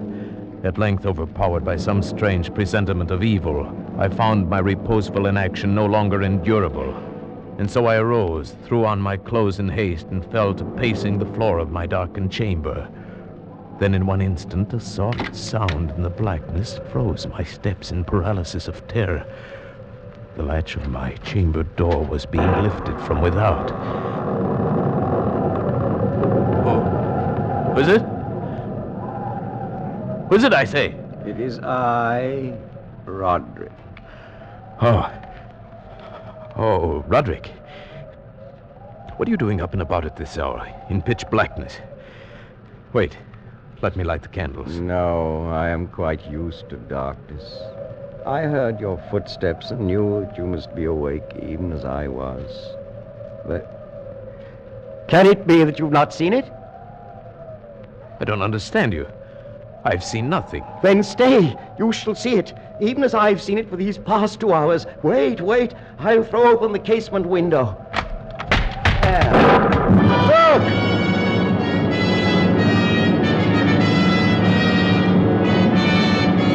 It was indeed a tempestuous yet sternly beautiful night.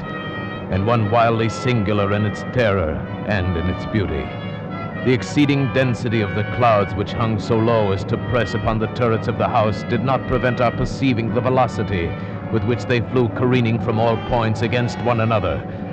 We had no glimpse of the moon or stars, but terrible to behold, the undersurfaces of the huge cloud masses, as well as all terrestrial objects immediately around us, were glowing in the unnatural light of a faintly luminous and clearly visible phosphorescence, which hung like a shroud about the mansion itself. You see, my friend, tonight the thing grows bolder, gathers strength from the storm and from the dead soul it's eaten. No, Roderick, you must not look at this. Here, I shall close this window and pull these curtains. And now, candlelight. Such darkness is the very mother of evil fear. There. Now come, sit here. Suppose I read aloud from some book or another. As you wish. I presume it matters little which. Oh, here. Here is a volume of The Mad Tryst by Canning. Will it serve? As you said, it matters little. I've always found the scene to be quite entertaining, wherein Ethelred dreams of fighting a dragon. Now, let's see. Oh, yes. Here it is. And so Ethelred waited no longer to hold parley with the hermit who mocked him from inside the hut, but feeling the rain upon his back and fearing the rising of the tempest, uplifted his axe and quickly made a hole in the plankings of the door for his gauntleted hand. And now, pulling sturdily, he so cracked and ripped all asunder that the noise of the dry and hollow-sounding wood alarmed and reverberated throughout the forest. Why do you stop? Why, that's strange. I fancied I just heard the very sound I read about. Let us say it was caused by the storm. Pray continue. Oh, yes, the storm. Of course. But Ethelred, upon entering the door, was amazed to perceive no sign of the evil hermit, but instead a dragon of prodigious and scaly demeanor, which sat on guard before a shield of shining brass. And Ethelred uplifted his axe and struck the head of the dragon, which fell before him with a shriek so horrid and harsh, like whereof was never before. What sound is that? Sound? The shriek of a dragon, my friend. Read on. Very well. And now the champion, bethinking himself of the shield of brass, approached across the silver floor to where the shield hung upon the wall. But the shield, not waiting for his coming, loosed and fell upon the silver floor with a mighty great... Roderick, I tell you something moves within this house. That sound, it reverberated through the very walls. Can you tell me now you did not hear it? Hear it now? Oh, yes, I hear it and have heard it. Long moments, hours, many days have I heard it. Yet I dared not speak. But why? Do you not know we put her living in the tomb? I tell you now, I heard her first feeble movements in the coffin many, many days ago, and I felt then it mattered little. But now she comes to upbraid me for my haste. And that last dread sound, yes, I heard it, the opening of the metal door to the crypt beneath the house. Now she comes here. Have I not heard her footsteps on the stair? Do I not distinguish the heavy and horrible beating of her heart? Madman that I am, I tell you that she now stands without that door. But even now she opens it. There in the flickering light of candles, in the gloom and curtained doorway, stood the shrouded body of Lady Madeline. For one shuddering instant she swayed there. Then as Roderick uttered a single piteous cry, she fell upon him in violent and now final death agonies, and bore him to the floor, a corpse,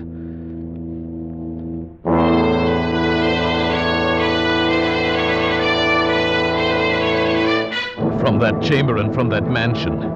I fled aghast out the massive portal over the causeway into the night. Suddenly there shot along the path a wild light.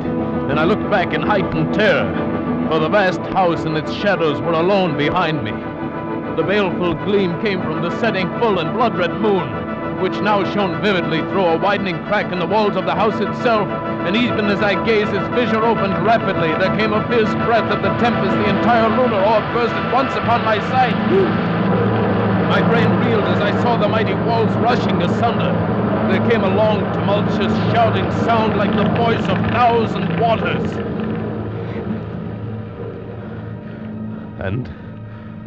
And the dark, deep tarn at my feet closed sullenly and silently forever over the pitiful ruins of the ancient house of Usher.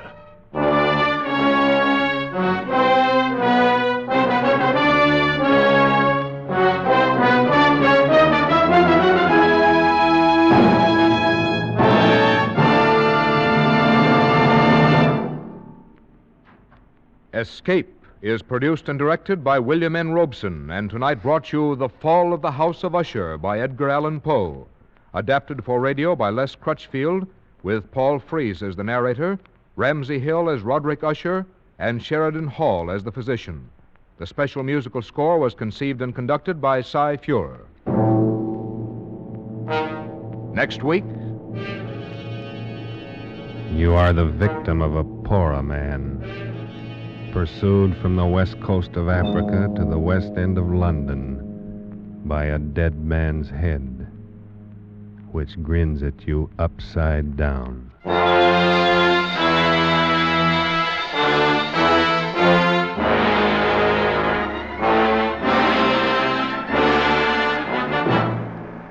Next week, Escape, with H.G. Wells' gripping story, Pollock and the Poorer Man. Good night, then, until this same time next week, when CBS again offers you Escape.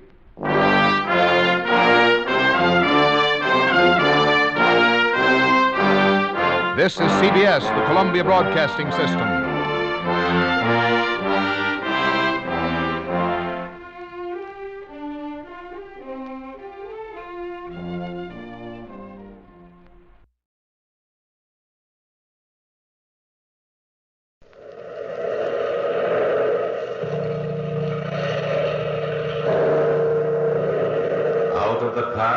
Phantoms of a world gone by speak again their immortal tale. William Wilson.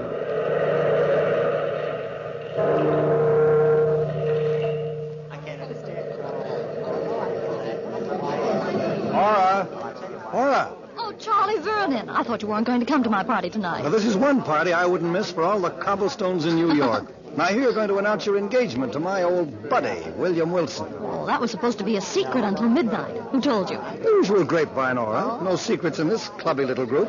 Now, where is Bill now? In the library. He hates crowds, you know it. Well, he wanted to be alone for a while. What was that? Come on, Nora, let's find out. Well, I think it's in the library, Charles. Bill!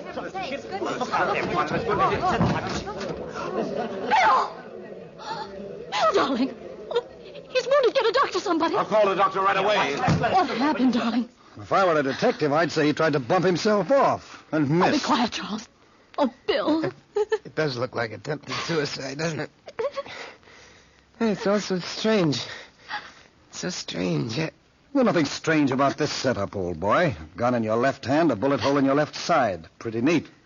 Are you enjoying it, Charlie? Well, I can't say that I'm not. I came to suffer through your wedding.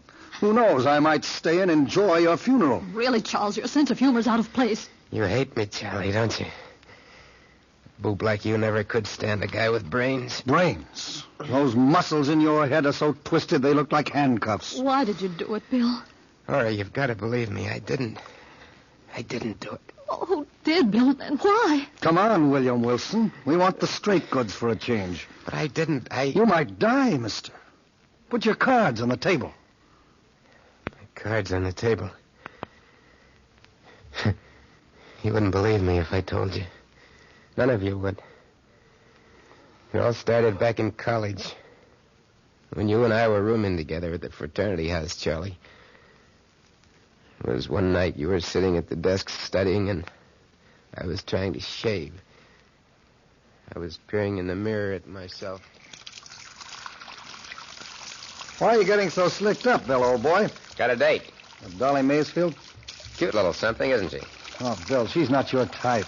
Well, she's good for laughs. You don't need laughs every night. What would you suggest? Oh, gee, Bill, if I had your dough, I'd work hard at college and meet a nice girl and think about getting married. Ouch. I almost cut myself. Oh, I mean it. About getting married, Bill. So you mean it. What do you want me to do? Bury myself? Well, no, but... Oh, gee, take me, for instance.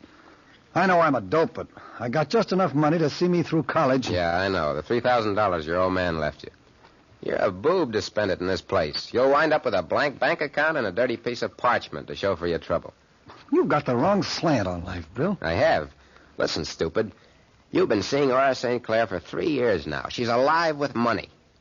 If you'd get on to yourself, you'd spring the question, put her in double wedlock, and get your fingers on that money. I'm in love with Aura, Bill. Love, love, love. Rot. I'd never touch a cent of her money. You're crazy, Charlie. Well, old boy, I don't want to be late. Hey, Bill. Have you met the new boy in the house? What new boy? A freshman just came in today. Sounds fascinating. What about it? Well, nothing, except he's got the same name you have. Are you kidding? No, I just thought you'd be interested. There can't be 2 William Wilsons. If there is, there won't be for long. Boy, what an ego you have.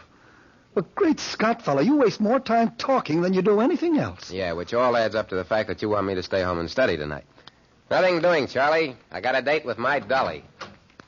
Night. That was the first time I ever heard of the other William Wilson. The knowledge that he existed rankled in my soul. That evening, as I stepped out into the hall and walked halfway down the stairs, I was stopped by my double. He looked just like me. Or rather, like a poor imitation. I felt from the first that he was my evil genius. He didn't act like a freshman when he said, "Hello. I've been waiting for you here in the hall." "You've been waiting for me? Who are you?" "I'm your namesake. You can call me Wilson. There's nobody home at the fraternity house except you and me and Charlie. I thought it would be a good chance to get acquainted with you." "I'm sorry, I'm busy tonight." "Bill." "Where do you get that Bill stuff?" "It might be worthwhile getting acquainted with me." "What do you want, anyway?" "I'll walk you down the stairs." "Don't trouble yourself, Wilson. You might be better off never knowing me." "I might be, but..." "Save it," I said. "See you some other time, Wilson." Charles! Oh, Charlie! There's something I can do for you, lady? Oh, yes, I'm Aura St. Clair. I promised to call for Charlie Vernon tonight. Would you call him for me? Well, you're Aura St. Clair. Oh, yes. Well, all right. Would you tell Charlie I'm here? Well, I would if I could, but he's not in. Oh, but he promised Imagine him forgetting a date with a nice girl like you. Oh, that's strange. Do you know where he is? Yeah. I mean, well, gee, Miss St. Clair, I don't think I ought to tell you. Is he out with another girl? Well, now that you've guessed it, I guess I'll have to say yes. I see. I'm sorry. I don't look like that. Suppose I see you home. Oh, that's not necessary. It'd be a pleasure. I'd do anything for Charlie. Come on. "Bill." Is that you again, Wilson? "Yes, it's me, Bill. Don't you think you ought to stick around here this evening?" Don't you think you ought to mind your own business? "Maybe you are my business." What? Stop ribbing me, fella. I don't like it. Come on, Miss St. Clair. Think you and I'll have a lot to talk about. This is awfully nice of you. What? I don't even know your name. William Wilson. Don't forget that, my sweet. The one and only William Wilson. That's how I met Aura. We spent the entire evening together, Charlie. We had a lot of laughs. It was well past midnight when we said goodnight to each other. And I was about to go home when I remembered that I hadn't even called Dolly Maysfield to tell her I couldn't make it. Knowing Dolly's temperament, I decided to drop up to her apartment, even though it was late. I knocked on the apartment door. Well, well, well. Look what the breeze brought in. Mr. Heartbreaker. Aren't you going to even ask me in? I ought to never talk to you again, that's what. Who do you think you are? Mr. King of Siam? Oh, if that's the way you feel. Oh, wait a minute. Come on in, Bill. I've been worried stiff about you. That's more like my doll, baby. Got a kiss for me? Sure. I got a kiss for you. Oh, Bill, I love you so much. Come here. There, Dolly. There. Where were you, Bill? Where was I? Don't you trust me, Dolly? Sure, I trust you. I had something important to attend to. Come on, give us a smile. There. I like to see you smile, Dolly. I like it a lot. Oh, I do most anything for you, Bill. I'm glad to hear that, because I've got to ask you a favor. Anything you want. I want you to stay away from me from now on, baby. You and I are through. Through? Oh, Bill, what are you talking about? Don't joke with me. This is no joke. I'm serious. I'm giving it to you right from the shoulder, kid. But you're joking, aren't you? No, I'm not. I found the girl I want to marry.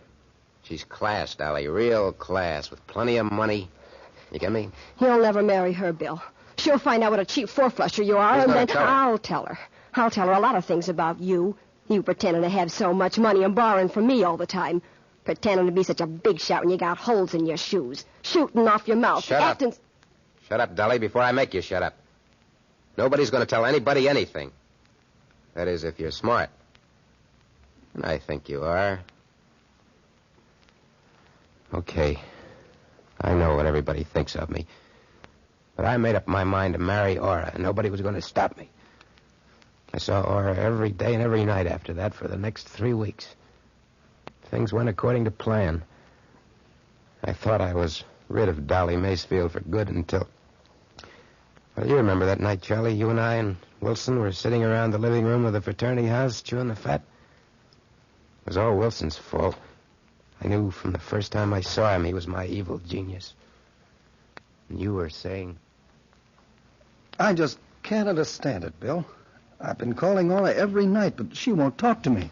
Yeah, that's how women are, Charlie. Why don't you tell him why, Bill? Keep out of this, Wilson. It won't make any difference now. I said mind your own business. You are my business, Bill. What are you talking about, Wilson? Ask Bill why you never saw Aura the night she was to call for you. Ask him. Go on, Charlie. Bill? Well, what did Bill have to do with it? What difference does that make now? It's all over and done with. Aura's not interested in you anymore, Charlie. She told me so herself. You dirty double-crosser. Sit down, Charlie, and cool off. Why don't you write Aura a letter and tell her the truth, Charlie? Well, what's the use? But I'll get even with you someday, Bill Wilson. Don't think I won't. I'll answer it. Yeah, you'll make a good doorman, Wilson. I told you, Charlie, to grab the girl while you had the chance. You didn't tell me you were going to stick a knife in my back. The smart guy gets what he wants in this world. Is William Wilson in? You have to be smart, Yes, like me. He's in the living room. Thanks. Bill? Oh, Bill? Well, look who's here. If it isn't the doll baby herself. Hello, Bill. Hello, Dolly. Meet the boys. This is Charlie Vernon. The doorman is my double, William Wilson. Hello. How do you do? How do you do? Tell you what I'll do for you, Charlie. I'll give you the doll baby here in exchange for Aura. How's that? That's fair. You make a man sick, Bill. Bill. Bill, I gotta see you. Well, you see me. How do I look? How alone, I mean. I told you not to bother me anymore. Oh, please, Bill, if you've any pity. Pity? Sure, I got pity. Where'll we go? Anywhere you say, Bill. How about the river? How about a nice walk down to the river? Sure, Bill. That's a good place for what I want. That's just about perfect.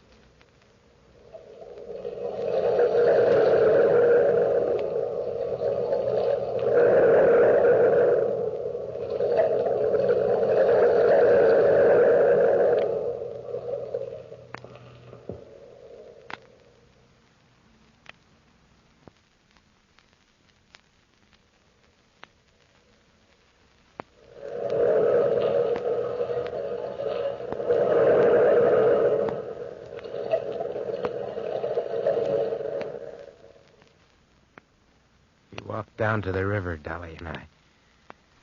For a talker, she was silent that night. And I knew she had more up her sleeve than her pretty white arm. We got to the edge of the river. We sat down to watch the boats steam by. Bill, I can't live without you. So what?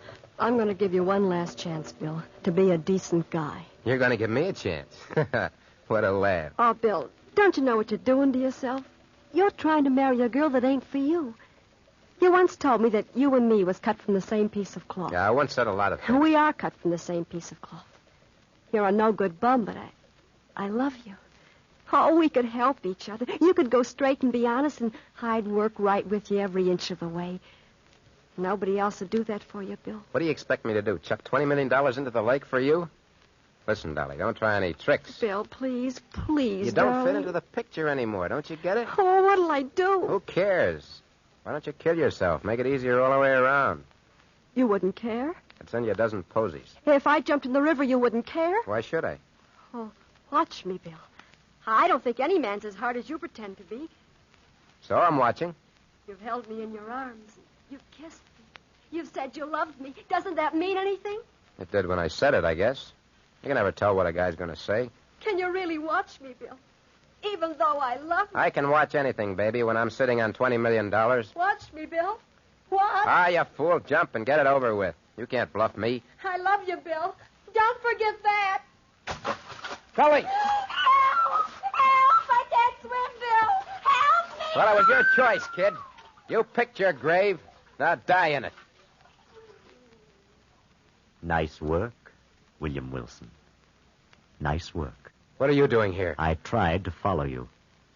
I have a feeling I'm a little late. She wanted to kill herself. I wasn't thinking about Dolly, Bill. I was thinking about you. Don't give me that stuff, Wilson. I don't go for it. I'm always thinking about you, Bill. But you're too smart to allow anybody to help you. And I'm afraid it's too late for you to help yourself. Cut it out, will you? Cut it out. Let me worry about my own soul. If it's damned, then I'll be the one to suffer, not you. Not you. Dolly was dead. Nobody knew about it except Wilson. I knew he wouldn't tell. At least I thought he wouldn't. I don't know why, but I just knew. And there was only one other person in the way of my plans. That was you, Charlie. You were in the way, and I had to get rid of you. It took me some time to plan the right attack. It was right after mid-years, remember? How could I forget? I was alone in the room with you, Charlie. I was toying with a deck of cards. Stop that shuffling, will you, Bill? I gotta shuffle him. Gonna play some two-handed stud with Wilson. I'm nervous enough waiting for the mid-year report. You'll pass. Don't worry. Well, if I don't pass, what happens to me then? I got $1,000 left. Not enough to pay for any full year's course anywhere in the country. What makes you so sure you flunked? You know why. Still thinking of Aura? Sure, I'm still thinking of her. Day and night. Bill, isn't there a decent chord in you somewhere? Why don't you go to Aura and tell her the truth? Why don't you? Hello, Charlie. How are you, Bill? It's about time you got here, Wilson. Sorry, Bill. I hate to keep you waiting. Have a seat. What do you want to play for? Name your own figure. Well, how about a $5 limit? Good enough. Want to sit in on a hand, Charlie? No, thanks. I couldn't. Game of stud would be good for you. Take your mind off your troubles. Oh, the stakes are sort of high. Or maybe you'll win some money. Heaven knows you need it. Okay. Well, I might sit in for a while. Cut for deal, Vernon. It might bring you some luck.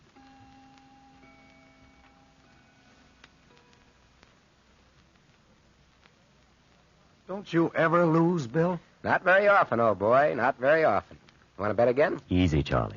Quit now while you've still got $600 left. Well, I can't quit now. I can't. I tell you, I gotta win. I gotta. Let's double the stakes. Double it, triple it.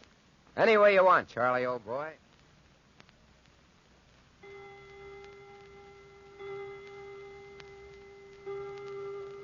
$3:00, Bill. It's not up to me to quit. I'm the winner. It's up to Charlie. How about it, Charlie? I haven't got much choice, have I? I'm flat busted. Well, that's tough luck, Charlie. That's real tough luck. You've got my girl. You've got my money. You've got everything, haven't you, Bill? Just everything. You shouldn't gamble if you can't afford it. Come on, Charlie. Make out that check for the full amount, $1,108. I haven't got that much money in the world, and you know it. Well, give me $1,000 then. I'll take an option on that empty soul of yours for the rest. What's the matter? You going to welch? I don't welch. Where's the pen? There it is, Charlie. Don't get sore. Give it to me. Make it out nice and clear, huh? That's a boy. Here you are. Thanks, Charlie. Where are you going, Charlie? As far away from here as I can get. I'm going to get a job. A good, honest job. Someday I'll be back. And I won't forget you, Bill. I'll never forget you, no matter how long I live. Someday I'm going to get even. Keep your shirt on, Charlie. If you'll pardon me, good night. Nice work, Bill. Keeping an even score. What are you talking about, Wilson? The 3 aces up your sleeve. And the cards from the bottom of the deck. If you saw me, why didn't you tell him? I don't have to. Other eyes are watching you beside me. Many other eyes. Eyes that keep the records of our lives. So I cheated you, Charlie. You didn't even know it. You left town, and it was clear sailing for me. All the way. Yeah, it was clear sailing. Right to the altar. At least almost to the altar. Except for one thing, which you didn't know, Bill. One little thing. I left the fraternity house that night, but I didn't leave town. I went to Aura's house, and I told her the full story. Charlie, this isn't a new story to me. All along I've known Bill's pretty rotten. But I'm in love with him. I'm horribly in love with him. Do you know what I mean? Yes, I know exactly what you mean. I'm fascinated by him. And yet there's something almost appalling about him. He's crude and earthy and... How can I make you understand? I think I understand, Aura. Sometimes I wish I'd never met him. You'd have been better off. And then again, I'd die without him, Charlie. That's my answer. I'm so sorry, my dear. It's all right, Aura. Someday I'll be back. When you need me. I don't mind being an old shoe for you. I'll be back, and I hope you've gotten over him by then. That was a right touching scene. Yeah. Maybe you still got a chance, Charlie, if that doctor doesn't get here soon. But you still haven't told me who... Bill, what happened tonight? Well, I graduated from college, and you and I became engaged. Then you sent out the invitations to this ball tonight, to all my old friends, even to Wilson, the one man I didn't want to see. I was standing in the ballroom a little while ago, watching you, Aura, when Wilson beckoned to me. He was in the doorway of the library. Somehow or other, I felt drawn to it. I had to go there, even though I didn't want to. I walked in, closed the door behind me. Hello, Bill. What do you want? You know what I've come for. Why don't you turn on the lights? Are you afraid of the dark, Bill? What are you talking about, Wilson? The world you'll know will be dark forever. Are you trying to threaten me? I don't think I have to threaten you. You threaten yourself by your mere existence. Who are you, anyway, William Wilson? Don't you know, Bill? Stop looking at me that way. Think back, Bill. Think back a long way.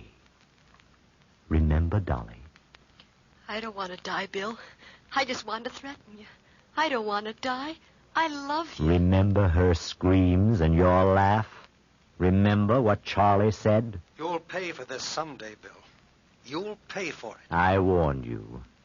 I've warned you many times. And I never told on you. Do you know why? I don't care why. Think hard, Bill Wilson. Think hard. I'm the only one who knows the truth. I'm the only one who stands between you and success, William Wilson. You carry a gun, don't you, Bill? Don't you? What's the difference if I do? Why don't you kill me? Kill then you? Nobody will know. Hate you. Love you. Hate you. Love you. Hate you. Yes, I will kill you. I will. There can only be one William Wilson. There's never been more than one William Wilson. I'm wounded. I aimed the gun at you. You, Wilson. Wilson. Wilson! Where are you? Wilson! I'm alone. I'm alone. No, I couldn't have dreamed it. I couldn't. And that's the entire story. You don't have to believe me, but it's the truth. Here's the doctor, Bill. Now, just lie still, son. Don't try to move. I don't feel sick, Doctor. I'm just stiff.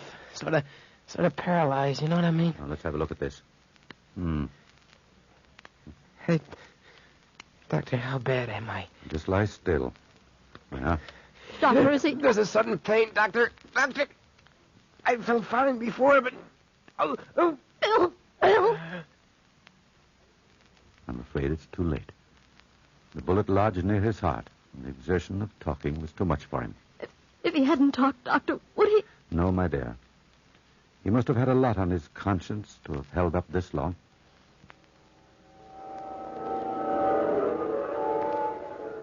William Wilson, I'm waiting for you. Come along, Bill. Wilson, what are you doing here? Just waiting for you, Bill. Waiting so that two halves of a soul can be reunited. Come along, Bill. Take my hand. Your hand. So dark here, Wilson. So very dark. Yes. I'll have to lead you. And we've a long journey ahead, Bill. An awfully long journey on the road back.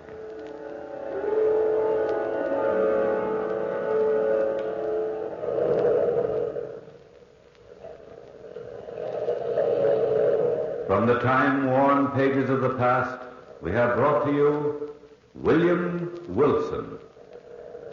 Bellkeeper, toll the bell.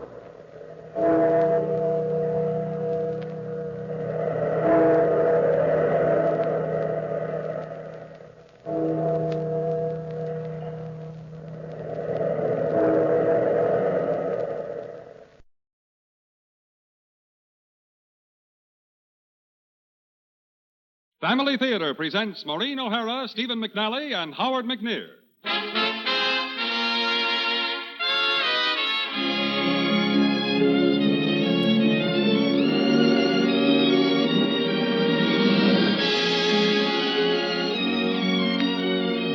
From Hollywood, the Mutual Network, in cooperation with Family Theater Incorporated, brings you Stephen McNally and Howard McNear in Edgar Allan Poe's classic, The Gold Bug.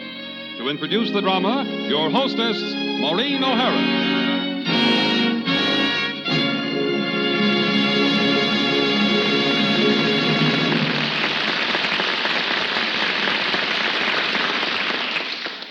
Thank you, Jean.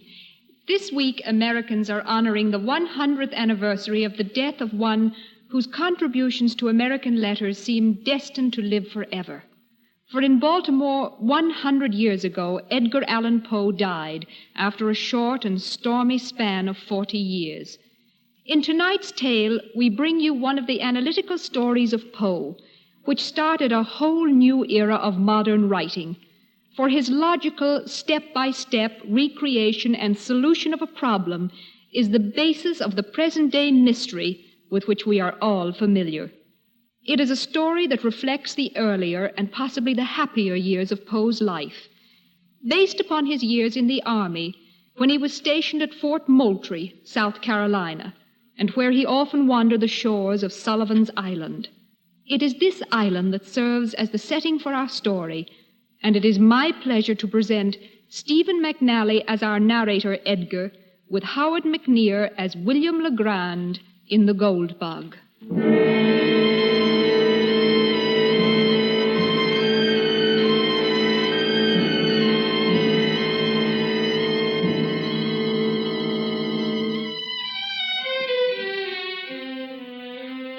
Often in our work, we lawyers see the end product that results when man's senses suddenly desert him, leaving his body prey to the lashes of his emotions and his soul to an even greater scourge.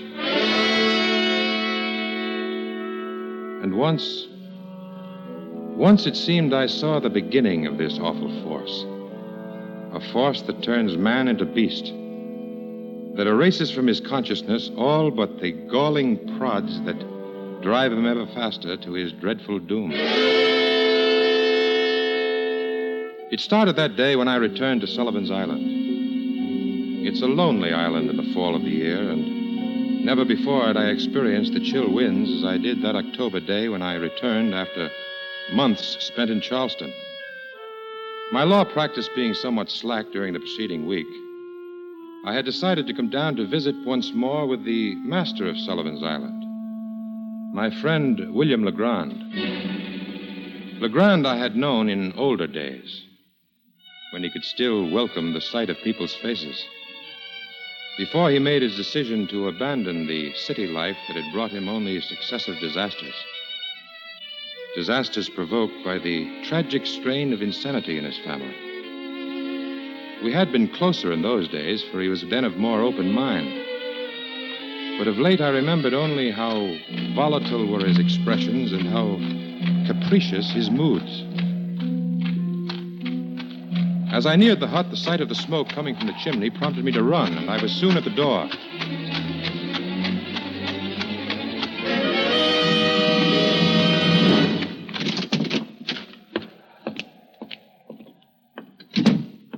There was no one there save me. And wherever my astonished glance fell, it encountered a riot of disorder among the usually meticulous furnishings. As I stood there, wondering whether it were the defections of Legrand or Jupiter that could have caused this neglect, I heard a welcoming voice outside and turned to await Legrand. Edgar! Edgar! Oh, Edgar, what good luck for me.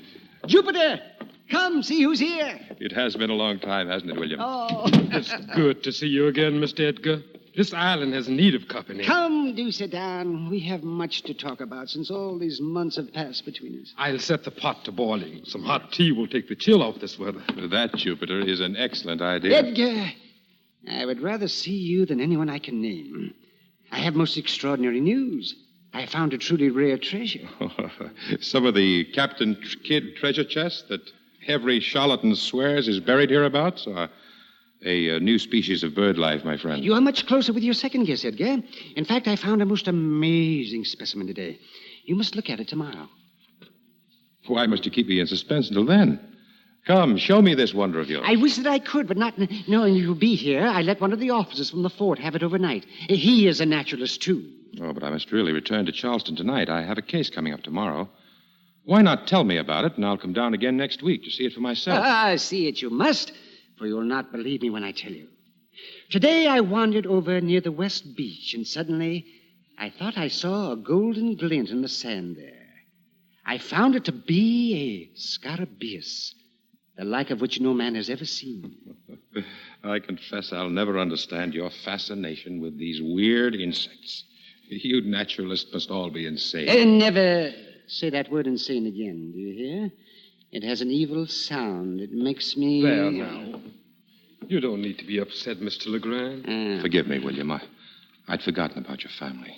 Believe me, I meant no harm. Yes, but I'm sorry, but you know how distasteful my memories are to me. Please, continue about the beetle. I don't know yet what it looked like. I tell you, there was never one like it. Pure gold in color and heavy as a stone. And only about as big as a hickory nut. But even I have seen yellow beetles. Oh, not like this, I can assure you. It has two strange jet black spots near its head and another near the tail. Oh, but here, I'll sketch it for you. And we say, let's see now. I know I have some blank paper here somewhere. Well, there's a piece sticking out of your pocket. Perhaps that would do. Oh, is that? Oh, yes. Oh, this is the paper I used to wrap the scarabaeus in. Well. It looks as though it were real parchment. Jupiter found it for me. And I'll tell you again, neither of them will bring good luck. Mark my word. Poor Jupiter seems to see specters at every hand these days. He would have had me leave the scarabaeus at the beach. It's bad luck. You'll see it too, Mr. Edgar, once you look at that beetle. Come, will you? Make your drawing and let me judge for myself. Yes, I will. I'll sit. Though I must confess I've never seen Jupiter so overwrought. Yes, now I'll draw this, and you see, there. And the dots. Here. And here. Now, Edgar, look at this. Ah, this is a strange one. I never saw anything like it before, unless possibly a skull or a death's head. A death's head, yes. Possibly the markings on it would give that appearance, but it does not really resemble one. Perhaps so, but I fear, Legrand, you are no artist. Edgar, I draw very well. I should at least. I've had good training, and I'm not exactly a blockhead. Then you must be joking, for this is a very good skull. And where are the beetle's antennae? Oh, very well. I should not have drawn it after all. Then we wouldn't have gotten into this argument. Argument, William? You know very well what I mean. Here, I'll toss the accursed thing in the fire. What's the matter? What on earth is this? Well, upon my word. Well, this cannot be. You must forgive me, Edgar, but I have work to do. Jupiter, see Mr. Edgar back to Charleston. I'm sorry, but right now I must be alone.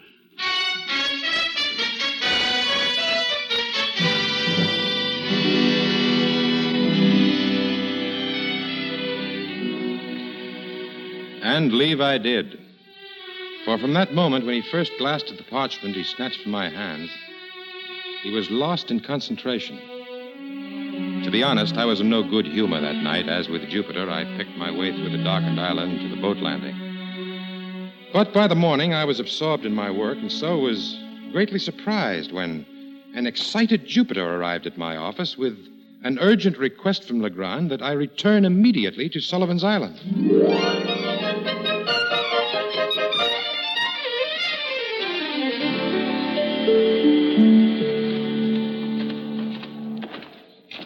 What can be the matter with Legrand, Jupiter? He was in good health last night. He hasn't complained of any pain, but he's sick just the same. Is he confined to bed, then? No, he won't sleep or rest at all. Just works at his desk and then rushes out of the house and starts measuring things. Measuring things? What things? Practically anything. He just walks this way and that way, counting his footsteps and making all kinds of figures on the slate he carries. But what can he It's possibly... the bug, if you ask me. That's what it is. That old gold bug bit him. Oh, now, really, such nonsense, Jupiter. It's probably only a fever he has contracted. You'll see. Here, you go in alone, Mr. Edgar. I'll wait outside. Very well, Jupiter. Jupiter! Did you bring Edgar? Jupiter's waiting outside, William. Oh! But I think the poor man fears for his life. What's happened? Edgar, come in. I thought you would never get here. You, Jupiter, come in. You will be quite safe. Oh, Edgar, I need you here, especially if I am to further the views of fate and the gold bug. Well, then, when am I to see this fabulous In good thing? time, my friend, but first we have work to do. Oh, here now, William. You mustn't excite yourself. Sit down and begin from the beginning. Yes. Remember last night when I handed you the paper with my drawing on it? Well, of course. And now, look what happened to it. Well, nothing has happened to it that I can see. It's the same skull-like drawing you made for me last night. Oh, well, now, turn it over. Oh, but this is the drawing of the beetle. I can see the antennae. Precisely. And on the other side is the skull, brought out from the old parchment by the fire last night. But where did it come from? It's witchcraft, I tell you. That gold bug has an evil spell. Remember I told you I used it to pick up the gold bug? We found it in the sand near the beetle. Well, then the drawing must be a very old one. The parchment looks well worn. Yes, that's true. Now, last night after you left, I heated the whole thing over the fire, and I found the message upon it. Oh, William, there's no message here. Oh, yes. Well, wait. You shall see. Here, let me put the paper in this pan of water, and we'll place it over the fire again. Ah, yes, you shall see. You mean the heat will bring Many out of these old parchments can be restored through the use of heat. Now, when you handled it last night, the heat from your hands combined with the temperature of the room to bring out the message. Well, look. It's beginning to show up now. There's a picture on it. Why, it's an animal. Precisely. And what do you think it is? Well, it looks like a goat, I believe. Yeah, so I thought. But if you will look closer, you will see it is a kid. So? Oh, come. First the skull, then the picture of a kid. Now, surely you need no further clues. So we have pirates and a goat. I fail to see any reason for your excitement. Unless you're trying to conjure up a plot worthy of a two-penny thriller. Oh, not a goat. I have just said it was a kid. Surely you heard of Captain Kidd? Oh, why, yes. The pirate, of course. Why, see, the picture's where the signature should be. Ah, yes. And now look at the paper. Between the signature and the skull at the top. Ah, yes. What do you see? Nothing yet. Now, wait a minute. Wait a bit. There are lines coming up. Why, it is a message. Look. I know. But wait until you can read them. No, I can see something. It's a number. And there are some more. Oh, but the whole thing is numbers. Of course. Come, you must read them to me. Begin from the top and read across. Well, begin. This may be worth a fortune. Hurry.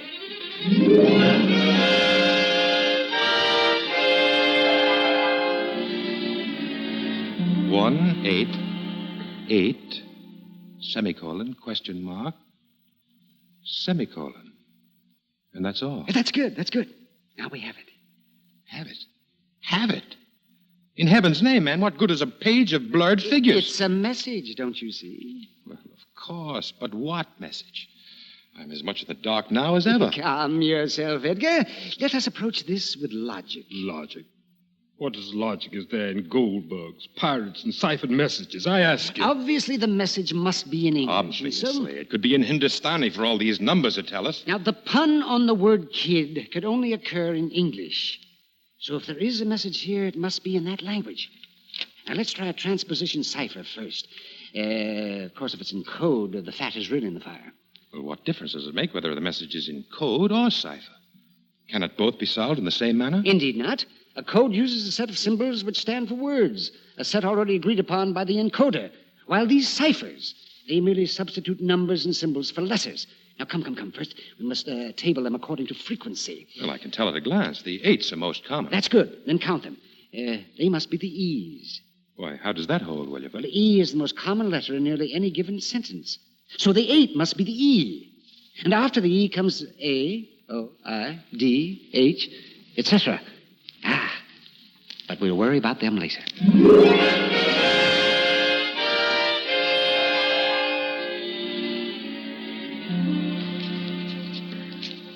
There. Now look. There is the completed message. A good glass in the Bessop's Hostel in the Devil's Seat, 21 degrees and 13 minutes northeast. But this makes no more sense than the original. The words are there, but they mean nothing. Ask the Goldberg. It can tell you. Try to break it into sentences. See, in the manuscript, there are often places where the characters are run together. An uneducated man might do that as he was making sentences. Say, that might be it. For example, the first sentence would be, a good glass in the Bessop's Hostel in the Devil's Seat. But what does that mean? That is but one of the answers we must find, my friend. And I fear we must scour the countryside to do it.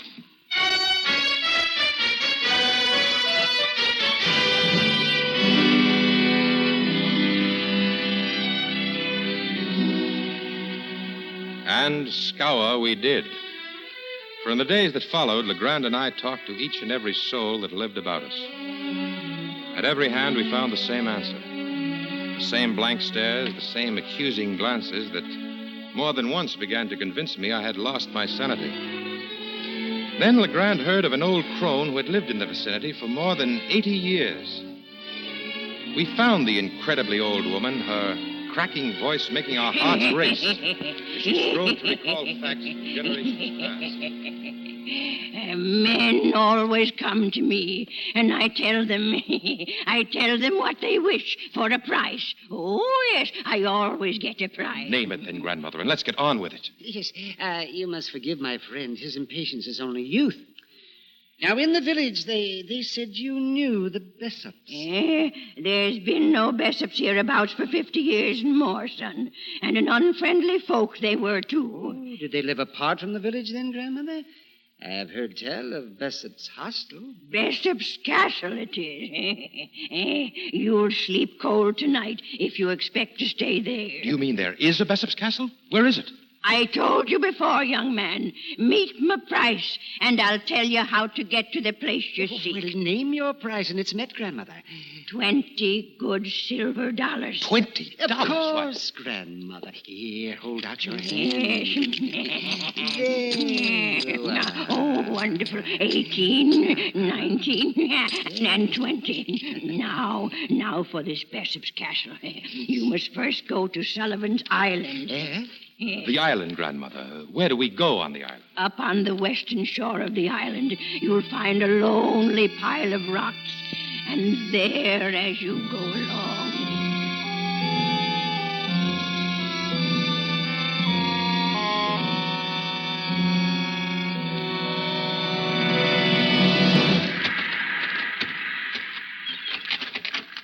What do we do now, William? This country's too barren to leave us a clue. Look down there below us. No, to the right a bit. What do you see? Why, it looks as though the waves had carved a chair out of the rock. Precisely. The devil's seat, my lad. Give me the telescope. Here it is. Now what? Read the directions in the note.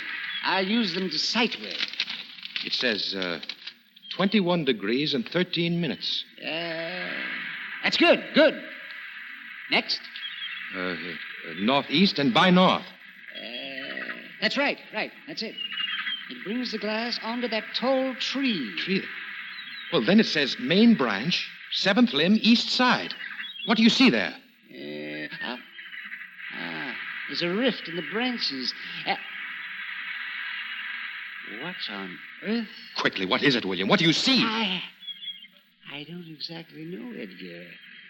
But, I think it's another death's head.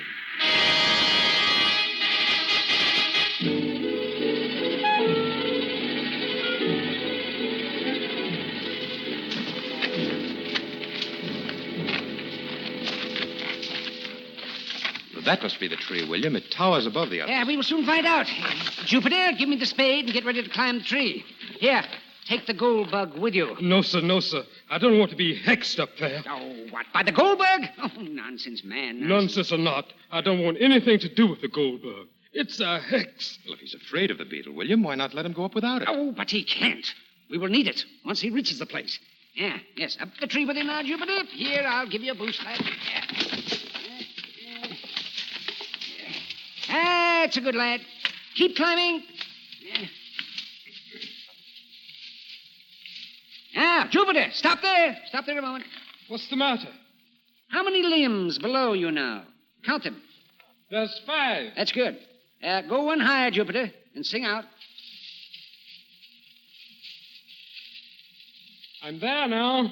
Now work your way out on that limb as far as you can go.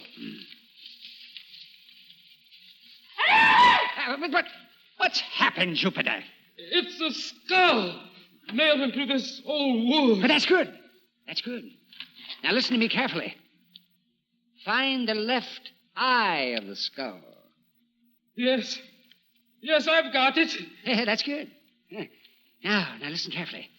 Take the gold bug and drop it through the left eye. Now drop it. Yes, sir. See, there it comes. Look at it clear. There it is. Quickly, mark the spot where it landed. Jupiter, get back down here now. We've more work to do. What is the peg for, William? Wait a minute. There. Yes, now hand me the measuring line, Edgar. And now follow me and bring the spade. And use it with good will. For each stroke shall be a golden one.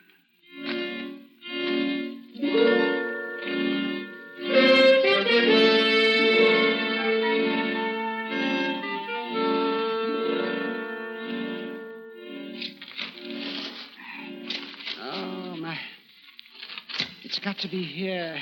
My calculations must be correct. Oh, come, William. Let us rest now. We can dig again tomorrow when it's light. Oh, yes, that's it. We'll come again tomorrow. Then we will find it, I know.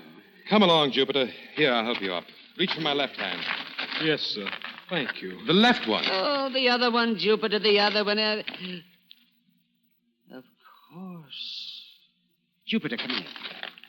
Yes, sir. I'm coming. Now answer one question. And without fail, or so help me, I'll skin you alive. Yes, sir. And answer it immediately. Which is your left eye? Why, it's this one. Yes, of course, I forgot. You've always had trouble that way. Come along, back to the tree, quickly.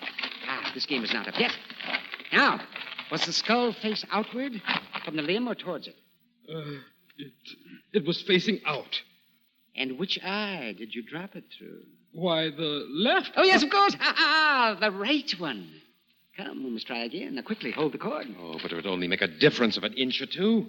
Let's return tomorrow, William. Oh, an inch or two, you say? Look what happens when I run the line directly from the tree through the spot where the gold bug should have fallen.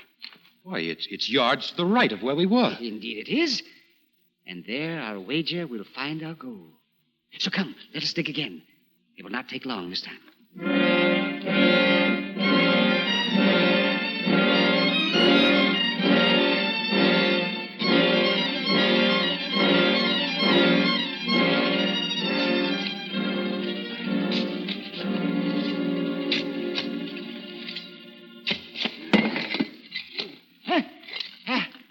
I hit it. Did you hear? The chest is there. We found it, William. Yes, we must have. Here. Let me hand. We must clear it away. Yes. Now, quickly slide the bolt. Then we shall see who has been mad.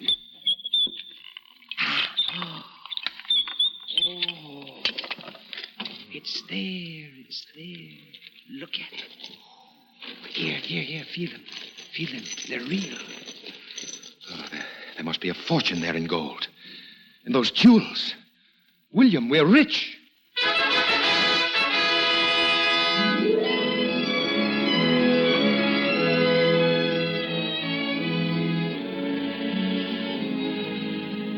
Nor did we sleep that night. For in the firelight of the cabin, we sat amazed as we counted up the pirate treasure. Through it all, Legrand chuckled and would from time to time glance at me as though I were to share in his private jest. At length, goaded by my curiosity and his laughing glance, I asked for the explanation he knew must be forthcoming. And all made excellent sense until I asked him why he had insisted Jupiter carry the gold bug when he climbed the tree to the death's head. He laughed again then. A rising laugh that made me catch my breath. It was for your benefit, my dear Edgar, to punish you. Punish me? Well, no doubt I deserved it, but the exact cause escapes me now. Oh, come. Confess. Did you not doubt my sanity again? Well, no, of course not. I was only afraid that the excitement might prove too much for you. Oh, for my mind, you mean? You need not be tactful. You've doubted me all along. That is why the gold bug helped me. Only I understood its message. It was the gold bug who was our guide. Yes. Or perhaps you think it was, but who can tell? I ask you, who can tell? Yes.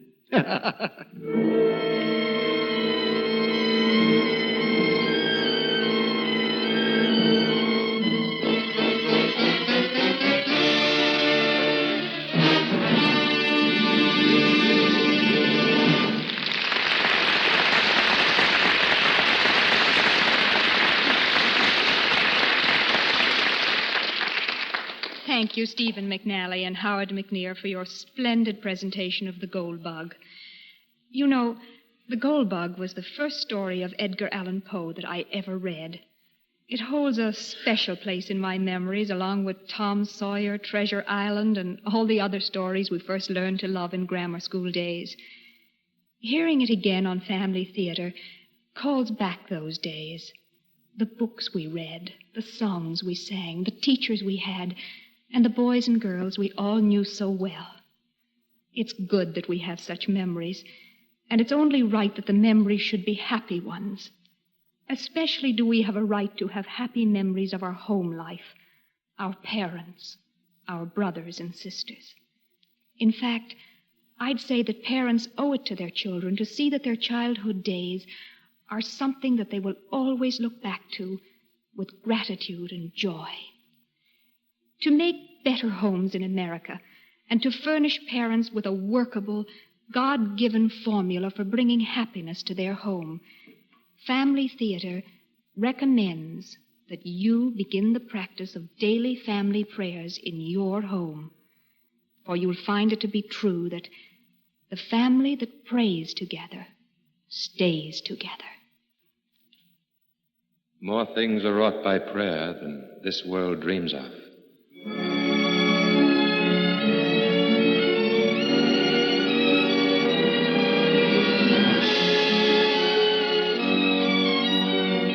From Hollywood, Family Theater has brought you Stephen McNally and Howard McNear in Edgar Allan Poe's The Gold Bug, with Maureen O'Hara as your hostess.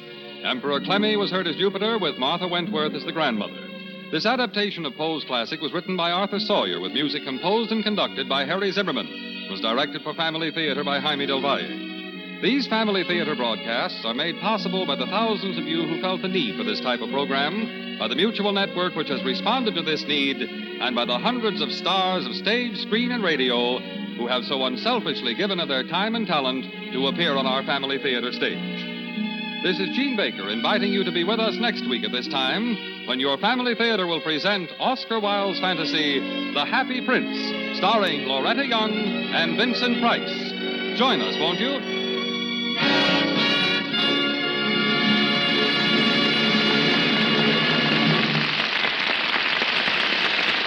Family Theater salutes the newspaper boys of America and reminds you that Saturday, October the 8th, is National Newspaper Boys Week. Successful boys make successful men. This program came from Hollywood. This is the World Series Network, the Mutual Broadcasting System.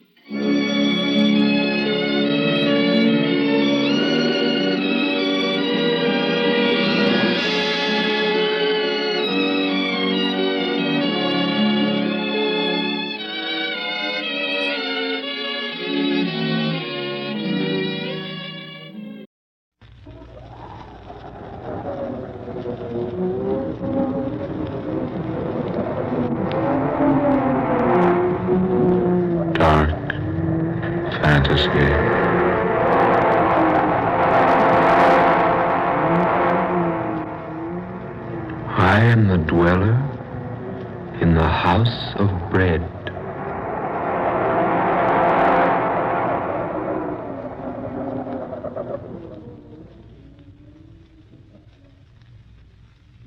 I'm Scott Bishop. I create fantasies for the radio. I write weird stories for magazines. I write books on strange subjects. Authors who do these things sometimes attract odd happenings. I don't ask listeners to believe my stories. I do not expect you to believe what I'm going to tell you now. As I was sitting alone at my typewriter one evening, plotting in my mind an outline for a story, my room was quiet. There was a soft, spicy odor of incense being wafted in from some other portion of the house. An organ was playing softly somewhere in the distance. That was when I fell asleep. And in my dream, I found myself alone high on a precipice, the highest in all creation, where I could observe with a naked eye all the far-flung wonders of the universe, where I could overlook that common clay that mankind calls the earth. And as I watched high on that vantage point,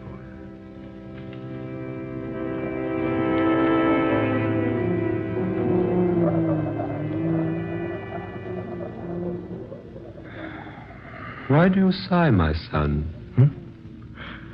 Oh, I thought I was alone. Are any of us ever alone? No, I suppose we're not. But it's so desolate up here, so far from anything else. And I seem to be searching for something. Could it be, my son, that the reason is you are searching for the truth? The truth. What is the truth? You ask that? Then asking, you surely must not know. The truth. Is it some vague, inconsequential thing? Some mythical nothingness? Some non-existent wishfulness? Truth, my son, is neither inconsequential, nor vague, nor mythical. If I could only believe that. You can believe it, if you will. Can one believe something he's never seen? Perhaps. You think me a cynic, don't you, sir? I haven't said I do. Nor have you denied it. My son, look upon me. What do you see? Why, a man, like myself. A little older, perhaps. And perhaps wiser.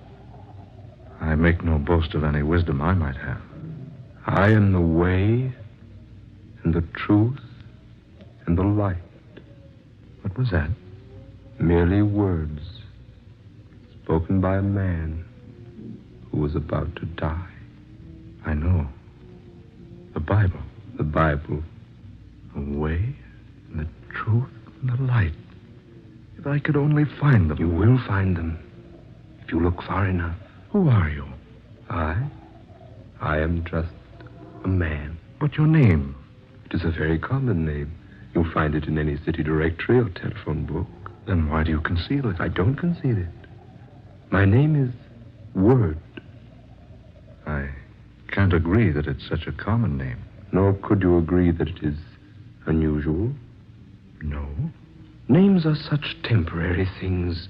You can say to me, my name is Bishop, and there is no way for me to know whether you are good or evil, religious or atheistic, learned or ignorant, an emperor or a beggar. But you've told me more about yourself than just your name. Have I? But haven't you?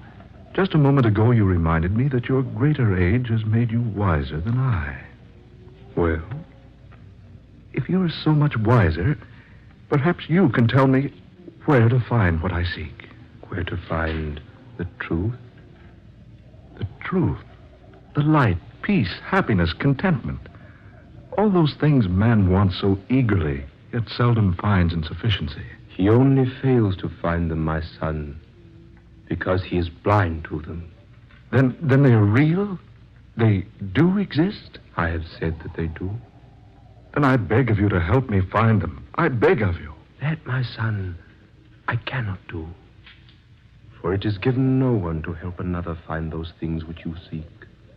You must search them out in your own way. You must exert your own efforts and discover them. But can't you tell me anything? Anything at all? I would like nothing better than to disclose everything to you. But this much I can say. Yes? If you are sincere in wishing to find the truth, if you really desire to know the way of light and happiness and peace, if you would know the road to all these majestic things, then seek you the house of bread. Remember the house of bread.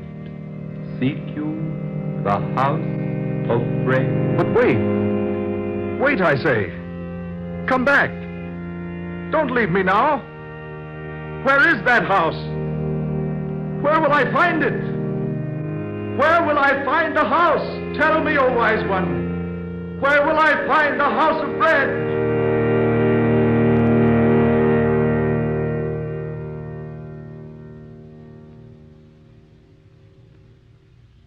I've already told you I was dreaming.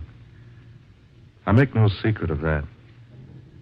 At first, I didn't tell my dream to anyone. Instead, I cherished it.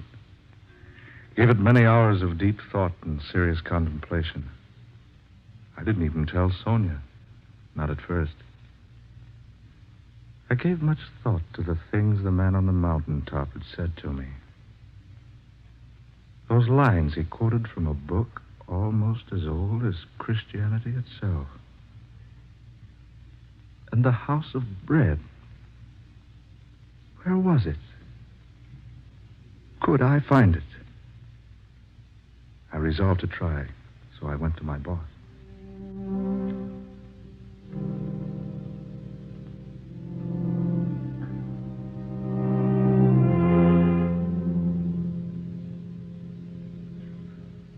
Are you trying to tell me, Bishop, that you're leaving? Regretfully, yes. But your work, your future. I wonder, sir, if there is a future. Well, Bishop, what in tarnation's come over you? You've got a great future. Your books are selling like peanuts at a circus. Here's a wire from fantastic periodicals. They want a contract for a series of 12 short stories about the supernatural. That's $3,000. $250 apiece. That's not hay. Oh, good Lord, man. Are you out of your mind? Why, think of the years you've spent building up the reputation you've got. Think of those years you studied Greek and Latin and philosophy during the day and wrote cheap, sensational nonsense for the pulps at night to earn your education. And think of the trunk full of rejection slips you got from the slicks before you made the grade. Think of the money you've spent on travel and research. That's just it, boss. I am thinking of all those things. So what? So I've worked hard and maybe I'm a success. Who can say? Maybe you're a success. Maybe you're a success. Well, if you do leave, where are you going? I'd be glad to answer that if I possibly could. You mean you won't tell me? I mean, I don't know. Bishop, I'll tell you what I'll do. You take a vacation. Yeah, that's it. A rest. A week. 10 days. 2 weeks. Take as much time as you like. Then, when you come back, you'll feel better. I don't think it's going to be that easy. Oh, Bishop, what in the name of heaven's come over you? Don't you think you at least owe me an explanation? Yes, I guess I do. I owe anyone an explanation as you. Well, some satisfaction in that, at least. Well, it's like this. It all happened about 3 weeks ago, out at my study. AT with Capybara. Yep, we're awake. Unfortunately, our keyboard is decided it wants to not work, and in order for me to get it working, we'll have to reboot the system. But we're going to keep the radio show going, so I'm not going to reboot yet. So that's why I'm not typing a response and talking instead. So I hope you're having a good morning. Hopefully everyone will have a great Monday morning starting now. Now let's return back to our episode of Dark Fantasy, The House of Bread. I had a story to write for the radio, the Egyptian mummy thing. While I was trying to come up with a reasonable plot, I drifted off to sleep.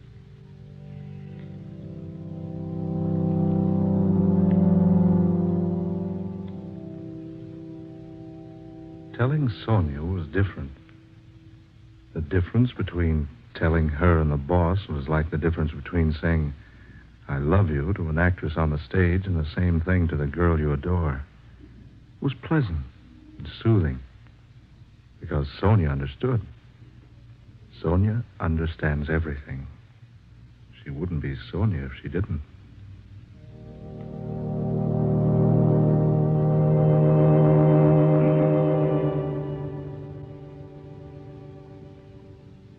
So that's the way it is, Sonia.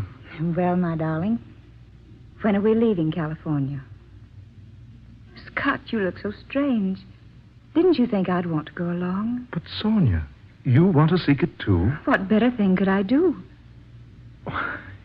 Yes, I might have known you'd wish to go along. Do you mind so much? Mind? Well, no, of course not. But the journey may be a long one. I love long journeys. And a difficult one. I've always been used to difficulties. It may take us to far-off places.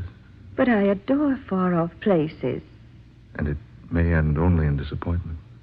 Haven't we shared many a disappointment, Scott? Yes, indeed we have. I can think of no one I'd rather make the journey with. Thank you, darling. When do we leave? Well, whenever the house trailer's been remodeled and the car cylinders have been ground. Where do we go first? I don't know for certain. It reminds me of Sir Galahad looking for the Holy Grail. Did he know where he was to begin his search? More or less, I suppose. Well, do you know where to start looking for the House of Bread? Darling, I haven't the slightest idea where to begin. Dearest, What do you suppose the man named Word meant by the House of Bread? Yeah, I've asked myself that time and time again. Surely not a real house. No, I think not. Sonia, that phrase symbolizes something. But what? Well, perhaps we shall find out someday.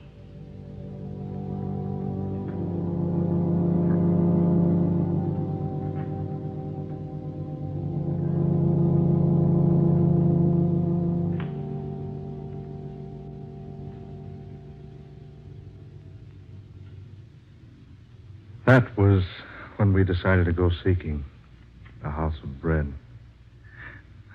As I look back on it now, I don't blame the boss for thinking I was balmy. Here we were, Sonia and I, two supposedly sane, sensible people throwing up everything, kit and caboodle, and taking out to look for something more vague and unknown than Shangri-La or Arcadia or Nirvana, some other synonymous place. And all because of a dream.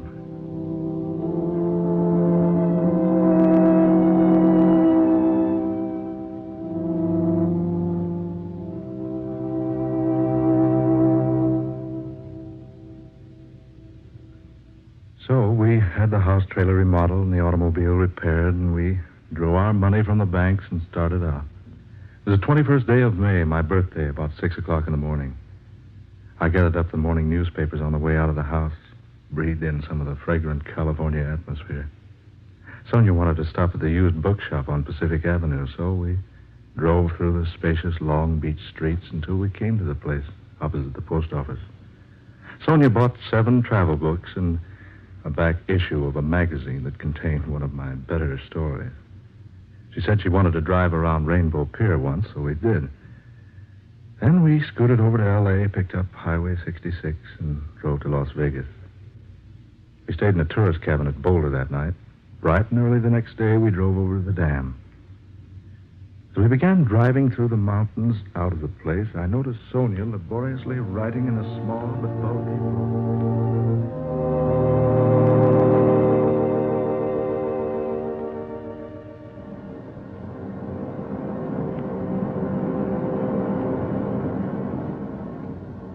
What's that, dear?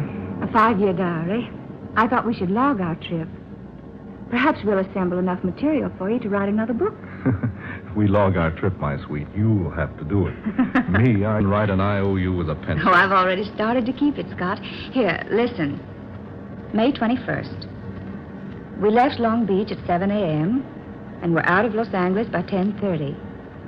The trip across the desert was uneventful, but quite pleasant, and we arrived at Las Vegas, Nevada, around...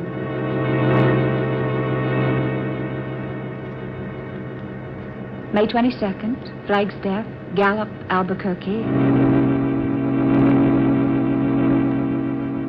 May 23rd, Amarillo, Oklahoma City, Tulsa. Kansas City, St. Louis, Chicago. Philadelphia, Washington, New York City.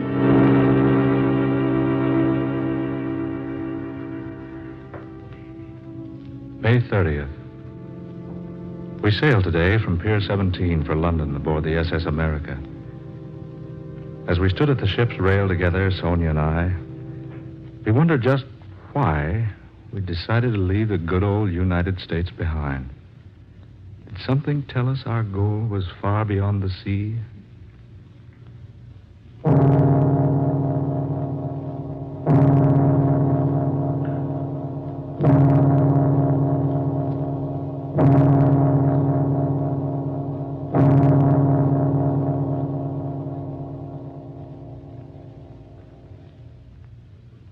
We have spent the past few days in London. It is now June 27th. We have seen the River Thames, London Bridge, Trafalgar Square, Downing Street, Westminster Abbey, Buckingham Palace, Piccadilly Circus, and many other points of interest.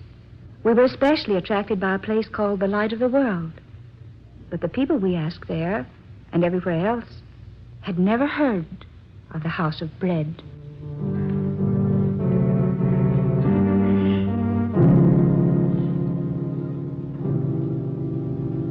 July 16th. We're about to leave Paris for Madrid. Sonia and I sought diligently in this city of pleasure for the place the man called Word named to me. We searched everywhere. The magnificent Bois de Boulogne, boulevards, everywhere we could go. We did Eiffel Tower and the Louvre and Cardinal Richelieu's Palais Royal, the Cathedral of Notre Dame, Grand Opera House, the Arc of Triumph. Then we were attracted to the Place de la Concorde, which is called the Place of Peace. And we thrilled for a moment because we thought our search was ended.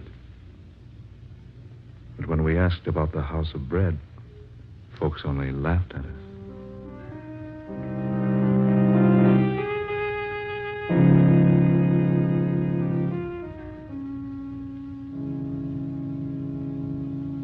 July 30th, Madrid, where there are two classes of people, those who go to bed after 3 a.m.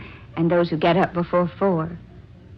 No Spaniard had ever heard of the House of Bread.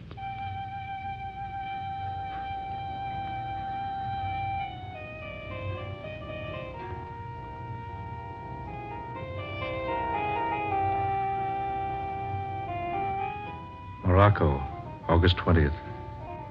Mingling with the Moors and Arabs, wandering up narrow, crooked, dirty streets, through shabby buildings and unkept markets, all with a general aspect of dilapidation and extreme neglect.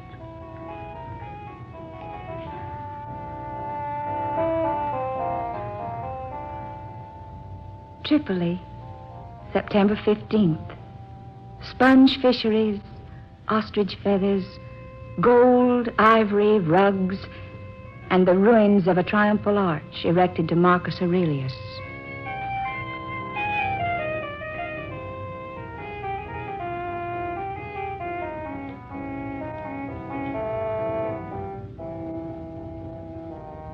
Cairo, Egyptians, Arabs, Nubians, and Turks in a city of mosques, high stone houses, barred windows, stately turrets and domes, rising above the surrounding dirt and squalor, and the temple where tradition has it that God talked with Moses.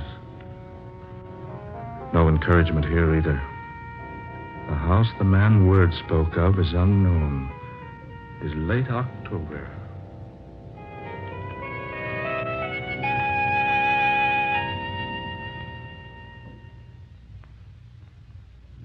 November 6th.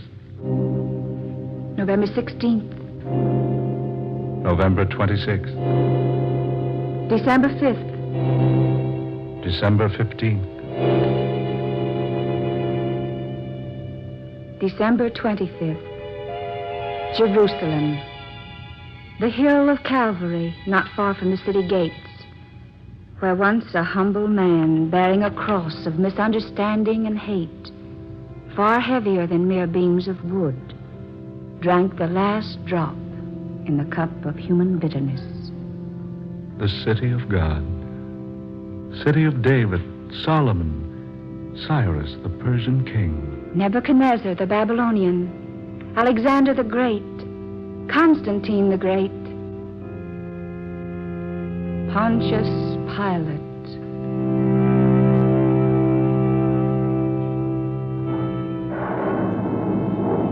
The storm swoops down. Rain begins to fall. The newborn stars are hidden, all save one. There is one star to the east, quite close by. Scintillates through the gloom, through the downpour. Sends out its rays and engulfs us, enfolds us, becomes almost a part of us. And Sonia writes that we must follow the beam it sends pounding vigorously earthward.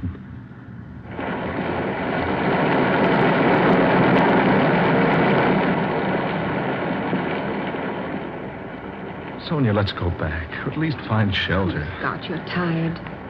We've tried to find shelter. It's strange, the lodgings are completely filled. Then we'd best go back to Jerusalem instead of wandering about here in the darkness. Here. There's some sort of a shelter here, Scott. Let's step inside a moment, shall we? It's all right, dear.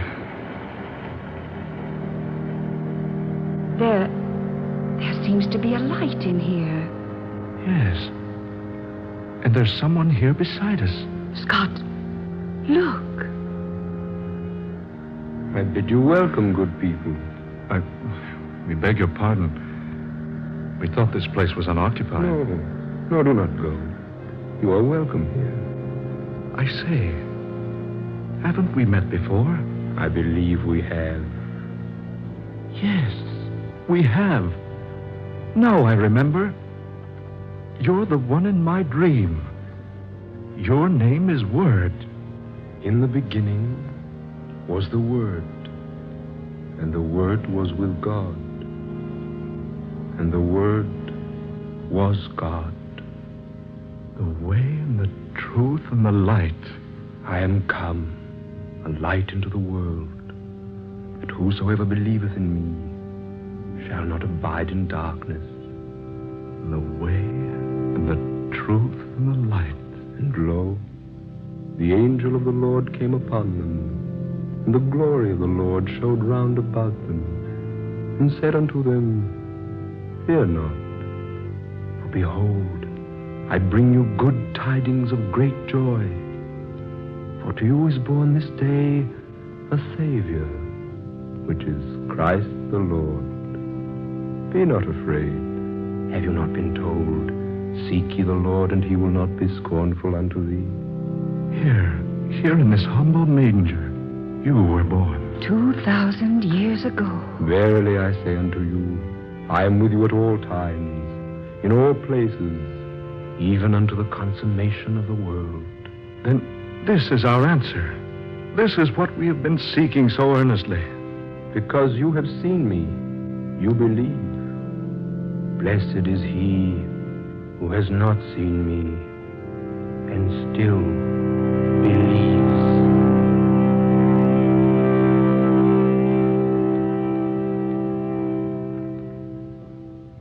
And that is my story. We awoke the next morning feeling more refreshed than we'd felt in all time. The sun was bright, the rain had gone. What was the significance of the house of bread? We didn't learn that until later when I consulted the Britannica. I quote as it is written word for word.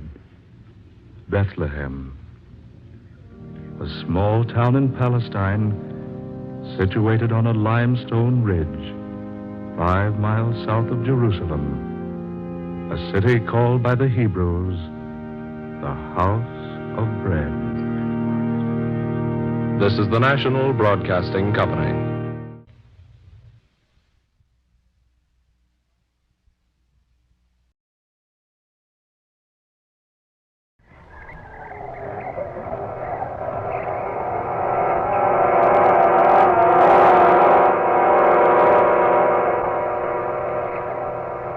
Dark fantasy.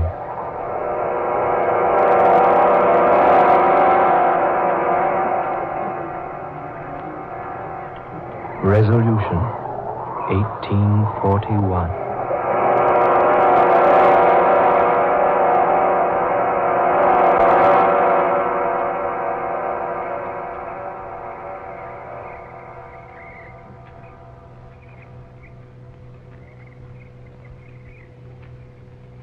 My name is Laura Cabot. It is January 2nd, 1942. The second day of a new year. As I speak these words, even I myself can't believe that what has happened is true. It began only a few short hours ago, less than 48 to be exact. And yet it has changed everything for me, even life itself. I must tell someone. And so, I'm telling you. It all began night before last, New Year's Eve. A number of us had braved the deep snow and cold north wind to go out to the old Cabot place, north of Quincy, to see the new year in. There were 4 of us, Ed and Helen Richards, who had just been married a year, and a business friend of Ed's named Duke Toback. We had to leave Ed's car down at the road and walk up the narrow, unused lane leading to the big brick house.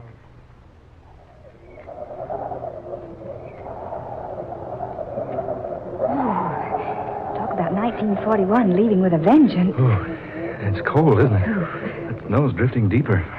Oh, Helen, to the right, dear. The house is over there. All right, Laura. I didn't know we'd have to walk. Yeah, it'll be good for us. I wonder what your friend must think of us. Out like this on New Year's Eve. Duke? Oh, Duke's a good sport. Besides, dear, haven't we made a practice of spending New Year's Eve in the old Cabot place for the last 3 years? Yes, Ed, we have. Besides, Duke wouldn't want to spoil the fun. Anyway, I think that he makes a fine partner for Laura, don't you? Yes. He's very handsome. And wealthy. Helen, do you think she likes him? Well, the way she's hanging on to him and laughing, I wouldn't exactly say she hates him.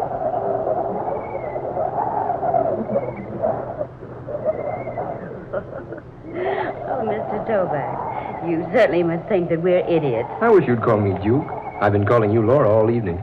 Well, I guess it's because I'm so fascinated by your last name that I use it. Tell me, how do you spell it? Just like it sounds. T-O-B-A-C. Duke. Yes, Laura? Spell your last name backwards. Toback, spelled backwards, is Cabot. My name.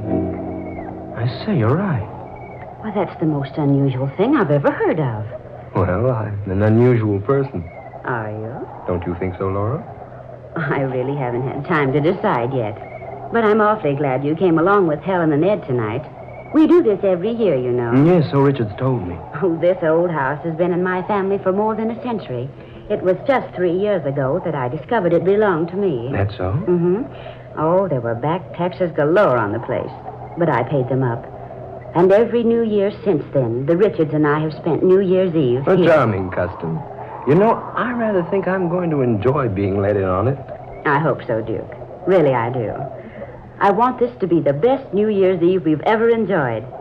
Helen, you and Ed wait up, or you'll have to stand at the door till we catch up with you. All right. Duke, what's wrong? Laura, wait.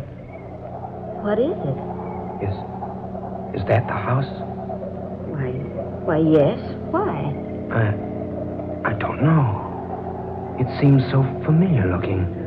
I've seen it before. Someplace.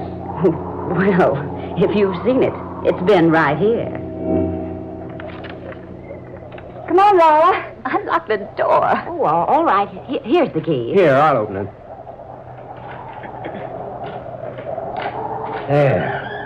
In you go, Laura. Ooh, for heaven's sake, Ed, come in and close that door. Yeah. Hurry, dear. Snow's blowing into the place. Here, old man, let me give you a hand with that door. Thanks. There. Quite a wintry blast. Here, stomp off the rug on this rag, the snow on this rag rug. That's what it's for. Good to know. boy. Oh, it's nice and warm in here. Yes, I'm surprised. You been out here earlier today? No. Oh, Mr. Johnson owns the farm across the way. He always comes over on the last day of December and builds a fire for us. You see, he expects us. The place seems so strange tonight. Strange? What do you mean, Laura? I don't know. Does it really feel warm to you folks? Well, it certainly does. Of course it does, dear. It's fine. Boy, it sure makes it handy to come here and have the place all heated for us. Yes, but it doesn't seem the same in here as it always has before. Well, personally, I think it's very homey. Well, so do I. It's a pity no one lives here. It's such a nice place. I've tried to convince Laura she should stay here instead of renting in town. I've had this feeling before. It's so strange. Almost weird. Weird? Why, this place is far from being weird. Oh, of course. Oh, I'm just being silly. Come on, Helen. Let's take our coats into the other room and see what condition the kitchen's in. All right. Ed, you'd better throw a log on the fire. How about some refreshments all around, huh? Oh, you just leave that to us, gentlemen. There are plenty of refreshments in the kitchen. Yes, indeed. Laura and I had them sent out yesterday.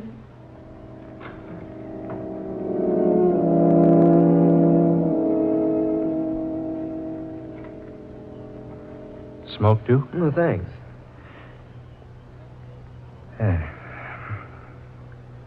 Well, how do you like her? Laura? Mm-hmm. Charming. Oh, now, Duke, is that all you've got to say for her? Well, I haven't known her but a few hours. And yet, Yes, Duke? yet, it seems that I have known her before. Somewhere. Sometime. What makes you think that? I can't say. Something about her. The way she acts. The way she talks, possibly. I don't know.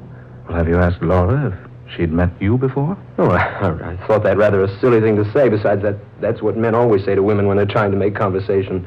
And, well, Laura's very easy to talk to. She talks so comfortably with me. And, well, it's as though she'd known me someplace before, too. Well, I know how you feel, Duke. I felt the same way about folks I'd just been introduced to. Sensations like that are hard to explain. Yeah, they're generally not explained. Look here, Duke. This is your first trip to Quincy, isn't it? Not only my first trip to Quincy, it's my first trip to Massachusetts. Well, now, Laura's lived here all her life. She's been away a summer or two on vacation, though. Possibly you met her then. Yes, that could be the answer. But it does seem we've been acquainted before. And the strangest part of it all is, it seems that we were once very close to each other. Very close.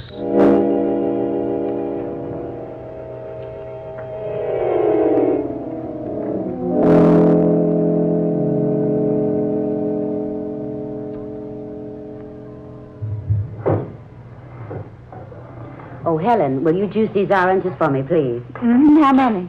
Oh, half a dozen to begin with, I guess. Oh, come on over here on the small table. Oh, all right. Laura? Yes? What do you think of Duke?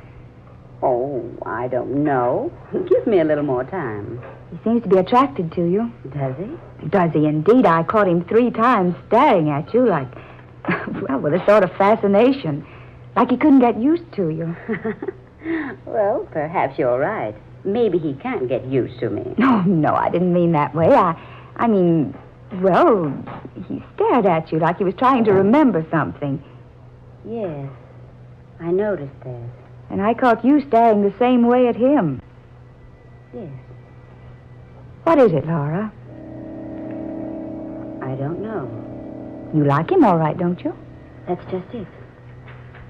I feel that suddenly I like him too much. Oh, now, you needn't fall in love with him right off the handle. Oh, no, it isn't that.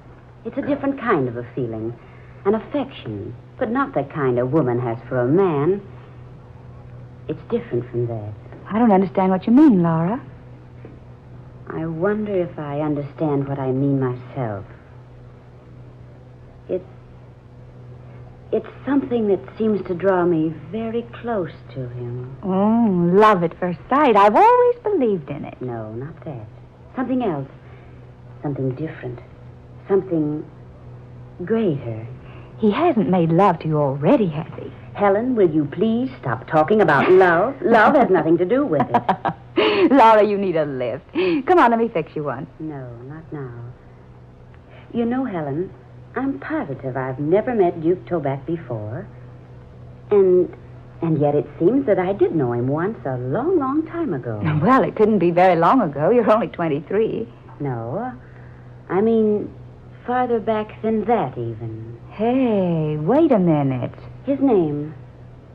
It's so strange. Toback. It's so very strange.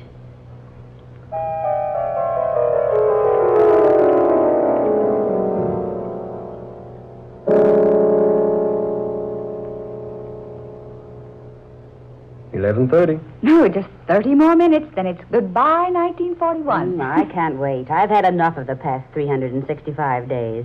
I want a brand new year to start out everything with a clean slate. Now you're talking, Laura. Here's to 1942. Yes, here's to the new year. Well, hey, I'm in on that. May all our troubles disappear like bubbles of champagne. Especially as quickly as the bubbles in any champagne that might be left around our place. Would you pardon me now? I want to go upstairs for a moment. I'll go with you. Oh, no, dear. It's cold up there, and besides, I won't be but a moment. Helen, you've got work to do in the kitchen. Well, I'll be right back. Yes, I'll only be a moment. Make yourselves at home. She seems strange tonight, doesn't she, Ed? Yeah. You know, she was right enough when we left town. But you know, the minute she stepped into this house tonight, something came over her. I think she's quite attractive. Duke, Had you ever met her before tonight? Well, no, at least I don't think I have. Well, that's what she said about you. She did? Yes. She acted so strangely, too. She said that you attracted her in a strange sort of way. Now, that's a pretty compliment. Oh, Ed. What I mean, Duke, is Laura told me she seems to have known you before somewhere. You know, that's odd. Duke just said the same thing about Laura, not more than 30 minutes ago. Duke, you mean that... Yes. It's so strange. I'm trying hard to remember. Well, now, I wouldn't worry about it. You know, I've had the same thing happen to me. Just some trick in nature. You meet a person, for a moment you'd swear you'd met him before. But isn't it strange that Laura should have the same feeling about Duke? Yes, I was about to forget the whole affair, but now... Well, I wonder. Well, now, my advice is that you two get together a little more. Talk over the places you've visited, places you've been. Now, I'll wager one of my Christmas ties you met at the seashore. Or at Santa Anita, or maybe on some dude ranch. Possibly, Ed. But it doesn't seem that way. You know, I haven't said this before, but even this old house seems familiar to me. It does? Yes. When I first saw it outside, I stopped dead in my tracks. Something seemed to stop me, and... Well, I'd have sworn I'd walked up that same lane out there dozens and dozens of times. Well, that's incredible. This room, with its high ceiling and huge fireplace, these pine walls, the heavy oak floors, the decorations, they all seem so vaguely familiar. But why should they? You've never been here before. No, I haven't. Don't you two think it's getting chilly in here? Yes, a little. Oh, there are no more logs. I guess I'd better go fetch a couple. No, Ed, I'll do it. Now, there's no reason for both of you to go out in the cold. Ed, you go. Isn't that just like a wife? No, Ed, you stay here. I know exactly where the logs are. I saw them when I came in. I'll be right back with a couple. Better put a coat on, old man. No, I won't be out long enough. The wood's just around the corner of the house.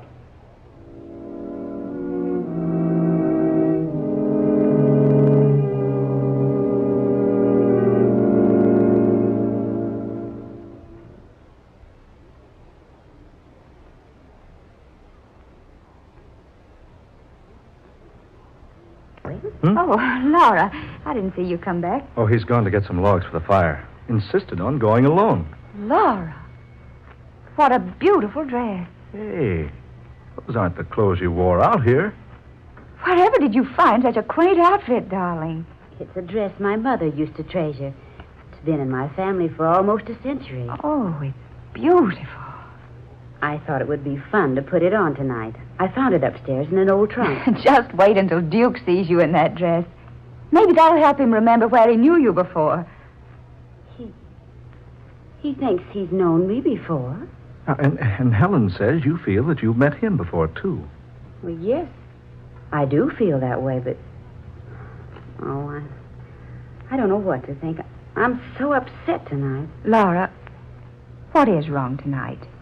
Ed and I've both noticed it. You know what's wrong, Laura? Oh, I didn't want to mention it, but... There. Something is wrong. Well, can we help you? No, I couldn't ask you to. Well, you two know how very fond I've grown of this old house and the property. Yeah. You certainly spent a lot of money putting it into shape. I still don't see why you don't live here. Oh, it's the memories and more than anything. And the fact that my grandmother and her grandmother and hers lived here for so many years. Oh, Laura, you don't mean you're going to lose the place? I'm afraid so. Oh. You see, it's heavily mortgaged. I'm in debt more than $3,000. I can't meet that debt. Well, that's a little more money than we've got right now. Yes, quite a bit more. Oh, what's that? Duke. Oh, Ed, see what's wrong. For heaven's sake, don't just stand there. Hurry.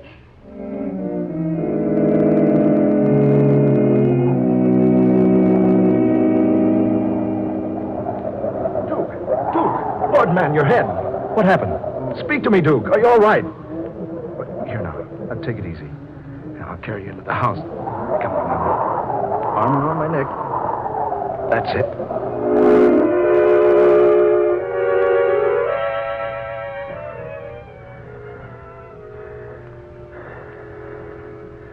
Is he all right, do you think? Yeah. There's quite a pile of wood out there. Picked up a piece near the bottom, and the lot slid down on him. Just knocked him out, that's all. Oh, he looks so pale. Here, loosen his collar. There. You better take his tie. That's it. Oh. Duke? Oh. Duke? Are you all right? Feeling better now, old man? What? Is something wrong? You had an accident, Duke. Do you feel all right now? Laurel. Yes, Duke? Laurel. Why do you call me that, Laurel? Who are these people? Duke, why, you'll be all right. Who are these people? Why am I lying here? Where is your mother, Laurel? You'll be all right now. Just lie still. Why do you speak like that? Why do you look at me like that, daughter? Daughter? But what's the trouble here? Suddenly you're so strange. It's you who are strange. What?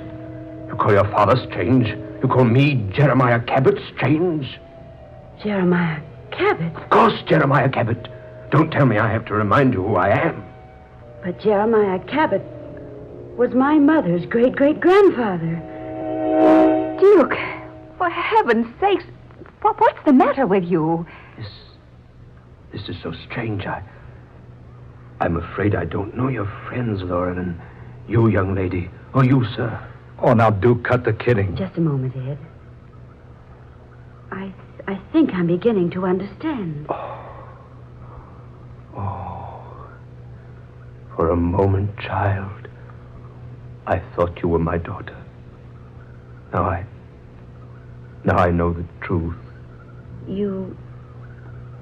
Yes, that must be it. What, Laura? What on earth? Just a moment, Helen.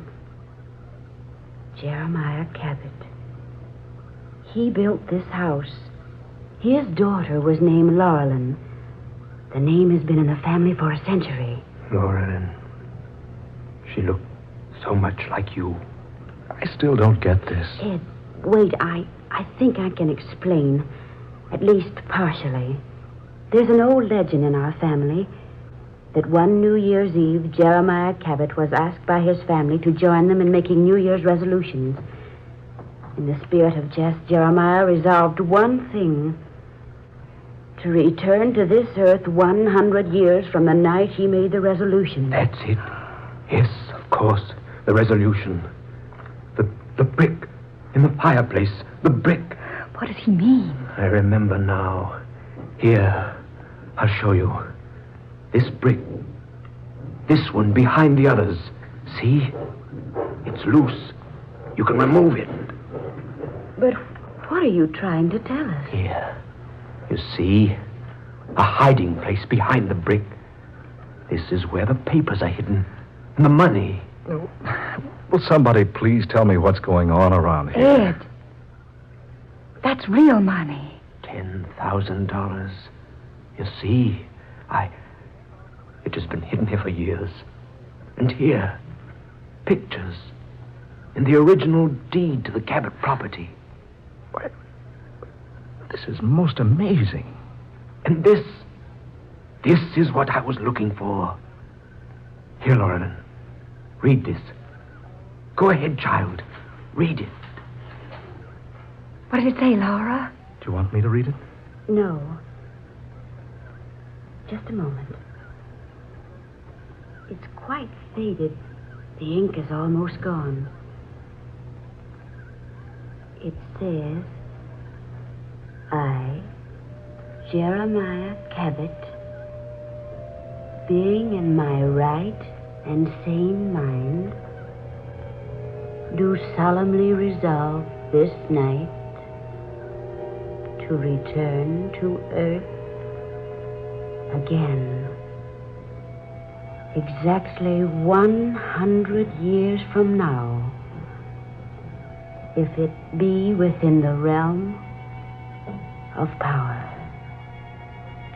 Signed, Jeremiah Cabot, December 31st, 1841.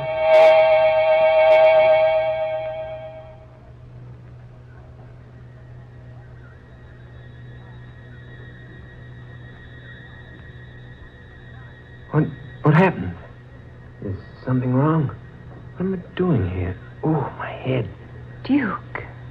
Why are you all looking at me like that? Oh, I remember now, the logs. Ooh, cold in here. Duke, where are you going? No, Ed, you stay here. I know exactly where the logs are. Saw them when we came in. I'll be right back.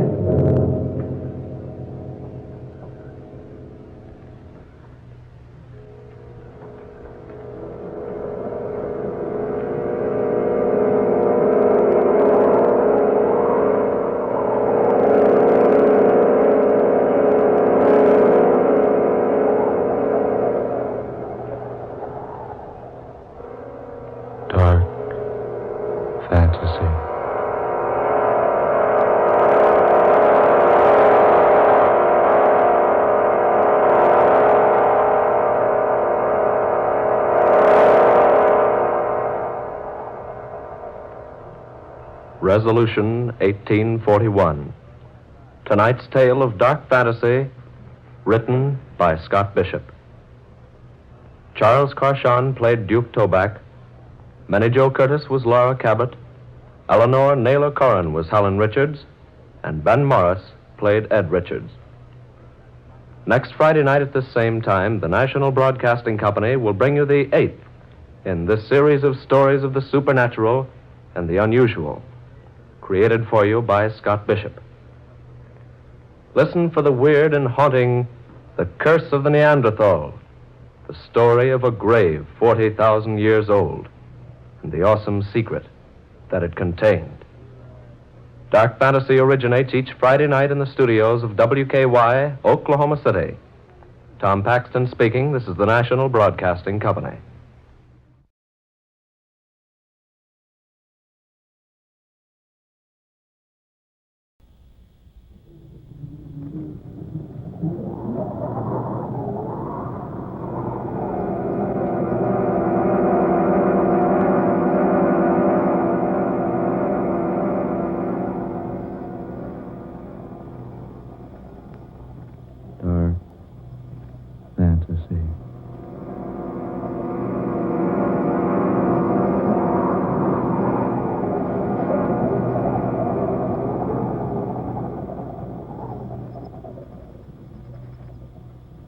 I am the Neanderthal man.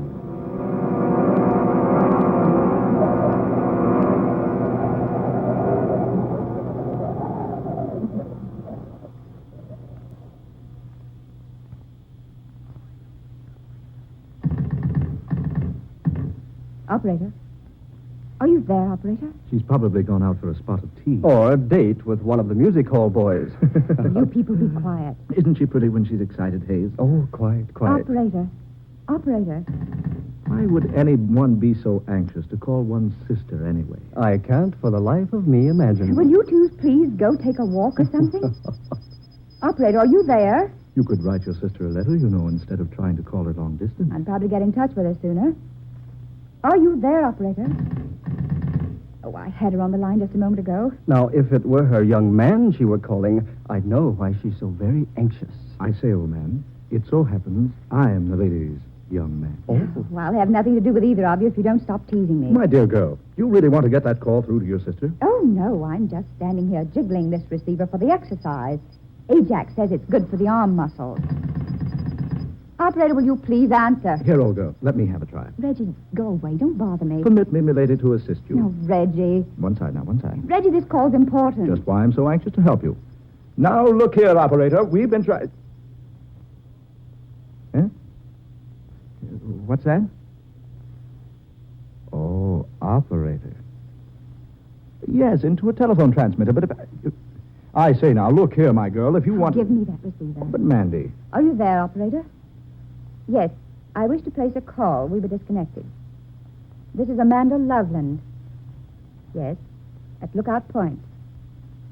That's right, the artist called me. I wish to speak to Miss Grace Loveland, number 12, Garrett Street, London. Yes, that's right. How soon can you get through to London, please? Very well. Will you call me back? Thank you. There, you see? The damsels always come running when a gentleman calls. Oh, Reggie, save your humor for some other time, will you? I say, something wrong, old girl? I don't know. Why do you use that tone, darling? Well, look here, Amanda. Nothing wrong with your sister, is there? No, it's not that. But something's wrong. I can tell by the way you've been acting. Yes, you were certainly never in such a hurry to call Grace before. I'm anxious to know where she was today. Where she was? Yes. She was supposed to be attending a tea party in London, but, well, I've reason to think she wasn't there. Well, so suppose she wasn't. Why should that upset you? Perhaps if I tell you, you'll understand. Yes. Something's wrong. I certainly want to know about it. Yes, Amanda, by all means, tell us what's troubling you. Yes, I must tell somebody. Reggie, will you please close the door? Well, certainly, darling. Now, Amanda, sit here. No, I'd rather not sit down. Say, you are upset. Yes. I had the strangest experience this afternoon. You did? Where? In Nanow Canyon. So that's where you were today. No wonder we couldn't find you. Reggie and I wanted you to go up to the falls with us. I went into the canyon to paint. Well, we gathered you were off somewhere working. I noticed your equipment wasn't around any place. You've been there, haven't you, in the canyon? Oh, not I. I've been planning to go there, though. Oh, I've been a couple of times. Why didn't you tell me you were going into Nanow? I've gone along. There's only one way into the canyon from this end, you know. Yes, near Flagstone Point. It's 12 miles to the other end. Well, I arrived at Flagstone Point about noon. So I climbed down the path and picked out a shady spot in the canyon to eat the lunch I'd taken along. Yes? After that, I looked around a while and then picked out a scene near the entrance to the canyon. To paint? Of course, to paint haze. Oh, sorry. Go ahead, dear. It was a perfect scene. The light was just right, so I spent most of the afternoon there until the light began to fade. Did you finish the sketching? Yes. Filled in a great deal of the color. It was really going to be quite good. What do you mean, going to be? I'll never finish it. Why, dear? Because I never want to go back there again. Well, what on earth happened? Oh, why doesn't that operator get that call through to London? Amanda, tell us what happened in the canyon. Yes, for heaven's sake, this suspense. What happened was like a nightmare. Darling. Yes, like a nightmare. Just as I was getting ready to pack up my things, I heard a noise behind me. A low, rumbling noise. And when I looked around, I saw that a side of the canyon was caving in. My word, landslide? Yes. The whole side of the canyon was falling away, making a terrific noise about it. Left a sheer vertical cliff there, where it had been sloping before. Yes?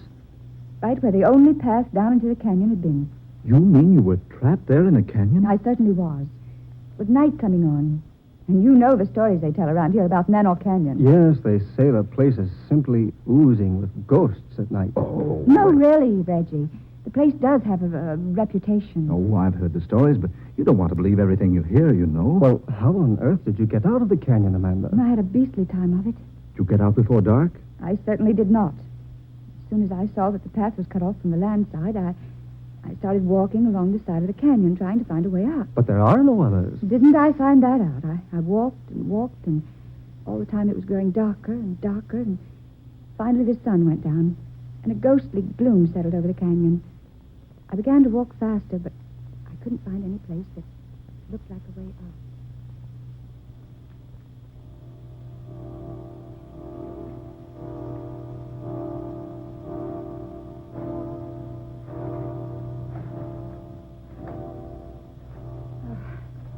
I've walked for miles. No way out of here. Oh, dear, it's so dark. All I can do is keep walking. Oh, what's that? Oh, some night birds. Yes, that's all. Such a weird sound. I've never heard anything like it before.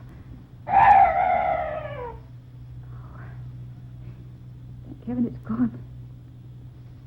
That's strange. That bird was the only noise I've heard in this place. No other night noises at all. Good heavens. What's that up there? Light. Shining on a human figure. Am I losing my mind? It's Grace there in the light. Oh, no. Oh, no, it can't be. Grace! Grace! That is Grace standing there in that strange glow of light. Pointing. Gesturing as though trying to show me a path out of here. Yes. Yes, she is directing me out of the canyon.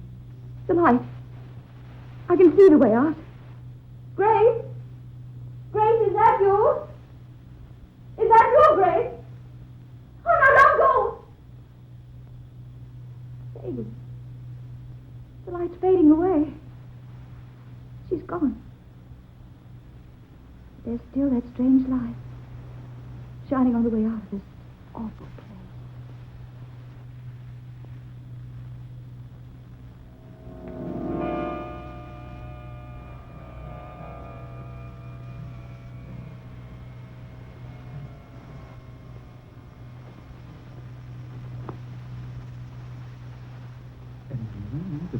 There actually was a path leading up out of that canyon. How else do you suppose I got back here? Amazing. That strange light continued to glow until I found the path and managed to climb up. When I looked back, it was pitch dark in the canyon again. Amanda, are you certain you didn't dream all of that? Oh, for heaven's sakes, Reg. No, I don't think it was a dream. What makes you say that? Oh, well, it must be London. Are you there? Yes? Yes, this is Amanda Loveland. Yes, ready for my call to London, thank you. Are you there, Grace? Oh, darling, this is Amanda. Oh, fine, thank you. Darling, have you been in London all day? Oh. Oh, no, nothing's wrong. Oh, no, don't worry, dear. Everything's all right. Yes. I may be coming to London soon. All right, darling. Take care of yourself. Goodbye, dear. Huh? Grace has been in London all day. Surely. There in the canyon in that strange light, I saw her as plainly as I see you now. But the voice wasn't hers. Then how are we going to account for what happened? There is only one way to account for it. You mean... Hey, you think you know what happened to me? I think so. You were guided out of that canyon by a swarf. A what? A swarf. It's a name commonly applied to a supernatural spirit with the power of impersonating some earthly being. Impersonating, you say? Yes, there's no explanation. Except that swarfs have often been seen in these parts. Now, this particular spirit took the earthly shape of your sister and helped you find a way out of your temporary prison. No, I don't believe such things happen, Hayes. Well, you'd certainly believe it if you'd experienced it like I did. Yes, Reggie, you're wrong. Those things do happen. Swarfs do appear in this vicinity. But that's weird. Well, it certainly is. To see one's sister appear in a place in the darkness and speak in a voice, and then to learn she was actually hundreds of miles away at the time. Amanda, is this the landscape you were doing? Oh, yes. Mind if I have removed the cover and have a look? Oh, no, go right ahead. Just as I left off, I was packing up. Here, Hayes. You better let me give you a hand. If you spoil one of Amanda's paint, she'll... I say, look. Amanda, have you seen this since you left the canyon? No. No, I told you I haven't. Look at it. There in the right-hand corner. A strange, monstrous-looking creature lurking in the shadows. Amanda, were you conscious of the fact you were painting that fantastic creature into the picture? No. No, I wasn't. I hadn't even noticed it. That's very strange. Yes. Isn't it? If your perspective is correct, Amanda, that creature is about 8 feet tall. A huge, fiendish thing. But how did it ever become a part of my painting? Yes. How? Well, we'll find out. What do you mean, Hayes? We'll go down into the canyon and have a look. No, not me. Oh, I mean tomorrow, of course, when it's daylight.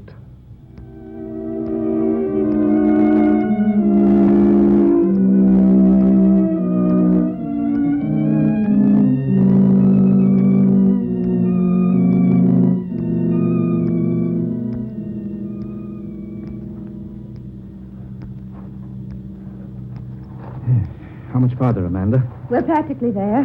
What amazes me is that you couldn't find the way the swarf pointed out to you last night, Amanda. I'm sorry, Hayes. It doesn't seem to be there today. Oh, well, what's the difference? Didn't take us long to come in from the other end of the canyon on horseback. Yes, the only thing that annoys me is that we couldn't ride the animals all the way. Oh, well, the walking won't hurt you. Besides, we've only been afoot a few hundred yards. Oh, here we are. This is the spot I was painting. I set up my canvas over there on that little mound. Then, according to the sketch you made, that fearful creature was lurking about here. Reggie, look here. Bones. Human bones. Down there in that crevice. Oh, I say, those can't be human bones. No, they're much too large. I should say so. You're wrong, both of you. They are human bones. I've studied anatomy enough to recognize the clavicle, humerus and ulna of the human arm, and the femur and fibula of the leg there. Jove, Hayes is right. This was some gigantic prehistoric creature. Heaven knows how many years old. Could this skeleton have any connection with the ghostly figure in my painting? It could, yes. It's just possible that the spirit of this prehistoric man is himself a swarf. And can take on a human shape. The spirit, I mean. Precisely. He saw Amanda sitting there on that mound, painting. He assumed a shape she couldn't make out, but one which her professional brush caught in the sketching. Then he could have assumed the form of my sister. If our theory is correct, yes.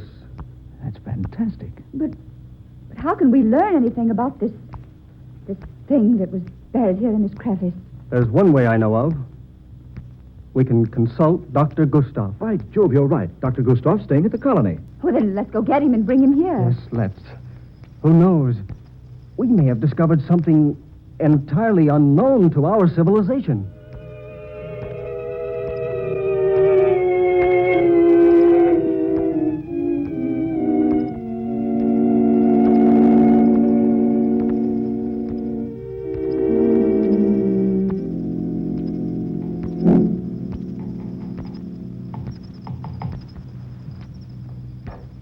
Well, Dr. Gustav?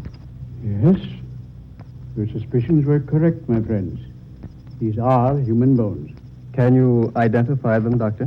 I most certainly can. This was a Neanderthal man. Neanderthal?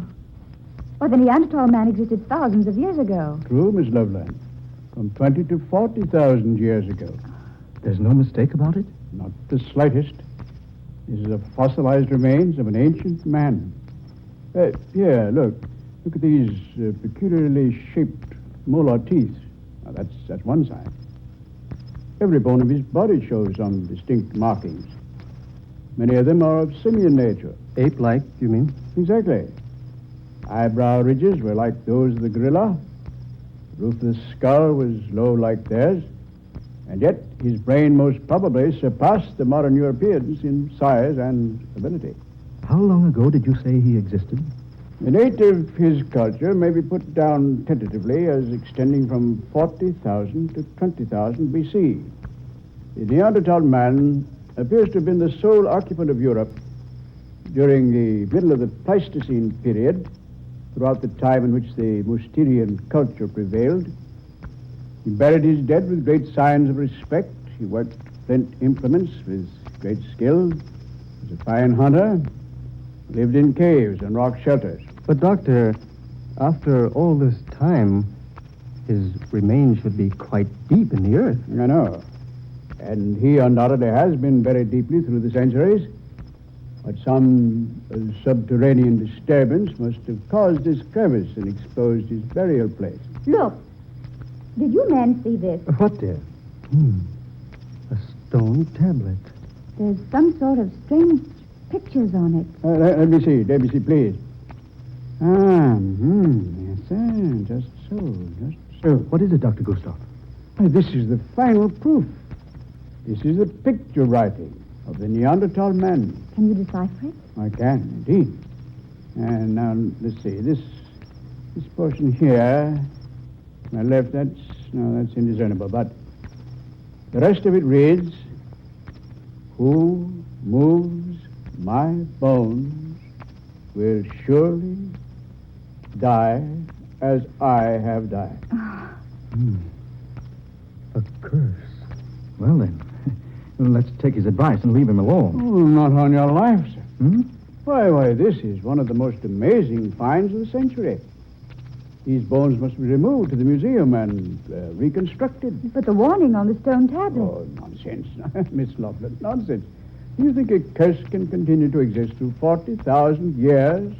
400 centuries? Oh, no.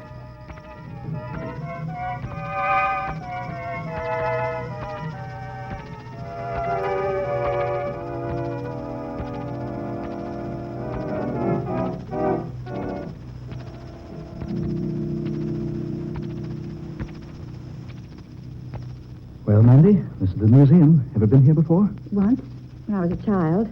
Uncle Reginald brought me. How long has it been since the Neanderthal man was brought here? Oh, at least 6 weeks.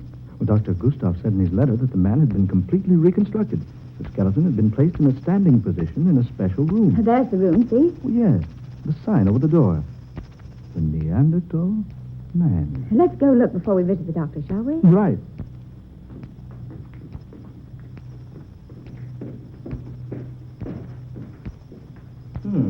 Hey, here we are. The door was open.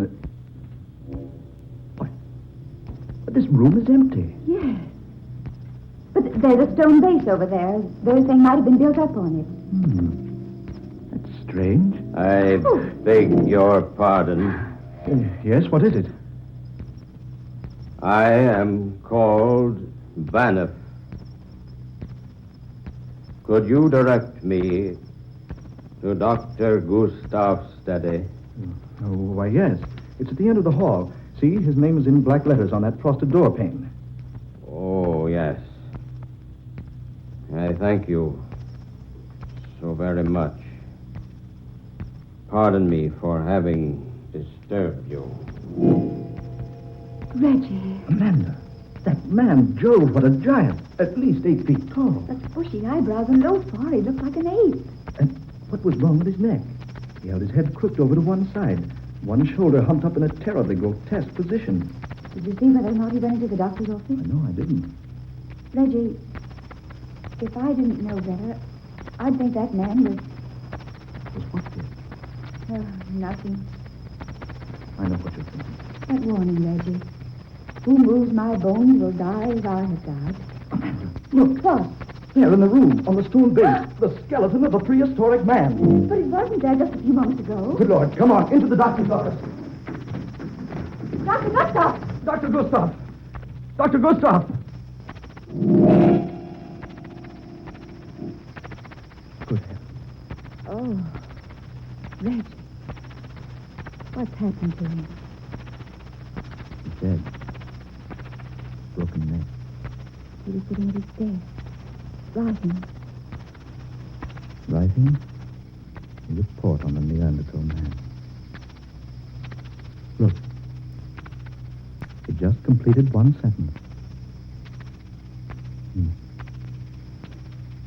It is my finding that the death of the Neanderthal man discovered in Manoff Canyon was caused by a broken neck.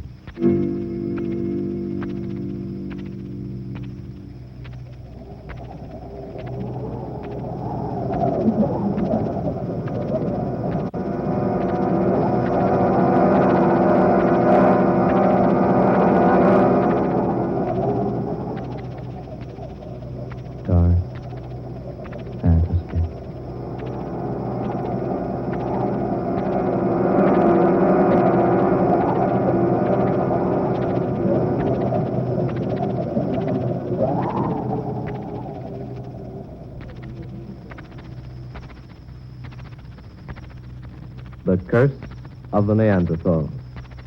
Another original tale of dark fantasy, written by Scott Bishop. Ben Morris was heard as Reggie, Eleanor Naylor Corrin was Amanda, Murillo Schofield was Hayes, Fred Wayne played Dr. Gustav, and Darrell McAllister was Banff. Next Friday night at the same time, we'll bring you another story of the fantastic and the unusual, created by Scott Bishop. Listen for Debt from the Past, a strange, weird adventure laid in modern America with the flavor of the 19th century. The story of a businessman who was almost too honest and who found a method of paying a long-standing debt of honor, although 30 years in his grave. Dark Fantasy originates in the studios of WKY, Oklahoma City. Tom Paxton speaking. This is the National Broadcasting Company.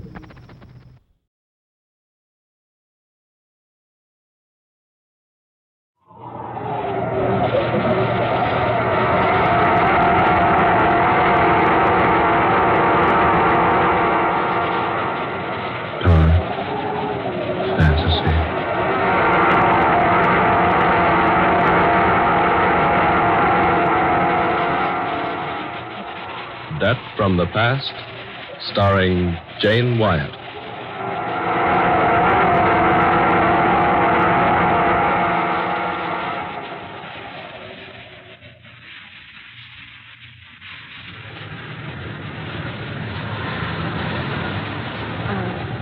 I beg your pardon. Oh, yes? Is that your newspaper lying there on the park bench? Why, yes, it is. May I look at it a moment, please? Why, if you wish, of course. Here, I'll move over. Sit down. Thank you. Well, there you are.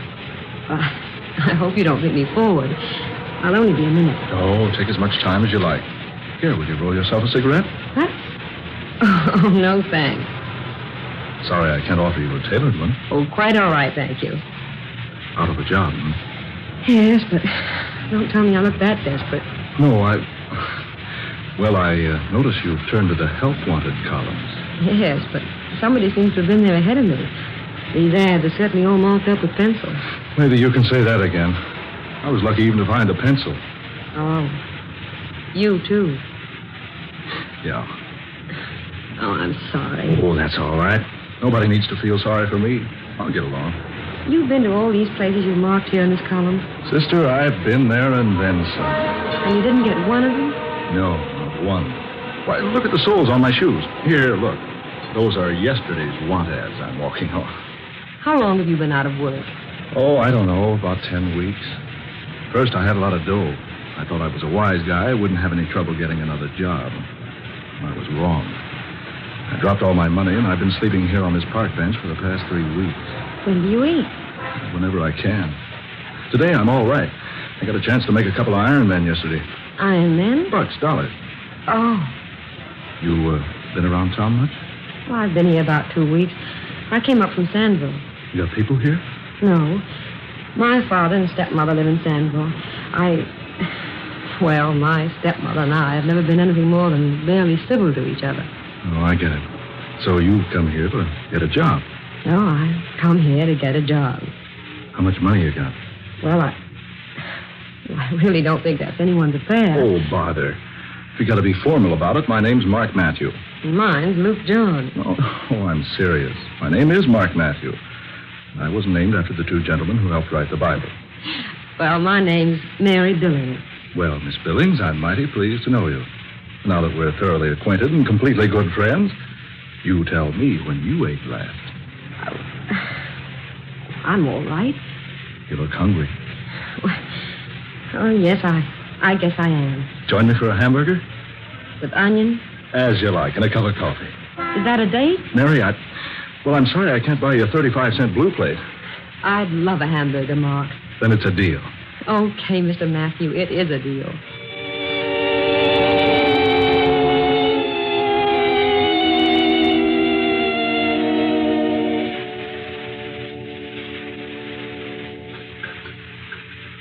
Want another hamburger, Mary? Oh, no, thanks.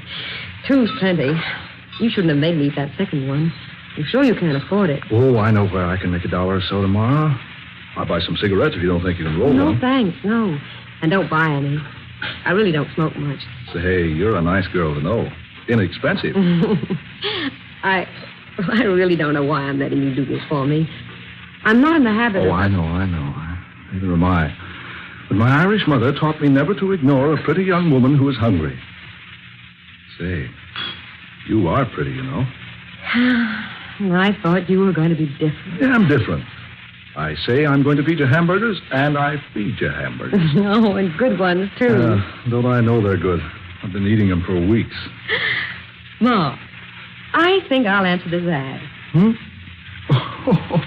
Say, did you drag that old beaten-up newspaper in here, will you? Well, certainly I did. I'm still looking for a job, even if my hunger has been temporarily satisfied. Well, if you can find a job out of that bunch, you're a better job hunter than I am. Well, you haven't tried this one. Someone's looking for a woman. Sound good? Very. Listen. Wanted. Stenographer.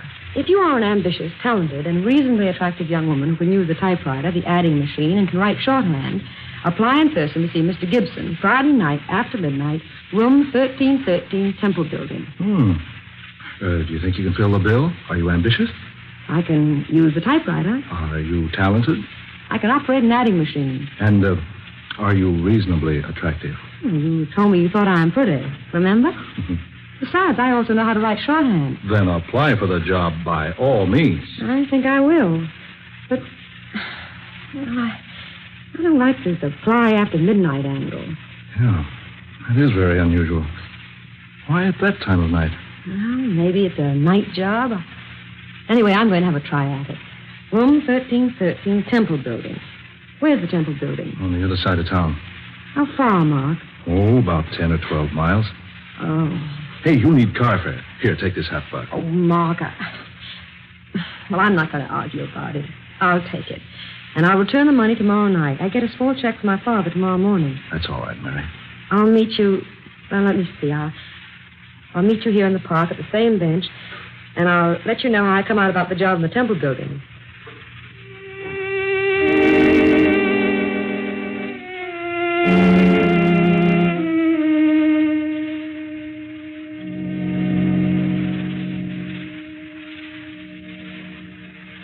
Yes, this is the Temple Building, all right. Awfully quiet in here. Dimly lighted. Nobody around. Not even a hall porter. This is a very strange place. Here's the building directly. Now, let's see, what is the man's name? Oh, yes, Gibson. Gibson. No, there's no Gibson listed here. His company's name is probably here, but I don't know that name. Now, let's see, how does one get up to the 13th floor? Here's an open elevator, but there's no one to operate it. Oh, this is the type you operate yourself. Just step in. Press the button marked 13. The door's closed. And up we go. Oh, I better say a little prayer that I get this job. Amen. There. Here we are. My, it must be a night job. This entire floor is one huge office. Row after row of desks with people working at them. And brilliant lights everywhere. This certainly must be a big country. May I help you, miss? Oh, yes, please. I've come in answer to the ad in the newspaper. Ad? Oh. Advertisement? Yes. I'm afraid I don't know what you mean. Mr. Gibson advertised for a young woman to do typing and shorthand. Here, I've cut out the ad. This is it. May I see it, please? Thank you.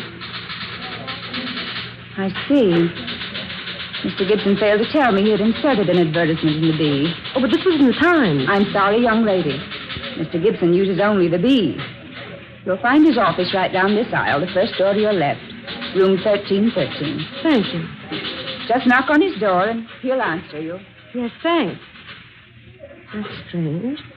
These people all seem very modern, and yet they're dressed so quaintly. Honestly, they look old-fashioned. Oh, here's the door. Come in, please. Mr. Gibson? Yes, come in, please, and close the door. Thank you. Sit down, young lady. Don't just stand there. Yes, sir. I've come about the job, sir. The one you mentioned in your ad in the Times? Times? I never advertised in anything but the B. You read my advertisement in the Bee, I'm sure. You want a stenographer, one who can type, use the adding machine, and take directions. Yes.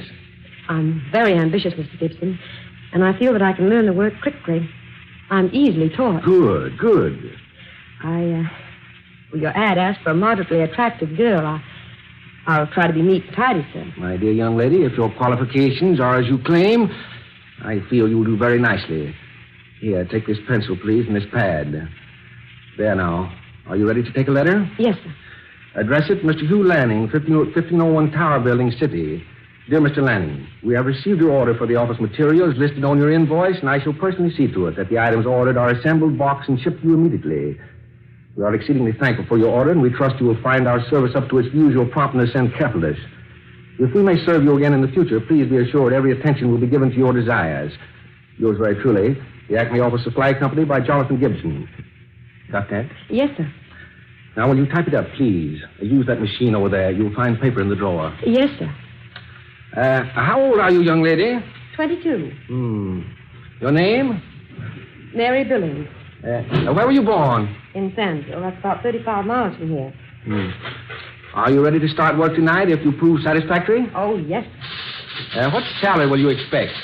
That'll depend upon the work, sir. You must know what's fair. Well, say $20 a week.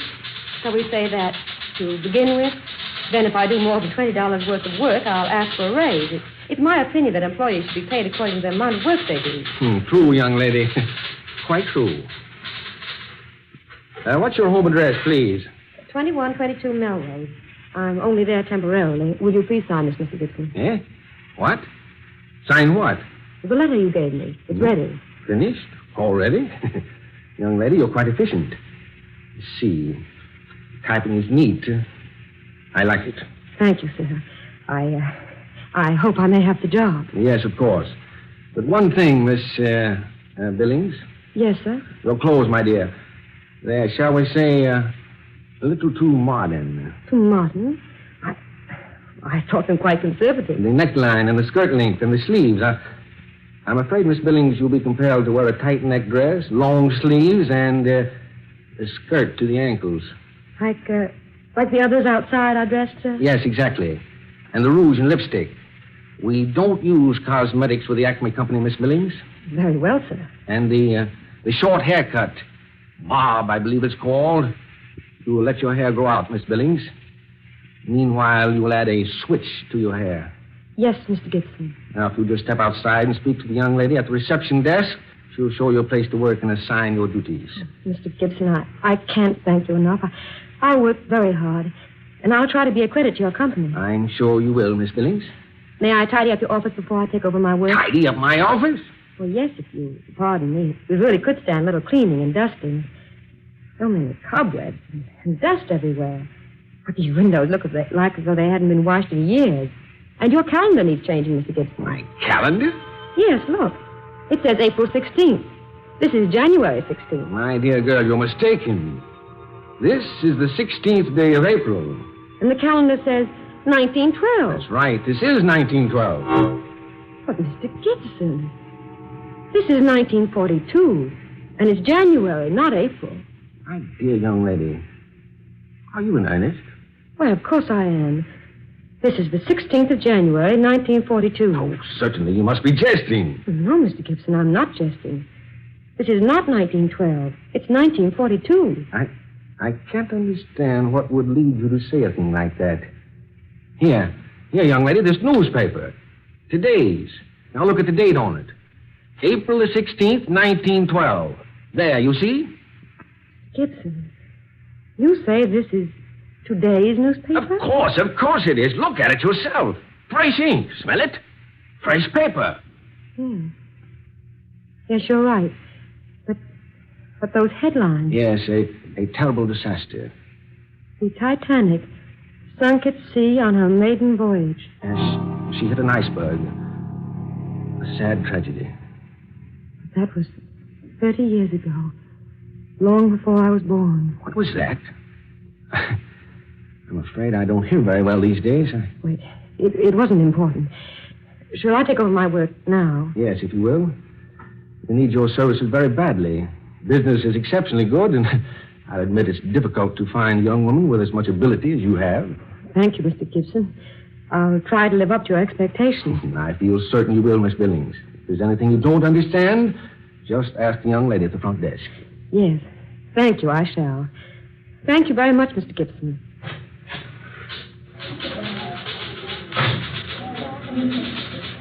Mr. Gibson said to see you about the work I'm to do here? Yes. You will use desk number 27. That's over there, the one with the rosebud in the vase. Yes, I see it. I believe I'll let you work on the first of the month invoices. Here, use these invoice blanks. The books are on that metal table by your desk. Yes, thank you. How do you want the invoices dated?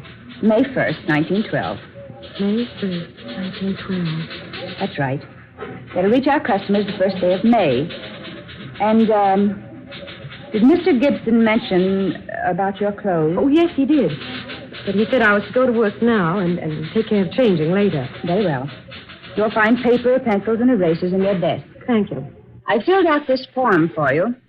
Tell me if it's correct. Name, Mary Billings. Born at Stanville, age 22. Let's see, you were born in 1890 then, weren't you? That would be 22 years ago, wouldn't it? Your hours will be from midnight until 8 a.m. You may take time out at 4 o'clock for refreshment. 1 hour. If you have any questions about your work, please don't hesitate to ask me.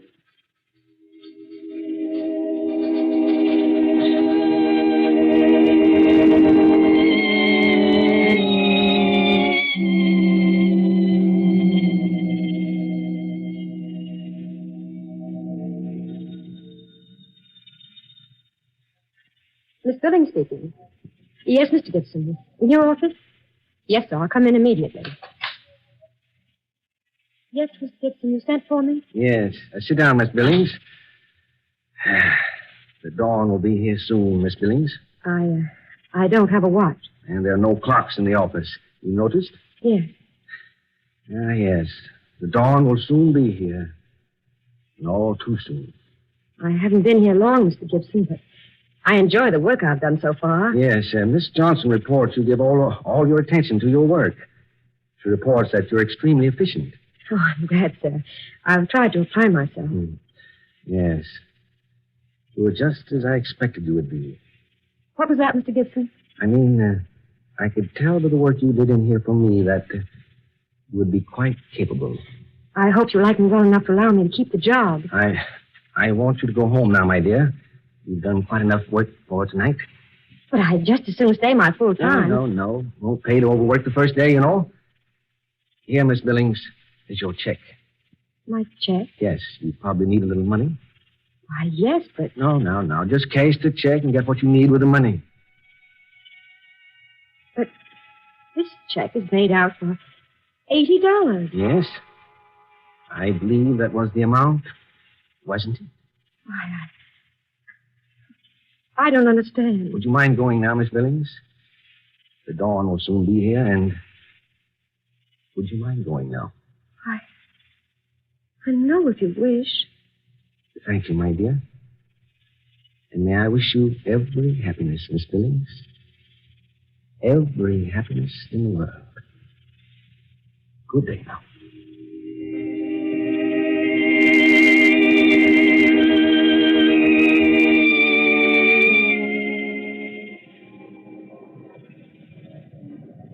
Mary!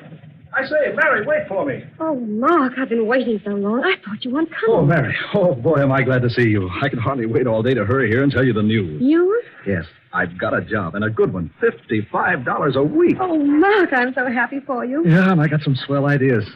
I'm going to tell you one of them before long. Hey, how about your job? Well, I got it, Mark, but I don't know what to think about it. Everything was so strange. Yeah? What happened? Well, I went to the Temple building, and I took the elevator up to the 13th floor.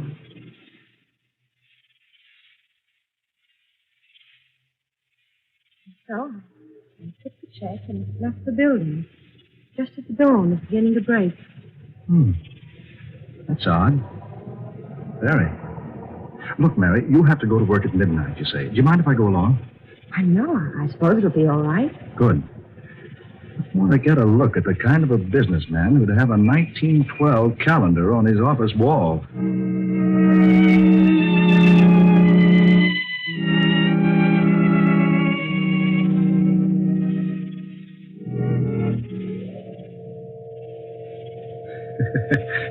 That's some elevator, hmm? Here, push the button for yourself. I guess they figured cut down overhead. No operator. Here we are. Mark. Hey. Are you sure you pushed the right button? I'm positive. But look at this place.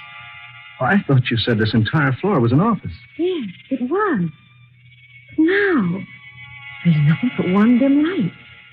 Heaps of junk and boxes, and barrels, and saucer. But this floor isn't used for anything but storage space. But there were desks here, lots of them, and people working. Oh, but Mary, there couldn't have been. Wait a minute. Mark, lying over there on the floor. Oh, let's see. Oh, something glittering over here. It's a lipstick. Mark, it's my lipstick. What? Yes. I missed it just after I left the building early this morning. I must have dropped it here while I was waiting for the elevator. Then what you told me did happen. Yes, Mark. I'm very certain of that. Very certain.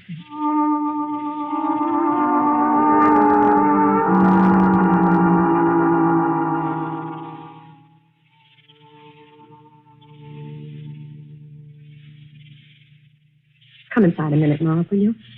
I want you to see the check the little man named Gibson made out to me. Yeah, I want to see it. There's something else I want you to look at. Something I brought with me from home. Come in. You said this fellow Gibson had a City B newspaper on his desk. Yes. Dated April 16th, 1912. Well, you might not know it, but the Bee went out of business in this town 20 years ago. But the ink was fresh. And the paper. Any newspaper printed 30 years ago would have been yellow and faded. Yeah, that's true. Oh, is that the check? Yes. Here. And for $80. Wait a minute. Did you notice this, Mary? The check's made out to Margaret Billing. Yes. I noticed that this morning, but I thought Mr. Gibson had just made a mistake. Now, I think I know the answer. You do? Say, what are these things in this little box? Your souvenirs? Yes, more or less. Here, this lace handkerchief. Oh, it's lovely. It belonged to my mother. Her name was Margaret. Oh, I see. And this is a portion of the diary she kept up to a year after I was born. Let's see, 1912. 10, 11. Here's 1912. What are you looking for, Mary? I'm not sure, Mark. February, March, April. Here, April. April 16th. Here we are. Well, Mary? Mark, listen. Here's what my mother wrote in her diary on April 16th, 1912. Today, the Acme Office Supply Company on the 13th floor of the Temple Building declared bankruptcy. 42 employees were left without work. With a month's pay due each of us. I went to Mr. Gibson, the owner, and asked for at least a portion of the money he owed me. But he said he was unable to pay a cent. He promised, however, to pay me the $80 he owed me just as soon as possible. This was bad news for me, indeed. Almost as bad as the news the headlines carried in today's paper. Titanic was sunk at sea on her maiden voyage.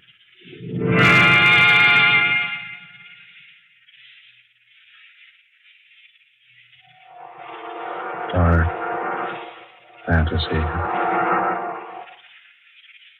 You have heard Death from the Past, a tale of dark fantasy starring that popular Hollywood actress, Jane Wyatt, and written especially for her by Scott Bishop.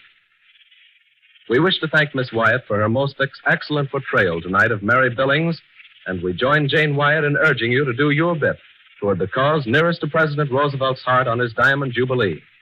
Give to your local Mile of Dimes committee. Ben Morris was heard tonight as Mark Matthew, Eleanor Naylor Corrin was the office manager, and Muir Height played Mr. Gibson. Next Friday night at this same time, we'll bring you another unusual tale of dark fantasy, The Headless Dead. Miss Wyatt appeared tonight through the courtesy of the RKO Studios. Dark fantasy originates each Friday night in the studios of WKY, Oklahoma City. Tom Paxton speaking. This is the National Broadcasting Company.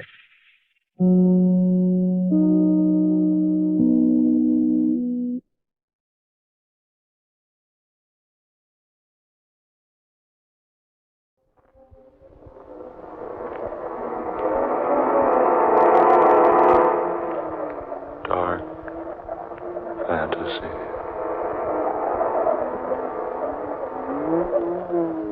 I am the master of the Headless Dead.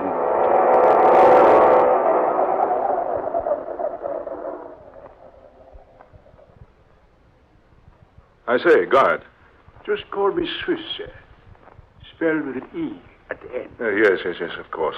You reminded me before. What were you about to say, sir? I was about to observe that this Tower of London is quite a historic place. That it is, sir. Historic indeed. And haunted, I have heard tell. Oh, have you now, sir? Oh, yes. Don't tell me you haven't heard stories about the Tower's ghosts. Perhaps I have. Perhaps not. Of course, I don't believe that sort of rubbish, you know. Rubbish? Certainly rubbish. Don't tell me, Mr. Swift, with an E, don't tell me you believe in such things as ghosts and haunts. What I believe, sir, I believe. Certainly not the legend of the gambling spook of Wycott Hall. The ghost invariably appears whenever a gambling game is in progress at Wycott Hall here in the tower, and always wins the stakes. Yes. Don't tell me you believe such a fantastic yarn as that. Or such an unbelievable story as the one about the pig-faced specter of the rectory. I imagine Brother Randolph would tell you there's nothing fantastic about the story at all. Brother Randolph? Yes, sir. He's the overseer of the rectory. He's seen the specter many times. Oh, he's probably just superstitious. Brother Randolph says the thing is always dressed in a long black cloak. Has the body of a human, but the face is that of some grotesque and repulsive animal. Mm-hmm. It sounds like an old wives' tale. Oh, mind you, sir, I'm not trying to convince you about such things. That's the entrance to the choir loft, the chapel over there. Chapel. Didn't know there was one in here. It's a chapel of St. Peter ad Vincula. Is it possible for me to go in there? Begging your pardon, sir. That's what the climb up the stairs was for. We always like to show visitors the choir loft, the chapel. Well, then, let's have a gander at the place, shall we? Yes, indeed, sir. Yeah, the key. You always keep this locked. More habit than anything else. Nobody ever climbs those steps unless they're showing them through the tower.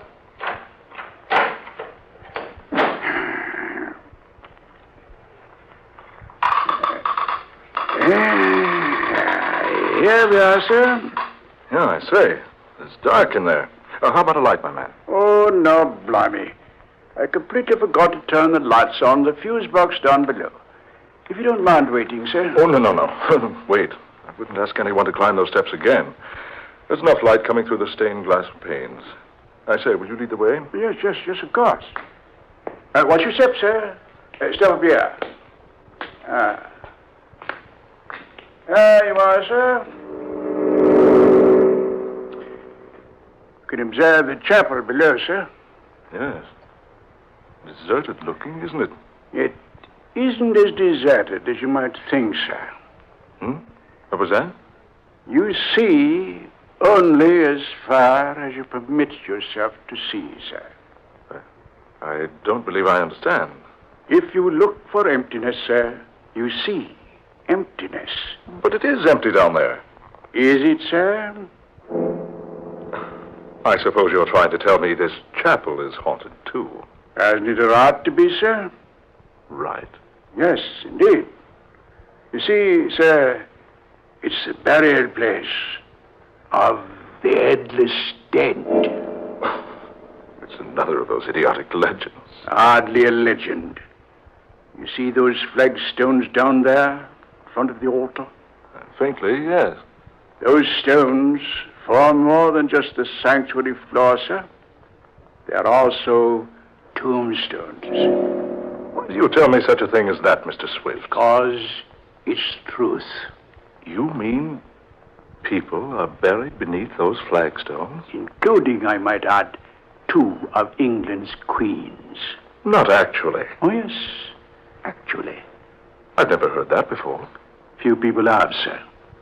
Then that's why you say the place down there isn't deserted. In a manner of speaking, that's what I mean. Yes. Have you observed the huge pipe organ here in the loft, sir? Oh, yes. I noticed when we came in. But getting back to what you were talking... It's quite a famous instrument, I must say. Been played by dozens of famous people. Oh, it has? Could I play it? Well, it's against regulations, sir, but, well, if you play softly, sir. Why, now, I say that's mighty good of you. I do have somewhat of a reputation for playing the organ.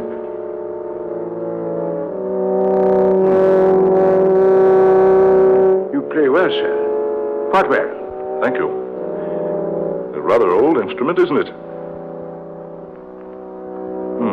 Beautiful tone, though. Beautiful. Et verbum erat in principio. What's that?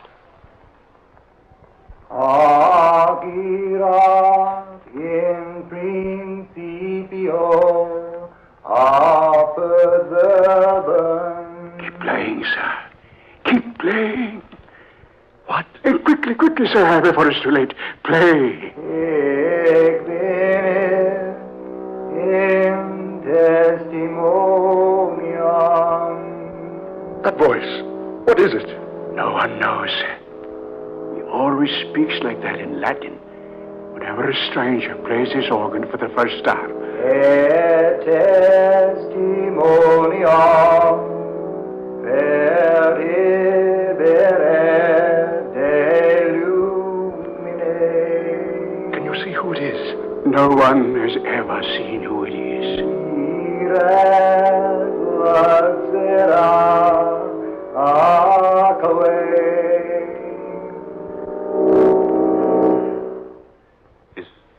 Is he gone? Yes.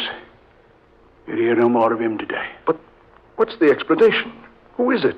Why does he do that? There is no explanation. I must admit, sir, I've often heard of the ghost of St. Peter's Chapel, but this is the first time I've actually heard him. He always does that? Whenever a stranger plays his organ for the first time. Will he return if I play again? No. He always speaks just once. Then he's never heard again until another organist plays for the first time. Amazing. Absolutely incredible. I say, sir, it's about closing time. Do you mind if I leave you now? Why, no, of course not. You recall your way out of the tower, I trust. Look around a while longer if you wish. I'll return later to lock this car loft. But I don't know whether I want to remain here. Oh, don't worry, sir. You're quite all right. Besides, you don't believe in such rubbish as ghosts. Yes, but I'm happy to show you around, sir. By the way, what did you say your name is? Holman. Frederick J. Holman. Well, then I'm very happy to have known you, Mr. Holman. Who knows? Perhaps your visit here will make you a changed man. Now, whatever did he mean by that? I say, what's come over me? I feel so sleepy.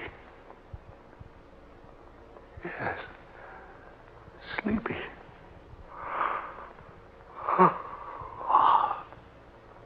I'd best sit here in this pew. Strange. Never felt like this before.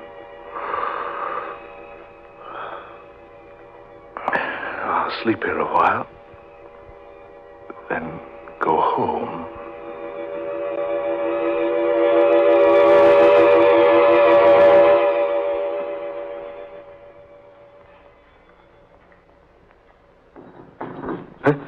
What's that? Went to sleep. Oh, I remember now. I slept here in this chapel pew. I say, the door's closed now. Mr. Swift evidently returned, locked me in. That's strange. Why didn't he awaken me? What's that? No. No, it can't be. Those stones at the foot of the altar. They're being pushed up by someone underneath. Hands and arms. Long, bony arms. Pushing up the flagstones. And over to the right. Two ghostly figures rising out of the tombs in the floor. No, it's not possible. It can't be. Figures. Dozens of them now. Leaving their tombs. Forming a procession down the middle aisle of the chapel. And each of them is headless. Carrying his head before him in his hands. Look at them. Marching. In a slow procession down the center aisle. Marching. Marching. Marching. Marching. On soundless feet. That man in front. The one in ancient armor. He seems to be the leader of those fantastic creatures. Oh, is this a dream? Is this a nightmare? No. It is not a dream. How did you get up here? Just a moment ago, you were down below, leading the procession. It is not our custom to hold our rights while an intruder is present. But I was locked in here. I didn't intend to be here. Now that you are here, you must make the most of it. What do you mean? You're now as one of us. It was you who prayed when I played the organ earlier today. Yes. I always pray when a stranger sits at the console. You see, it was I who first played this organ when it was installed. Don't you think I play well? But why do you return when others play it?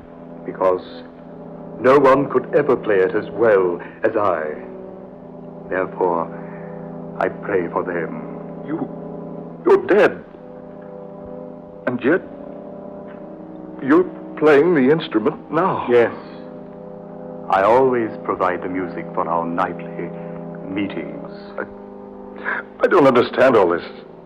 Those others down there, they're ghastly creatures. Headless. Yes. They were less fortunate than I. You see, I managed to keep my head. They were executed? How else would they have come to be headless?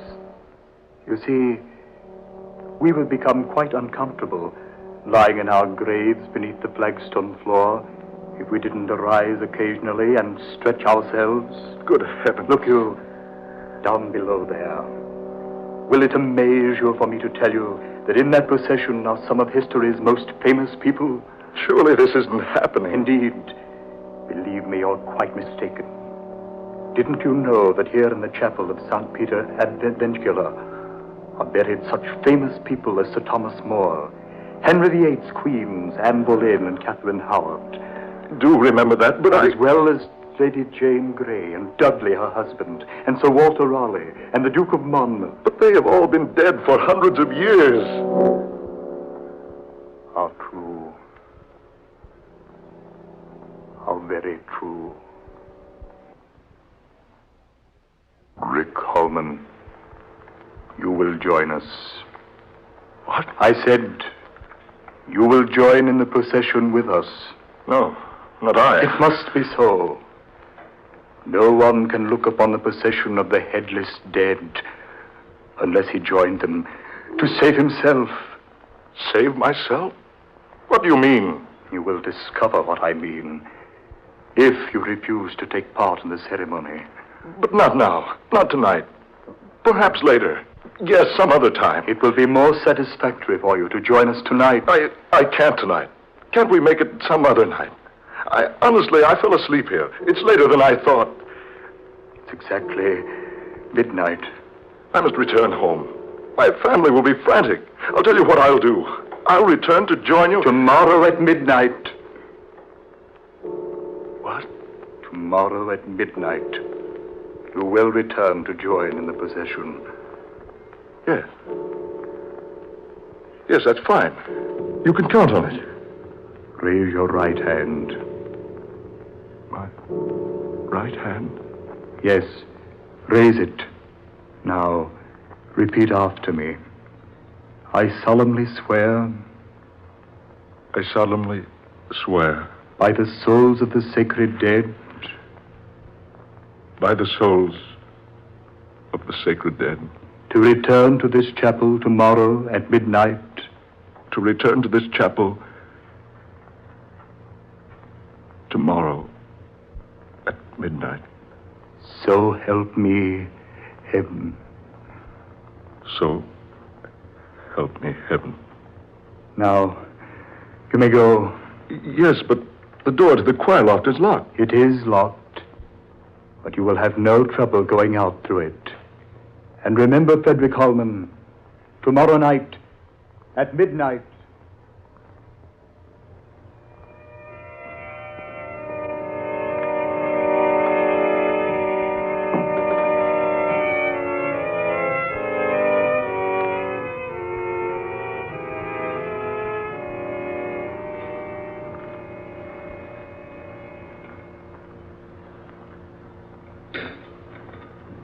Frederick, dear, you're worried about something.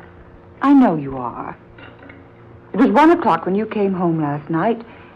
You've never done that before. No, I know, Laura, my dear, I know. You acted so strangely when you did get home.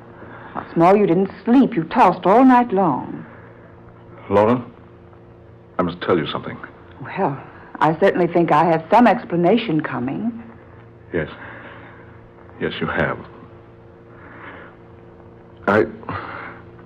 I don't know how you're going to accept this, but... Well, here goes. I went to visit the Tower of London yesterday. I saw the prison cells and the execution and torture chambers. Finally, the guard took me to the little chapel of St. Peter ad Vincula. So I promised to return to the chapel tonight at midnight. And they permitted me to leave the chapel. Frederick, surely you were dreaming. No, I'm sure it was no dream. It was all too realistic. I saw those people and heard them. Oh, but things like that don't happen. I'm very positive this happened, Laura. Oh, nonsense. You were just affected by those ghost stories that guide told you about the tower. No, dear, you're wrong. I've never believed in such things before. Now? Well. But surely you don't intend to go back there tonight. Do you? I don't know, Laura. I don't know.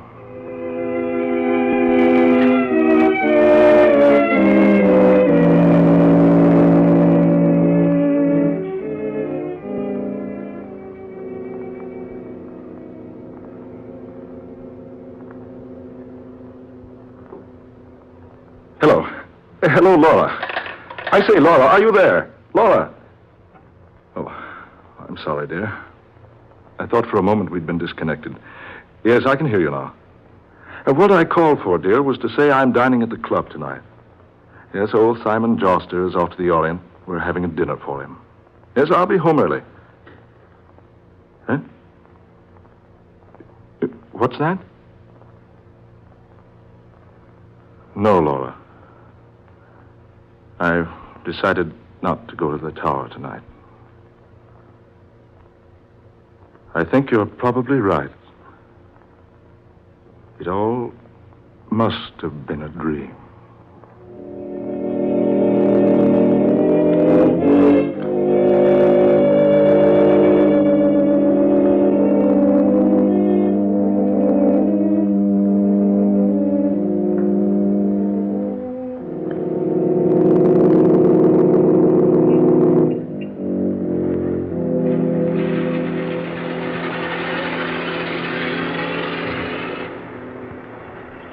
Good evening, Mr. Holman. Your car, sir. Oh, thank you, Henry.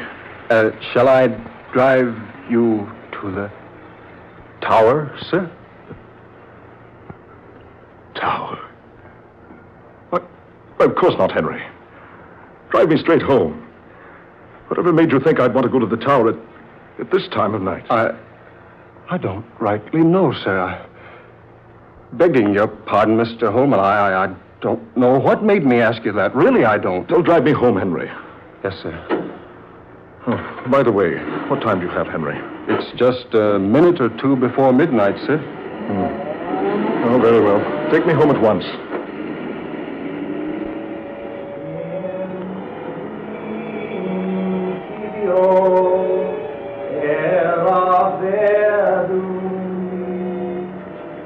Did you say something, sir? Did you hear something, Henry? Hear something, sir?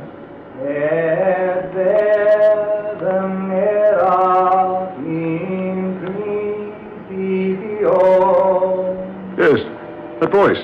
Voice, Mr. Holman. Don't you hear that voice? No, sir. I don't hear nothing, sir.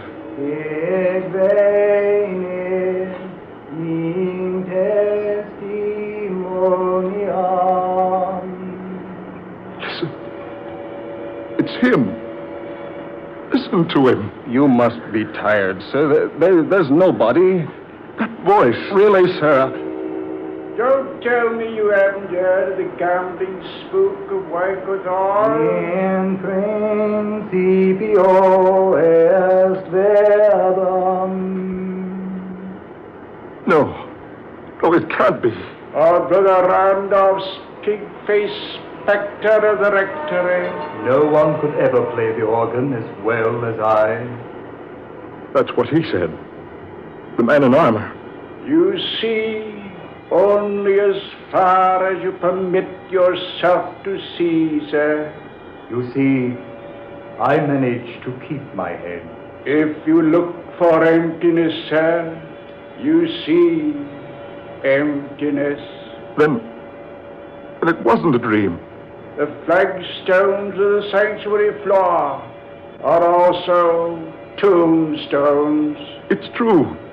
It wasn't a dream.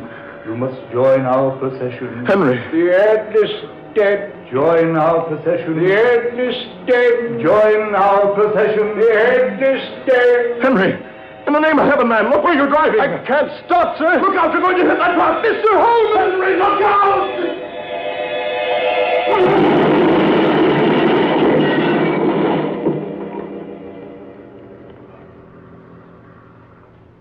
Mr. Holman. Mr. Holman, are you all right, sir? We hit that truck and... Mr. Holman, we hit that truck broadside and... Mr. Holman, look at him. Greetings, Frederick Holman, and welcome. I am pleased that you have kept your appointment with us.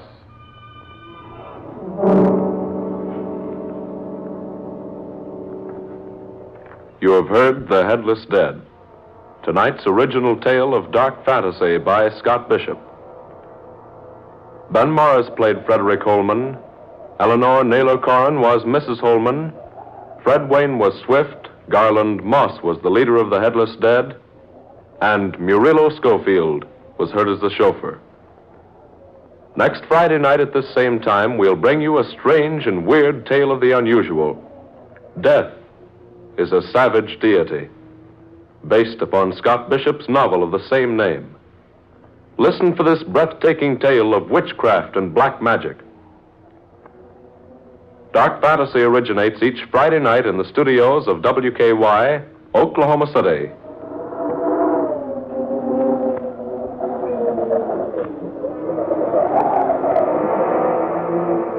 This is the National Broadcasting Company. The Black Museum. Opening in 1875, the Crime Museum at Scotland Yard is the oldest museum in the world, purely for recording crime. The name Black Museum was coined in 1877 by a reporter from The Observer, a London newspaper. Although the museum is still referred to as the Crime Museum, it is this museum that inspired the Black Museum radio series, produced in London by Harry Allen Towers. From Jay Hickerson's The Ultimate History of Network Radio Programming and Guide to All Circulating Shows, the earliest U.S. broadcast date was January 1, 1952. 39 shows from the full syndication of 52 shows aired over mutual stations in 1952, from January 1st through June 24th, and then again September 30th through December 30th. This may be the earliest broadcast of the series worldwide. It was later broadcast over Radio Luxembourg starting May 7, 1953. Radio Luxembourg broadcast sponsored programs at night to England. It should be noted that the BBC was state-owned and had no commercials. The shows broadcast from Radio Luxembourg were sponsored by the cleaning products Dreft and Miro. The series continued to be offered in syndication and was heard on Armed Forces Radio and Television Service broadcasts and in the U.S. on national public radio stations throughout the 1960s, 70s, and 80s. Some shows were broadcast by the BBC in England in 1994. This murder mystery series was based on true-life cases from Scotland Yard's files. Each episode was based on an item or items of evidence in the museum. Orson Welles hosted and narrated the shows. Mr. Welles opened each show slightly differently, but followed a standard format. For example, the show Two Bullets opened as follows. This is Orson Welles, speaking from London.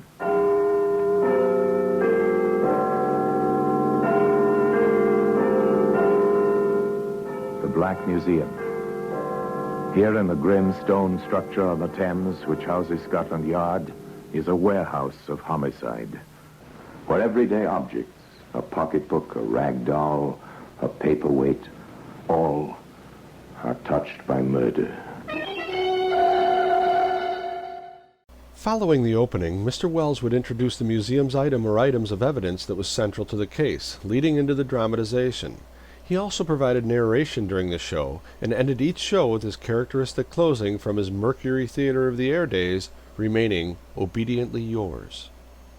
And now until we meet next time in the same place and I tell you another story about the Black Museum, I remain as always, obediently yours. Harry Allen Towers produced the series from scripts written by Ira Marion. Music was composed and conducted by Sidney Torch. The museum was not open to the general public. Its purpose was then, as it is today, for police training, although it did receive a considerable number of famous people, including Sir Arthur Conan Doyle. It is currently used as a lecture theater for the police and like bodies in various subjects of criminology. But thanks to Mr. Towers and Mr. Welles, we can still get a glimpse of what secrets are housed in the Black Museum. The shows were untitled for broadcast, and there remains title variation from source to source.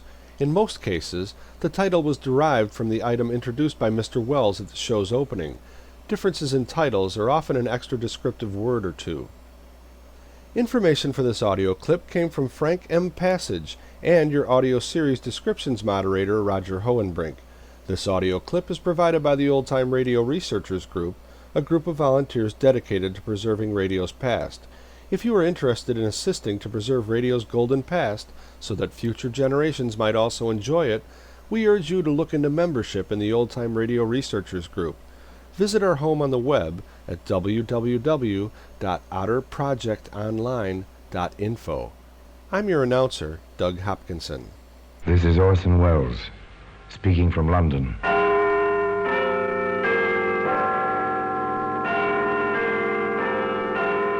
The Black Museum, the repository of death.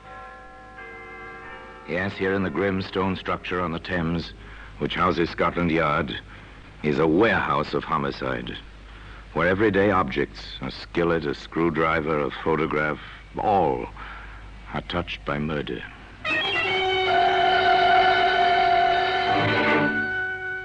Here's a .22 caliber pistol. It's a familiar object. You've seen one or its picture. You've never touched one. An elegant little weapon, blue steel, mother of pearl inlaid grip, beautiful in its dainty, snub-nosed wickedness. A lady's weapon, wouldn't you say, Pepper? Looks as if it wouldn't harm a fly. Pretty in its way, Inspector. Pretty and dangerous. There ought to be a law forbidding the manufacture of these toys. Every one of them is capable of death. Well, today, this little blue .22 can be found among the exhibits in the Black Museum.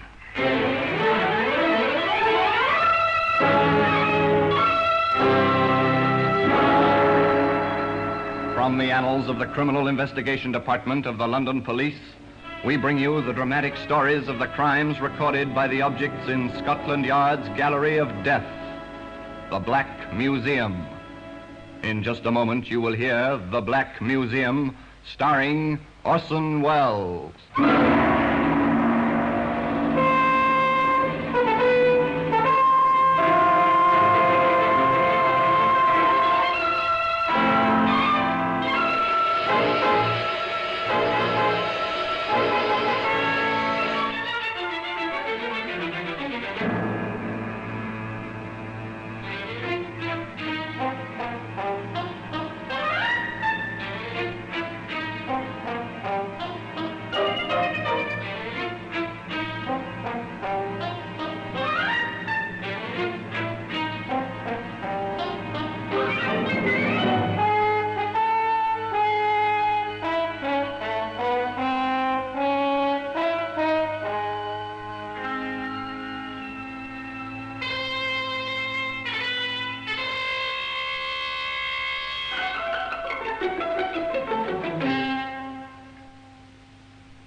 Now, The Black Museum, starring Orson Welles.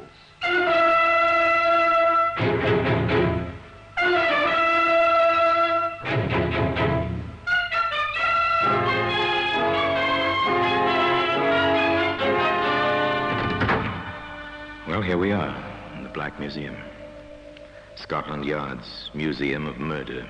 It's an impressive place, the kind of echoing awe which comes from a vaulted ceiling and somber lighting.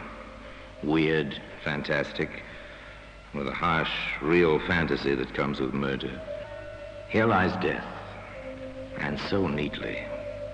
Each object placarded with a small white card labeled with black lettering, name, place, date, disposition of the case. Here's an odd-looking ashtray, soapstone. It's carved rather nicely with the crouching figure of a woman. Something decorative for your living room, but observe closely now the red-brown stain on the rim. Lift up the tray, hold it by the figure of the woman. Oh, yes, it's comfortable in your hand, and suddenly, this is a weapon. Ah, here we are, the little blue .22. Well, it's silent now. It was silent, too, during Vivian Davis's cocktail party in London's smart, sophisticated West End. In Vivian's quite chic apartment. It was not destined to be silent, though. Not very long. It's a nice place, Vivian's apartment, if you go for ultra-modern glass and metal combinations. Nice people, too. Well, nice looking, anyway. Young men are quite impeccable. The young ladies are lovely, lush, well aware of the well-put-together attractiveness. Oh, yes, these are the chic young people. Larry, darling, have you been watching Vivian and Donald? What else, sweet? They are at dagger points, aren't they? Well, frankly, Larry, if Viv has one more martini, she'll kill Donald with a look. An alcoholic look, at any rate. But why all the fuss and bother? If Donald wants to play, she ought to let him. I know at least 3 males who are perfectly willing to give Viv a time, really. Mm-hmm. Including yourself, Larry, my sweet? No, darling, I'm the 4th. But then why bother? A trifle strange, isn't it? The ultra-sophisticated, the over-civilized, and yet, beneath the polish, the same old jealousy that you can find in savages. Oh, yes, simple jealousy. For instance, at this moment, Vivian herself is approaching the chrome and plastic bar where Donald is mixing a drink. Donald, haven't you had enough?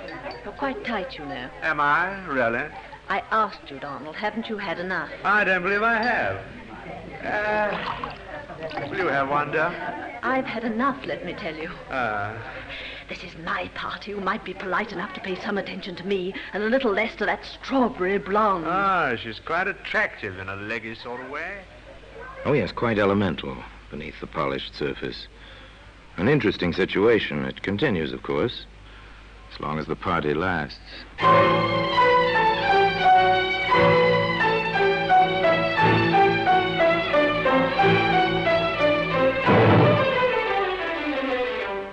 It continues, as a matter of fact, well past the end of the party, even to the moment when May and Larry are making their farewells. The last of the guests to go. Oh, it was simply marvelous, Viv, darling. Just delightful. I always adore your parties, Viv. The liquor flows like water. Oh, thank you both for coming. My little parties wouldn't be the same without you. Isn't that so, Donald? Huh? Yes, yes, of course. Coming, Donald, old son? Well, I don't exactly Oh, know. Larry, please. What? Oh, put my foot in it, haven't I? I'm sorry, old man. Au revoir, Viv. Let the martinis run again sometime soon. Bye, darling. Ring me, won't you? Oh, soon, darling. Quite soon. Donald's for it now. Did you see the look in her eye? Come along, dear. Don't be catty. Oh, I don't know. The party's over now. Silence descends on the carpeted hallway. For a moment or two. And then, through the muffling walls... You stupid little, silly little beast on that woman. Oh, stop it, Viv. I'm not interested in her. I've Don't told you you make me look such a perfect idiot. Man versus woman. A jealous woman. Where does it go? Isn't it obvious? Of course. Somebody's bound to be hurt.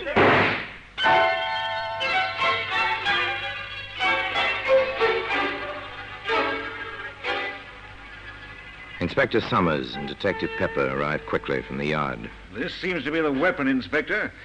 A .22. Blue steel, mother-of-pearl grip. A lady's weapon, wouldn't you say, Pepper? Looks as if it wouldn't harm a fly. Pretty in its way, Inspector. Pretty and dangerous. There ought to be a law forbidding the manufacture of these toys. Every one of them is capable of death. Funny. What is? The body, out here, on the landing. Yes. Well, we'll find the reason for that shortly. Not much blood. 22s don't make much of a hole. Stay here, Pepper. I want the pathologist to see the body before it goes to the morgue. You know the procedure. I'll be inside with the prime and only suspect. Yes, sir. I understand.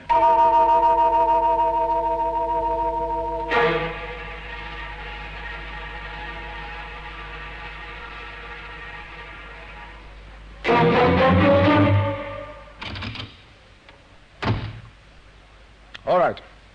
Tell me how it happened. Don't you dare to talk to me like that. Take hold of yourself, Miss Davis. I need the answers to a few questions. I'll answer that. Don't you dare. That's my telephone. Yes? No. This is Inspector Summers of Scotland Yard. I see. I'm sorry, Lady Munsey, you can't speak to your daughter just now.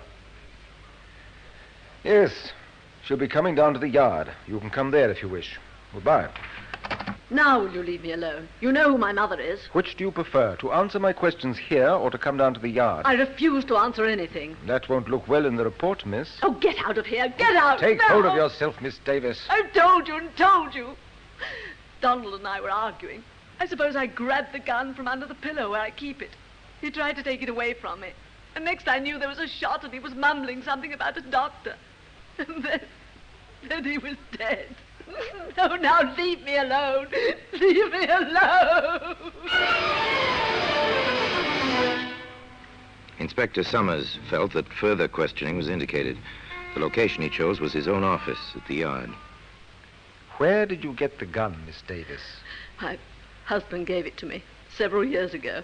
Are you married? I was. I'm divorced. Inspector Summers thought of many questions. Where did you struggle over the gun?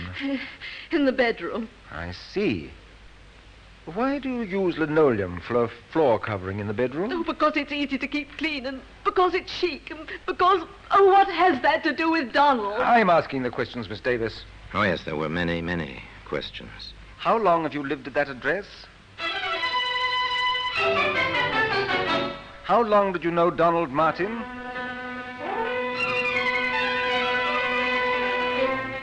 Have you ever bought any ammunition for that gun?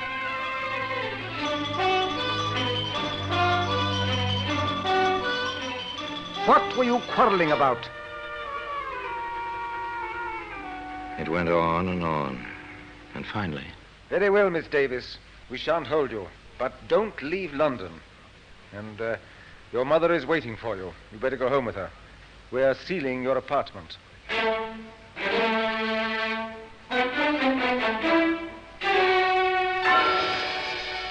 An inconvenient matter, violent death from a gunshot wound. Apartments are sealed, people investigate. One's whole life is turned inside out. And then there are the experts. The scientific facts contradict some of Miss Davis's statements, Inspector. They do? For instance? There's no evidence of any scorching of the clothing round the bullet hole. From that fact and the spread of the smoke stain, I deduce that the gun was held from 3 to 6 inches from Martin's chest. As the blood ran down the chest, he must have been standing at the time. It would be practically impossible for him to hold the weapon himself in that position. Could he have clutched the barrel, say, in an attempt to take it away from Miss Davis? In that case, his fingers would be singed, or at least blackened. They're not. I do not believe that the man was touching the weapon at all when it was fired. An embarrassing conclusion, to say the least. There were other things. I've checked Martin's shoes at the morgue, Inspector. Well? If they struggled in that bedroom, on that polished linoleum floor, his shoes would have had to scratch the floor. They're leather-soled, and they have metal taps on the tips. Very good. Another discrepancy. Now, Pepper, I think we'd better have a bit of a talk with the neighbors. Are you certain of that, Mrs. Merritt? I am positive. It's not the first time they yelled at each other, those two, and the walls are thin. Do you have it down, Pepper? Yes, sir. They had a quarrel about 2 weeks ago. He left. She leaned out of the window, only half-dressed, and shouted at him, "Laugh, baby, laugh for the last time." And then she fired a gun at him. Thank you. Now then, Mrs. Merritt, before the shot last night, did you catch any of the words they said? His? Oh, no, sir. But, well, her bedroom is next to mine, and I heard her say as clear as day and at the top of her lungs, "I will kill you." Thank you, Mrs. Merritt. Anything else? No, sir. Very well. Let's go, Pepper. All right, Pepper. I think we have the makings of a case. Pick her up. We'll book her for willful murder. And today, the little blue 22, which was to play such an important part in the case, can be seen among the other exhibits in the Black Museum. In just a moment, we will continue with The Black Museum, starring Orson Welles.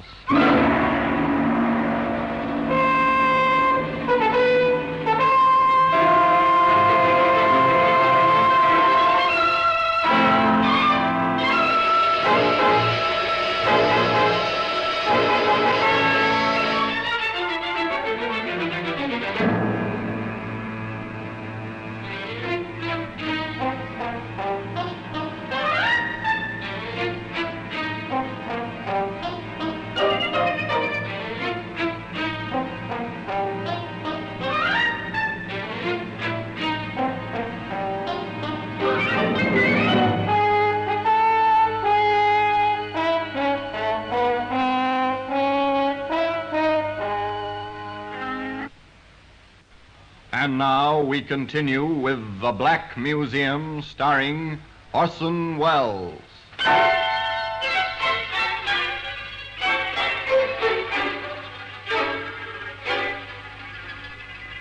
As the inspector said, they felt they had a case. The evidence was piling up. Vivian Davis was arrested. Her defense counsel was a distinguished member of the bar, and the prosecutor assigned was no less brilliant. But some of the conversation about the case was, well, a lot less brilliant. Why, if Larry and I had stayed, we might have seen the whole thing. And darling, those letters. Imagine leaving letters like that lying in your bureau drawer, where anyone might find them. And do you suppose the prosecution will use them for evidence? This is one trial I simply shall not miss. Let me say here and now, if May owns a gun, I'm walking out, and at once. But Viv always was unstable, you know. That's the kind who'll pull a gun on you when you least expect it. Not for me, old man. Not for me. I always said she was no better than you'd think. Wild parties at all hours, firing guns around, drinking. Oh, I dare say the woman wasn't happy. But then who is? Now I ask you, who is? Poor Viv. I understand the food in prison is all starches. Seen the headlines? This is a juicy one, what? I'm to be a witness? You don't say. Really now, you don't say. They tried the case in public gossip long before it came to proper trial. And when the proper trial began, the courtroom was crowded naturally with bright young women and polished young men, the familiars of the defendant. This, however, failed to ruffle the solemnity of a British court. I shall permit no demonstrations. At the least lapse from proper decorum, I shall have the courtroom cleared. And that settled that. The trial proceeded. Vivian Davis, in simple black, sat in the dock between the two wardresses assigned to guard her. On the witness stand, the pathologist repeated his evidence and his conclusions with the prosecution. There was no cross-examination. With Inspector Summers, it was another matter. Inspector, you heard the prison doctor testify that when Miss Davis was admitted to the prison after her arrest, he found bruises on her arms and on one thigh. Yes, sir. And that such bruises might have been sustained in a struggle. Yes, sir. Very well. Now then, in your experience, have you found that when one person handles a gun, that person's fingerprints are usually found on the weapon? That has been my experience. However, if two parties struggled for possession of a certain weapon, would there be fingerprints? In most cases, no, sir. They tend to smudge or eliminate each other's prints. This weapon, which you've identified and which has been entered in evidence as Exhibit A, did you find this weapon at the scene of the alleged crime? I did. Did you examine it carefully? I did. Did you have it tested for fingerprints? I did. Did you find any? Yes, sir. How many sets? Only one set of prints were on that gun. Whose were they, Inspector? Now tell the jury, please, whose fingerprints were on that gun? Only my own. One more point, Inspector. You stated that you found a bullet in the wall of the bedroom, correct? Yes, sir. Have you any reason to believe this bullet was fired on the night of the alleged crime? It could have been fired at any time, I suppose. Thank you, Inspector. That's all. Mrs. Merritt, the eager next-door neighbor, had her proverbial day in court. Yes, sir. Just as I told the inspector, she screamed at him, hanging out of the window only half-dressed, and then she fired a shot at him. Counsel for the defense spent little time in the cross-examination of Mrs. Merritt. Madam, did you actually see Miss Davis fire a pistol or gun of some sort at the deceased? I heard the shot after she yelled at him. You said she was only half-dressed at the time. Is that correct? Yes, sir. Then you must have seen her. Well, I took one look, and after that I only listened. Why? Why, Mrs. Merritt? When a woman is in her condition, no other woman cares to watch her. I see. This is your opinion. It certainly is. Your Lordship, I respectfully request that the answers to the last two questions be stricken from the record as constituting an opinion and not evidence. Further, on the grounds that opinions are not warranted, as the witness is not qualified as an expert. Well... The clerk will strike the last two answers from the record, and the jury is instructed to ignore the testimony. Proceed. No further questions. Thank you, Mrs. Merritt. Back and forth, the battle raged, a battle for a woman's life. The case for the Crown was ably presented. The defense, by cross-examination, by objections in the record, sought to upset testimony to establish points which could be played upon later, the climax of the trial, when Vivian Davis herself took the stand in her own defense. Now, Miss Davis, you understand the seriousness of this situation. Of course. I refer to the testimony that you once fired a gun at Donald Martin from your bedroom window. Is this true? No, it's not true. What did happen that evening? He'd come to see me. He'd asked me for money to pay a gambling debt, and I refused. We quarreled, and he left. I was furious, and I called to him from my window. Then I went back into the room and fired one shot to make him think I'd killed myself. What happened then? Oh, Donald... Mr. Martin came rushing back, and we were friends again. Miss Davis, have you ever pointed a weapon at Mr. Martin? No, never. Have you wanted to? No, never. Did you shoot him the night he died? No! Have you any recollection of his having spoken to you between the time he was shot and the moment he died? I'll never forget it as long as I live. What did he say? He said, I wish the doctor would hurry. I want to tell him that this was an accident. It's not your fault. He said it over and over. And then he was dead. Thank you, Miss Davis. Your witness. Pull yourself together, Miss Davis. Yes, sir. Very well. I submit, Miss Davis, that the truth of your first public quarrel is, as it was stated by a previous witness, that you did fire out of your window at Mr. Martin. Oh, no, never. I fired in the room. I wanted to frighten him. Miss Davis, is this your pistol? Yes. Is this the weapon which killed Mr. Martin? Yes.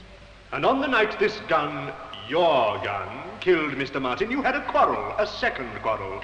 Yes. You were, to put it simply, jealous of his behavior with other women. Oh, I was so jealous, I threatened to kill myself. You threatened to kill yourself? Yes.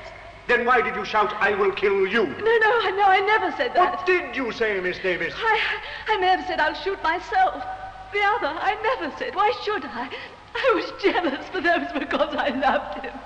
Oh, you've got to believe me. I loved him. I did. I did. There was more, much more, over and over, but they never managed to shake her on the essential points. I never pointed a gun at Donald in my life. And, of course, I never said I'd kill him. I said I'd kill myself. at long last, with Vivian Davis on the verge of collapse, the prosecutor let her go. Shortly thereafter, the defense rested. Summations were brief. For the prosecution, this woman is guilty of the crime with which she is charged. There is no doubt in our minds, nor should there be any in yours, that she held the pistol and fired the shot. for the defense, It is clear that no woman kills the man she loves, despite the violence of their quarrels. This was an accident. It is clear that it was an accident. the presiding justice was clear and concise in his charge to the jury. Gentlemen of the jury, in conclusion, let me advise you there are 3 possible verdicts you may return under the present indictment. Guilty of murder, guilty of manslaughter, or not guilty of any offense.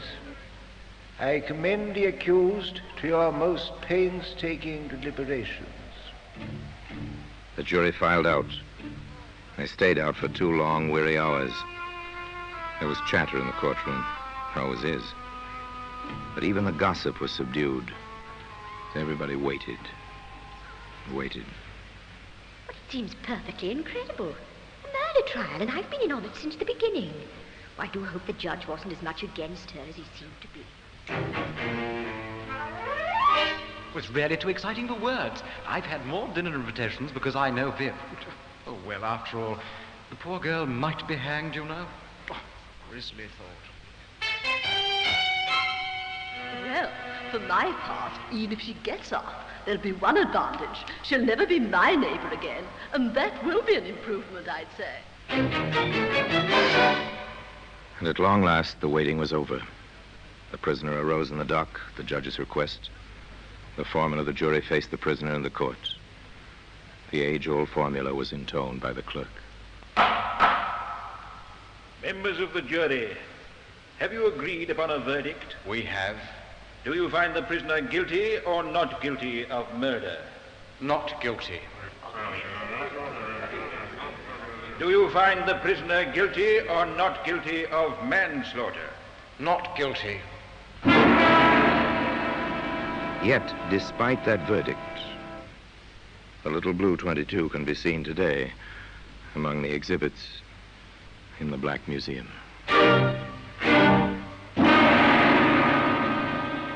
Orson Welles will be back with you in just a moment.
Now here in person is Orson Welles.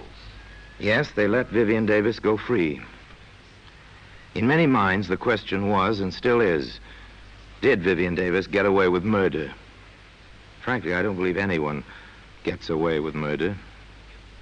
Murder stays with a killer, twisting mind and heart and soul, even in the unsuspected and therefore unsolved cases. Where Vivian Davis was concerned, perhaps the real crime was insecurity and the kind of violent jealousy that grows from fear. I don't know. That's for the psychologists, not for you and I to decide. Meanwhile, the little blue 22 remains in its customary place in Scotland Yard, in the Black Museum. And now, until we meet again next time, in the same place, and I tell you another story about the Black Museum, I remain, as always, obediently yours.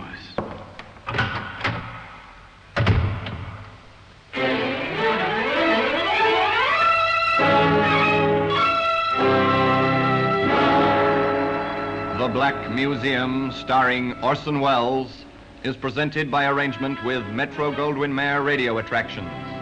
The program is written by Ara Marion, with original music composed and conducted by Sidney Torch. Produced by Harry Allen Towers.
This is Orson Welles, speaking from London.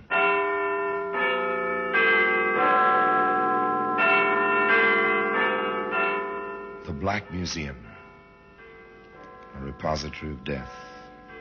Yes, here in the grim stone structure on the Thames, which houses Scotland Yard, is a warehouse of homicide.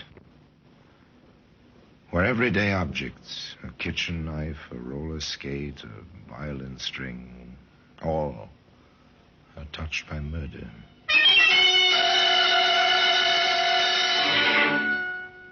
Here's a .32 caliber bullet. It's a familiar object.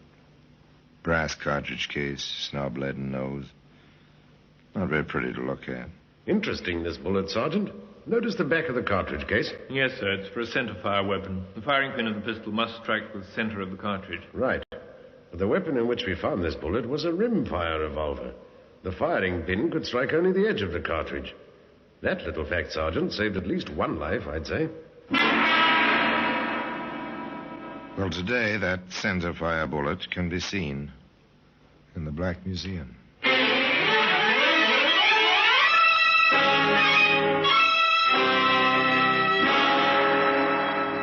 From the annals of the Criminal Investigation Department of the London Police, we bring you the dramatic stories of the crimes recorded by the objects in Scotland Yard's Gallery of Death, the Black Museum.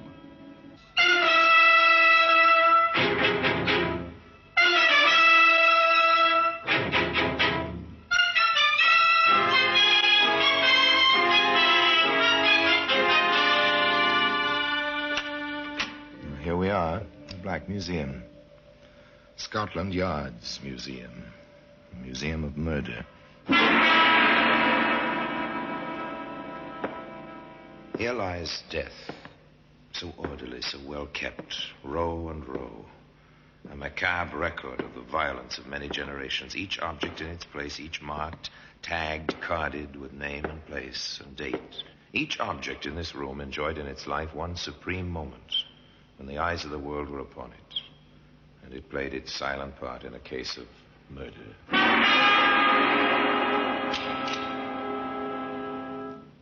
And here we are. Here's a jeweled ring, fit for a princess, but born of a mind like the Borgias.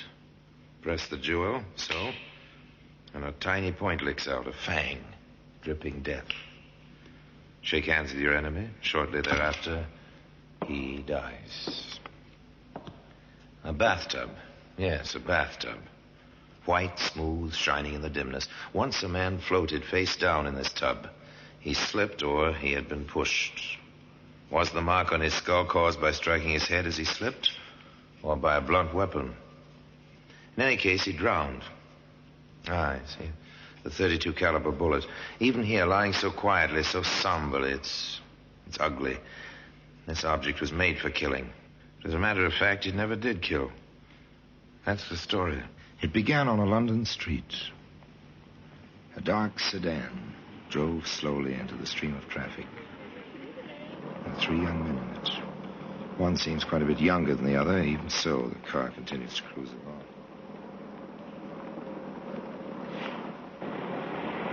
You got everything straight, Rod? Sure. Do you think I'm a goon? You just want to be sure, kid. That's all. Now, what did we tell you? I'll stay in the car till you wigwag it's all clear. Then I'll go in with you. Hey, there's a chance to park the old bus. Kinky. Watch the fenders now. Wouldn't want nobody to ask for your license at a time like this, eh? Maddie, leave me alone. Sure, Jack, sure. Just kidding him, that's all. What's the matter? You edgy? Cold as ice, that's me. Yeah. Ice is what we're going to get. All set. Let's go. 2 young men leave an automobile, stroll up the street, hands in pockets, cigarettes dangling loosely from their mouths. They walk past a busy jewelry store. Pretty crowded.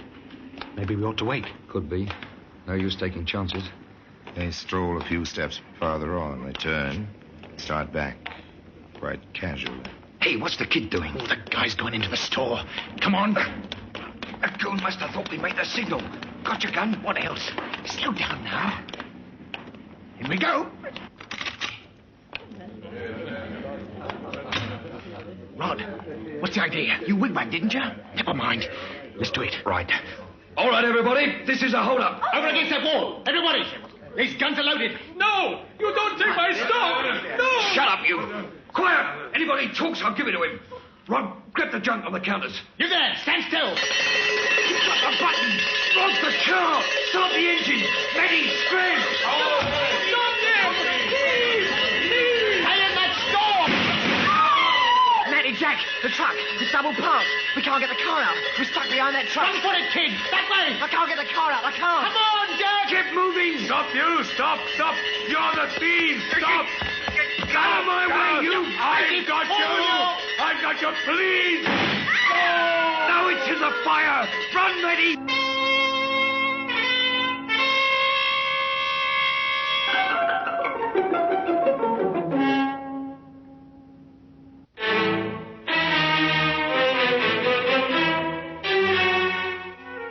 A man lay dead on the sidewalk. The crowd milled around him. The black sedan stayed in its place. 3 young men disappeared in the teeming streets, disappeared completely and utterly. A few hours later, in a quiet office in Scotland Yard, Inspector Bowers and Detective Sergeant Wood looked at what they had. Not very much of anything, have we, Sergeant? No, sir. Descriptions which could be any of 100 men and 2 bullets. A 45 bullet from the woodwork in the jewelry store, and the 32 which killed that fellow. With no guns to go with them. Well, if those boys were smart at all, they've ditched the guns. Funny, you'd expect a lot more shooting in a thing like that. They were conserving ammunition. Oh, well, I don't know. Circularize the descriptions, and what there is of them. That's about all for the moment. Yes, sir. 3 men, youngish, white handkerchiefs over And that was all.